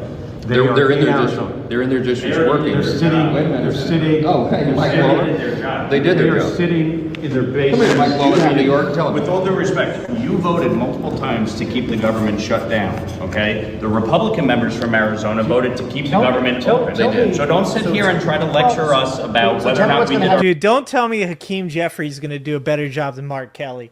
Don't do this to me, man. Don't do this to me, man. Come on, Mark. Did you guys know that Mark Kelly was my choice for vice president? He was an astronaut, guys. He went to space, all right? Mark Kelly was my choice. Mark Kelly, do not let me down right here, brother. Like, this is what I'm saying. Like, you're going to let these people just disrespect you right to your face. You're going to let them talk and let them raise their voice at you? Like, my dude, please do not let me down.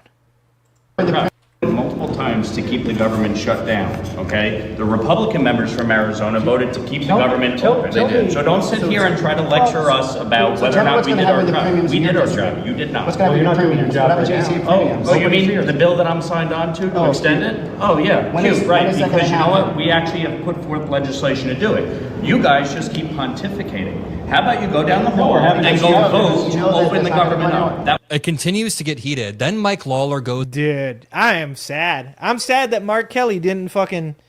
And this is it. This is it. You know, me and Visora want to have a show where we talk about this. And that is how feckless Democratic politicians are. I like Mark Kelly. I do like Mark Kelly. His wife, you know, was a victim of gun violence that was fucking horrendous, and she's still a tough-ass person. Like, I think that, you know, there's so much to be said about the fact that really foundationally we do have the same beliefs as far as people being treated equally, about, like, what needs to be done in this country. But the difference between, I think, the citizenry, the people who are voting, the constituents, and the people that are supposedly, you know, representing them, is that people are tired. They're fed the fuck up, and it's rightfully so. It's rightfully so. People have had enough of this shit, and they are tired of watching Democrats sit on their hands and say, you know what? We're just going to let it blow over, and at the end of the day, people are going to see how crazy the Republicans are, and then they're going to vote against him. A, you don't know that that's true, because just recently Donald Trump was elected to be the president of the United States of America.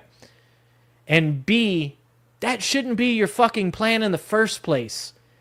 We shouldn't be sitting here waiting for Democrats to let the Republicans abuse the shit out of the citizenry to make poor decision after poor decision that continues to put us in bad places over and over again for 4 fucking years. So that way, hopefully, we can get back in a feckless Democratic government that'll just kind of like sit on their hands and be like, well, you know, there's a lot of levers when it comes to government. You gotta really work hard to get things done. Oh, tell that to Donald Trump. Tell Donald Trump how bipartisan he needs to be. Tell Donald Trump how the machinations of Congress, how they affect the president and how things are done. Because he's going to be pretty fucking surprised. Because I don't think Donald Trump thinks that there is anybody else in this government. And I don't think even if you showed him that there are other people in this government, that he'd care one little fucking bit. That's actually really disappointing to see Mark Kelly just let himself get talked to like that. And confronts leader Hakeem Jeffries over the exact point that he just tried to make to them. He says, listen, I have something written up that will give you guys the ACA extensions you're asking for. That's what he says. In order to try, and you know what's really funny? In that, he's conceding that Democrats don't actually want health care for people who are illegal. That's what they're claiming, the Republicans. Mm-hmm. He basically concedes that they just want a health care extension. He's conceding in that. Let's watch him try this on Leader Jeffries. On your extension, why don't we sign on right now? Let me ask you a question. Did you get permission from your boss? Why don't we sign on right now? Did your boss, Donald Trump? Did your boss? He said, did you get... There you go, Hakeem. Hakeem, are you coming back, brother? Don't give me hope, man. Because I'm going to be honest with you. It's going to be a lot worse if you come out like this and you act like this and then you buckle. if you buckle after coming out like this, I'm gonna be pretty sad. It's gonna be worse. Let's get that one more time. Did you get permission from your boy Donald Trump to be here? Has Hakeem Jeffries been watching iHip? Have the iHip ladies gotten Hakeem Jeffries, guys? One more time. I want to hear that one more time. Let's watch him try this on Leader Jeffries. On your extension, why don't we sign on right now? Let me ask you a question. Did you get permission from your boss? Why don't we sign on right now? Did your boss Donald Trump? Easily extend Did your boss Donald Trump give you permission? Yes, he is. No, he's not. By the way, why did you vote to shut the government down? Why did you vote to shut it down? Let me ask you a question. For years, you always lectured about how we need to keep the government open. I want you to take a look at the one black man in this crowd. Although, actually, this white dude with the pink tie also looks pretty excited. The black dude in the back and the white dude with the tie are looking at this shit going on right now going, yeah, that's what I'm fucking talking about, dog. Let me ask you a question. For years, you always lectured about how we need to keep the government open. You're making a show of this to make yourself relevant. It's sad. You could easily sign on to You're this. embarrassing yourself right now. You could sign on to this. You're chasing clout. You're an embarrassment. You could sign on to the bill. Let me ask you a question. You have 4 Democrats on here. Let me ask you a Why won't question. sign on Let me ask to you a it? question. It's a clean extension for 1 year. You voted for the one big Clean ugly bill, extension. correct? I voted for a tax cut bill that gave the largest tax cut to Americans in history, including, by the way, the average New Yorker getting a $4,000 tax cut. Are you against that? You're embarrassing yourself right now. Do you want to cut the standard deduction in The half? largest cut to Medicaid in American history. You voted for that. Fraud and abuse, by the way. You voted Tom DiNapoli, the for a Democratic permanent controller of New York. Let me ask you a question. Pointed out that $1.2 billion were wasted. Listen, you're not gonna talk to me. There you go. You're not gonna talk to me. Let me show you something. Let me show you some body language shit. Let me show you body language. Take a look at what just happened. Just look at that one little step forward. Just that one step forward. You know what that means? When a person takes that one step forward, that's keep fucking talking, dog. That's keep saying something. Keep talking, man. And you're going to find out. That's what that body language means. Good job, Hakeem Jeffries. That is what we need. That is what we want from this person. That's what we want from all these people.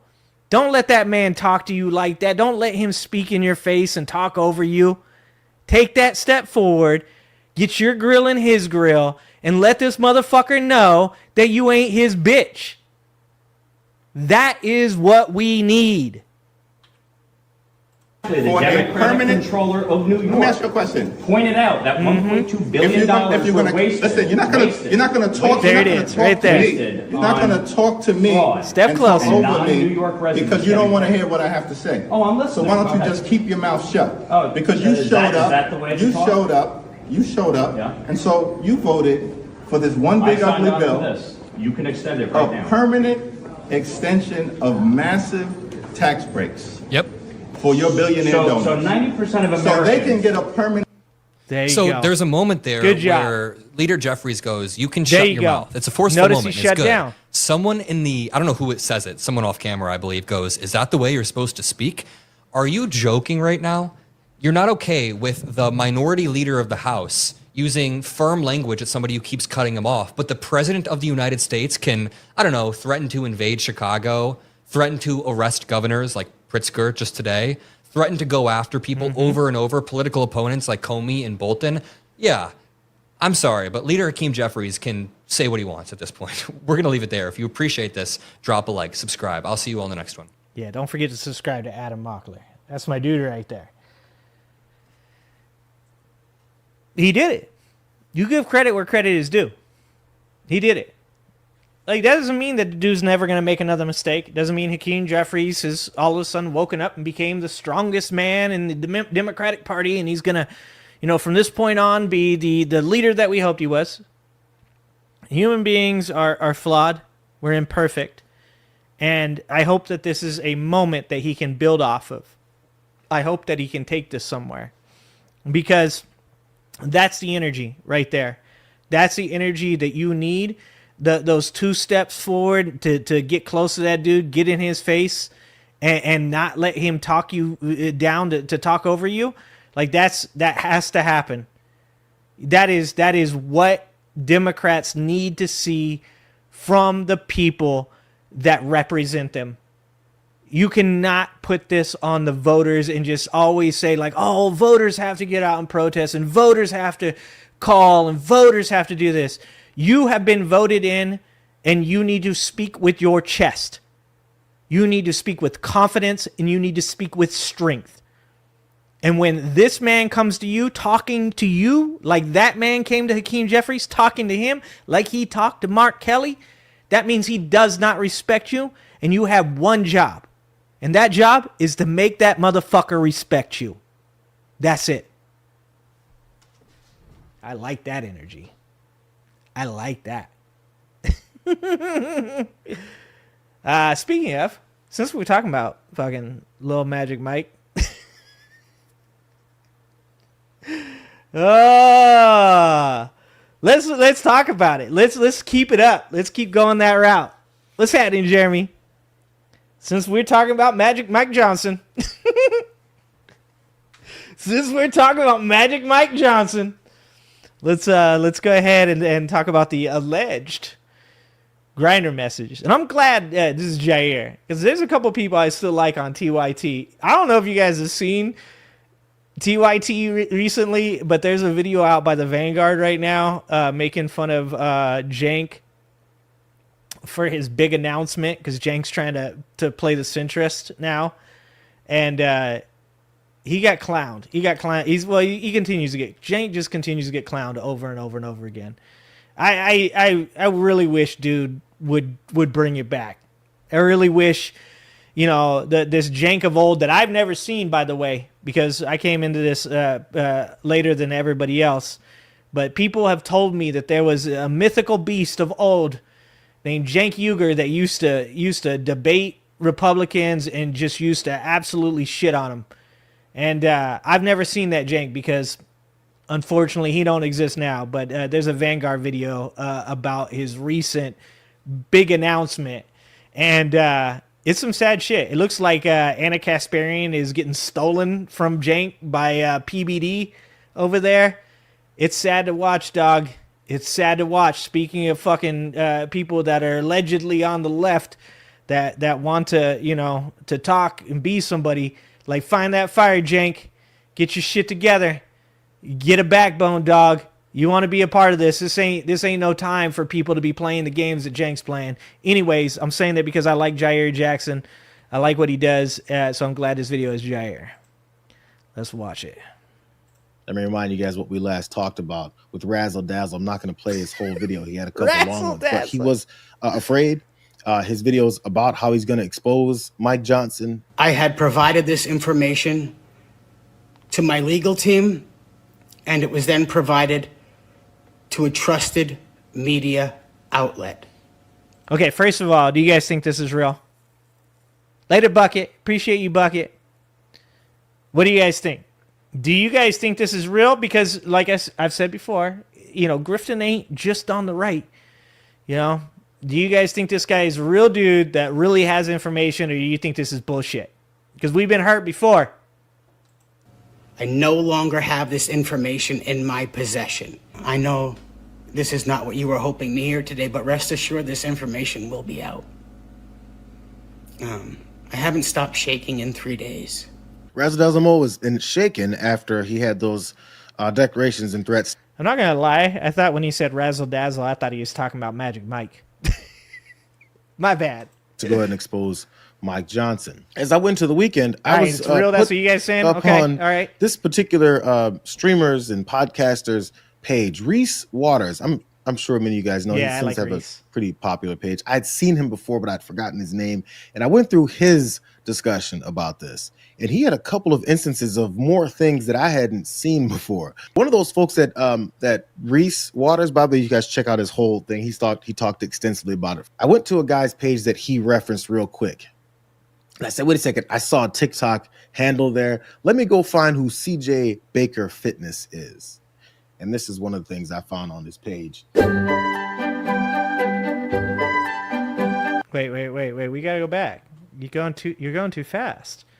Hold on, Things Jair. I found on this page. Okay. What does it say? What you have. Thank you. I would return the favor and giving you a compliment, but I don't know what you look like. Are you in town for a couple of days visiting DC? Yes, I am. Are you offering me a tour? I can give you one. I have a few contacts. We can go to Dabney for dinner and then back to my place, and I can blow your brains out while pulling on that luxurious hair. Oh, straightforward, I see. Especially from a man who won't show his face. Very discreet here, man, with a few kids. Not married with a few kids, not trying to mess up my situation.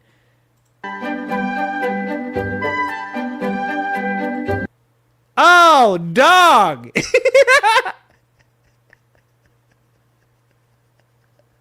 If this is real, I'm gonna lose my shit.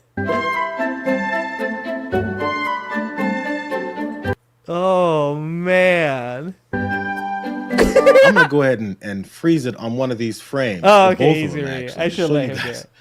what it is that CJ Baker Fitness posted that I don't know if it's somehow related to Razzle Dazzle, but it's definitely Later, Paul. Appreciate you, it's Paul. worth considering. Let's put it that way. This is the alleged account back and forth from what it is that Mike Johnson, they said, was saying to some unknown person on Grindr as far as a potential meetup. It says, what luxurious hair you have. Of course, Mike Johnson is the I kind of want to hear him say it now. And he says, and the respondent says, thank you. I would return the favor and giving you a compliment, but I don't know what you look like.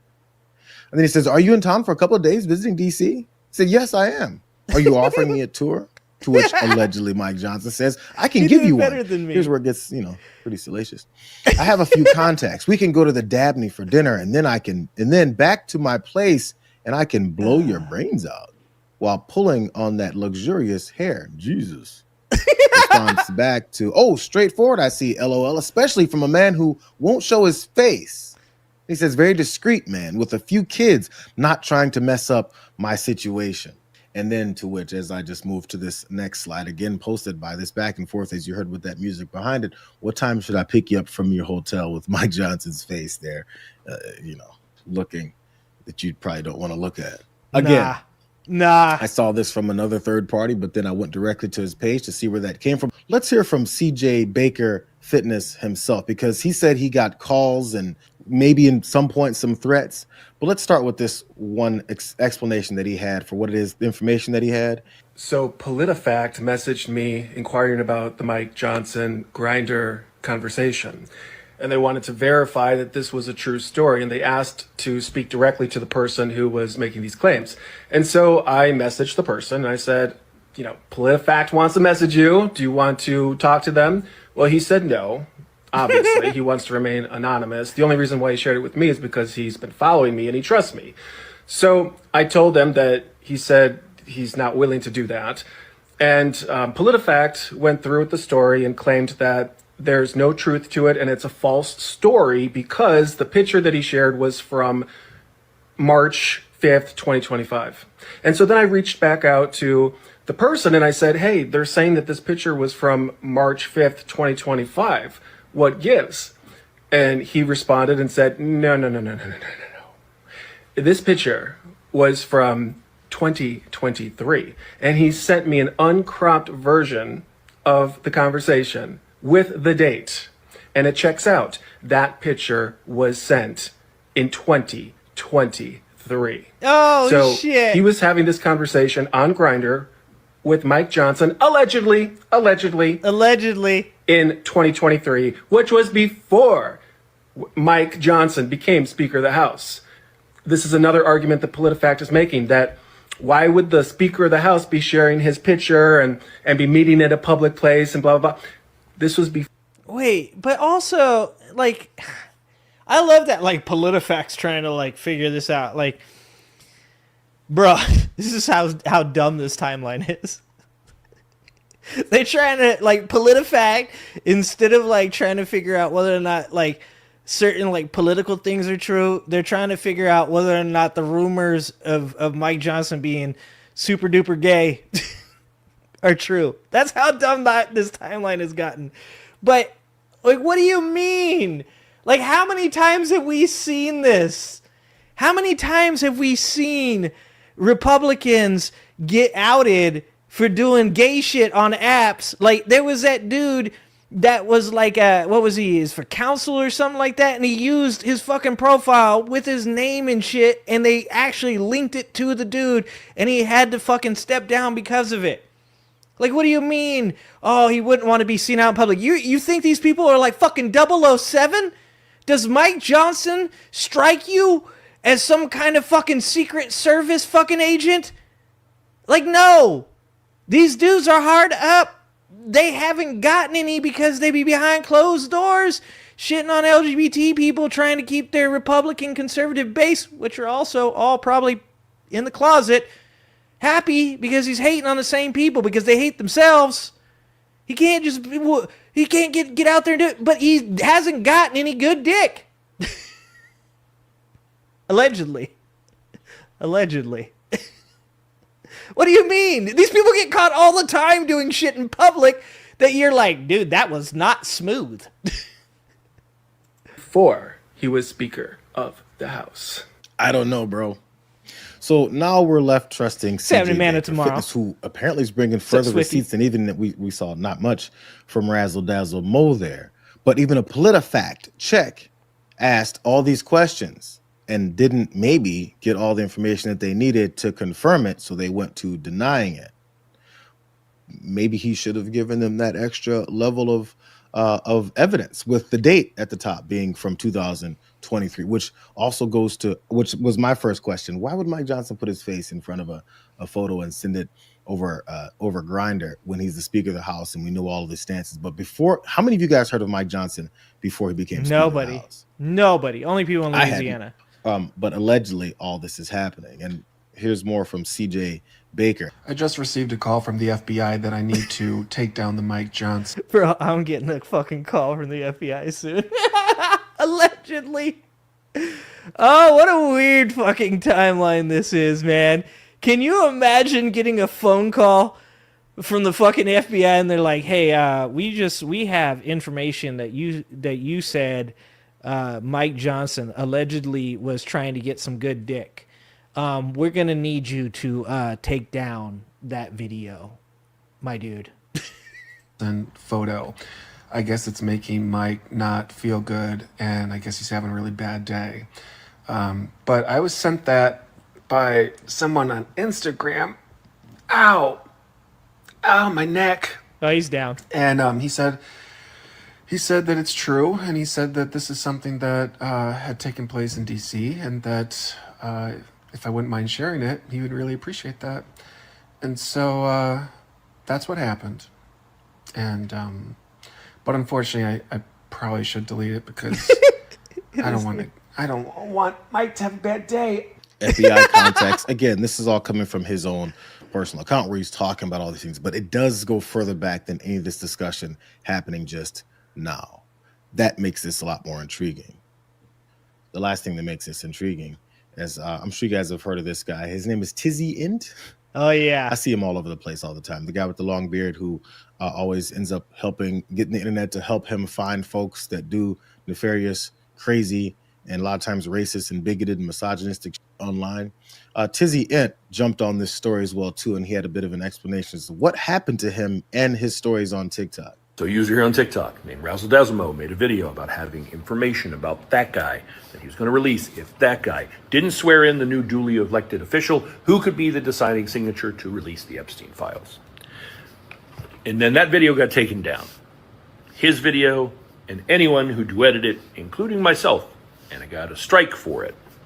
And then he made an update video explaining that he turned the video over to some journalists to vet the information and go through it properly and release it as such, and that he no longer had the stuff in his possession, and that it had been given to several other people, and in the event that anything happened to him because he had no intentions of harming himself, that would be released, but he's getting just slammed with death threats and hate. So, that video came out. I duetted that video. Today, that video got a community guideline violation, got removed. When I appealed it, appeal denied. TikTok really doesn't want to talk about this. Why would that be? What has happened recently? Yeah, what happened recently? Who owns TikTok now? I was just talking about this today. I was reading this article talking about how all the major media companies are now owned by ultra wealthy people, right? Or at least like a really high percentage. Yeah. If you think Larry Ellison, who's owns Skydance and is the richest man in the world right now, just above Elon Musk. If you think Elon Musk, if you think Rupert Murdoch, any of these people are good people to be in charge of all the media in this country, like I said before, I got a bridge to sell you because you are a moron. I don't think we have to mince words there. I think if you think, I think they bought TikTok for what, like 14 billion or something like that, well below what it's worth. If you think that there wasn't some type of quid pro quo between the United States government, aka Donald Trump, and the people who bought TikTok, Silver Lake, Andreessen's company, and I believe, what is it, not Jared Kushner, that was EA. EA recently bought by Jared Kushner and some Saudi Arabians. Everything's getting bought up by these people, and it's going to be controlled by these people. Yeah. I wonder why TikTok wouldn't want this type of information to be released. Remember, every accusation is a confession from these people. And every one of these people, before we got to this point, we're talking about how the government suppressed information, how Biden, the Twitter files. And yet you have not heard a peep from these people about the fact that Donald Trump owns Truth Social. You haven't heard a peep about Elon Musk and his suppression of left-wing talking points, or the fact that he's literally changed his AI robot to be Mecha Hitler. You don't hear anything about all these ultra billionaires buying up these media companies because they're a bunch of hypocrites, allegedly. Recently in the news about a purchase and a version of America. And so, yeah, that video is still up on Instagram, Twitter, YouTube, etc. So apparently, according to a few, there was other folks, again, Reese Waters pointed out other folks that had posted about this and were immediately taken down, community guidelined, and censored over on TikTok. Apparently only over on TikTok for just talking about it. It's just, if if the idea is to try and get this to go away, this is not one of those ways to get it to go away. It's all alleged. It's all the things that, again, our original guy, Razzle Dazzle, said eventually is going to come out based off of these other media folks that he's given it to. And now from years ago, someone else has more receipts if you buy what it is that they're saying or the validity of the things that they've shown. I just wanted to give you guys that update. I like his, I'm just giving you guys the information. And we'll find out, huh? We'll see if these videos get taken down. We'll see if I get another strike. The last strike I got was sharing the video of Elon Musk getting his toe sucked by Donald Trump, which I actually understand why that video shouldn't be on the internet. So I understand YouTube. That was a good call on your guys' part. That kind of thing shouldn't be on the internet. Let's see. Five Alarm Fire. Oh, you texted me a video of a pastor with the AR-15 talking about what Jesus should have done to spread. Yeah, I've seen that. I saw the article for it. I didn't watch the video, but yeah, I did see an article for it. But no, I haven't looked at the actual video. I don't get a lot of time outside of when I'm on stream to do these things. This is like literally my time to watch these kind of things. I appreciate you guys for all sharing all the stuff you do, and please continue to do so. But yeah, I don't get a lot of time out. My job takes up the majority of my life, and then my children and stuff. So a lot of times I'm watching stuff when we get on here with you guys. So I will check it out as soon as I get a chance. So with all that being said, you've got the Mike Johnsons of the world that are obviously very angry with themselves and who they are as a person and wish they could just be them, and they just can't, because obviously it's hard for them to be themselves because they're in a party full of people that don't want them to be themselves. But there's other people, lots of other people. And actually, here, let's talk about this. Because 5 Alarm brought up the other pastor, let's talk about this story. This story here. Unconscionable. MAGA pastor calls for executing rebellious black youth, citing death by stoning in Old Testament. And I want you guys to remember, once again, so you're going to hear here in the next little bit, you're going to hear people pushing back against Hakeem Jeffries telling the dipshit Lawler to shut his mouth, right? You're going to hear pushback from the right saying, oh, the tolerant left. Oh, what happened to the tolerant left? And then they're going to completely gloss over the fact that things like this exist. They're going to continue to act like they don't do any of these things, even though they are the originators of this behavior. And at no point should you ever become self-critical because of these people, because these people are human garbage. A Utah pastor known for her heretical viewpoints has called for executing rebellious young black men under Old Testament law, then invoked a passage describing death by stoning, a statement that underscored the growing overlap between the MAGA movement and extremist forms of Christian nationalism. Project 2025, anybody? It's not like we literally made videos about this stuff. I probably have 10 videos on my fucking stream or on my channel talking about Project 2025. I'm pretty sure the trailer is still Project 2025. During a recent episode of the King's Hall, podcaster Pastor Brian Suave argued that the United States government should enforce what he called just laws from the Bible, including those found in Deuteronomy 21. The passage instructs parents to bring a disobedient son before town elders to be stoned to death for being a glutton and a drunkard. Where does this take us? I wonder where this takes us. Oh, just to another story. Okay. When we make this generalization, one of the purposes of it is for policymakers to make the kind of political movements in terms of law and order that would usher in the change over time of that culture, Suave said. So, okay.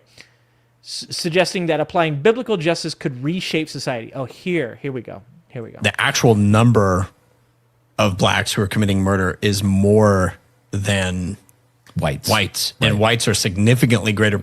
60% compared to 13% percentage of the population. Yeah. So if you take that, and then you took a law like Deuteronomy 21, which is a just law that God enacted. Can I just say, look at how fucking weird these two dudes are? Look at these two dudes. Just take Jesus and whites are significant. Christ. If you take that, then can we just say that just these two people, like, you would not leave your children with either one of these men. You wouldn't leave your sister with either one of these men. Both of these dudes are the weirdest looking, grossest looking human beings I have ever seen in my life. And I watch MAGA videos all day long. Look at this weird motherfucker. You would not leave your grandmother with this dude. This dude gives Ed Gein vibes, okay? This guy right here will take your grandmother and wear her dress and her face on his face while he dances around sweeping the floor. All right, this is some Ed Gaines energy right here. This gives serial killer. I'm telling you that, allegedly. And whites are significantly greater. 60% compared to 13% percentage of the population. Yeah. So if you take that, and then you took a law like Deuteronomy 21, which is a just law that God enacted through Moses. The law was that if you had a rebellious son, you have a child they're coming up into their manhood and they're rebellious, they don't listen. He lists some characteristics, and even though they're disciplined, they will not turn. He says the fathers to bring them out into the Bro, what is that Hitler ass haircut too? Why is the side of your hair feathered? Brother, you feathered the wrong side of your head. Why does your hair look like that, bro? Why? Motherfucker, like, no one goes to a barber. Not that I'm an expert on hair. No one goes to a barber and says, give me that shit where I fucking swoop my side hair to the forward of my head. Nobody gets that. There is not a human being alive that wants to cut your hair like that. There is no way that anybody cut that. It had to have been his sister wife. It had to have been dude's cousin, right? The town square, this is a rebellious son, and then they stone him to death. They kill him. And an armed robber would certainly be one of those. Oh, absolutely. Armed robber, all the ghetto Violent culture. crimes. Basically, take ghetto culture, it would describe this to a T. He said ghetto culture. Brother, I can't say certain things on YouTube, but I do hope that one day you find yourself in a ghetto and that people have seen this video. That's all I'm going to say. If you did that over 3 generations, how much violent crime would you have in the 3rd and 4th generation? Much, much less. The actual number. Actually, literally, capital punishment numbers prove exactly the opposite of that. So, impressed by co-host and fellow Christian nationalist preacher Eric Kahn on what kinds of behavior would qualify, Suave linked the verse to modern crime, saying armed robbery, all the ghetto culture, just like what he just said, right? He added that enforcing such laws over generations would sharply reduce violent crime, which does not even bear out in statistics, regardless of how fucking insane it sounds that these people are absolute disgusting human beings. But also, yeah, it doesn't even bear out statistically. Oh, thank you for joining the Ginger Army. Thank you. Thank you for joining. Funkhauser, I appreciate you. I appreciate you. Let's see. Suave, first of all, I don't want to call this fucking guy Suave.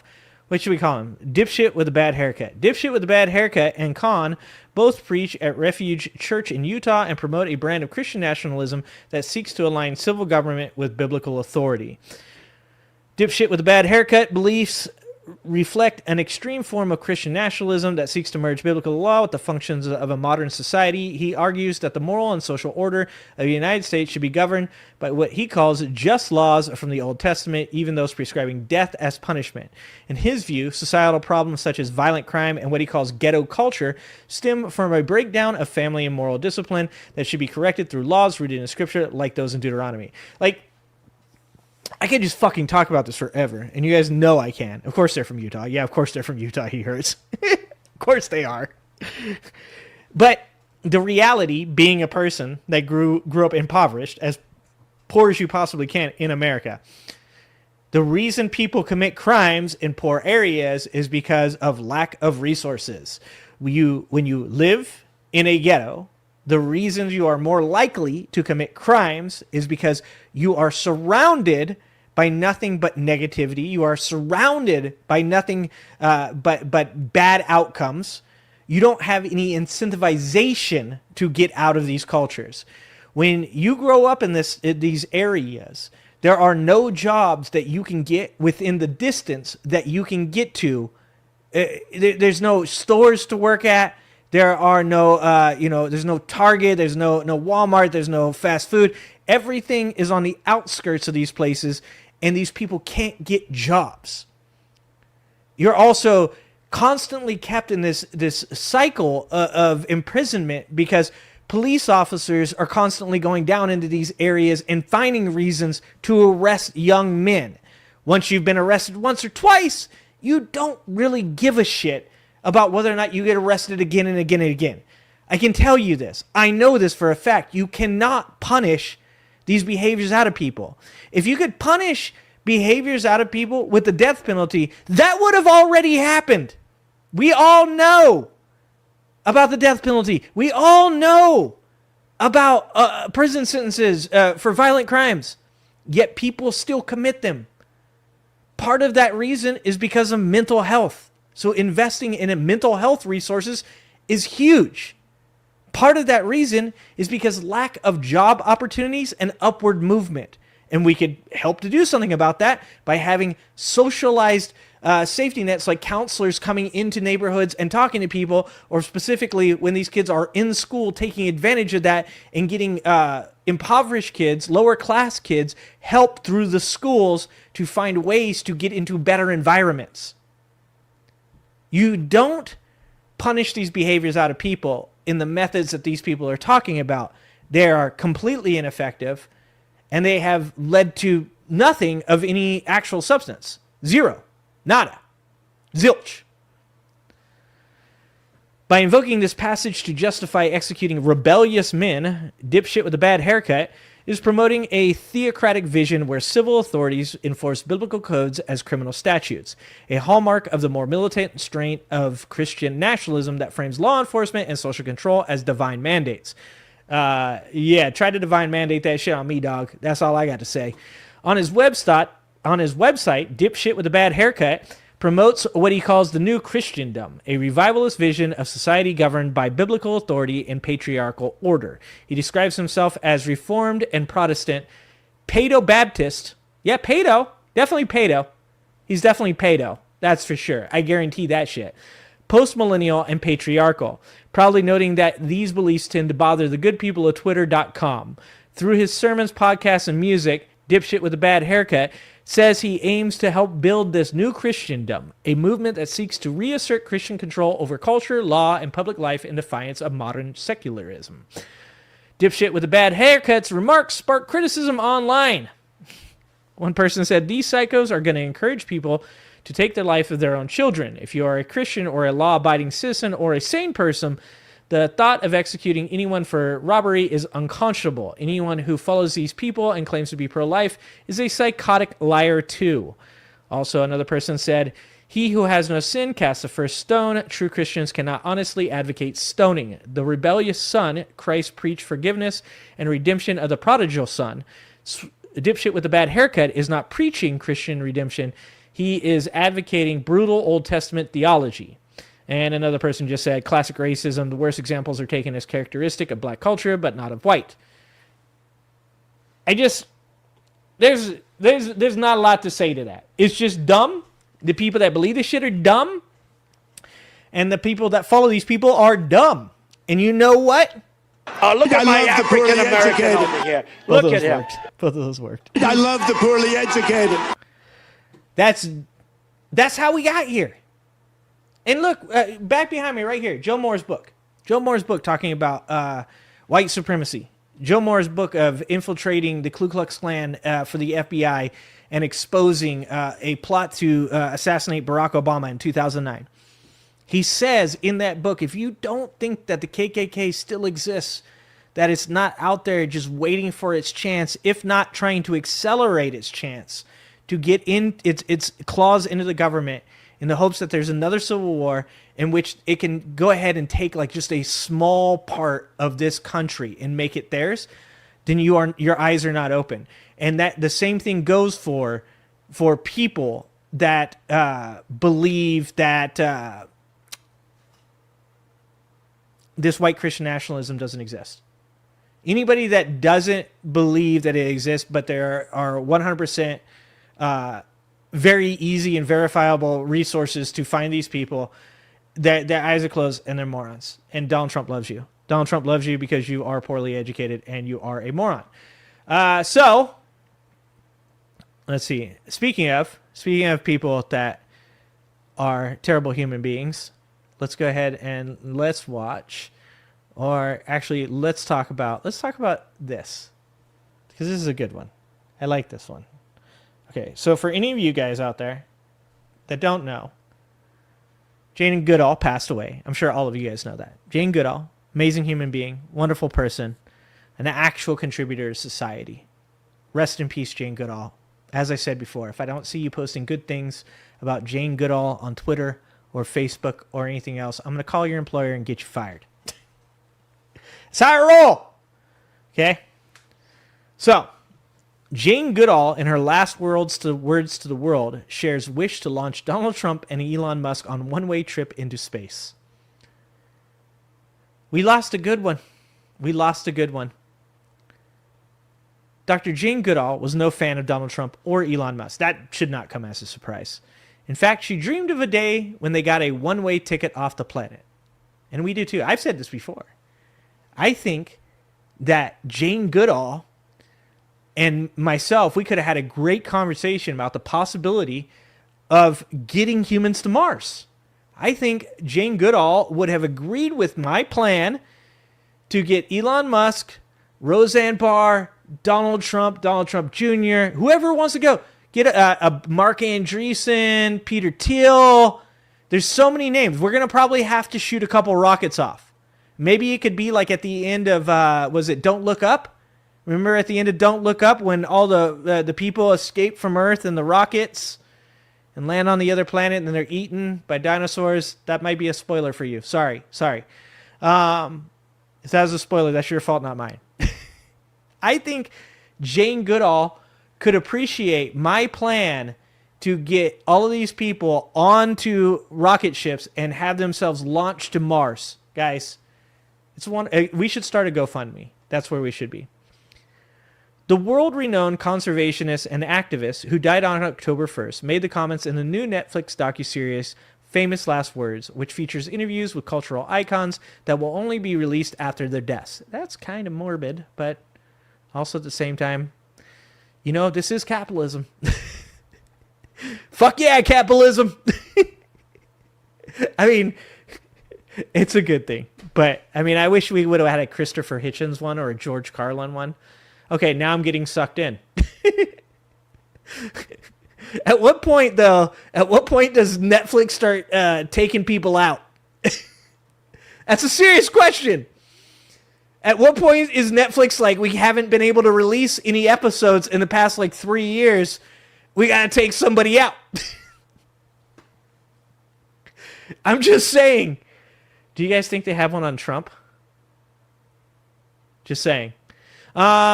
Speaking with Glee co-creator Brad Falchuk, Goodall revealed that there are several people that she absolutely did not like in life and wish she could send them all up in one of Musk's spaceships and send them all off to the planet he's sure he's going to discover.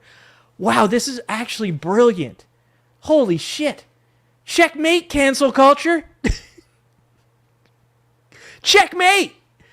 You can't send death threats to Goodall if she's already dead. Holy shit, this is brilliant.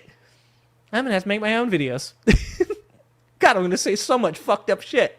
I am going to record a video and leave it for my wife of me just saying the most fucked up things I can about these people. God, this is brilliant. Okay, anyways. You guys always recognize that I don't read these articles before I get on stream, right? I'm always doing it with you guys because I want to do it with you guys. Musk 54 was among that group. He'd be the host, Goodall quipped, and you can imagine who I'd put on that spaceship. Goodall then listed off a number of individuals, including the president and some of Trump's real supporters, Russian President Vladimir Putin, Chinese President Xi Jinping, Israeli Prime Minister Benjamin Netanyahu, as well as his far-right government. Put them all on that spaceship and send them off, she continued. I didn't think that I could like Jane Goodall more. This is like that meme. Fucking, okay, stop. I can only get so erect. Which is weird to say about an old lady that died. Don't judge me. Don't judge me. Okay? Wow. Jane. Good job. God, can you just imagine? She's like taping this and going like, I can say whatever the fuck I want. I can say whatever I want. Goodall was then given the opportunity to speak directly to the camera without Falchuk present. Then she shared her final message to the world, reminding others that everyone has a role to play in life according to Tadam. You may not know it, you may not find it, but your life matters. And you are here for a reason, Goodall explained. I just hope that reason will become apparent as you live through your life.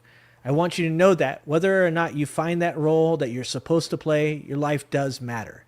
And that every single day you live, you make a difference in this world. And you get to choose the difference that you make.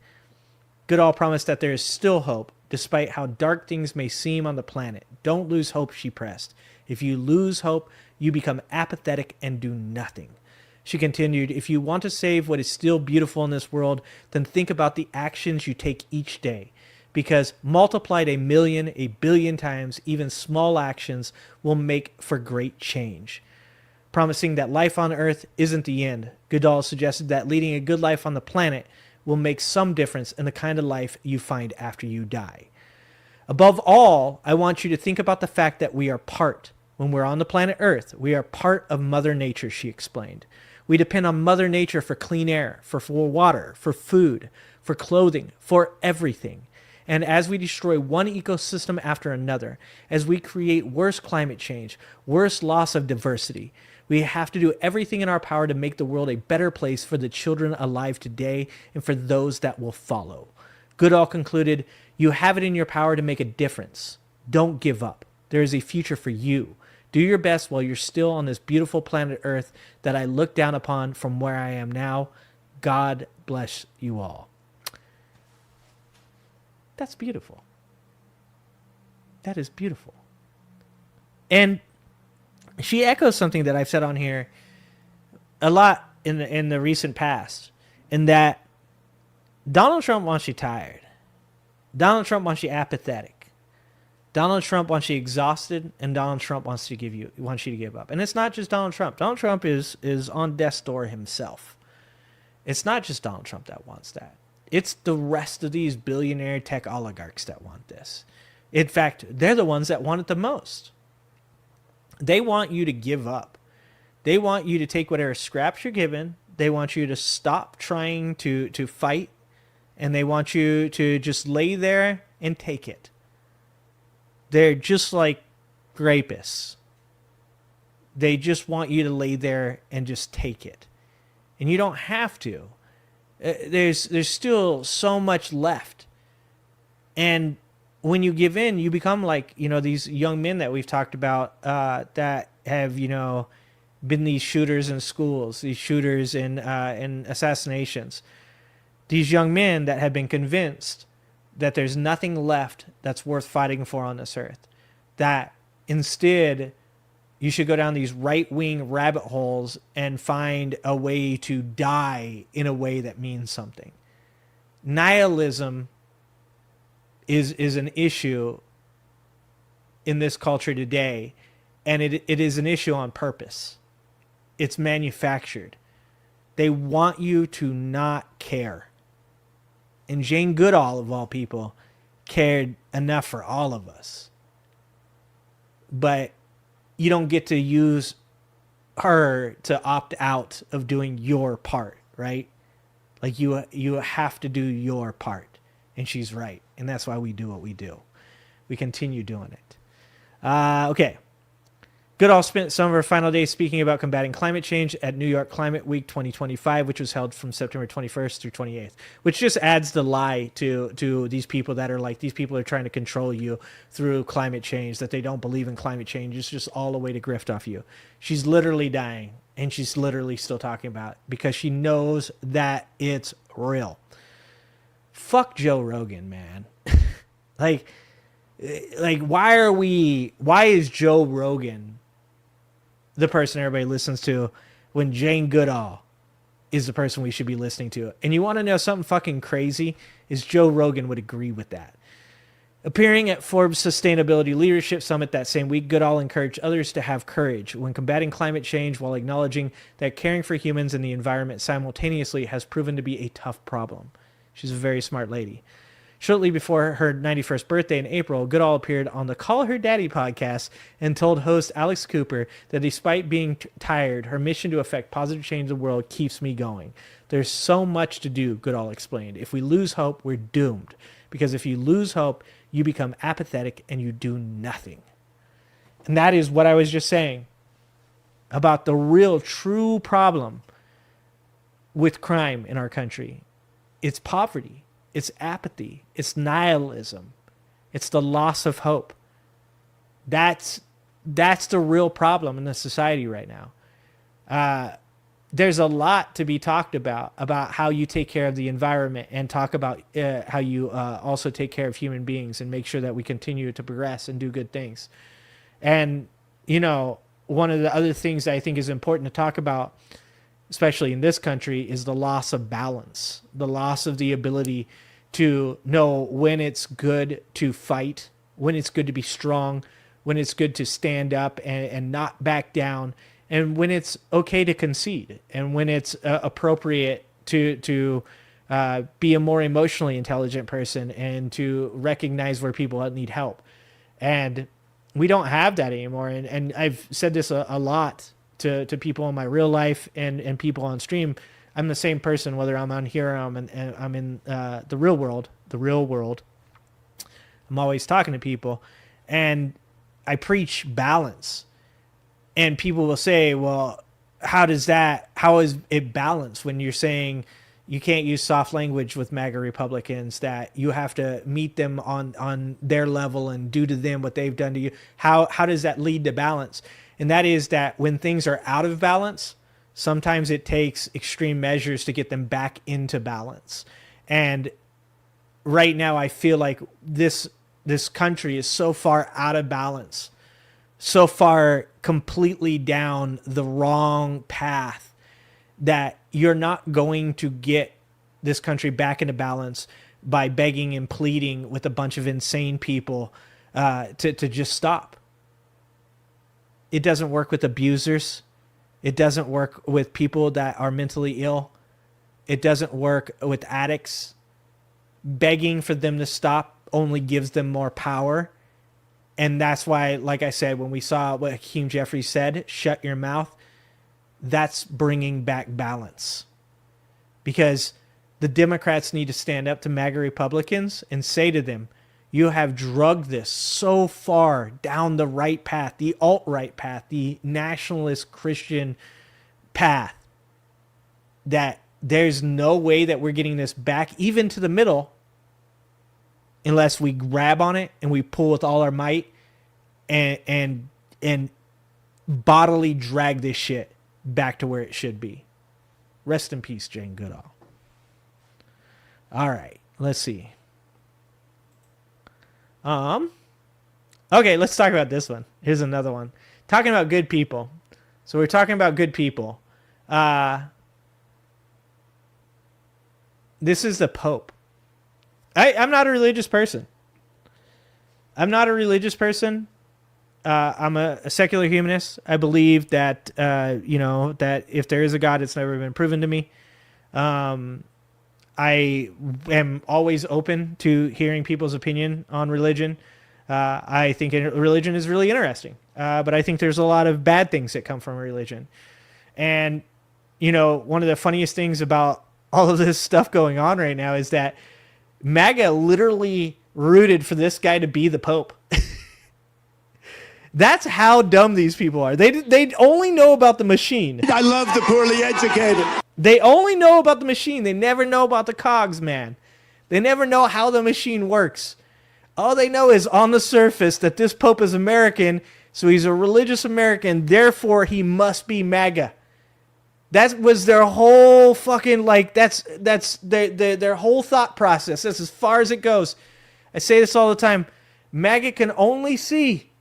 They can only see what is right here. They can never see what's behind, what's on the other side of what's in front of their face. And it turns out that this Pope is woke. And MAGA immediately started melting down. In fact, MAGA said that they think this Pope will go to hell. That's what one lady in MAGA said, was that this Pope will go to hell. That's how insane they are. Oh, thank you for those euros. Thank you for the €5. It's probably worth more than dollars are, just so you guys know. I would actually prefer that you guys start giving me I would prefer that you guys start giving me money in other people's money, guys, because the dollar's not worth much. Thank you so much. And is that another one? I can't tell. Thank you. Haas? Somebody phonetically spell that name for me. I'm so out of my element right now. Thank you. Thank you so much. And thank you for being here. I see that you are from Germany. Okay. Is that what you're saying? Okay. Thank you for watching daily podcast. I appreciate all you guys. I love you guys so much.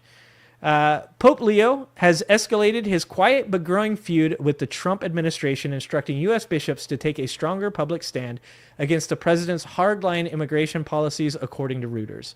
Meeting a delegation of bishops and social workers from the U.S.-Mexico border at the Vatican on Wednesday, the first American-born pope urged them to speak strongly on behalf of immigrants and refugees affected by Trump's deportation drive.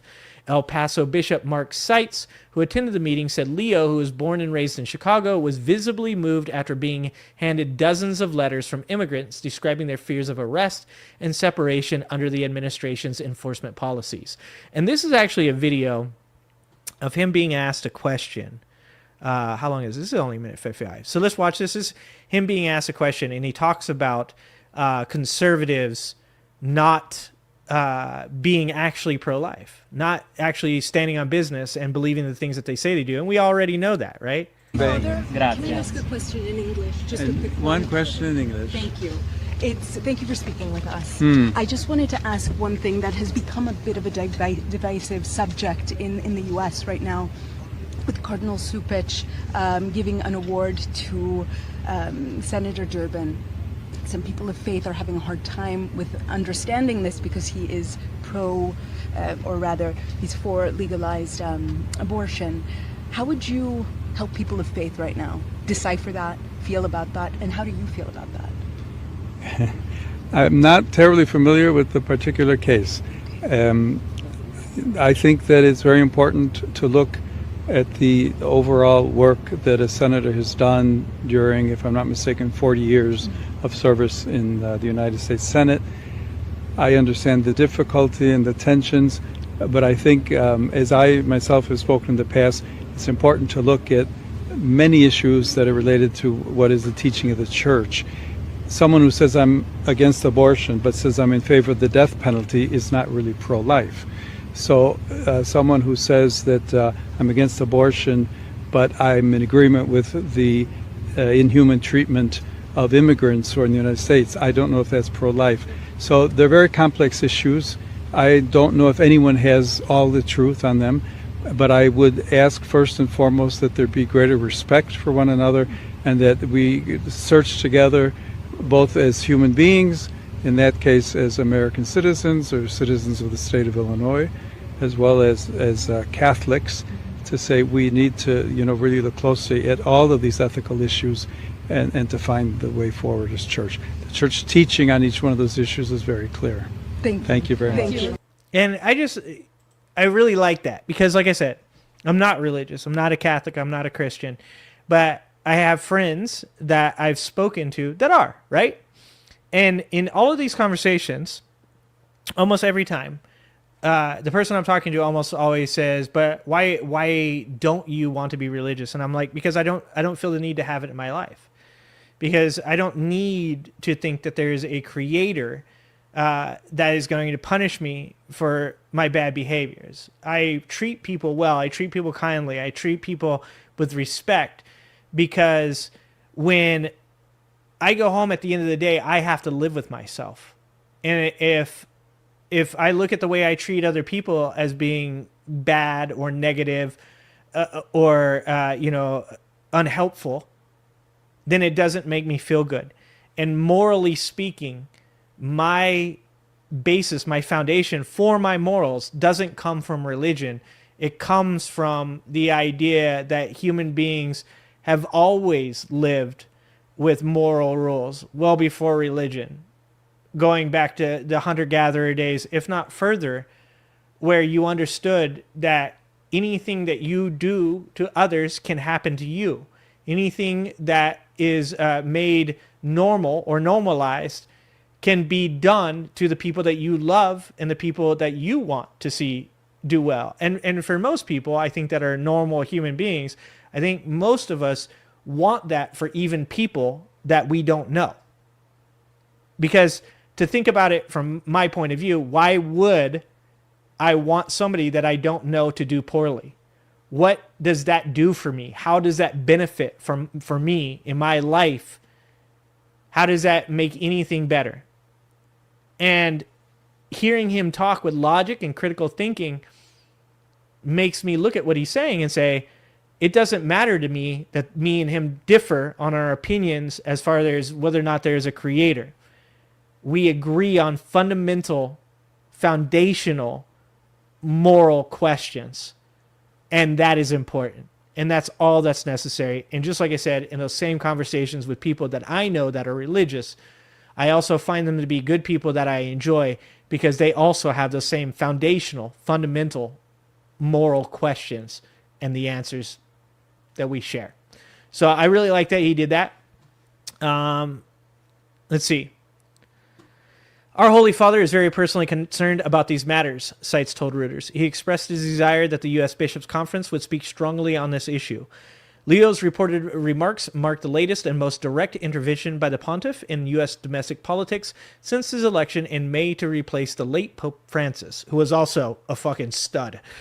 While initially cautious, the pontiff has recently sharpened his criticism of President Donald Trump's agenda, particularly on immigration and social policy. Just last week, Leo, who is 70, publicly questioned whether the Trump administration's anti-immigration measures were compatible with Catholic Church pro-life principles, which is obviously what we saw. A comment that triggered sharp backlash from conservative U.S. Catholics and the White House Press Secretary Carolyn Leavitt, which we know she's a fake-ass Christian. She wears a cross. And just like most of these religious people that feel like they have to press it on other people, they're fake. They're fake. Because if you're really a good religious person and you really believe in the things that you believe, then you believe that your God is going to be the one that makes the difference in all this stuff, and that he will lead these people unto, good things. But when what you really want is you want people kicked out of your country. You want people forced back into positions where maybe they're going to be human trafficked, where their children are going to be harmed, where their life is going to be worse. Then you're not a good Christian. Leavitt said she would reject there was inhumane treatment of illegal immigrants in the United States under this administration. However, Leo's latest move underscores a shift in tone from his early papacy, initially viewed as more restrained than Francis. Leo has increasingly positioned himself as a moral counterweight to Trump's hardline policies. One of the letters given to Leo on Wednesday, shared with Reuters, came from a family living in fear of deportation. I believe the Pope should speak out openly against the raids and the unfair treatment the community is experiencing, the note written in Spanish reads.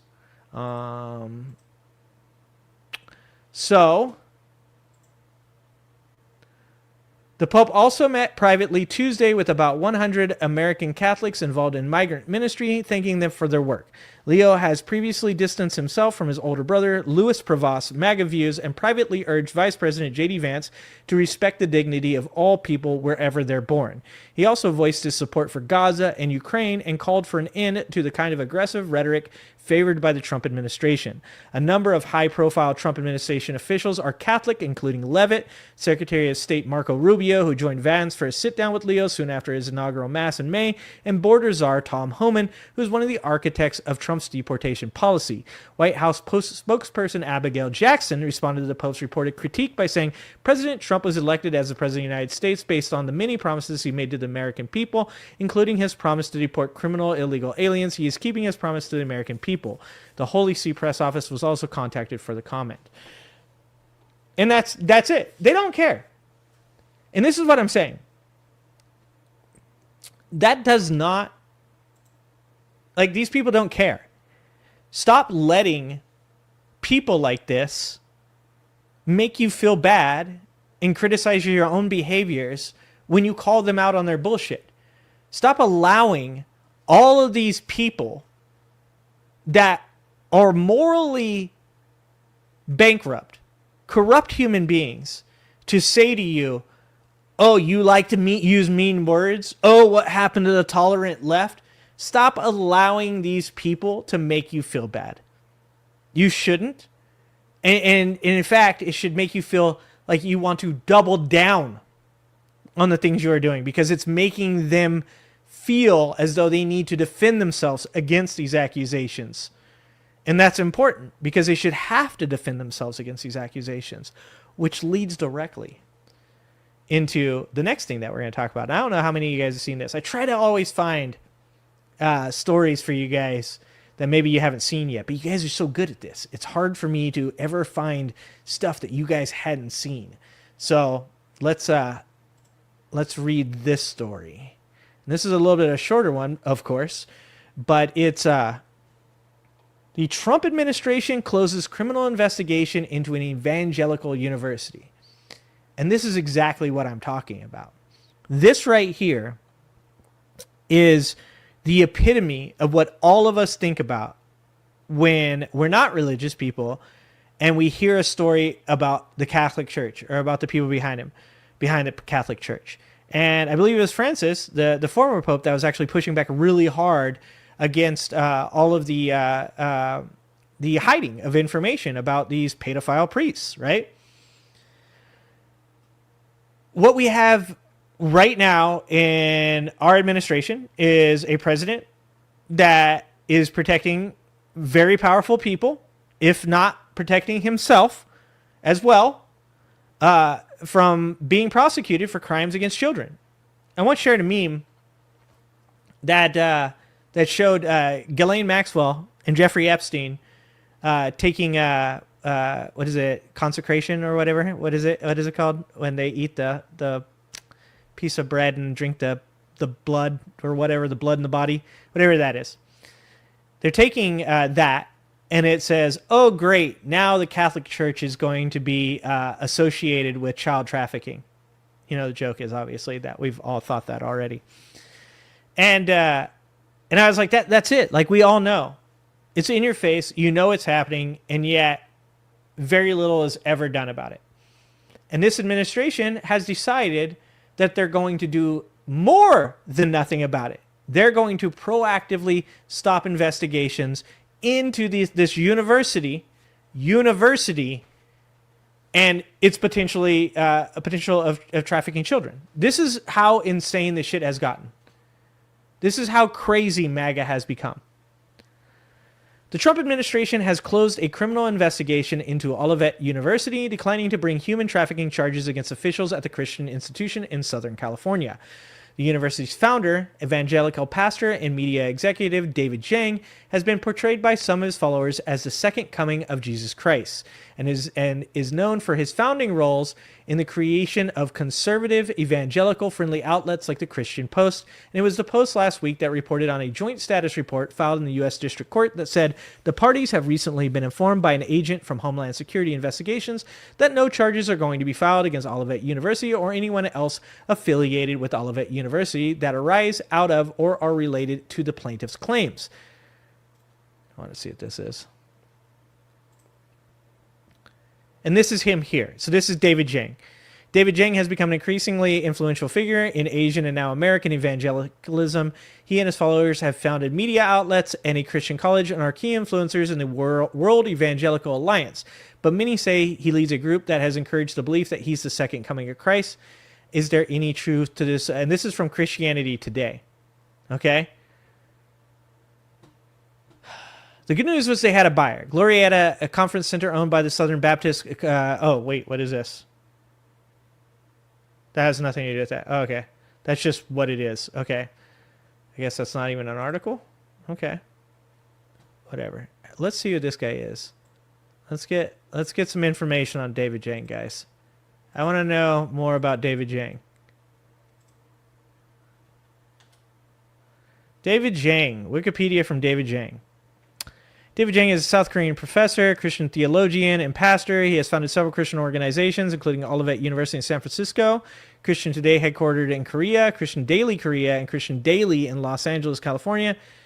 So this is one of those things. Once again, so when the billionaires don't own our media, instead it's these evangelical Christians. Zhang grew up in South Korea in a Presbyterian family. As a young man, he spent much of his time in Bible study, vigil prayer meetings, and evangelism. He pursued theological studies at Hanshin University. Let's see. Oh, Zhang founded Christian Today. That was literally what we were just looking at. The media article that I was just about to read was from his own media. That's insane. Which came to have the highest number of visitors among religious news websites in Korea. Zhang aimed for the media company to provide online in-depth coverage across all areas in Christianity. So his own media was going to report on whether or not there was any truth to the rumors of him being the second coming. Holy shit. From 2007 to 2018, Zhang served as a member of the North American Council of the WEA. Also in 2007, he began work with the Holy Bible Society, whose mission is to make the Bible more accessible to all people by using digital technology and the internet, especially in unreachable mission frontiers.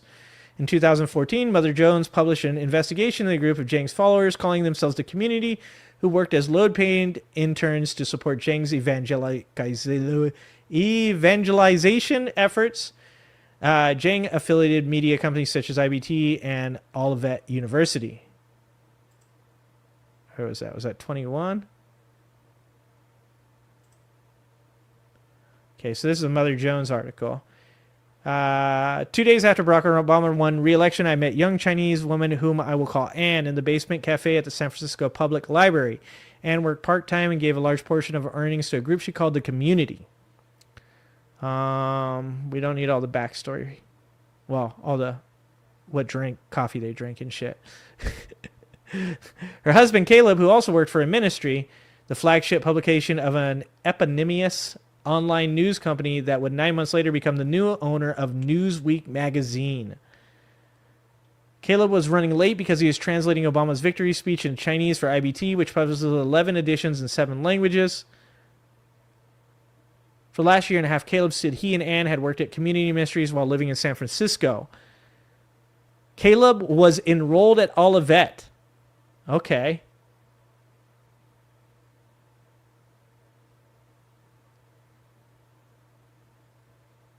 This is a lot of information that is not necessary for this article. I get it, though. You have a word count. You got to make it happen. At the time of news... Oh, that's what it was saying. The good news was there's somebody to buy Newsweek. Okay. At the time of Newsweek's sale, Christian Today and BuzzFeed published reports claiming that IBT had ties to Jiang and the community. Etienne Uzak and Jonathan Davis...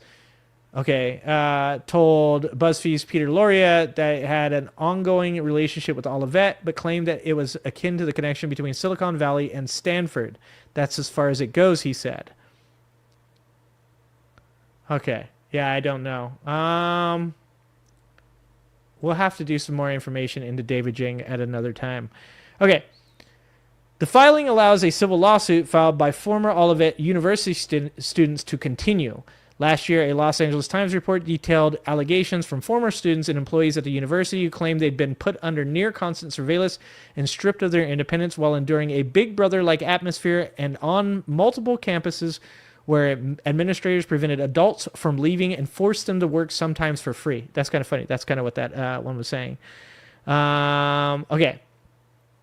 The university vehemently denied the allegations and pushed back with unsubstantiated claims that the accusers were seeking to manipulate the visa system.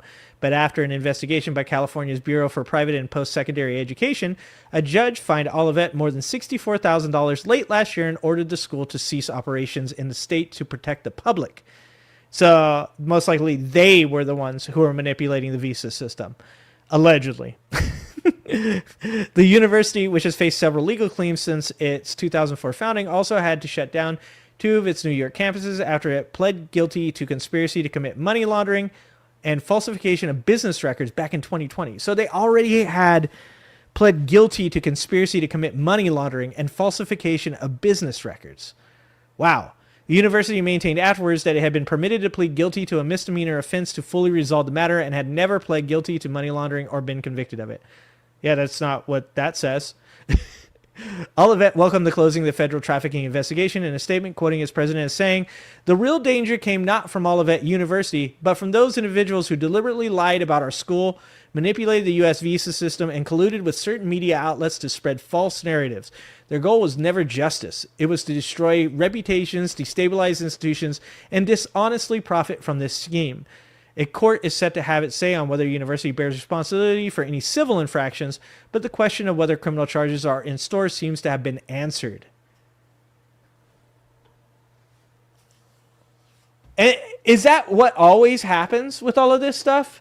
Like, people come forward and say somebody has, harmed them, and then somebody in a position of power makes sure that the case gets shut down, and so they're never criminally held responsible. At worst, they will be held civilly responsible. That's insane. That's insane. Like, what is this fucking reality that we're living in? We'll do some more work. We'll look more into David Jiang. I want to do some more looking into this. Like I said, a lot of these articles, I just find them right before I come on. Things that I find interesting that I want to talk about with you guys. I do need to find more time. I don't know where I'm going to find more time. But I want to do more research on all of these subjects. So, whatever. We'll figure it out. We'll figure it out, guys. There's a lot to cover. There's a lot to be into. So, we'll figure it out. Let's watch a video. I've been talking for long enough. So, let's watch a video. The communion. That's what I was talking about. The waffle is the body and the wine is the blood. If that doesn't sound evil representation cloaked in mass, but is actually cannibalism and blood drinking. Not Bike says, I see a post from Dolly Parton on Instagram of her, and she says it's October 8th, and she's doing some commercials for the Grand Ole Opry. I saw people talking about Dolly Parton being sick, and then Dolly Parton was like, "Nah, I'm good." So we can't lose Dolly Parton right now, dude. I can't lose Dolly. Okay, we lose Dolly right now and be really, really sad. All right, so let's check out this video. This is a Keith Edwards video. Keith Edwards, almost to 1 million subscribers.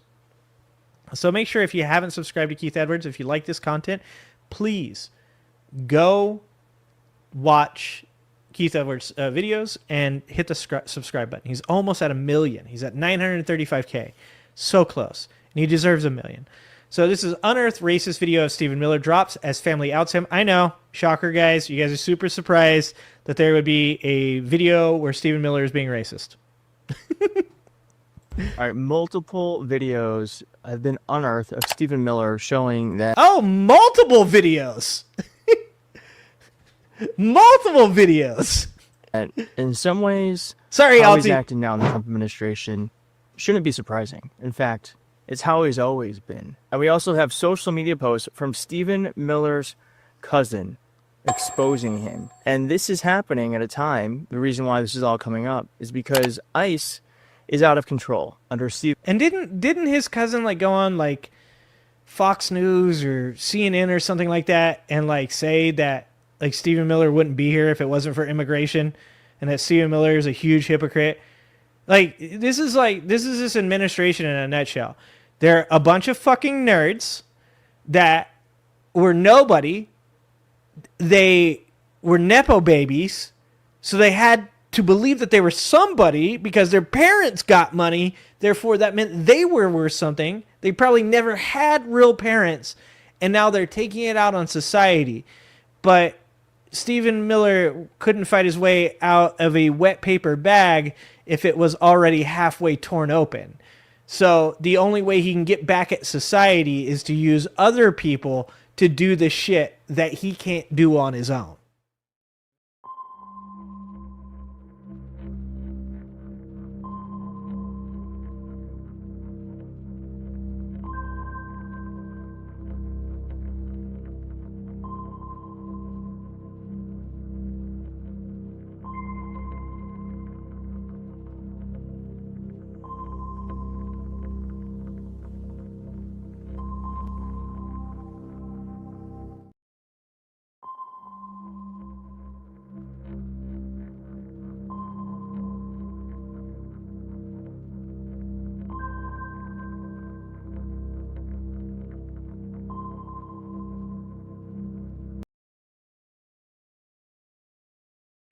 Hello, everybody.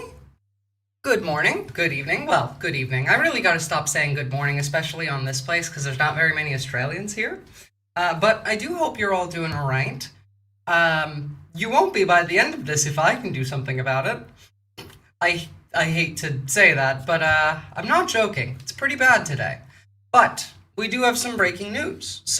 Well, I say breaking. It broke a couple hours ago, but breaking news for me, all right?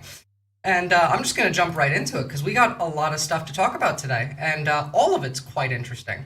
So first and foremost, a ceasefire deal has been reached. Israel has said that they have agreed. Hamas said that they have agreed. I don't believe it for like 5 seconds because, first off, it's Israel, and second off, every ceasefire that Trump has negotiated has not worked out well. Seems like Mehdi Hassan agrees with my viewpoint on this, though. I said yesterday that my biggest fear was that Israel uses this deal to get back the remaining hostages and then restarts the bombing and genocide. And here's what the Israeli finance minister is saying to confirm that. Here's Bezalel Smotrich, who is also sanctioned in, I think, several countries. Mixed emotions on a complex morning, immense joy for the return of all the abducted brothers, for the privilege of being among the leader in opposition of partial deals, blah, blah, blah, blah, blah. I'm not going to read all of this, really, just because it's a mouthful and a lot of it's saying nothing. The important part of this, really, is here. A tremendous responsibility to ensure that this is not, God forbid, a deal of, quote, hostages in exchange for stopping the war, as Hamas thinks and boasts, even if under better starting conditions than what was previously offered to us. As in, we don't want this to start the war. He's just saying it right there. God forbid, we don't want this to be a deal that encourages hostages in exchange for stopping the war. And that immediately after the hostages return home, the state of Israel will continue to strive with all of its might for the true eradication of Hamas and genuine disarmament of Gaza. Blah, blah, blah, blah, blah. Of course. Like, if you thought for even a second that this was not the case, you have not been paying attention. Because what ties into this is more than just a ceasefire. This is a chance to get the tech bros their entire setup up and running. Remember, the plan for Gaza is to build essentially Night City on top. Now, I talked about this on my own show earlier in the week, but Curtis Yarvin, the philosopher behind Peter Thiel, behind Dark Enlightenment, behind J.D. Vance, and honestly, like, the one that most of the government ghouls quite enjoy listening to, said he was leaving the United States. Now, his post on this, his Substack post, don't believe it. This is a psyop. It's just flat out a lie. So what he wrote is the second Trump revolution, like the first, is failing. It is failing because it deserves to fail. It's failing because it spends all of its time patting itself on the back. It's failing because its true mission, which is neither it nor still less its supporters understand, is still far beyond the reach, far beyond its reach, as algebra is beyond a cat. I'm pretty sure cats can understand algebra better than most Americans these days, but that's a whole other thing. Because the vengeance meted out after its failure will dwarf the vengeance after 2020, because the success of the second revolution are so much greater than the first, I feel that I personally have to start thinking realistically about how to flee the country. Everyone else in a similar position should have a 2029 plan as well. And it is not even clear that it will wait until 2029. Losing the Congress will instantly put this administration on the defensive. Don't believe this. This is nothing based in reality. He doesn't believe this. He doesn't actually think that Trump is failing, because Trump is not failing. The reason that Curtis Yarvin is leaving the United States is because he's going to Israel. He's going to Gaza, where the tech city that they are building is. That has been the plan, that has been what's published. This guy wrote a literal book on it that all of the tech bros cite regularly and believe. That's what's happening here. And, I mean, like, what do you think is going to come from that? I mean, for a second, I could show you this, which is just indication, really.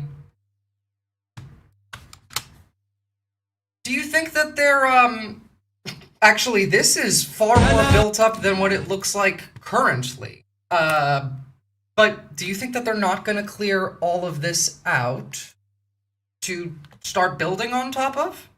Because, like, that's kind of the play here.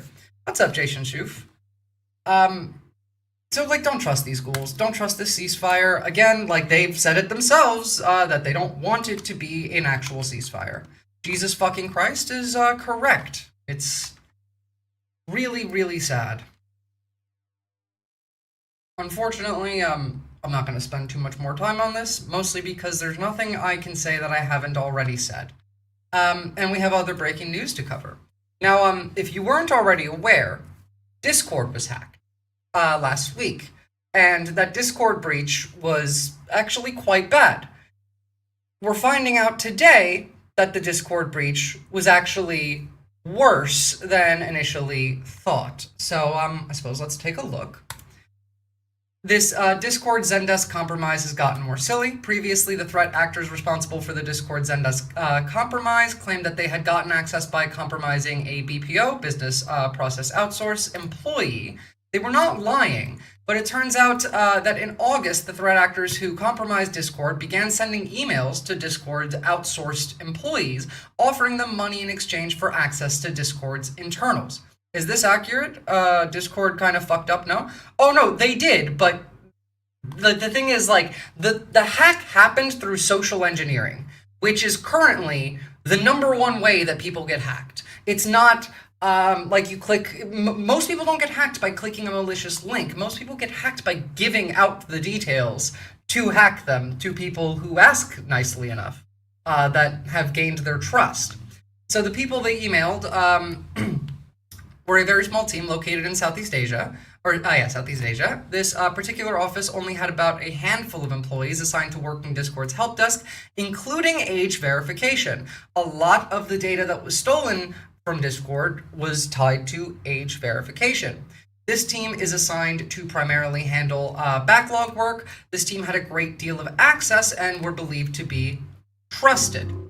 One of the emails that this team received offered $500 compensation to prove that they're a Discord BPO employee. They offered an additional several thousand lump sum payment in exchange for giving them access. The Discord BPO employees were told to ignore the emails. Unfortunately, it appears one of these employees did not ignore the emails. $500 in Southeast Asia, in a Southeast Asian country rather, is an astronomical amount of money, and the several thousand lump sum payment could be enough for this person to live comfortably for several years in their country. Who could have predicted this? Yeah, literally everybody. People that were trying to file issues with Discord were the most affected. I haven't seen anything on that, but so age verification is obviously quite bad, and generally it's not even just that, because this happens regularly. Companies get hacked regularly. We are in the golden age of cybercrime, and this is going to happen more and more and more and more. If you haven't already, change your password, enable two-factor authentication, try not to keep your passwords online. Try and create a different email for every login that you have that has a different password. Get a little book, like a phone book, like the old days, that you can write this stuff down in, or get a password manager that works offline, like KeePassXC, and stay safe. Now, the update being, Discord negotiated with the threat actor for 2 weeks, promising payment. Discord then ceased communications. The threat actors, now angry, are releasing files individually. Leaked tables will be posted next, which we do have some of, as an example. The longer I don't receive a reply, the more will be posted. Another fact Discord failed to disclose in their press release, payment info included credit card expiration dates. They got the credit card, they got the last 4 digits, they got the credit card type, rather, the last 4 digits, and the expiry. This also impacts users who made any kind of ticket, not just ones about billing. So you are right, Tagyam. It's not that it was specifically or more so people that made a ticket that were compromised, but if you had made a ticket, then you were also compromised. Someone should clip Visora's greeting. I do hope all of you are doing all right, and you won't be if I can do something about it. I mean, yeah, look, a lot of the news for today is pretty dark and depressing. So here it is. I believe more information on the team. So BXU discovered how the threat actors accessed Discord's Zendesk environment. Oh yeah, we already know all this stuff. That's fine. Here is one of the leaked tables with the leaked information blocked out at the very least, so it's not doxing anybody, but it includes ID, username, email, verified location, premium until, premium type, pending deletion, like anything pending deletion, I suppose, your country, your phone number, which if they have your phone number, they can find everything else about you. Like, again, like if your phone number is publicly available, people can do a lot with that. If you are not a public figure and you don't want to be one, and your phone number gets leaked in a way that ties it to an email address, everyone is going to know who you are, where you live, like all of that. That's fairly easy to put together. MFA enabled, and the last seen. Some of the places that or sampled in this go from Norway to Pakistan to the UK, Belgium, Canada, Indonesia, Saudi Arabia, Malaysia, Czechia, Ukraine, Italy, South Korea, Poland, Albania, the US, Brazil, India, Kosovo, and Spain, just from this one table. Pretty nefarious. People trying to submit tickets were the most targeted. It doesn't say that they were the most targeted. It just says that if they had submitted a ticket, that they were also targeted, with like the credit card details in relation to that. So, like, even if you didn't submit a ticket, you're still targeted. And if you did submit a ticket, I don't really have enough evidence to say that you were more targeted. I imagine at the very least, the way that would have happened was the either library that these threat actors got into included specifically like support tickets and the sign-ins for all those people, or maybe like it was separated from these are the people that have a open ticket and this is like the window that the support team would see. It can vary in a lot of different ways. Like a web environment is not necessarily something that you would organize in the way that you're thinking here. But it's still really bad. In some weird related news to this though, some of the information that the threat actors have put out is information connected to Tyler Robinson, like the person who allegedly shot Charlie Kirk, which is interesting. Now, I haven't seen much of this, mostly because it's not exactly on the clear web. It is doxing information, and therefore it is illegal. It is also, like, not necessary. I'm pretty sure it's a gray area in that if it's your information you're looking for, it's not technically illegal to go seek it out. But if you're going to seek out, like, oh, they're posting Tyler Robinson information, I want to go see, that would be illegal. So it's a pretty bad situation. It's going to get worse. You're going to see quite a lot more hacks. Again, secure your logins. Use two-factor authentication. Don't use Google's Authenticator app, by the way. Use something offline. The way that you get out of this without getting hacked is you keep all of your data that could compromise you offline. And obviously, like, not all of it you can actually do that with, but as much of it as you can. How much data did they get in the millions of users of info? 1.5 terabytes of just age verification photos. At least 2.1 million Discord users, driver's licenses, and or passports may have leaked. An unknown number of emails. So, a lot. Like, a lot. Actually haven't heard about this yet? Oh, well, now you have. And now you should change your password, because it's quite bad. In other breaking news for the day, the regime has indicted Letitia James.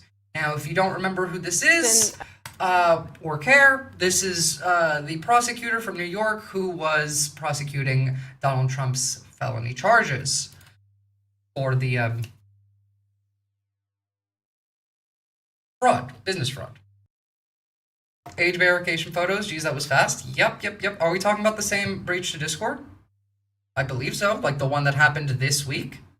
That is the one that I'm referring to. As far as I can see, yes, like the people who sent support tickets were also targeted, and in fact, like more of their information may have leaked, but I don't think that they were specifically targeted.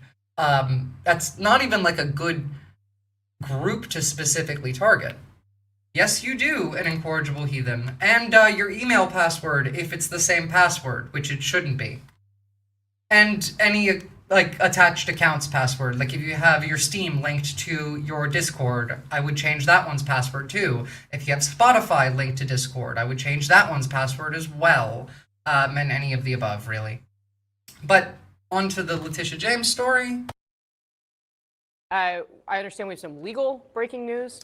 Yeah, we have just learned that New York Attorney General Letitia James, who obviously brought the charges and won against President Donald Trump, has just been indicted by the Department of Justice. This was a case that President Trump wanted to be brought. It's a mortgage fraud case, and it's also what led to the leaving of the U.S. Attorney in the Eastern District of Virginia. Eric Siebert would not bring these charges. We heard he had reservations about bringing these charges, and instead he left that position, and President Trump handpicked Lindsay Halligan to serve as the U.S. Attorney in that district.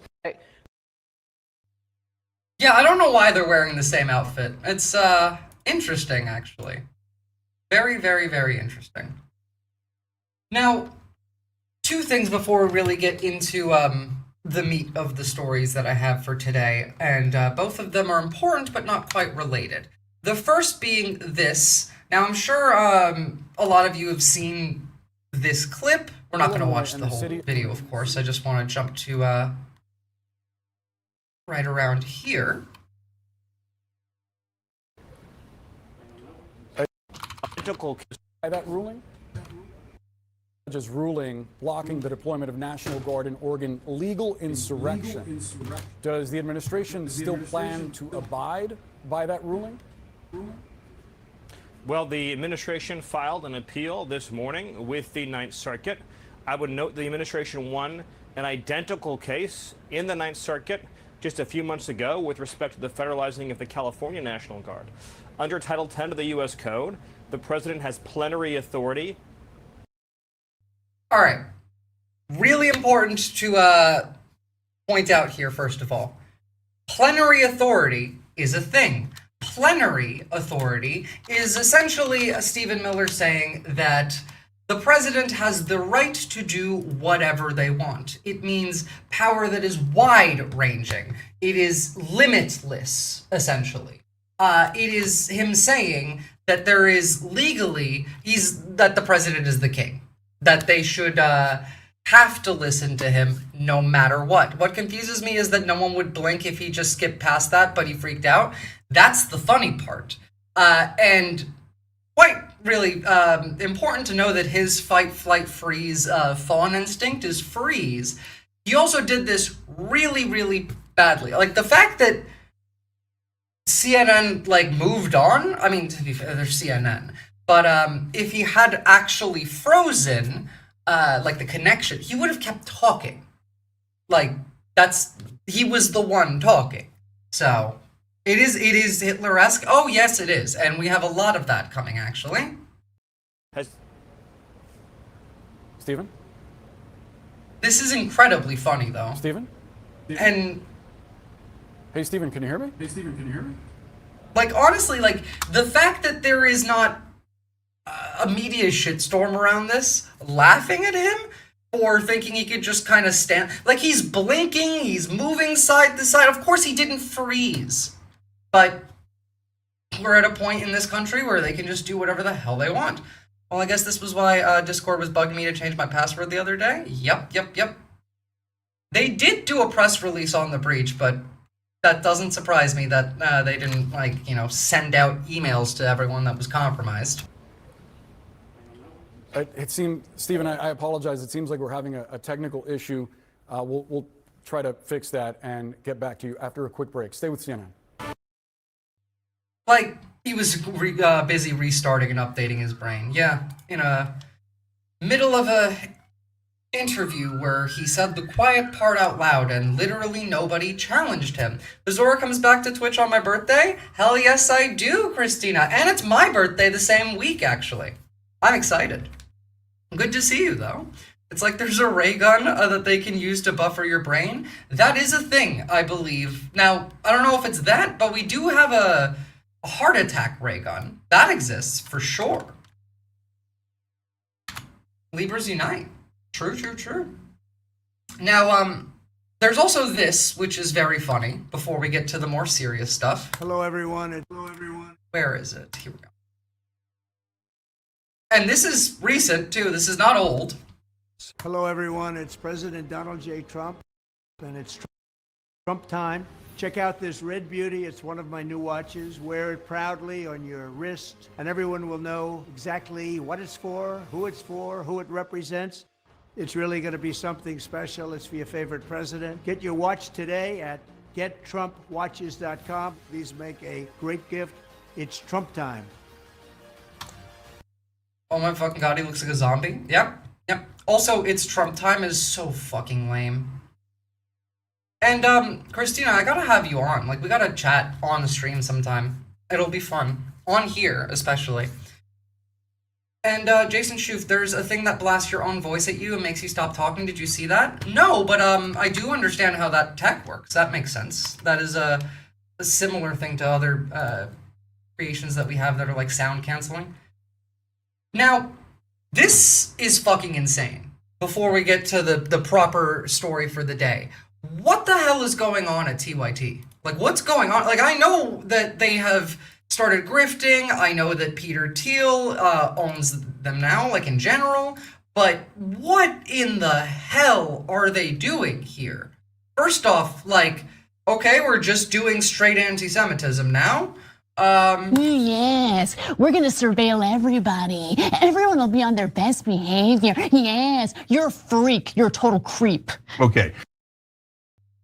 Was this her, like, Candace Owens impression? Like, what is going on? Yeah, Jesus fucking Christ is right. I remember when, like, I mean, like, AG was talking about it on his show, but these people used to be somewhat respectable. I mean, like, this show is the reason I got into politics back when I was younger. The reason I started paying attention back during the Obama years. They actually, yes, no, they actually had this segment with that photo, with her, you know, saying what she did. This has to be a Hail Mary to get clicks in any way possible, I guess, yeah? I'm talking about like, yes, we're gonna surveil everybody. Everyone will be on their best behavior. Yes, you're a freak. You're a total creep. Okay. All right. Okay, and move on? Yeah, like, I would too, Jack, I would too. I would fire her first, though. Anna has truly lost the plot. I mean, that happened a while ago, but this is disgusting. It is indeed disgusting.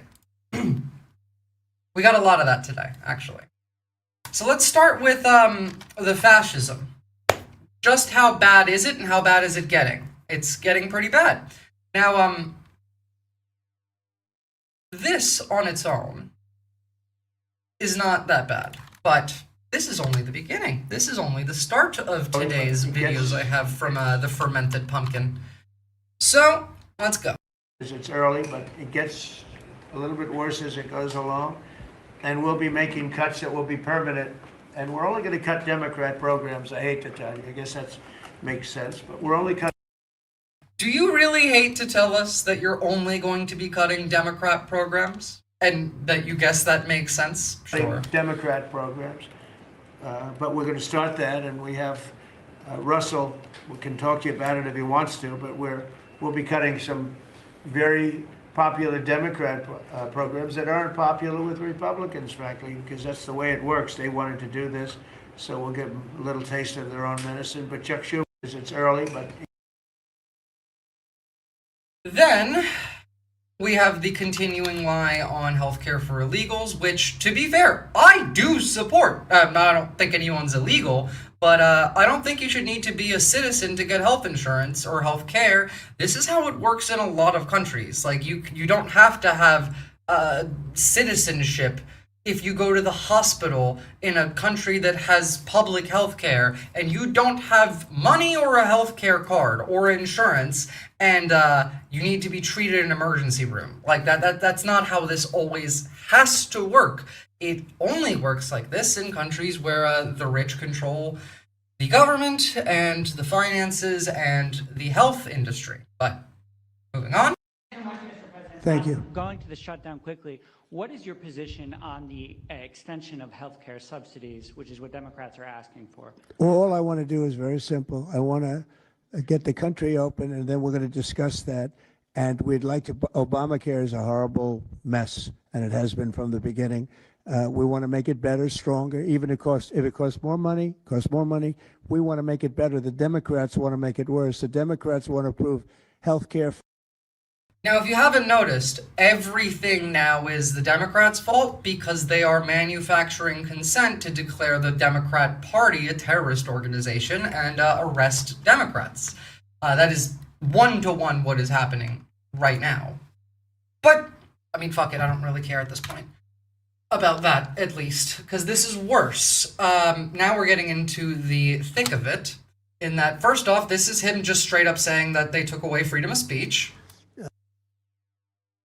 1-year penalty for inciting riots. We took the freedom of speech away because that's been through the courts, and the court said you have freedom of speech. But what has happened is when they burn a flag, it agitates and irritates.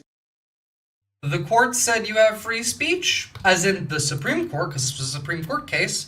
But what has happened is that it agitates people, and so we're going to take away free speech. Crowds, I've never seen anything like it on both sides, and you end up with riots. So we're going on that basis. We're looking at it not from the freedom of speech, which I always felt strongly about, but never passed the courts. So there's that, and he was asked about suspending habeas corpus, and he didn't know what it was at the time. But Miller did, and he sure as hell knows now. Thank you, sir. I also have 2 questions for you, if I may. Have you given any more thought to possibly suspending habeas corpus to not only deal with these insurrectionists across the nation, but also I will not be talking about Kayagate, and if anyone mentions Hassan's dog to me again, I'm going to be very mad. I don't care. He did. First off, it's not real. You should be able to tell by like Laura Loomer and Israeli bots posting about it, and also Ethan Klein regularly. But secondly, there's far bigger priority. Like, obviously animal abuse is bad, but at this point in time, there's far bigger shit to worry about. Continue rapidly deporting illegal aliens. Yeah, it's suspending who? Habeas corpus, sir. Oh, I don't know. I'd rather leave that to Christie. What do you think? No, sir, I haven't been a part of any discussions on that. Now, in relation to arrests, we got Trump saying that they should be arresting the mayor of Chicago as well as the governor of Illinois. He doesn't know what it is. Of course he doesn't know what it is. It's not English. Habeas corpus. Stephen Miller knows what it is, and that's all that really matters. Also, what's up, PPG? Good to see you. You said you might go to Gaza, and then the second question I had earlier today, you said the mayor of Chicago and the governor of Illinois should be jailed. Have you asked the Justice Department to look at possible charges? No, I've seen the law, and when you have a group of people where the police call off the safety for ICE officials, I've understood that, and I've read it today in numerous journals, that that's illegal. What they did is I guess it was ICE, Christie, right? They were under threat, and the police were helping beautifully, and it was fine. And then all of a sudden, a woman was on the line saying, everybody, move back, get out, get out. And they were given an order by the second person in the police department, and the governor knew about it, the mayor knew about it. I understand that's a criminal offense. Do you want to comment on that, Christie? Again, the law doesn't matter because they get to decide what the law is, and I mean, like, for viewers. They've decided. Here's Homeland Security. J.B. Pritzker is aiding and abetting violent criminals. President Trump is using his lawful authority to direct the National Guard to protect federal assets and personnel in Chicago following violent riots where officers have been assaulted and doxxed by the left-wing rioters. Again, doesn't matter what's real, doesn't matter if they're the ones that are doing all of the violence or even, like, at these protests. Again, like, there's no violence until the police show up and start violence, as is pretty common in American protests. But, I mean, like, we're just gonna start lying. Again, like, they're using Antifa in such a broad way that they're lumping in Chuck Schumer with Antifa. Hakeem Jeffries, I think what's really important for viewers to understand, though, is what's happening with J.B. Pritzker and Brandon Johnson. As our law enforcement is being attacked and as the public is put in danger and at risk, those local law enforcement officers are told to stand down. They're told to not help our law enforcement as they're being attacked. That's so important because we do need to have that backup. And that's why President Trump has brought in the resources. He's brought in the National Guard to make sure that the public is safe and make sure our law enforcement is safe. Now, I need you guys to understand what's happening here, at least in Chicago. This is the Civil War. Like, Chicago is currently being invaded by Texas's troops. A southern state is sent troops to Illinois and invaded the city of Chicago because a judge put an injunction on Illinois' National Guard. In that video, who is being attacked? Yeah, like literally, Etch. Don't worry, I have a lot of those, actually. As we've said how many times here, our law enforcement is facing 1,000% increase in assaults against them. It's not just Chief Bavino who has a bounty on his head. We actually just found out from recent reporting. Yes, speaking of that bounty, one of the gangs in Chicago, the gang leader put a $10,000 bounty on the ICE commander's head. So I think that's very funny. I don't support it, but I think it's very funny. I don't know if I saw it on your stream, but recently I saw a local pig stop ICE agent from running over a protester. No, it wasn't mine, but that is good. That is good. I'm glad that that cop did protect the community. That there's more bounties. We have reports $2,000 for a single ICE agent to be killed, $5,000 for a mid-tier officer. It's really disgusting what's happening. I think what's Can you call them troops looking at the photos of them being online? Well, okay. Yes, it's Meal Team 6. Yes, they are the gravy soldiers, but they are still soldiers with guns. And there won't be the last ones that get sent. Now, if you thought this was maddening and filled you with rage, this will not be better.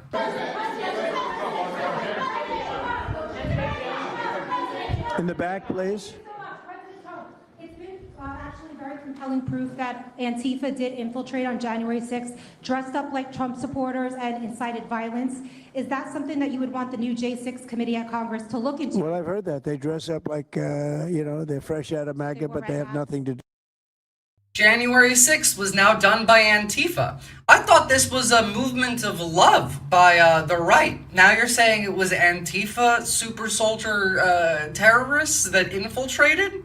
Yeah. I mean, to be fair, they said this after January 6th as well. It's not exactly a new talking point, but it's been a while. Do with MAGA, and they make trouble and they try and blame it. And yeah, we know some of that, and we will be acting on some of that. We've seen it. We've seen it. So I think you could stay a little longer, but the problem is, although you have some very honest journalists in here, you also have some largely dishonest journalists like MSDNC and CNN.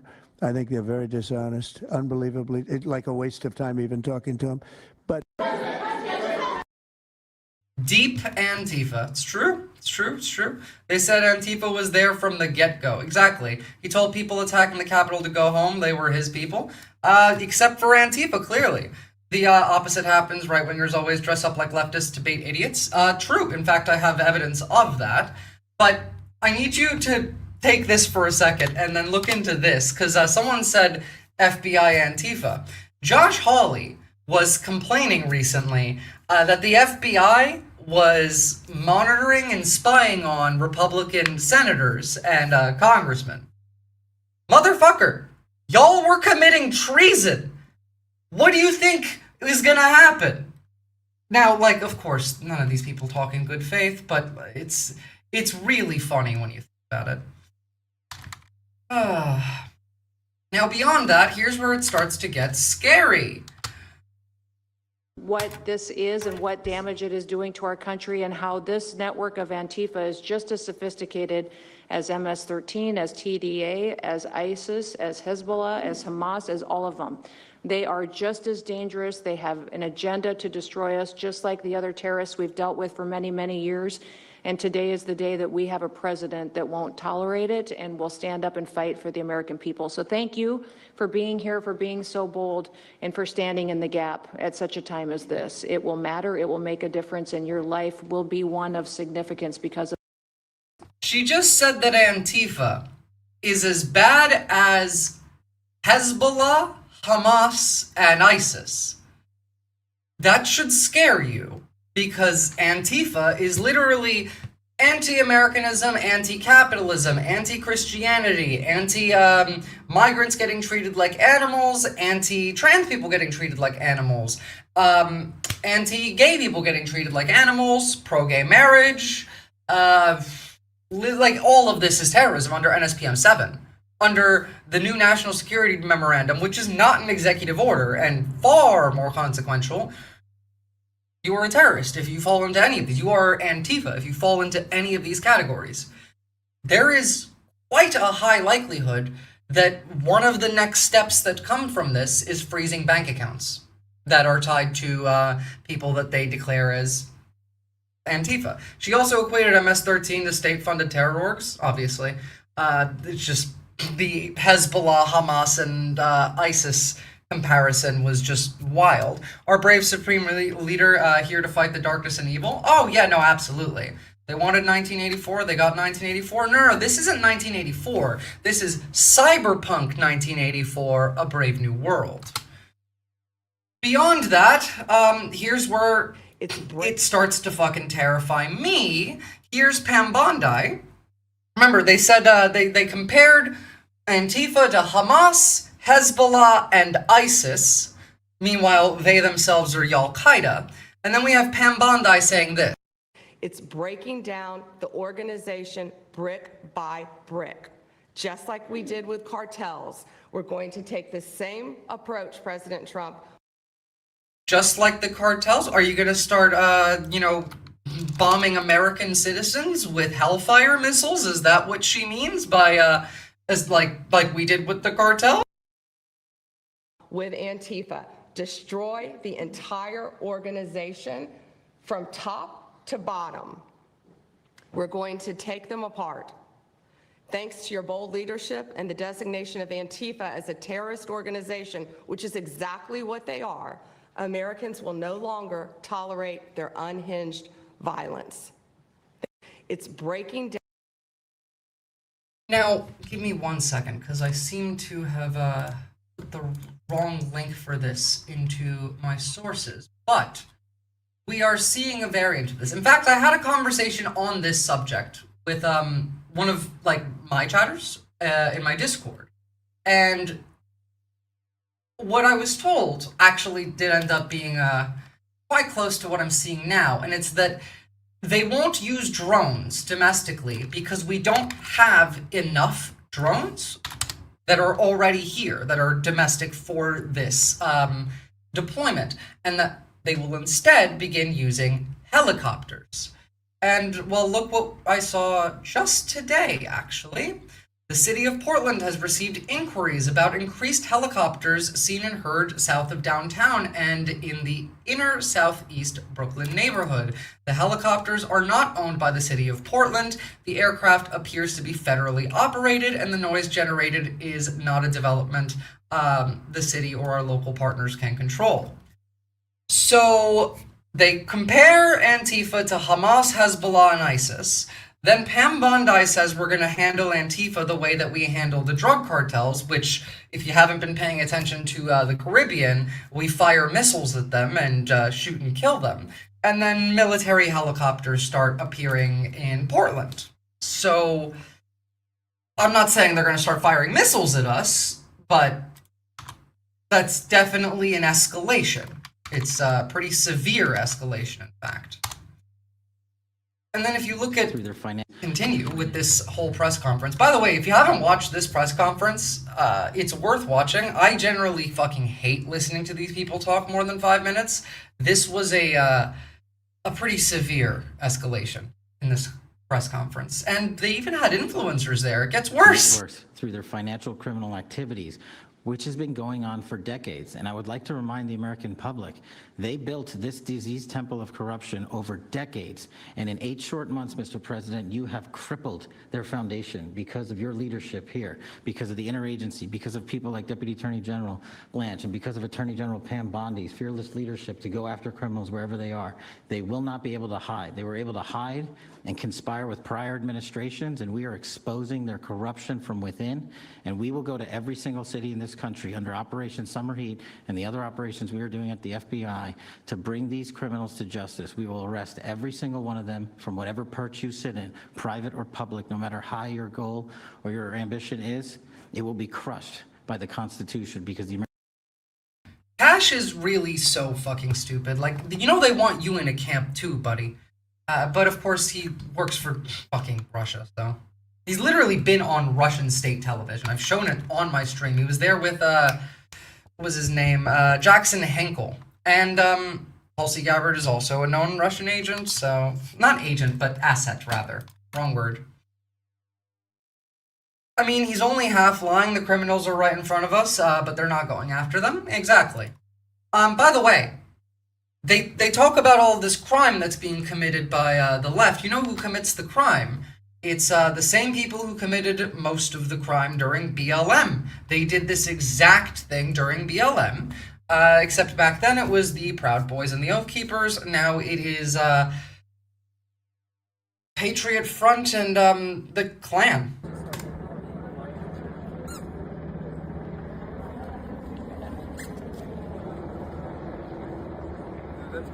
Well, how?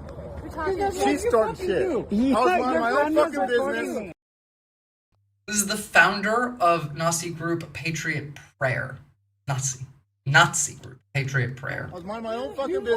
Don't forget the 3%ers. True. I did forget about them. This is literally a Nazi pretending to be Antifa. Shit. I was minding my own fucking business. I was minding my own fucking business, and then you.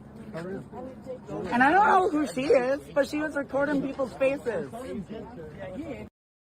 This is Patriot Prayer, which is, I guess, an offshoot. But yeah, no, Patriot Front are also Nazis. Man, who are you, man? Yeah, you just called out by one of who are you by chance?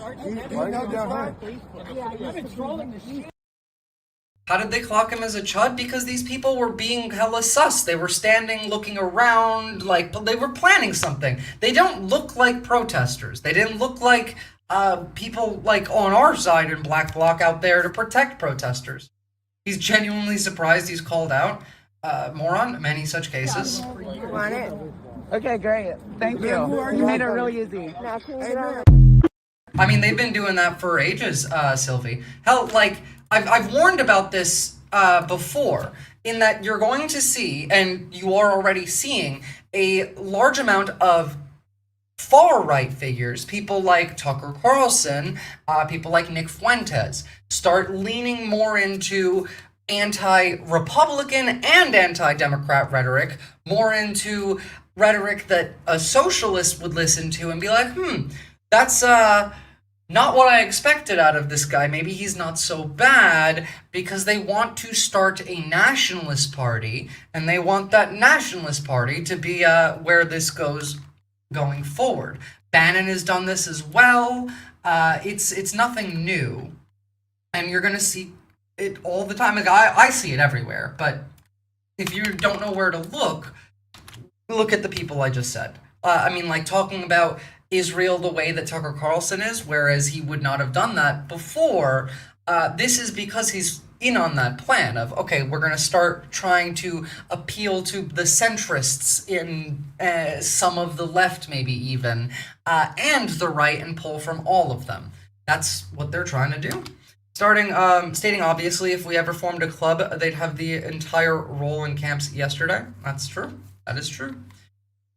Now, after this press conference began, the horrific one that we've been watching, they started calling up influencers to talk. Like Nick Sorter, for example, one of the dipshits who's been going around and trying to encourage and even instigate violence at these protests. You mentioned that flag. So remember, you put out a truth right after That's right, I saw that. took this flag from that man that was burning it in the street. Do you know who he is? Oh yeah, I know exactly who it is. So why don't you give it to Pam? Give it to the Attorney General, and let's start prosecutions. God, like they're so evil. I will give it to the Attorney General. Let's get some people arrested. Yeah, I actually have a second flag that he tried to burn as well. So I have two of them from the same guy. Well, you also saw what happened when that flag started burning. Everyone went crazy. That's right. And that's when it started, when they started burning the flag. So thank you. If you could give the information, it would be great. Absolutely. And at least that horrible night made you famous. Well, good to know that no one gives a shit about Nick's order. The flag was burned before it was illegal. I mean, yeah, but it doesn't matter. It doesn't matter because all their new laws work retroactively, and SPM 7 works retroactively. Do you know the name of any of the funders? Do you know the names? Because if you do, I'd like you to give them to Cash or Pam. Absolutely. Or Christy. Yeah, we'll do that. As soon as you can. That's all of you. Because you probably know the names after a certain period of time. You tend to find out. This one is about media officials and live streamers, social media officials, saying, you know, go and snitch these people out. You mean this woman in white, Tagyam? I don't think she has a black eye because I saw a photo of her leaving this and she didn't look like it. So, but these are people that do not have good intention for the country, and could be AI. It's treasonous, probably. So, if you treasonous coming from the treasonous people. Of course, you know, we're the ones committing treason when these people hate America more than any group known to, like, humankind. Again, ISIS and Al-Qaeda didn't hate America as much as these people do. They physically could not have because they didn't know enough about America to hate it that much. Very important. If you could do that, it would be great. Nobody would know better than you. You'll figure it out. Thank you. Please go ahead. Do you know the name? Like, look at this fucking loser. Nick's order is a paid provocateur and the squishiest little cuck in the history of the world. This soft douchebag sitting in the White House with fake military patches to fight Mexican Antifa is the most pathetic thing I've ever seen, which is pretty true. Listening to that stroke slur, Stokey McStroke slur? I don't know what the hell you said there. He sure likes to use inflammatory rhetoric. Oh, he's not the only one. Here's JD Vance making a joke at this event. Actually, sorry, not at this event. This is a different event, but... I also think the president, you know, Marco mentioned the president's personal touch being a big part of this. The one thing I would say is obviously the president of the United States, a New York real estate billionaire, one of the most famous New Yorkers in the world, has a lot of interaction with a lot of people who are very pro-Israel. I think that was an important set of experiences and life experiences that he brought to the table. He also, of course, knew one of the most famous Palestinians in the world, Chuck Schumer. And I think without that background of knowledge, it would have been impossible to get us to this point. Just gonna continue on with that, I guess, calling Chuck Schumer a Palestinian as if it is a joke, as if it's derogatory, whatever. Now, this is insane. Here's Jack Posobiec. If you don't know who this is End Wokeness on Twitter. And just, I'm not going to spoil this one. Just take a listen to this. It's embarrassing for a CNBC or CNN to post this without disclaimers. They literally cut out Stephen Miller's clip of him saying plenary authority and then dubbed in him talking from a later interview on CNN. So take that how you will. Mr. President, thank you so much for having us here today and holding this this roundtable. Antifa is real. Antifa has been around in various iterations for almost 100 years in some instances, going back to the Weimar Republic in Germany. Mr. President, thank you so much for... Antifa has been a problem going back to Weimar Germany. And they don't want us to call them Nazis? Okay, sure. Fucking Jack Posobiec. I mean, this man is a Nazi, so, you know. Fucking love you, Visora, no weirdo. None taken. None taken. Like, Jesus Christ. We're just saying that shit openly now. And I'm not signed in. Can I still view the video? Good. I'm mixing press conferences now, actually. Hold on, sorry. I didn't mean to do that. I didn't realize that this is also from a different press conference. We'll just finish the one that we were watching, and then we'll jump to this press conference instead. Here is this lady. I don't know who the fuck this is, personally, but she is, cock-gobbling like no other. I'm going to tell too anyway, because it's relevant to what we're talking about. I'm living proof that you can recover from TDS.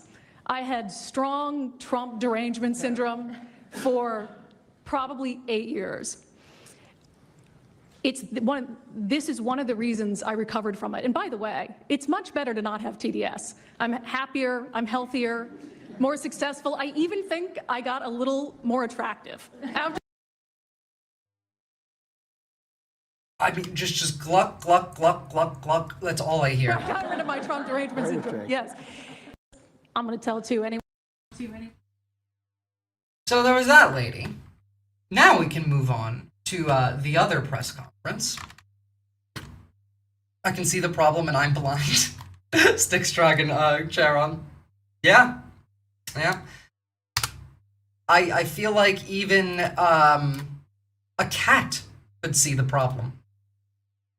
Here's Trump saying that they're doubling down on Chicago. This was today. Government to help us keep our country safe. You have talked extensively about how threatened our ICE officers are, but all of our law enforcement out there. Don't you guys love how, like, a year ago we were all whiny snowflakes whose tears they were going to drink, and now we're domestic terrorists and so terrifying that one of the top 10 funded militaries in the world, if they were their own country, is terrified of us, let alone also the fucking US military that the libs whose tears they were drinking, in their view, obviously, they think we're all libs anyway, are now this dangerous? What kind of rebrand is this? The mesmer in his hair? We saw the shooting in Dallas at that facility, so we're hardening all of our buildings and making sure that we have more security measures, snipers on the roof, people to protect our law enforcement while they're out there on the streets. But what I'm also doing, sir, is, and with your authority, is we're purchasing more buildings in Chicago to operate out of. We're gonna not back off. In fact, we're doubling down, and we're gonna be in more parts of Chicago in response to the people there. And then I was there a few days ago and looked at some facilities that we can deploy more law enforcement out of. Because what they're trying to do with these riots and violence is distract us and keep us from going after those murderers and rapists that are out in the streets. And then I was in Portland government. Now, we all know that these people don't care about going after murderers and rapists in the streets. Like, they just do not care. Now, we're going to come back to the fascism in a second. This is still the fascism, honestly. It's just a weirder part of it. And that would be RFK Jr. There's many other confirmation studies. There's 2 studies that show children who are circumcised early have double the rate of autism. And it's highly likely because they're given Tylenol. So, none of this is... Yes, circumcision increases your risk of autism. Sure. And Tylenol, obviously. Show the countries that use the most at the highest level of autism. Cuba has the lowest level in the world of acetaminophen use, and it has the lowest autism rate in the world. So this is not dispositive. It is not proof. We're doing the studies to make the proof. We're doing the studies to make the proof. Sure. All right, now, back to the more severe fascism, because it's pretty fucking bad. So first off, here's Caroline Leavitt today. Antifa leaders flee America as Trump cracks down on domestic terrorist networks. Sure, why not? I don't know who the hell Antifa leaders are, but why not? By the way, this is the full plan. If Trump and Miller's play-by-play historical script, it will look like some version of this, the most obvious telegraphed false flag in world history. Aggressive federal agents and right-wing provocateurs increasingly abuse and agitate peaceful protesters, which we are seeing. ICE and CBP escalate daylight assaults and kidnappings of brown people from peaceful neighborhoods, which we are seeing, which I have examples of. Shows of force like Black Hawk drops, park sweeps, street marches, all of which we are currently seeing. Inevitably, this hybrid warfare assault gives rise to a violent incident. They want a violent incident. They want something that they can blame on the protesters that is crystal clear. Like they want an actual protester to do something that they get on camera. Now, the government's real-time media team immediately captures it on video. Content is produced and violence is blamed on Antifa-related groups. Again, like that's why they're out there with their false flag buddies trying to just cause this, because they're tired of waiting for us to do it because we don't want to do it. FBI and DHS produce evidence. Trump continues to stoke the situation. Then we get down to the governor's sues, contesting the validity of the insurrection after they pass the Insurrection Act. A federal court puts a restraining order on the government, which is openly ignored by Trump. Then the Supreme Court overturns the lower court's ruling, allows the occupation, protests erupt, then martial law, and then we all die. By the way, like, understand, right? They want to make the Democrat Party illegal, but that doesn't mean they're going to kill all the Democrats. Hitler kept all of his political opponents that he had arrested in 1939 alive until 1945. Until 1945. Groove, Dragon, give me your tired, your poor, your huddled masses yearning to breathe free. The wretched refuse your teeming shore. Send these, the homeless, tempest tossed to me. I lift my lamp beside the golden door. Matt Walsh said that this was a gay poem that we should strip from the Statue of Liberty and return to the French, by the way. So, you know, there's that. There is that. Now, what's worse, though, and this shit terrifies me, you're not allowed to leave anymore. U.S. anti-fascism expert blocked from flying to Spain at airport. Rutgers University professor who published books on Antifa was informed at boarding gates that his trip was canceled. The Rutgers University professor who taught a course on anti-fascism was blocked from leaving the United States for Spain on Wednesday night, according to media reports, hours after Donald Trump hosted a White House roundtable highlighting the impacts of Antifa or anti-fascist or far-left activists. So your ability to leave is definitely in question now. Yeah. And that's a pretty big deal. The fact that they are not allowing you to leave the country is absolutely terrifying. And the next bit of this is also pretty scary because it kind of relates directly. If they don't want you to leave and they make you stay, and they're doing this stuff, you know, for example, the intrigue is part of its deal with Dominion. Liberty officials asked Dominion to settle, like Dominion voting machines. Remember, like the whole voter fraud lie from 2021 that they won the lawsuit for? Rudy Giuliani, Sidney Powell, OAN, all having to pay them. Well, they've reached a settlement. As part of its deal with Dominion, Liberty officials asked Dominion to settle several other defamation lawsuits against Trump allies who attacked the company over the 2020 election results. In recent weeks, Dominion has reached undisclosed settlements with former New York City Mayor Rudy Giuliani, former Trump lawyer Sidney Powell, and One America News Network. Dominion had sued Giuliani and Powell for $1.3 billion each, and had sued OANN for $1.6 billion. Why? Well, it's because it was purchased by a Republican-owned election tech firm. Yeah. The fact that, like, even just the words Republican-owned election tech firm is terrifying. And, I mean, like, what do you think they're going to do with that? But the fact that Dominion is now settling these lawsuits for billions of dollars that they were suing these people for, because their new owners say so. Means a lot of things. Like, the implications here are pretty massive. Do you think that you're going to have a free and fair election ever again under these circumstances? Because it's kind of difficult for me to see how that would work. Beyond that, I mean, like, look at what these people say and do. Here's Stephen Miller. Hoarding illegal aliens and impeding ICE officers and obstructing federal law enforcement are all felony crimes. You are not allowed to hide the Juden from the SS when they come to your door. If you try and stop the SS from going after the Juden, then you are going into a camp. That is what he is saying here.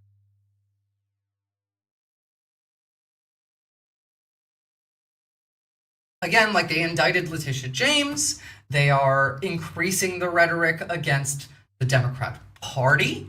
They are going out of their way to frame us as terrorists. They're in it, in all of it. Seems like my brain is locked in a groove with a major case of smooth. I wish mine was.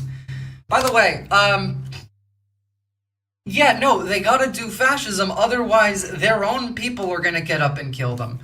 Representative Van Heil says that one of her constituents in Oregon already received an insurance letter that their premiums for their health insurance are going from $87 to $1,000. I represent a lot of rural communities and some cities, and we had someone call in and say, my wife pays $87, right, per month for the basic plan. Yes. Just got notified that their monthly premium is going to be over $1,000. Oh my gosh. Right? And these cuts are already happening. I represent a lot of rural communities. So, you know, literally like what you would expect, honestly. But then we take it a step further. Remember those farmers that are having a hard time that Trump keeps promising that it'll help? Well, Trump Vance bought shares in a company that buys foreclosed farmland 3 months ago, and so did Lutnick and Besant. I wonder, are these farmers going to get any help? Now, to be clear, I don't think they should. You gotta touch the fire, and it has to hurt for you to learn your lesson. But do you think that those farmers are getting any help? 'Cause no, they're not. Now, seeing all of this, right? Thinking about everything that Trump has done, everything he says he's doing. Literally, this week, Trump said we're not going to negotiate with Venezuela. We're going to start doing military strikes. The fact that the White House puts this out is mind-boggling.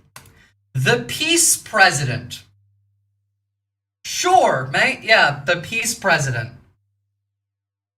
The farmers knew what they voted for. And while Americans do have a famously short memory, the fucking peace president. And then you got the White House. Blessed are the peacemakers. Definitely not these people, though.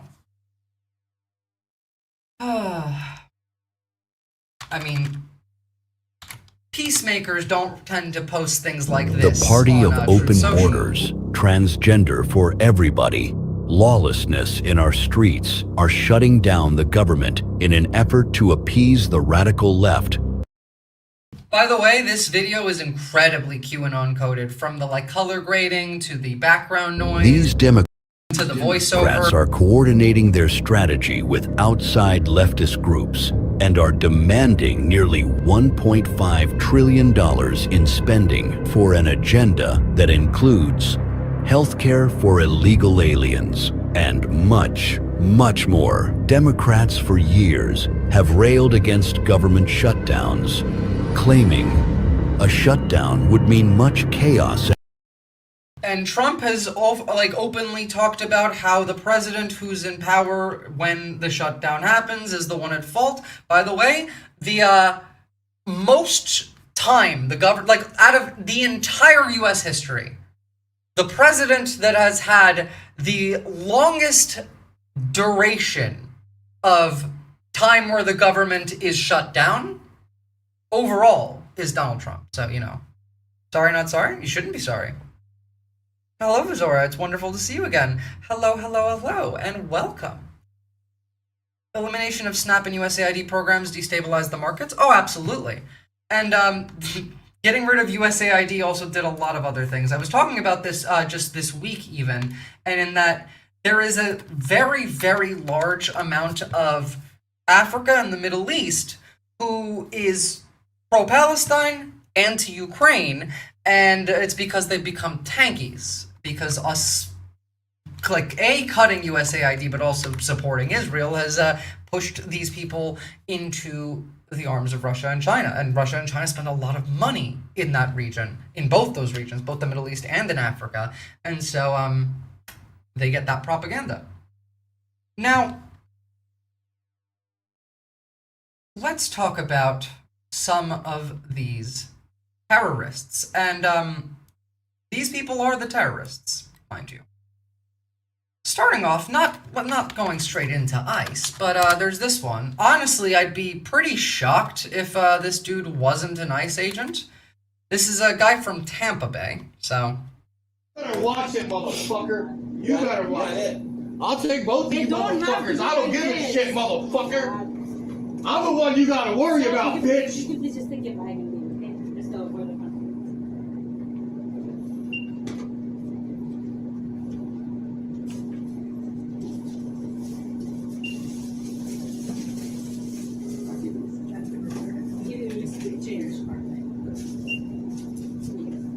Now get your fucking ass out of here. Was it fun? Sir, was it What are you gonna do, bitch? What are you gonna do? Come on, Do something. Come on. Do Guys, something. stop. Do something. Come on, guys, stop. Do something, bitch. Bras, roid rage? I mean, sure. Again, though, like, I just assume that these are the people that are ICE agents. You ain't gonna do nothing but get the fuck out of here. By the way, if you squared up with this dude, he would fold like a fucking piece of paper. The people who act like this are the biggest pussies. I could fuck this guy up. And I'm fucking 125 pounds. Oh, I need to get You ain't gonna do shit, bitch. Shut the fuck up. Walk your monkey ass out. I bet you won't touch me. I bet you won't touch me. Stop, please. I keep wondering what transgender for everyone means. It means nothing. It means literally just be mad about this. That's all it means. It means be mad about this. And by the way, like, there is literally countries that do this. Iran, it is illegal to be gay in Iran. The way they deal with that is the state forcibly transes your gender so that you're no longer gay and committing haram. Like, if you really wanted to use that line, you could have done it when you were trying to, I don't know, manufacture consent for bombing Iran. He was censored for saying he's a selfish ass. Well, I hope he gets more censored. He's from Tampa Bay, so go find him and then call his job and get him fired.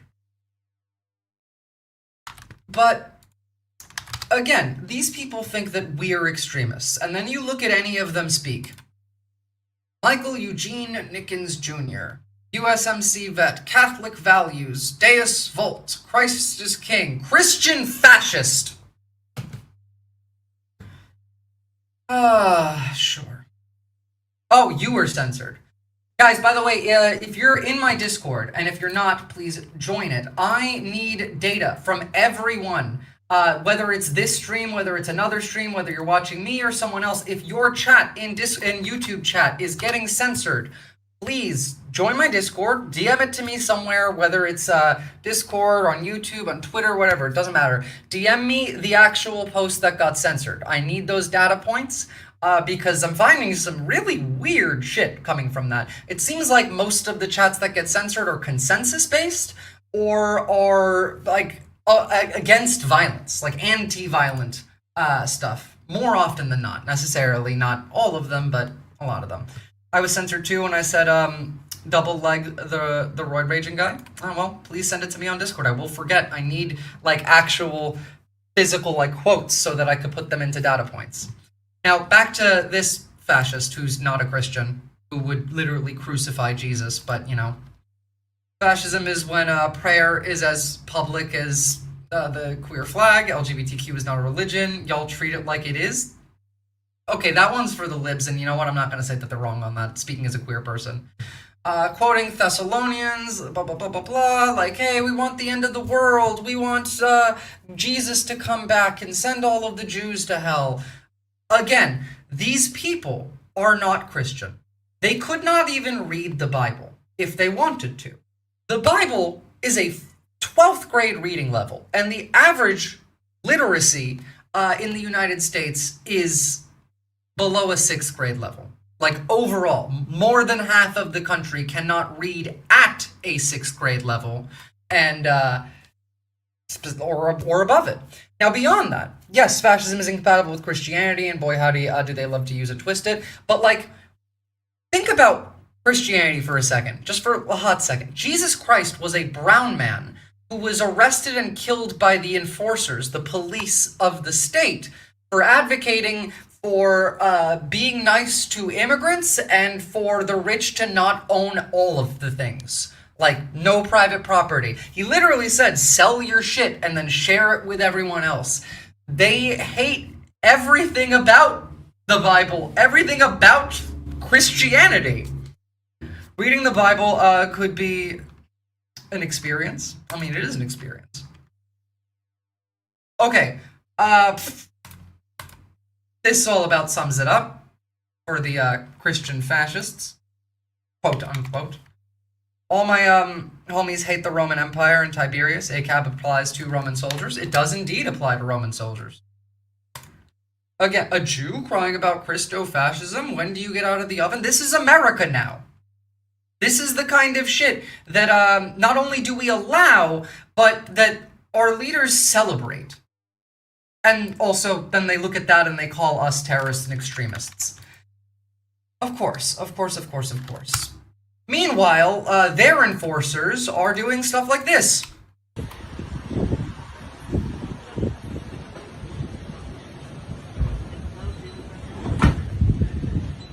Señora, no tiene que decirles nada, tiene papeles. This is a little girl walking home from school. What's your, yes I am, what's your badge Are you a number? United States citizen? I am, are you? You are? Okay, Are I'm you? gonna need you to stay away from here. Okay. Alright? Señora, ¿cómo se llama? Hey. Señora, ¿cómo se llama? No estoy impidiendo la Señora, investigación. ¿cómo se llama? Policía, su familia. Don't touch me, you're not allowed to touch me. You're gonna Señora, touch me. ¿cómo se llama? Dígame su nombre. Lady, I fully support what you're doing, but you are wrong. They kind of are allowed to do whatever the hell they want. They could pull out their gun and shoot you and not face any consequences. You wouldn't be the first person ICE has killed this month. Rather, sorry, last month. Maybe this month as Dígame well. su nombre. Look, you guys, look at this fascist right here. Señora, dígame su nombre. Grítelo. She's in. Grítelo. Afaris, more than that, unironically, the closest the world ever came to communism existing was immediately after Jesus died, because his followers actually tried to do the things that he advocated for. They sold all their shit and they made a commune where they shared stuff together. Like, he was actually proto-communist. What is your name? What is your name for your family? Yeah. You're gonna see a lot of this.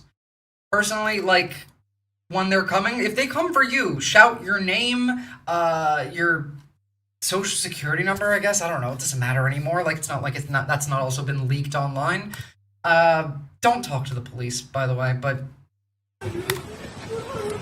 this is gonna happen to a lot of us.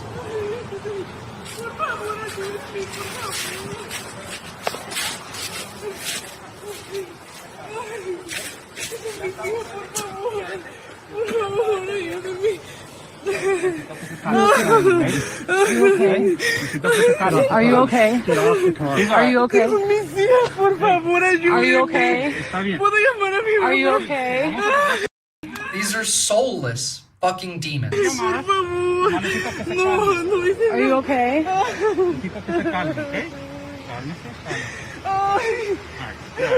you okay? She's alright. Are you okay? Yeah, she's alright, you say, as you're literally kidnapping her. disappearing her. Who the fuck knows if you actually work for the government, because a bunch of people go around dressed up as ICE and kidnap people, specifically women, to rape and abuse them, because there is no accountability and you're allowed to just pretend to be ICE. Oh. Honey, are you okay? Where do you live? Where's your house? Por favor, ayúdenme. Where do you live? Where do you live? Por favor, ayúdenme a alguien. Por favor, no. Jenny, help!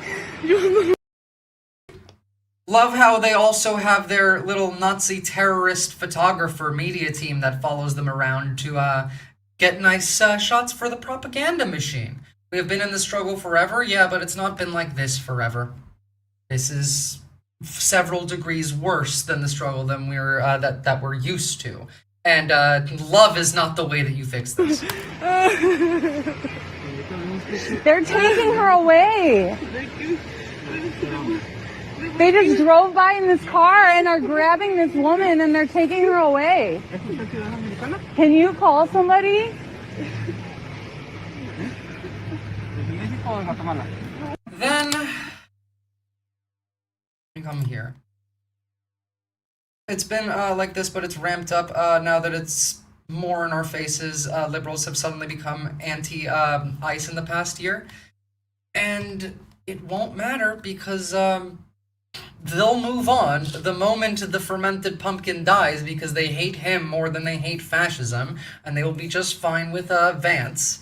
And none of this is going to stop. And that's, by the way, the ones that actually survive long enough. Donde es su casa is how you ask, like, where is your house? Oh, I get that, yeah.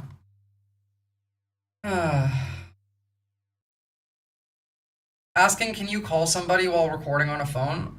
It's a panic situation, actually. Like, I can see it, but there's also, like, not much that you can do. That's not true, Visora. What part of what I said do you disagree with? Is it the fact that liberals will, half of the liberals will go home and just deal with Vance as soon as the fermented pumpkin dies? You can disagree with me on that, but no one wants Vance. I agree. I didn't say that they want Vance. I'm saying that most liberals just hate Trump more than anything else, and they will accept Vance because they'll say, at least he's not stupid. At least he's not that, this, that, the other thing. I hope I'm wrong on this, but I'm rarely wrong. And I have zero hope for liberals to not sell us out. Yeah, liberals will sell you out faster than you can say no, yeah. You can disagree, that's fine. There's, like, no way to prove it until it happens anyway. I just have zero faith in most of the country, really. Here's them terrorizing people in Chicago, by the way. This is how they come for you. They just pull up out of nowhere. Not even always in a van.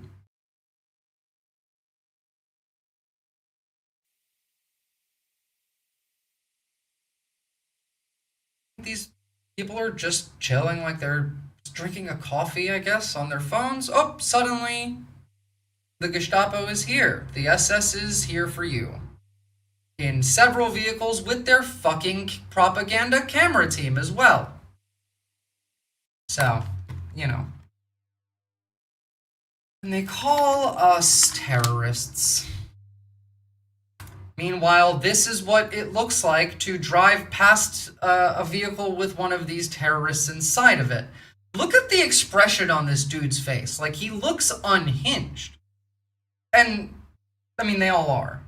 They really, really all are. You don't become an ICE agent for no reason. There are really two reasons that you become an ICE agent. One is you are a Nazi. And two is you are trying to infiltrate the Nazis. And that's it. Well, that's not true, Kiwi Heathen. Vance's primary benefactor is Peter Thiel. Peter Thiel funded Vance's entire political career. Now, Ellison, or as you said, Allison, but Larry Ellison is the one person that scares me more than Peter Thiel does, but, like, those are friends as well. But it's Thiel, actually, that did that. I live in Canada. I'd feel safer if I lived in Australia. Trust me, it's not that much better over here, Afaris. It's really not. It's getting bad everywhere. They are exporting this stuff everywhere. And by the way, you're not safe in California.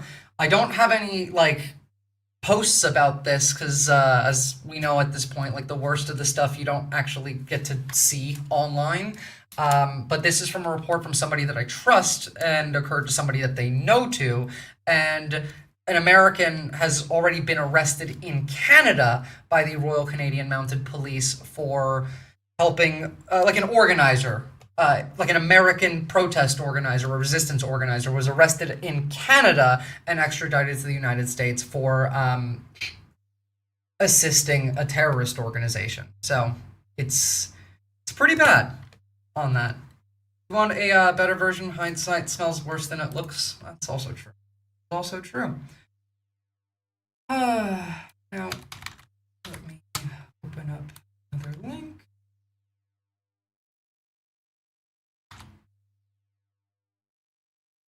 Now, I don't know if you guys saw the clip of the clergyman getting shot in the face by ICE in Chicago.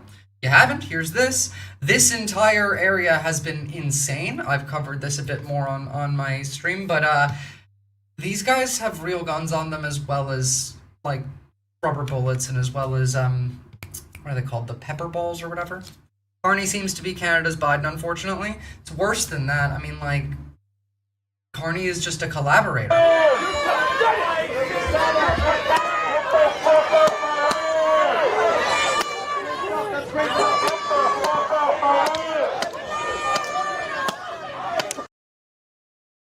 If you didn't catch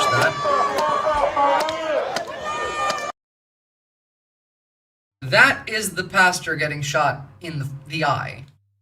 Saw the Sun Majority Report. I don't religion, but for those that do, does this cross a line? Yes, it crosses a line, whether you do or don't do religion, but, like, here's the thing that you need to understand.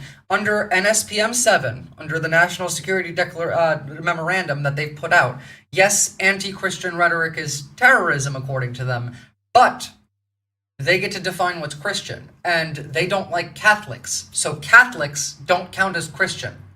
It is not terrorism to be anti-Catholic, it is terrorism to be anti-Protestant or evangelical. In fact, like, that declaration is so insane that remember a couple of weeks ago, or was it last week, that guy who shot up the Mormon church? He was a terrorist, but so was the church, and according to NSPM 7, he was less of a terrorist than the church he shot up. That's where we're at now. There is another angle from the other side. Yes, I do know. I thought I had that one, but I guess I don't. Doesn't matter. I mean, like, I've covered this extensively as well, and the videos are everywhere. These are demons. Thank you. This guy is begging. Begging. I gave up Catholicism for Lent. That's funny. Catholic is a fundamental Christian branch, not to the Protestants. It is terrorism now. Also, the Pope is arguing with MAGA, so, like, of course they fucking hate the Catholics. In fact, like, I dislike religion. I'm an atheist. But I've said this before and I will say it again. As bad as the Catholic Church is, we need them because they are a containment field for worse and more insane versions of Christianity. Without the Catholic, with the Catholic Church in power, we would never have had Protestants. We would never have had, well, actually, we would have had Protestants, but not American evangelical Protestants. We would not have had Mormons. We would not have had Jehovah's Witnesses, not Lutherans, not Lutheran, what am I saying? Fucking Lutherans for Calvinists is what I meant to say. Calvinists, Pentecostals. Calvinists are fucking insane, by the way. If you didn't know about Calvinists, Obama was one, and those people believe that all of life and the afterlife is predetermined at your birth. That they, like, Obama literally was a Calvinist who believed that his whole life and death and afterlife were predetermined before birth.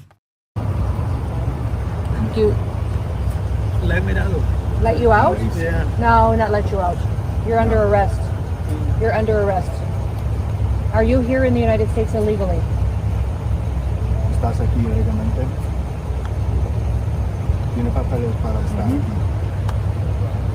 Like, she's enjoying herself. To be here illegally. ¿Sí o no? ¿Tiene papeles? Is that your brother? Yes? Yes, what's his name? My brother? Yes. ¿Cómo se llama? Esteban? Esteban. You waited until we did. She is. She's disgusting. So now I remember this is the cunt that shot her dog for just not doing what she wanted the dog to do. I think I found the clip of the clip. This is the clip. I found the clip of the clergyman getting shot. Or I thought I did. I guess not. Never mind. On that one, that doesn't matter though, because we got a lot of other things to look at. But this was, by the way, wait, actually, hold on. Here's ICE's statement on the subject. ICE released a statement after an agent aimed a pepper ball at a priest's head after he prayed and laughed when he was hit. Quote, if you're obstructing law enforcement, you can be expected to be met with force. How are they obstructing law enforcement? Like, they weren't doing anything. The gate's not open, the agents aren't there, like, a puppy, then a goat. Actually, it was more than one. She's killed a few puppies. She's admitted to this being not the first time. Now, by the way, ICE is gassing the cops, too. They're using chemical weapons, if you weren't aware. They're using CN and CS gas. But they're also, like, fucking with the police because Chicago police are not cooperating with them. And this has led to ICE calling fake 911 calls, trying to waste their time and money, as well as now gassing them. The issue for ICE being that when ICE picks someone up, they can only bring them to a federal detention facility. And there's not, like, most detention facilities in the country are going to be local. And that's when they need the police's assistance here. Not the first time. No, it's not like you brag about it the first time. Yeah, absolutely, yeah. They need the police's help. This is what they do when the police aren't helping them. Now, I hope they continue, but these are American cops. They're not going to stick on our side. These American cops will eventually bend the knee to the scarier fascists. I believe it was a Catholic priest that was shot by the pepper ball. It makes much more sense that the Pope hates ICE. Oh yeah, absolutely. That's what I was saying. It's us! Tomorrow it's you! Come on, man. Y'all, you know that was y'all know that was Officers arrived on scene. They met with the federal agents who were out there. The federal agents had deployed chemical agents. They deployed chemical agents while our officers were there. Those who will tell you that our officers weren't there, say that to the 27 officers who were affected by the chemical agents that was deployed by. They had to stop organizing and staging in a specific place because protesters kept showing up and they kept gassing the protesters to the point where it was affecting a primary school, like a kindergarten class. Oh, sorry, I just entered the stream. Oh yeah, no worries, no worries. Yeah, no, they absolutely hate Catholics as well. Like, it is terrorism to say that Catholicism is real Christianity under NSBM 7. That's anti-Christian rhetoric because they don't believe Catholics are Christian, and you saying that they are would be I mean, like, they can just frame things any way they want. Federal agents. There were 27 reports done to document our officers who were affected by that gas. Catch the latest on. Now, this is by far the worst clip of ICE that I have at the moment, like for today. It's disgusting, it's sad, and it gave me goosebumps because video out of Alamosa, Colorado is unbelievable. This ICE coon just immediately pulls his weapon. There's a 1-month-old baby in the car, but he immediately pulls his weapon. Pulled over for? What is he being pulled over for? They don't try to talk or de-escalate or explain what they want. They just go straight to breaking the window. This guy's not even wearing a shirt.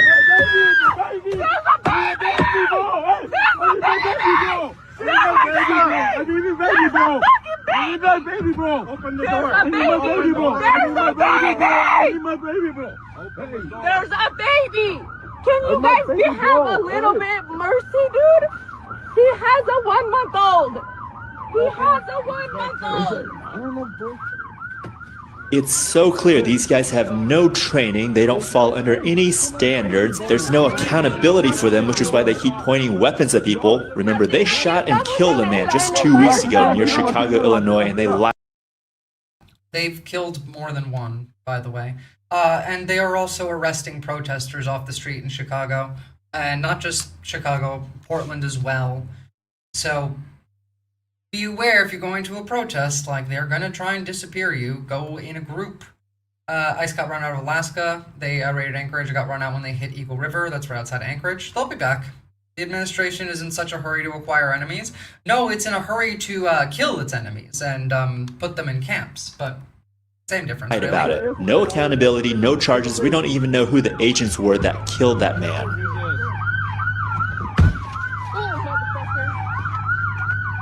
Yes, very pro-life, exactly. He's being detained? Can I ask why he's being detained? Can I ask why he's being detained? He has an immigration warrant. He has an immigration. Can I see the warrant signed? Can I see the warrant signed? No, I need to see the warrant. This is illegal. You guys do not have the warrant signed. This is not illegal. No, you guys do not have not shown us the fucking warrant. You can come by the office and see it. I want to see it right here.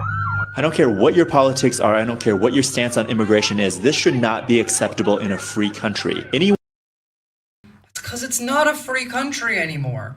Like, can we start pretending that we still live in the same America that we have lived in before? This is not the same country. You don't have the rule of law. You don't have freedom of speech. Literally, Trump said, we took away the freedom of speech. They are going door to door in some places. They are just kidnapping people left and right. No one cares. No one is specifically looking for criminals. Nobody needs a warrant. It's the IDF model. It is literally the IDF model.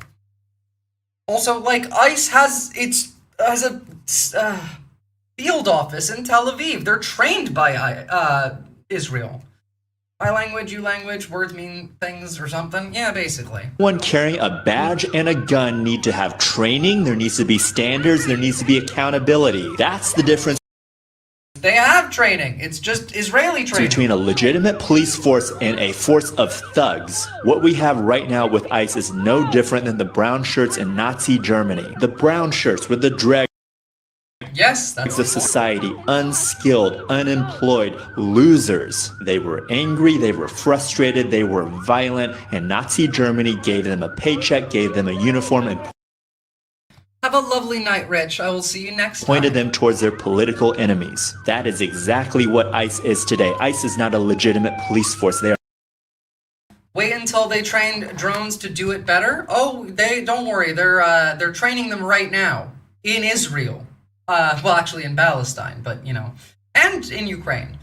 And that is going to be an issue down the line. See, here's the issue that I take with a lot of people being okay with, I don't know, like, oh, well, you know, eventually they'll get weaker and the people are getting mad and they're going to come together and they're going to rise up. Like, every minute that passes by, it's going to require more people on our side to fight back, is going to be a more difficult fight. And if you look at history, I mean, like, look at the first Civil War. The issues that caused the first Civil War existed at the very beginning, at the founding of the country. Like, there was functionally no difference in those issues from the country's founding to the beginning of the Civil War. They were just kind of swept under the table. There was appeasement. There was negotiation, whatever. The Civil War at the time was, I believe, the bloodiest conflict in human history at the time.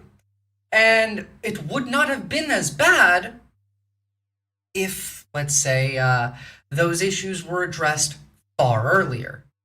The sooner the language is more bombastic, the sooner the actions match. Yeah, literally. Like, again, that's why I tell you that these are demons, that these are terrorists, because they are. They are. They're Everybody got they're a not spy. human. Like, being a person requires some capacity for empathy, and they just don't by choice.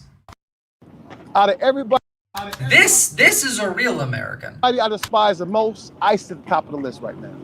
You guys are fucking traitors, man. I did 5 tours of duty. My first one was Operation Sea Signal in Cuba, Operation Joint Endeavor in Bosnia in 1996. Cuba was 95. I did Operation Joint Guard, which was Kosovo in 1999. I did Operation Iraqi Freedom in 2008 in Iraq. And my final tour was in Afghanistan, Operation Enduring Freedom in 2013. Freedom is a rare thing in the world. True freedom is. What would be your message to current soldiers, ICE agents, and National Guard that are being ordered to do illegal, non-constitutional things on a daily basis? Don't participate, right? Weaponize incompetence.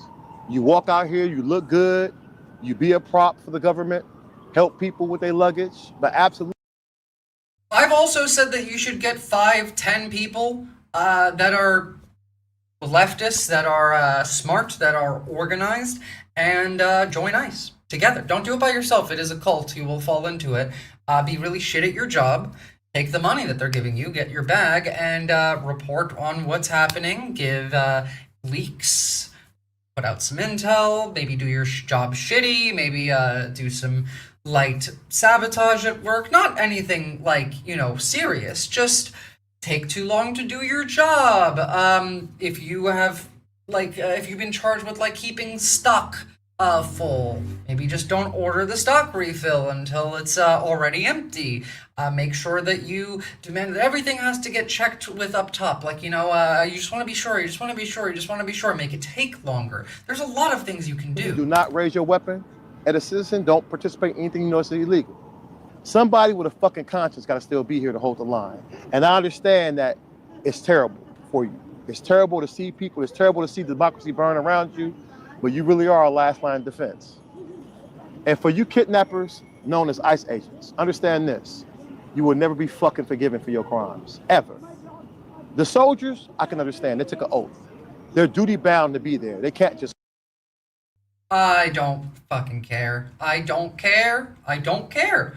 If by some miracle we take power at the end of this, quit. You could fucking reclass tomorrow and go work for FEMA or do something else. If you choose to put a mask on, if you choose to send people to concentration camps, if you choose to do that shit, you will be a mortal fucking enemy forever. I don't give a fuck if that felon anoints you in the name of the Father, Son, and Holy Spirit.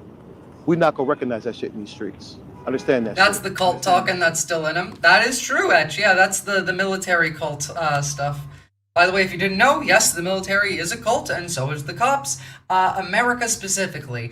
We've also been, specifically brainwashing our troops since the 60s and 70s. I mean, to be fair, we've been doing it to everybody, but yeah. Following orders is not an excuse. You have a choice as a guardsman. Anyone, still stuck on the fact that the entire reason the National Guard exists was because they were supposed to be our well-regulated militia that would fight the government and the military when they started to do tyranny? Because that's literally why the National Guard exists. It's not in case we get invaded. That's the military. The National Guard's job was to protect us from the government. That's why they existed. So when you come out here, be ready for those one-way missions. All right, it's all fun and games until you deal with heavily armed veterans who are willing to match and see your energy. Hell will flash trees over before I let anybody in my family be taken. Period. I don't give a fuck. ICE is an absolute scourge. You should hold your head in shame forever for the shit you're doing. You will never be. Oh, you shouldn't get to hold your head in shame forever. Your head should be attached to your body while you are chained in a prison after you are arrested for the crimes against humanity you've committed. Gotta phrase that very, very specifically. A well-regulated militia being necessary to the security of a free state and the right of the people to keep and bear space weapon platforms shall not be infringed. This is true. This is true. A well-regulated militia. Yeah. You know, like, I personally think that if I was ever made the president of the United States, I would make it so if you have any less than 7 of these in your home, it's terrorism. By the way, this is being used through a Steam Deck.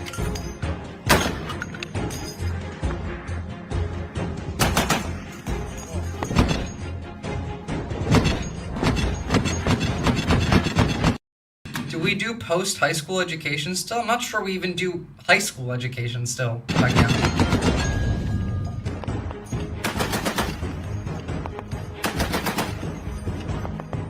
Пострел!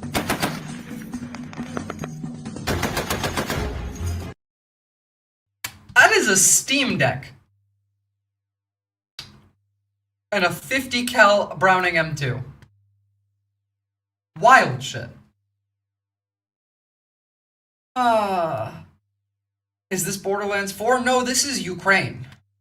This is in Ukraine.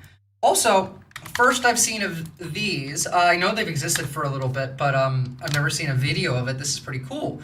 This is Ukrainian drones deploying drone netting to disable Russian drones that are waiting near roads to being able to ambush people. I think this is really cool. The future is here? Yeah, and it's awful. I think this is cool and horrifying, by the way. Less stuttering, should have known better. Yeah. I haven't played 4 at all. I want to, but I can't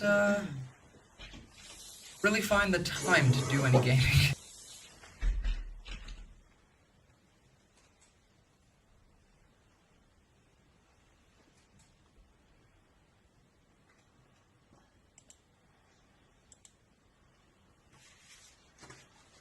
Constitution clearly states the army is to be disbanded when not in times of war. Has the army ever been disbanded? Yeah, absolutely.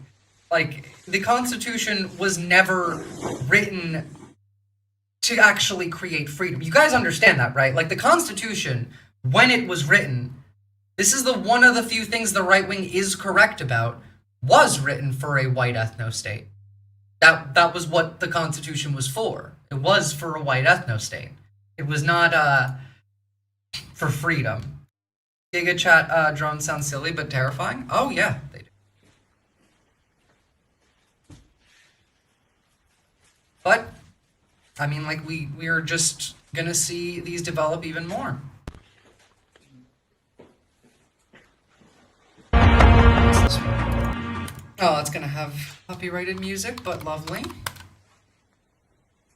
Oh, never mind. Not copyrighted.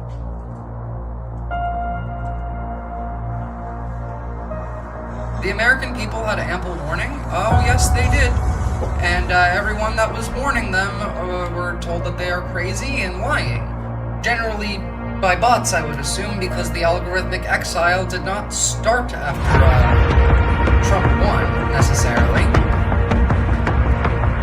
What the fuck are those? Are those spiders or are those dogs?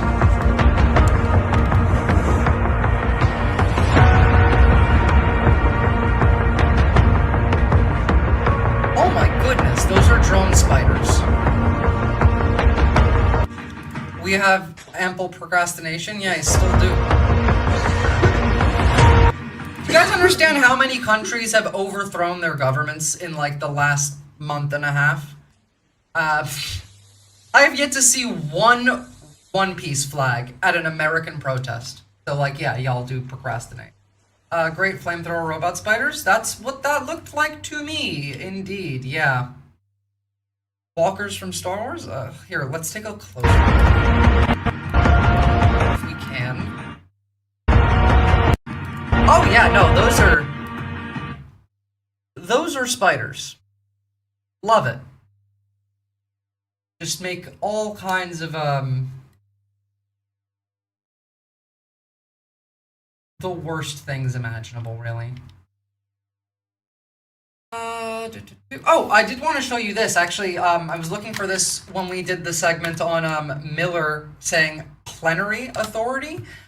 This is CNN and how they edited this video to make the Nazi happy. This is disgusting. With Sora 2, those videos are possible to fake? Yes, but that's not one of those. That's from like an actual like resource. Does the administration still plan to abide by that ruling? Well, the administration filed an appeal this morning with the Ninth Circuit. I would note the administration won an identical case in the Ninth Circuit just a few months ago with respect to the federalizing of the California National Guard. Under Title 10 of the U.S. Code, the president has plenary authority. Stephen? That's the original. Now let's see what CNN does, because they are also fascists and Nazi collaborators. Terrorists, treasonous. White House Deputy Chief of Staff for Policy, Stephen Miller. My question was whether the administration still plans to abide by that judge's order restricting any National Guard troops from being sent to Oregon. Well, the administration will abide by the ruling insofar as it affects the covered parties, but there are also many other options the president has to deploy federal resources and assets under the U.S. military to Portland. But I was making the point that under federal law, Section Title 10 of the U.S. Code, the president has the authority. Notice how it just suddenly got darker? Section Title 10 of the U.S. Code. The president has the authority anytime he believes federal resources. You know, that is quite the shadow there. Miller is a reptile? That is possible. I'm not going to comment on it, honestly, because if he wasn't one, I think that would probably be worse. Oh, this is somewhat good, actually. This is insane. I never expected this out of her. Now, Marjorie Taylor Greene is the dumbest Republican by far, like in office. Oh, this is the whole thing? Jesus, I didn't want the whole clip. I just wanted her actually saying the bit. Here. Wrong clip. She's the dumbest Republican because she believed all of the stuff, like full on, believed all of it. And right now she's mad because they finally have all of the power that she always wanted and they're not doing any of the things that she thought they would be doing. Epstein files, wanting to release those. I know Democrats have also been calling for that, a few other Republicans as well. The Democrats are accusing Speaker Johnson of delaying the swearing in of Arizona's Democratic Congresswoman-elect because she would give the last vote needed to release those Epstein files. I'm wondering, the Speaker, for his part, he has denied that. He said it's because of the shutdown. Have you spoken to him? Do you think she should be sworn in right away? Well, I'll say it like this. I can't conclusively say if that's why the House is not in session, but the House should be in session.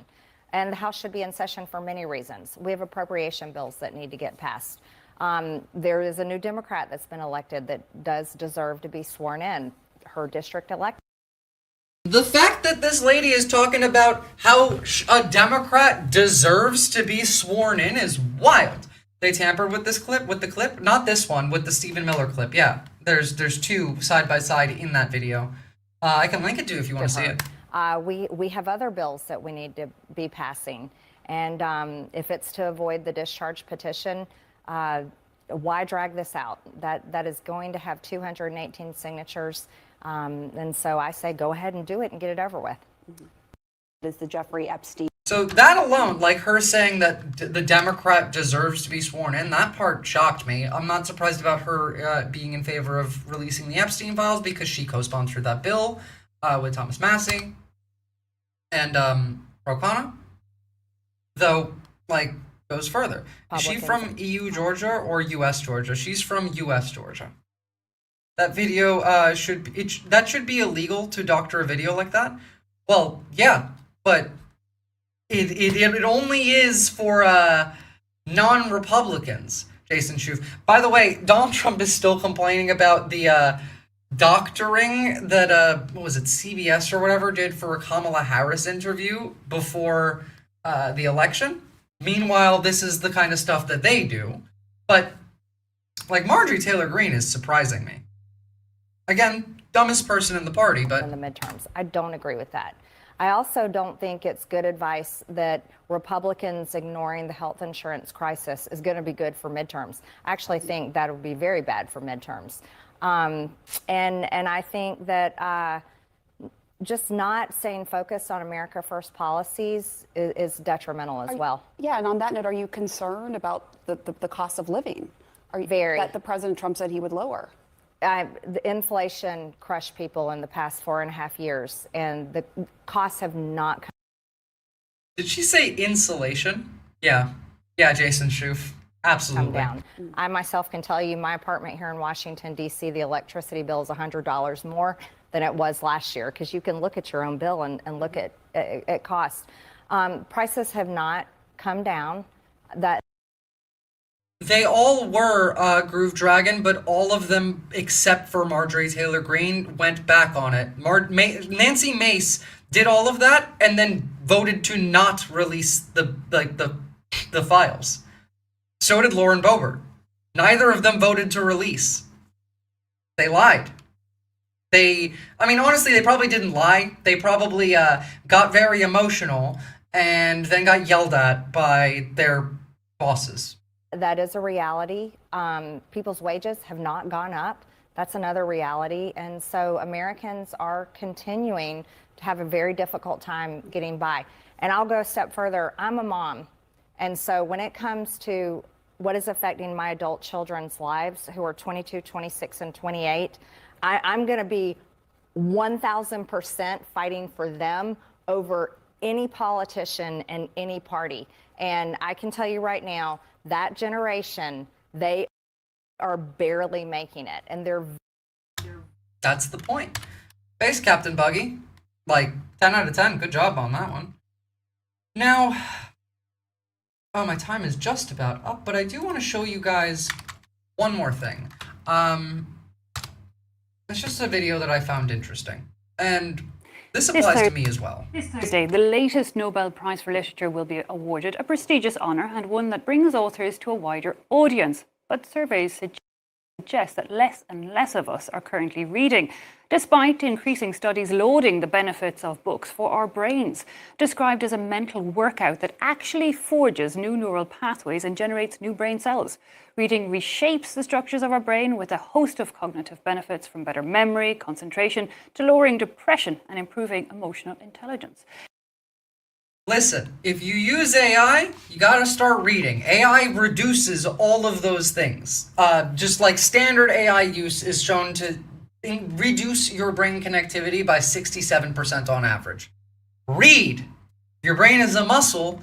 If you're going to lounge around and not work out by using AI, at least do some lifting by reading a book. Avid readers are said to be less at risk for dementia or Alzheimer's because they've built up what's called a cognitive reserve. Well, to get more insight on it all, we're joined by Professor of Child Psychology and Cognitive Neuroscience at University Paris-Cité and Director of La CIDE, Grégoire Boss. Thanks so much for coming into studio and talking to us.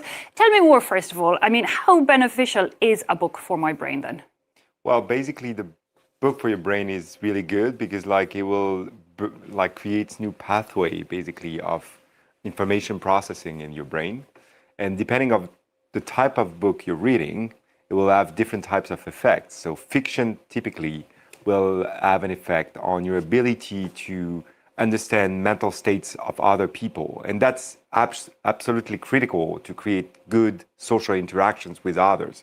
So it's interesting because it's very individual activity, reading, but it has actually benefits for inter-individual interactions. So that's one way to understand. I lied. I have one more thing after this, but that one's very funny. The benefits of reading, basically. And if we don't like fiction and we read fact, non-fiction books? Well, that will actually have other type of effects. You will probably understand that it will have an effect on the type of knowledge you can access to, and probably also have effects on critical thinking. So the more I read, the more knowledge that I have, the more The Book of Patel. able I am to question basically the facts or what I'm exposed to in real life. Okay, so either, whichever we like, there's benefits and maybe a bit of both, like nearly everything in life is the best solution. But so when we put ourselves in the minds of characters, I've understood that this makes our brains work in ways that other activities don't, because we're trying to see ahead in the book. We're trying to explain a bit more exactly what goes on in our... One thing that will happen when you read, and you can actually experience that, you will start to form what we call mental images. So you create mental images of the situations, but also of the interactions between... Reading? What? That sounds woke to me. Yeah, well, that's the thing, right? Between the different... Look, again, we're not going to stay on this. You all know that it's good to read. But the fact that it is definitely shown to help you in a number of ways, regardless of whether you're reading fiction or nonfiction. In fact, I feel like this country desperately needs to read both fiction and nonfiction. We don't have any concept of understanding like our own emotions and other people's, and we have fuck all critical thinking skills at all. I also lied again, by the way. I had 2 more things to show you, because this one I forgot entirely about. This is the, I only first saw this recently. Now, this is real, and it's insane, because these are incredibly realistic. Especially when Tom Cruise takes off that mask. Is there any kind of technology that achieves that in the real world of intelligence? Well, the movies have a lot of options that real life does not offer to you. But Read that you had a mask that made you look like an African-American man. Is that right? That was probably the first one that I took public. That means within the CIA. I briefed some directors and told them we had this capability. We were looking to be able to change your gender and your ethnicity, and even perhaps create... These masks look real good. Hold on. So, in your estimation, how lifelike realistic are the masks? If you were in the room... This is also not new either. We've had this since Bush Sr. Wearing the mask. Would you notice that it's a mask? You would not notice unless you told a really hysterical joke and the person couldn't laugh hysterically. It had limits. You need rewind? All right, we'll rewind. But you're going to actually see it in a second. Gender and your... that I took public. That means within the CIA. I briefed some directors and told them we had this capability. We were looking to be able to change your gender and your ethnicity, and this sounds woke and gay. Someone should arrest the CIA if we needed that. Hold on. So, in your estimation, how lifelike realistic are the masks? If you were in the room with this person wearing the mask, would you notice that it's a mask? You would not notice unless you told a really hysterical joke and the person couldn't laugh hysterically. It had limits. It could smile, couldn't laugh hysterically. I know. I wore those masks in a couple of pretty tight situations, and no one knew until I announced it. Jana, is it right that you wore that in front of George H.W. Bush, and could he tell? I did wear it. Brent Scowcroft was in the room, Bob Gates, John Sununu, Judge Webster. No one. Judge Webster knew because he was head of the CIA at the time. No one else had any idea until I took it off. I had no idea. So you did it just to show them that this was possible, is that right? Absolutely. I wanted the president.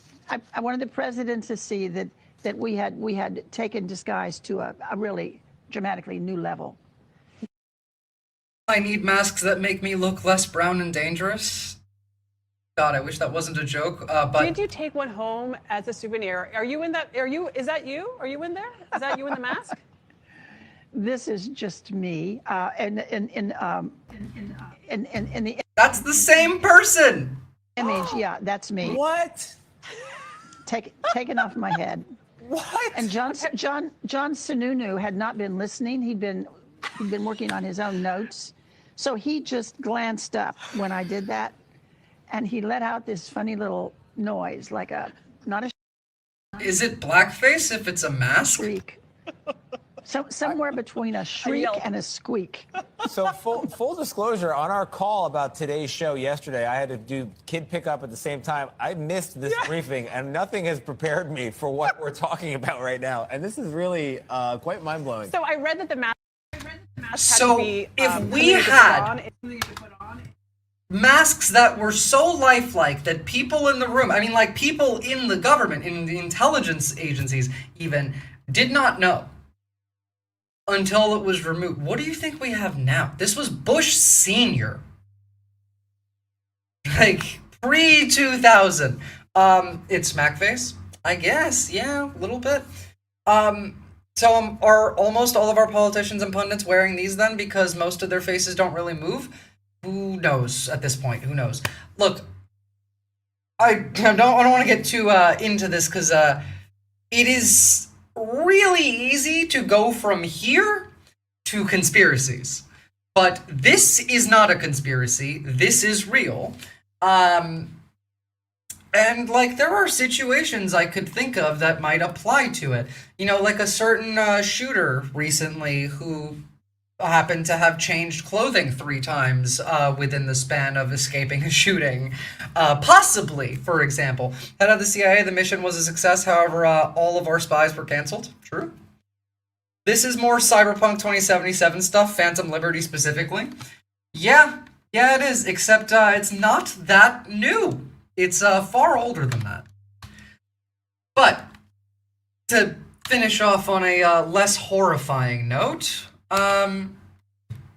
not less horrifying, but more just actually this is less horrifying, though definitely still pisses me off.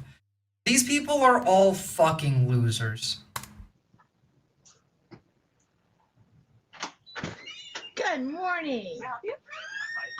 Maybe, maybe not. I just wanted to come and share something with you. You have a lot of Halloween decorations. Yep, it would be the season. I beg your pardon? It would be the season. It is the season. Okay. Halloween celebrates evil. Okay, you can have a nice day, love. You too. You seem to be such a nice individual. Have the day you deserve, babes. Have the day. Have the day you deserve is fantastic, by the way. May my evil wish over to your household.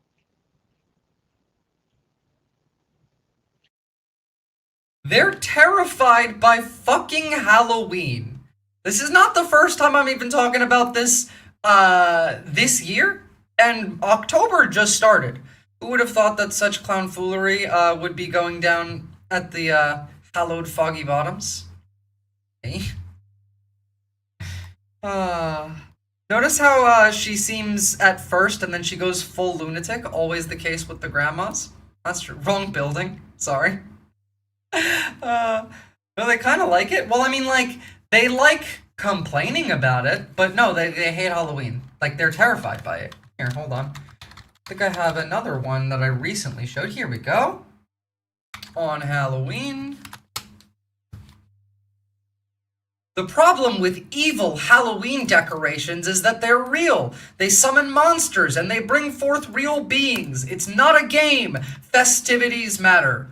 Heritage American, counter-revolutionary, Anglo-Protestant Christian. So basically, a Nazi. Isn't the origin of Halloween about dressing up to scare off evil spirits? It is indeed scaring off the evil spirits. It's also where, like, the trick-or-treating comes from. You would leave candy outside so that, like, as an offering for the spirits and the demons and all of that. You would also, like, decorate your house in a way that kind of like blended in, like they didn't really in a way that looked scary enough that not only just scare them off, but so that they would just ignore it and keep walking. But obviously, like, we are in an insane society. I mean, like, Tucker Carlson earlier this year was talking about how he went to sleep and he got attacked by a demon in his sleep, and he woke up and was covered in claw marks and shit. Dude went to bed, like, with his dog.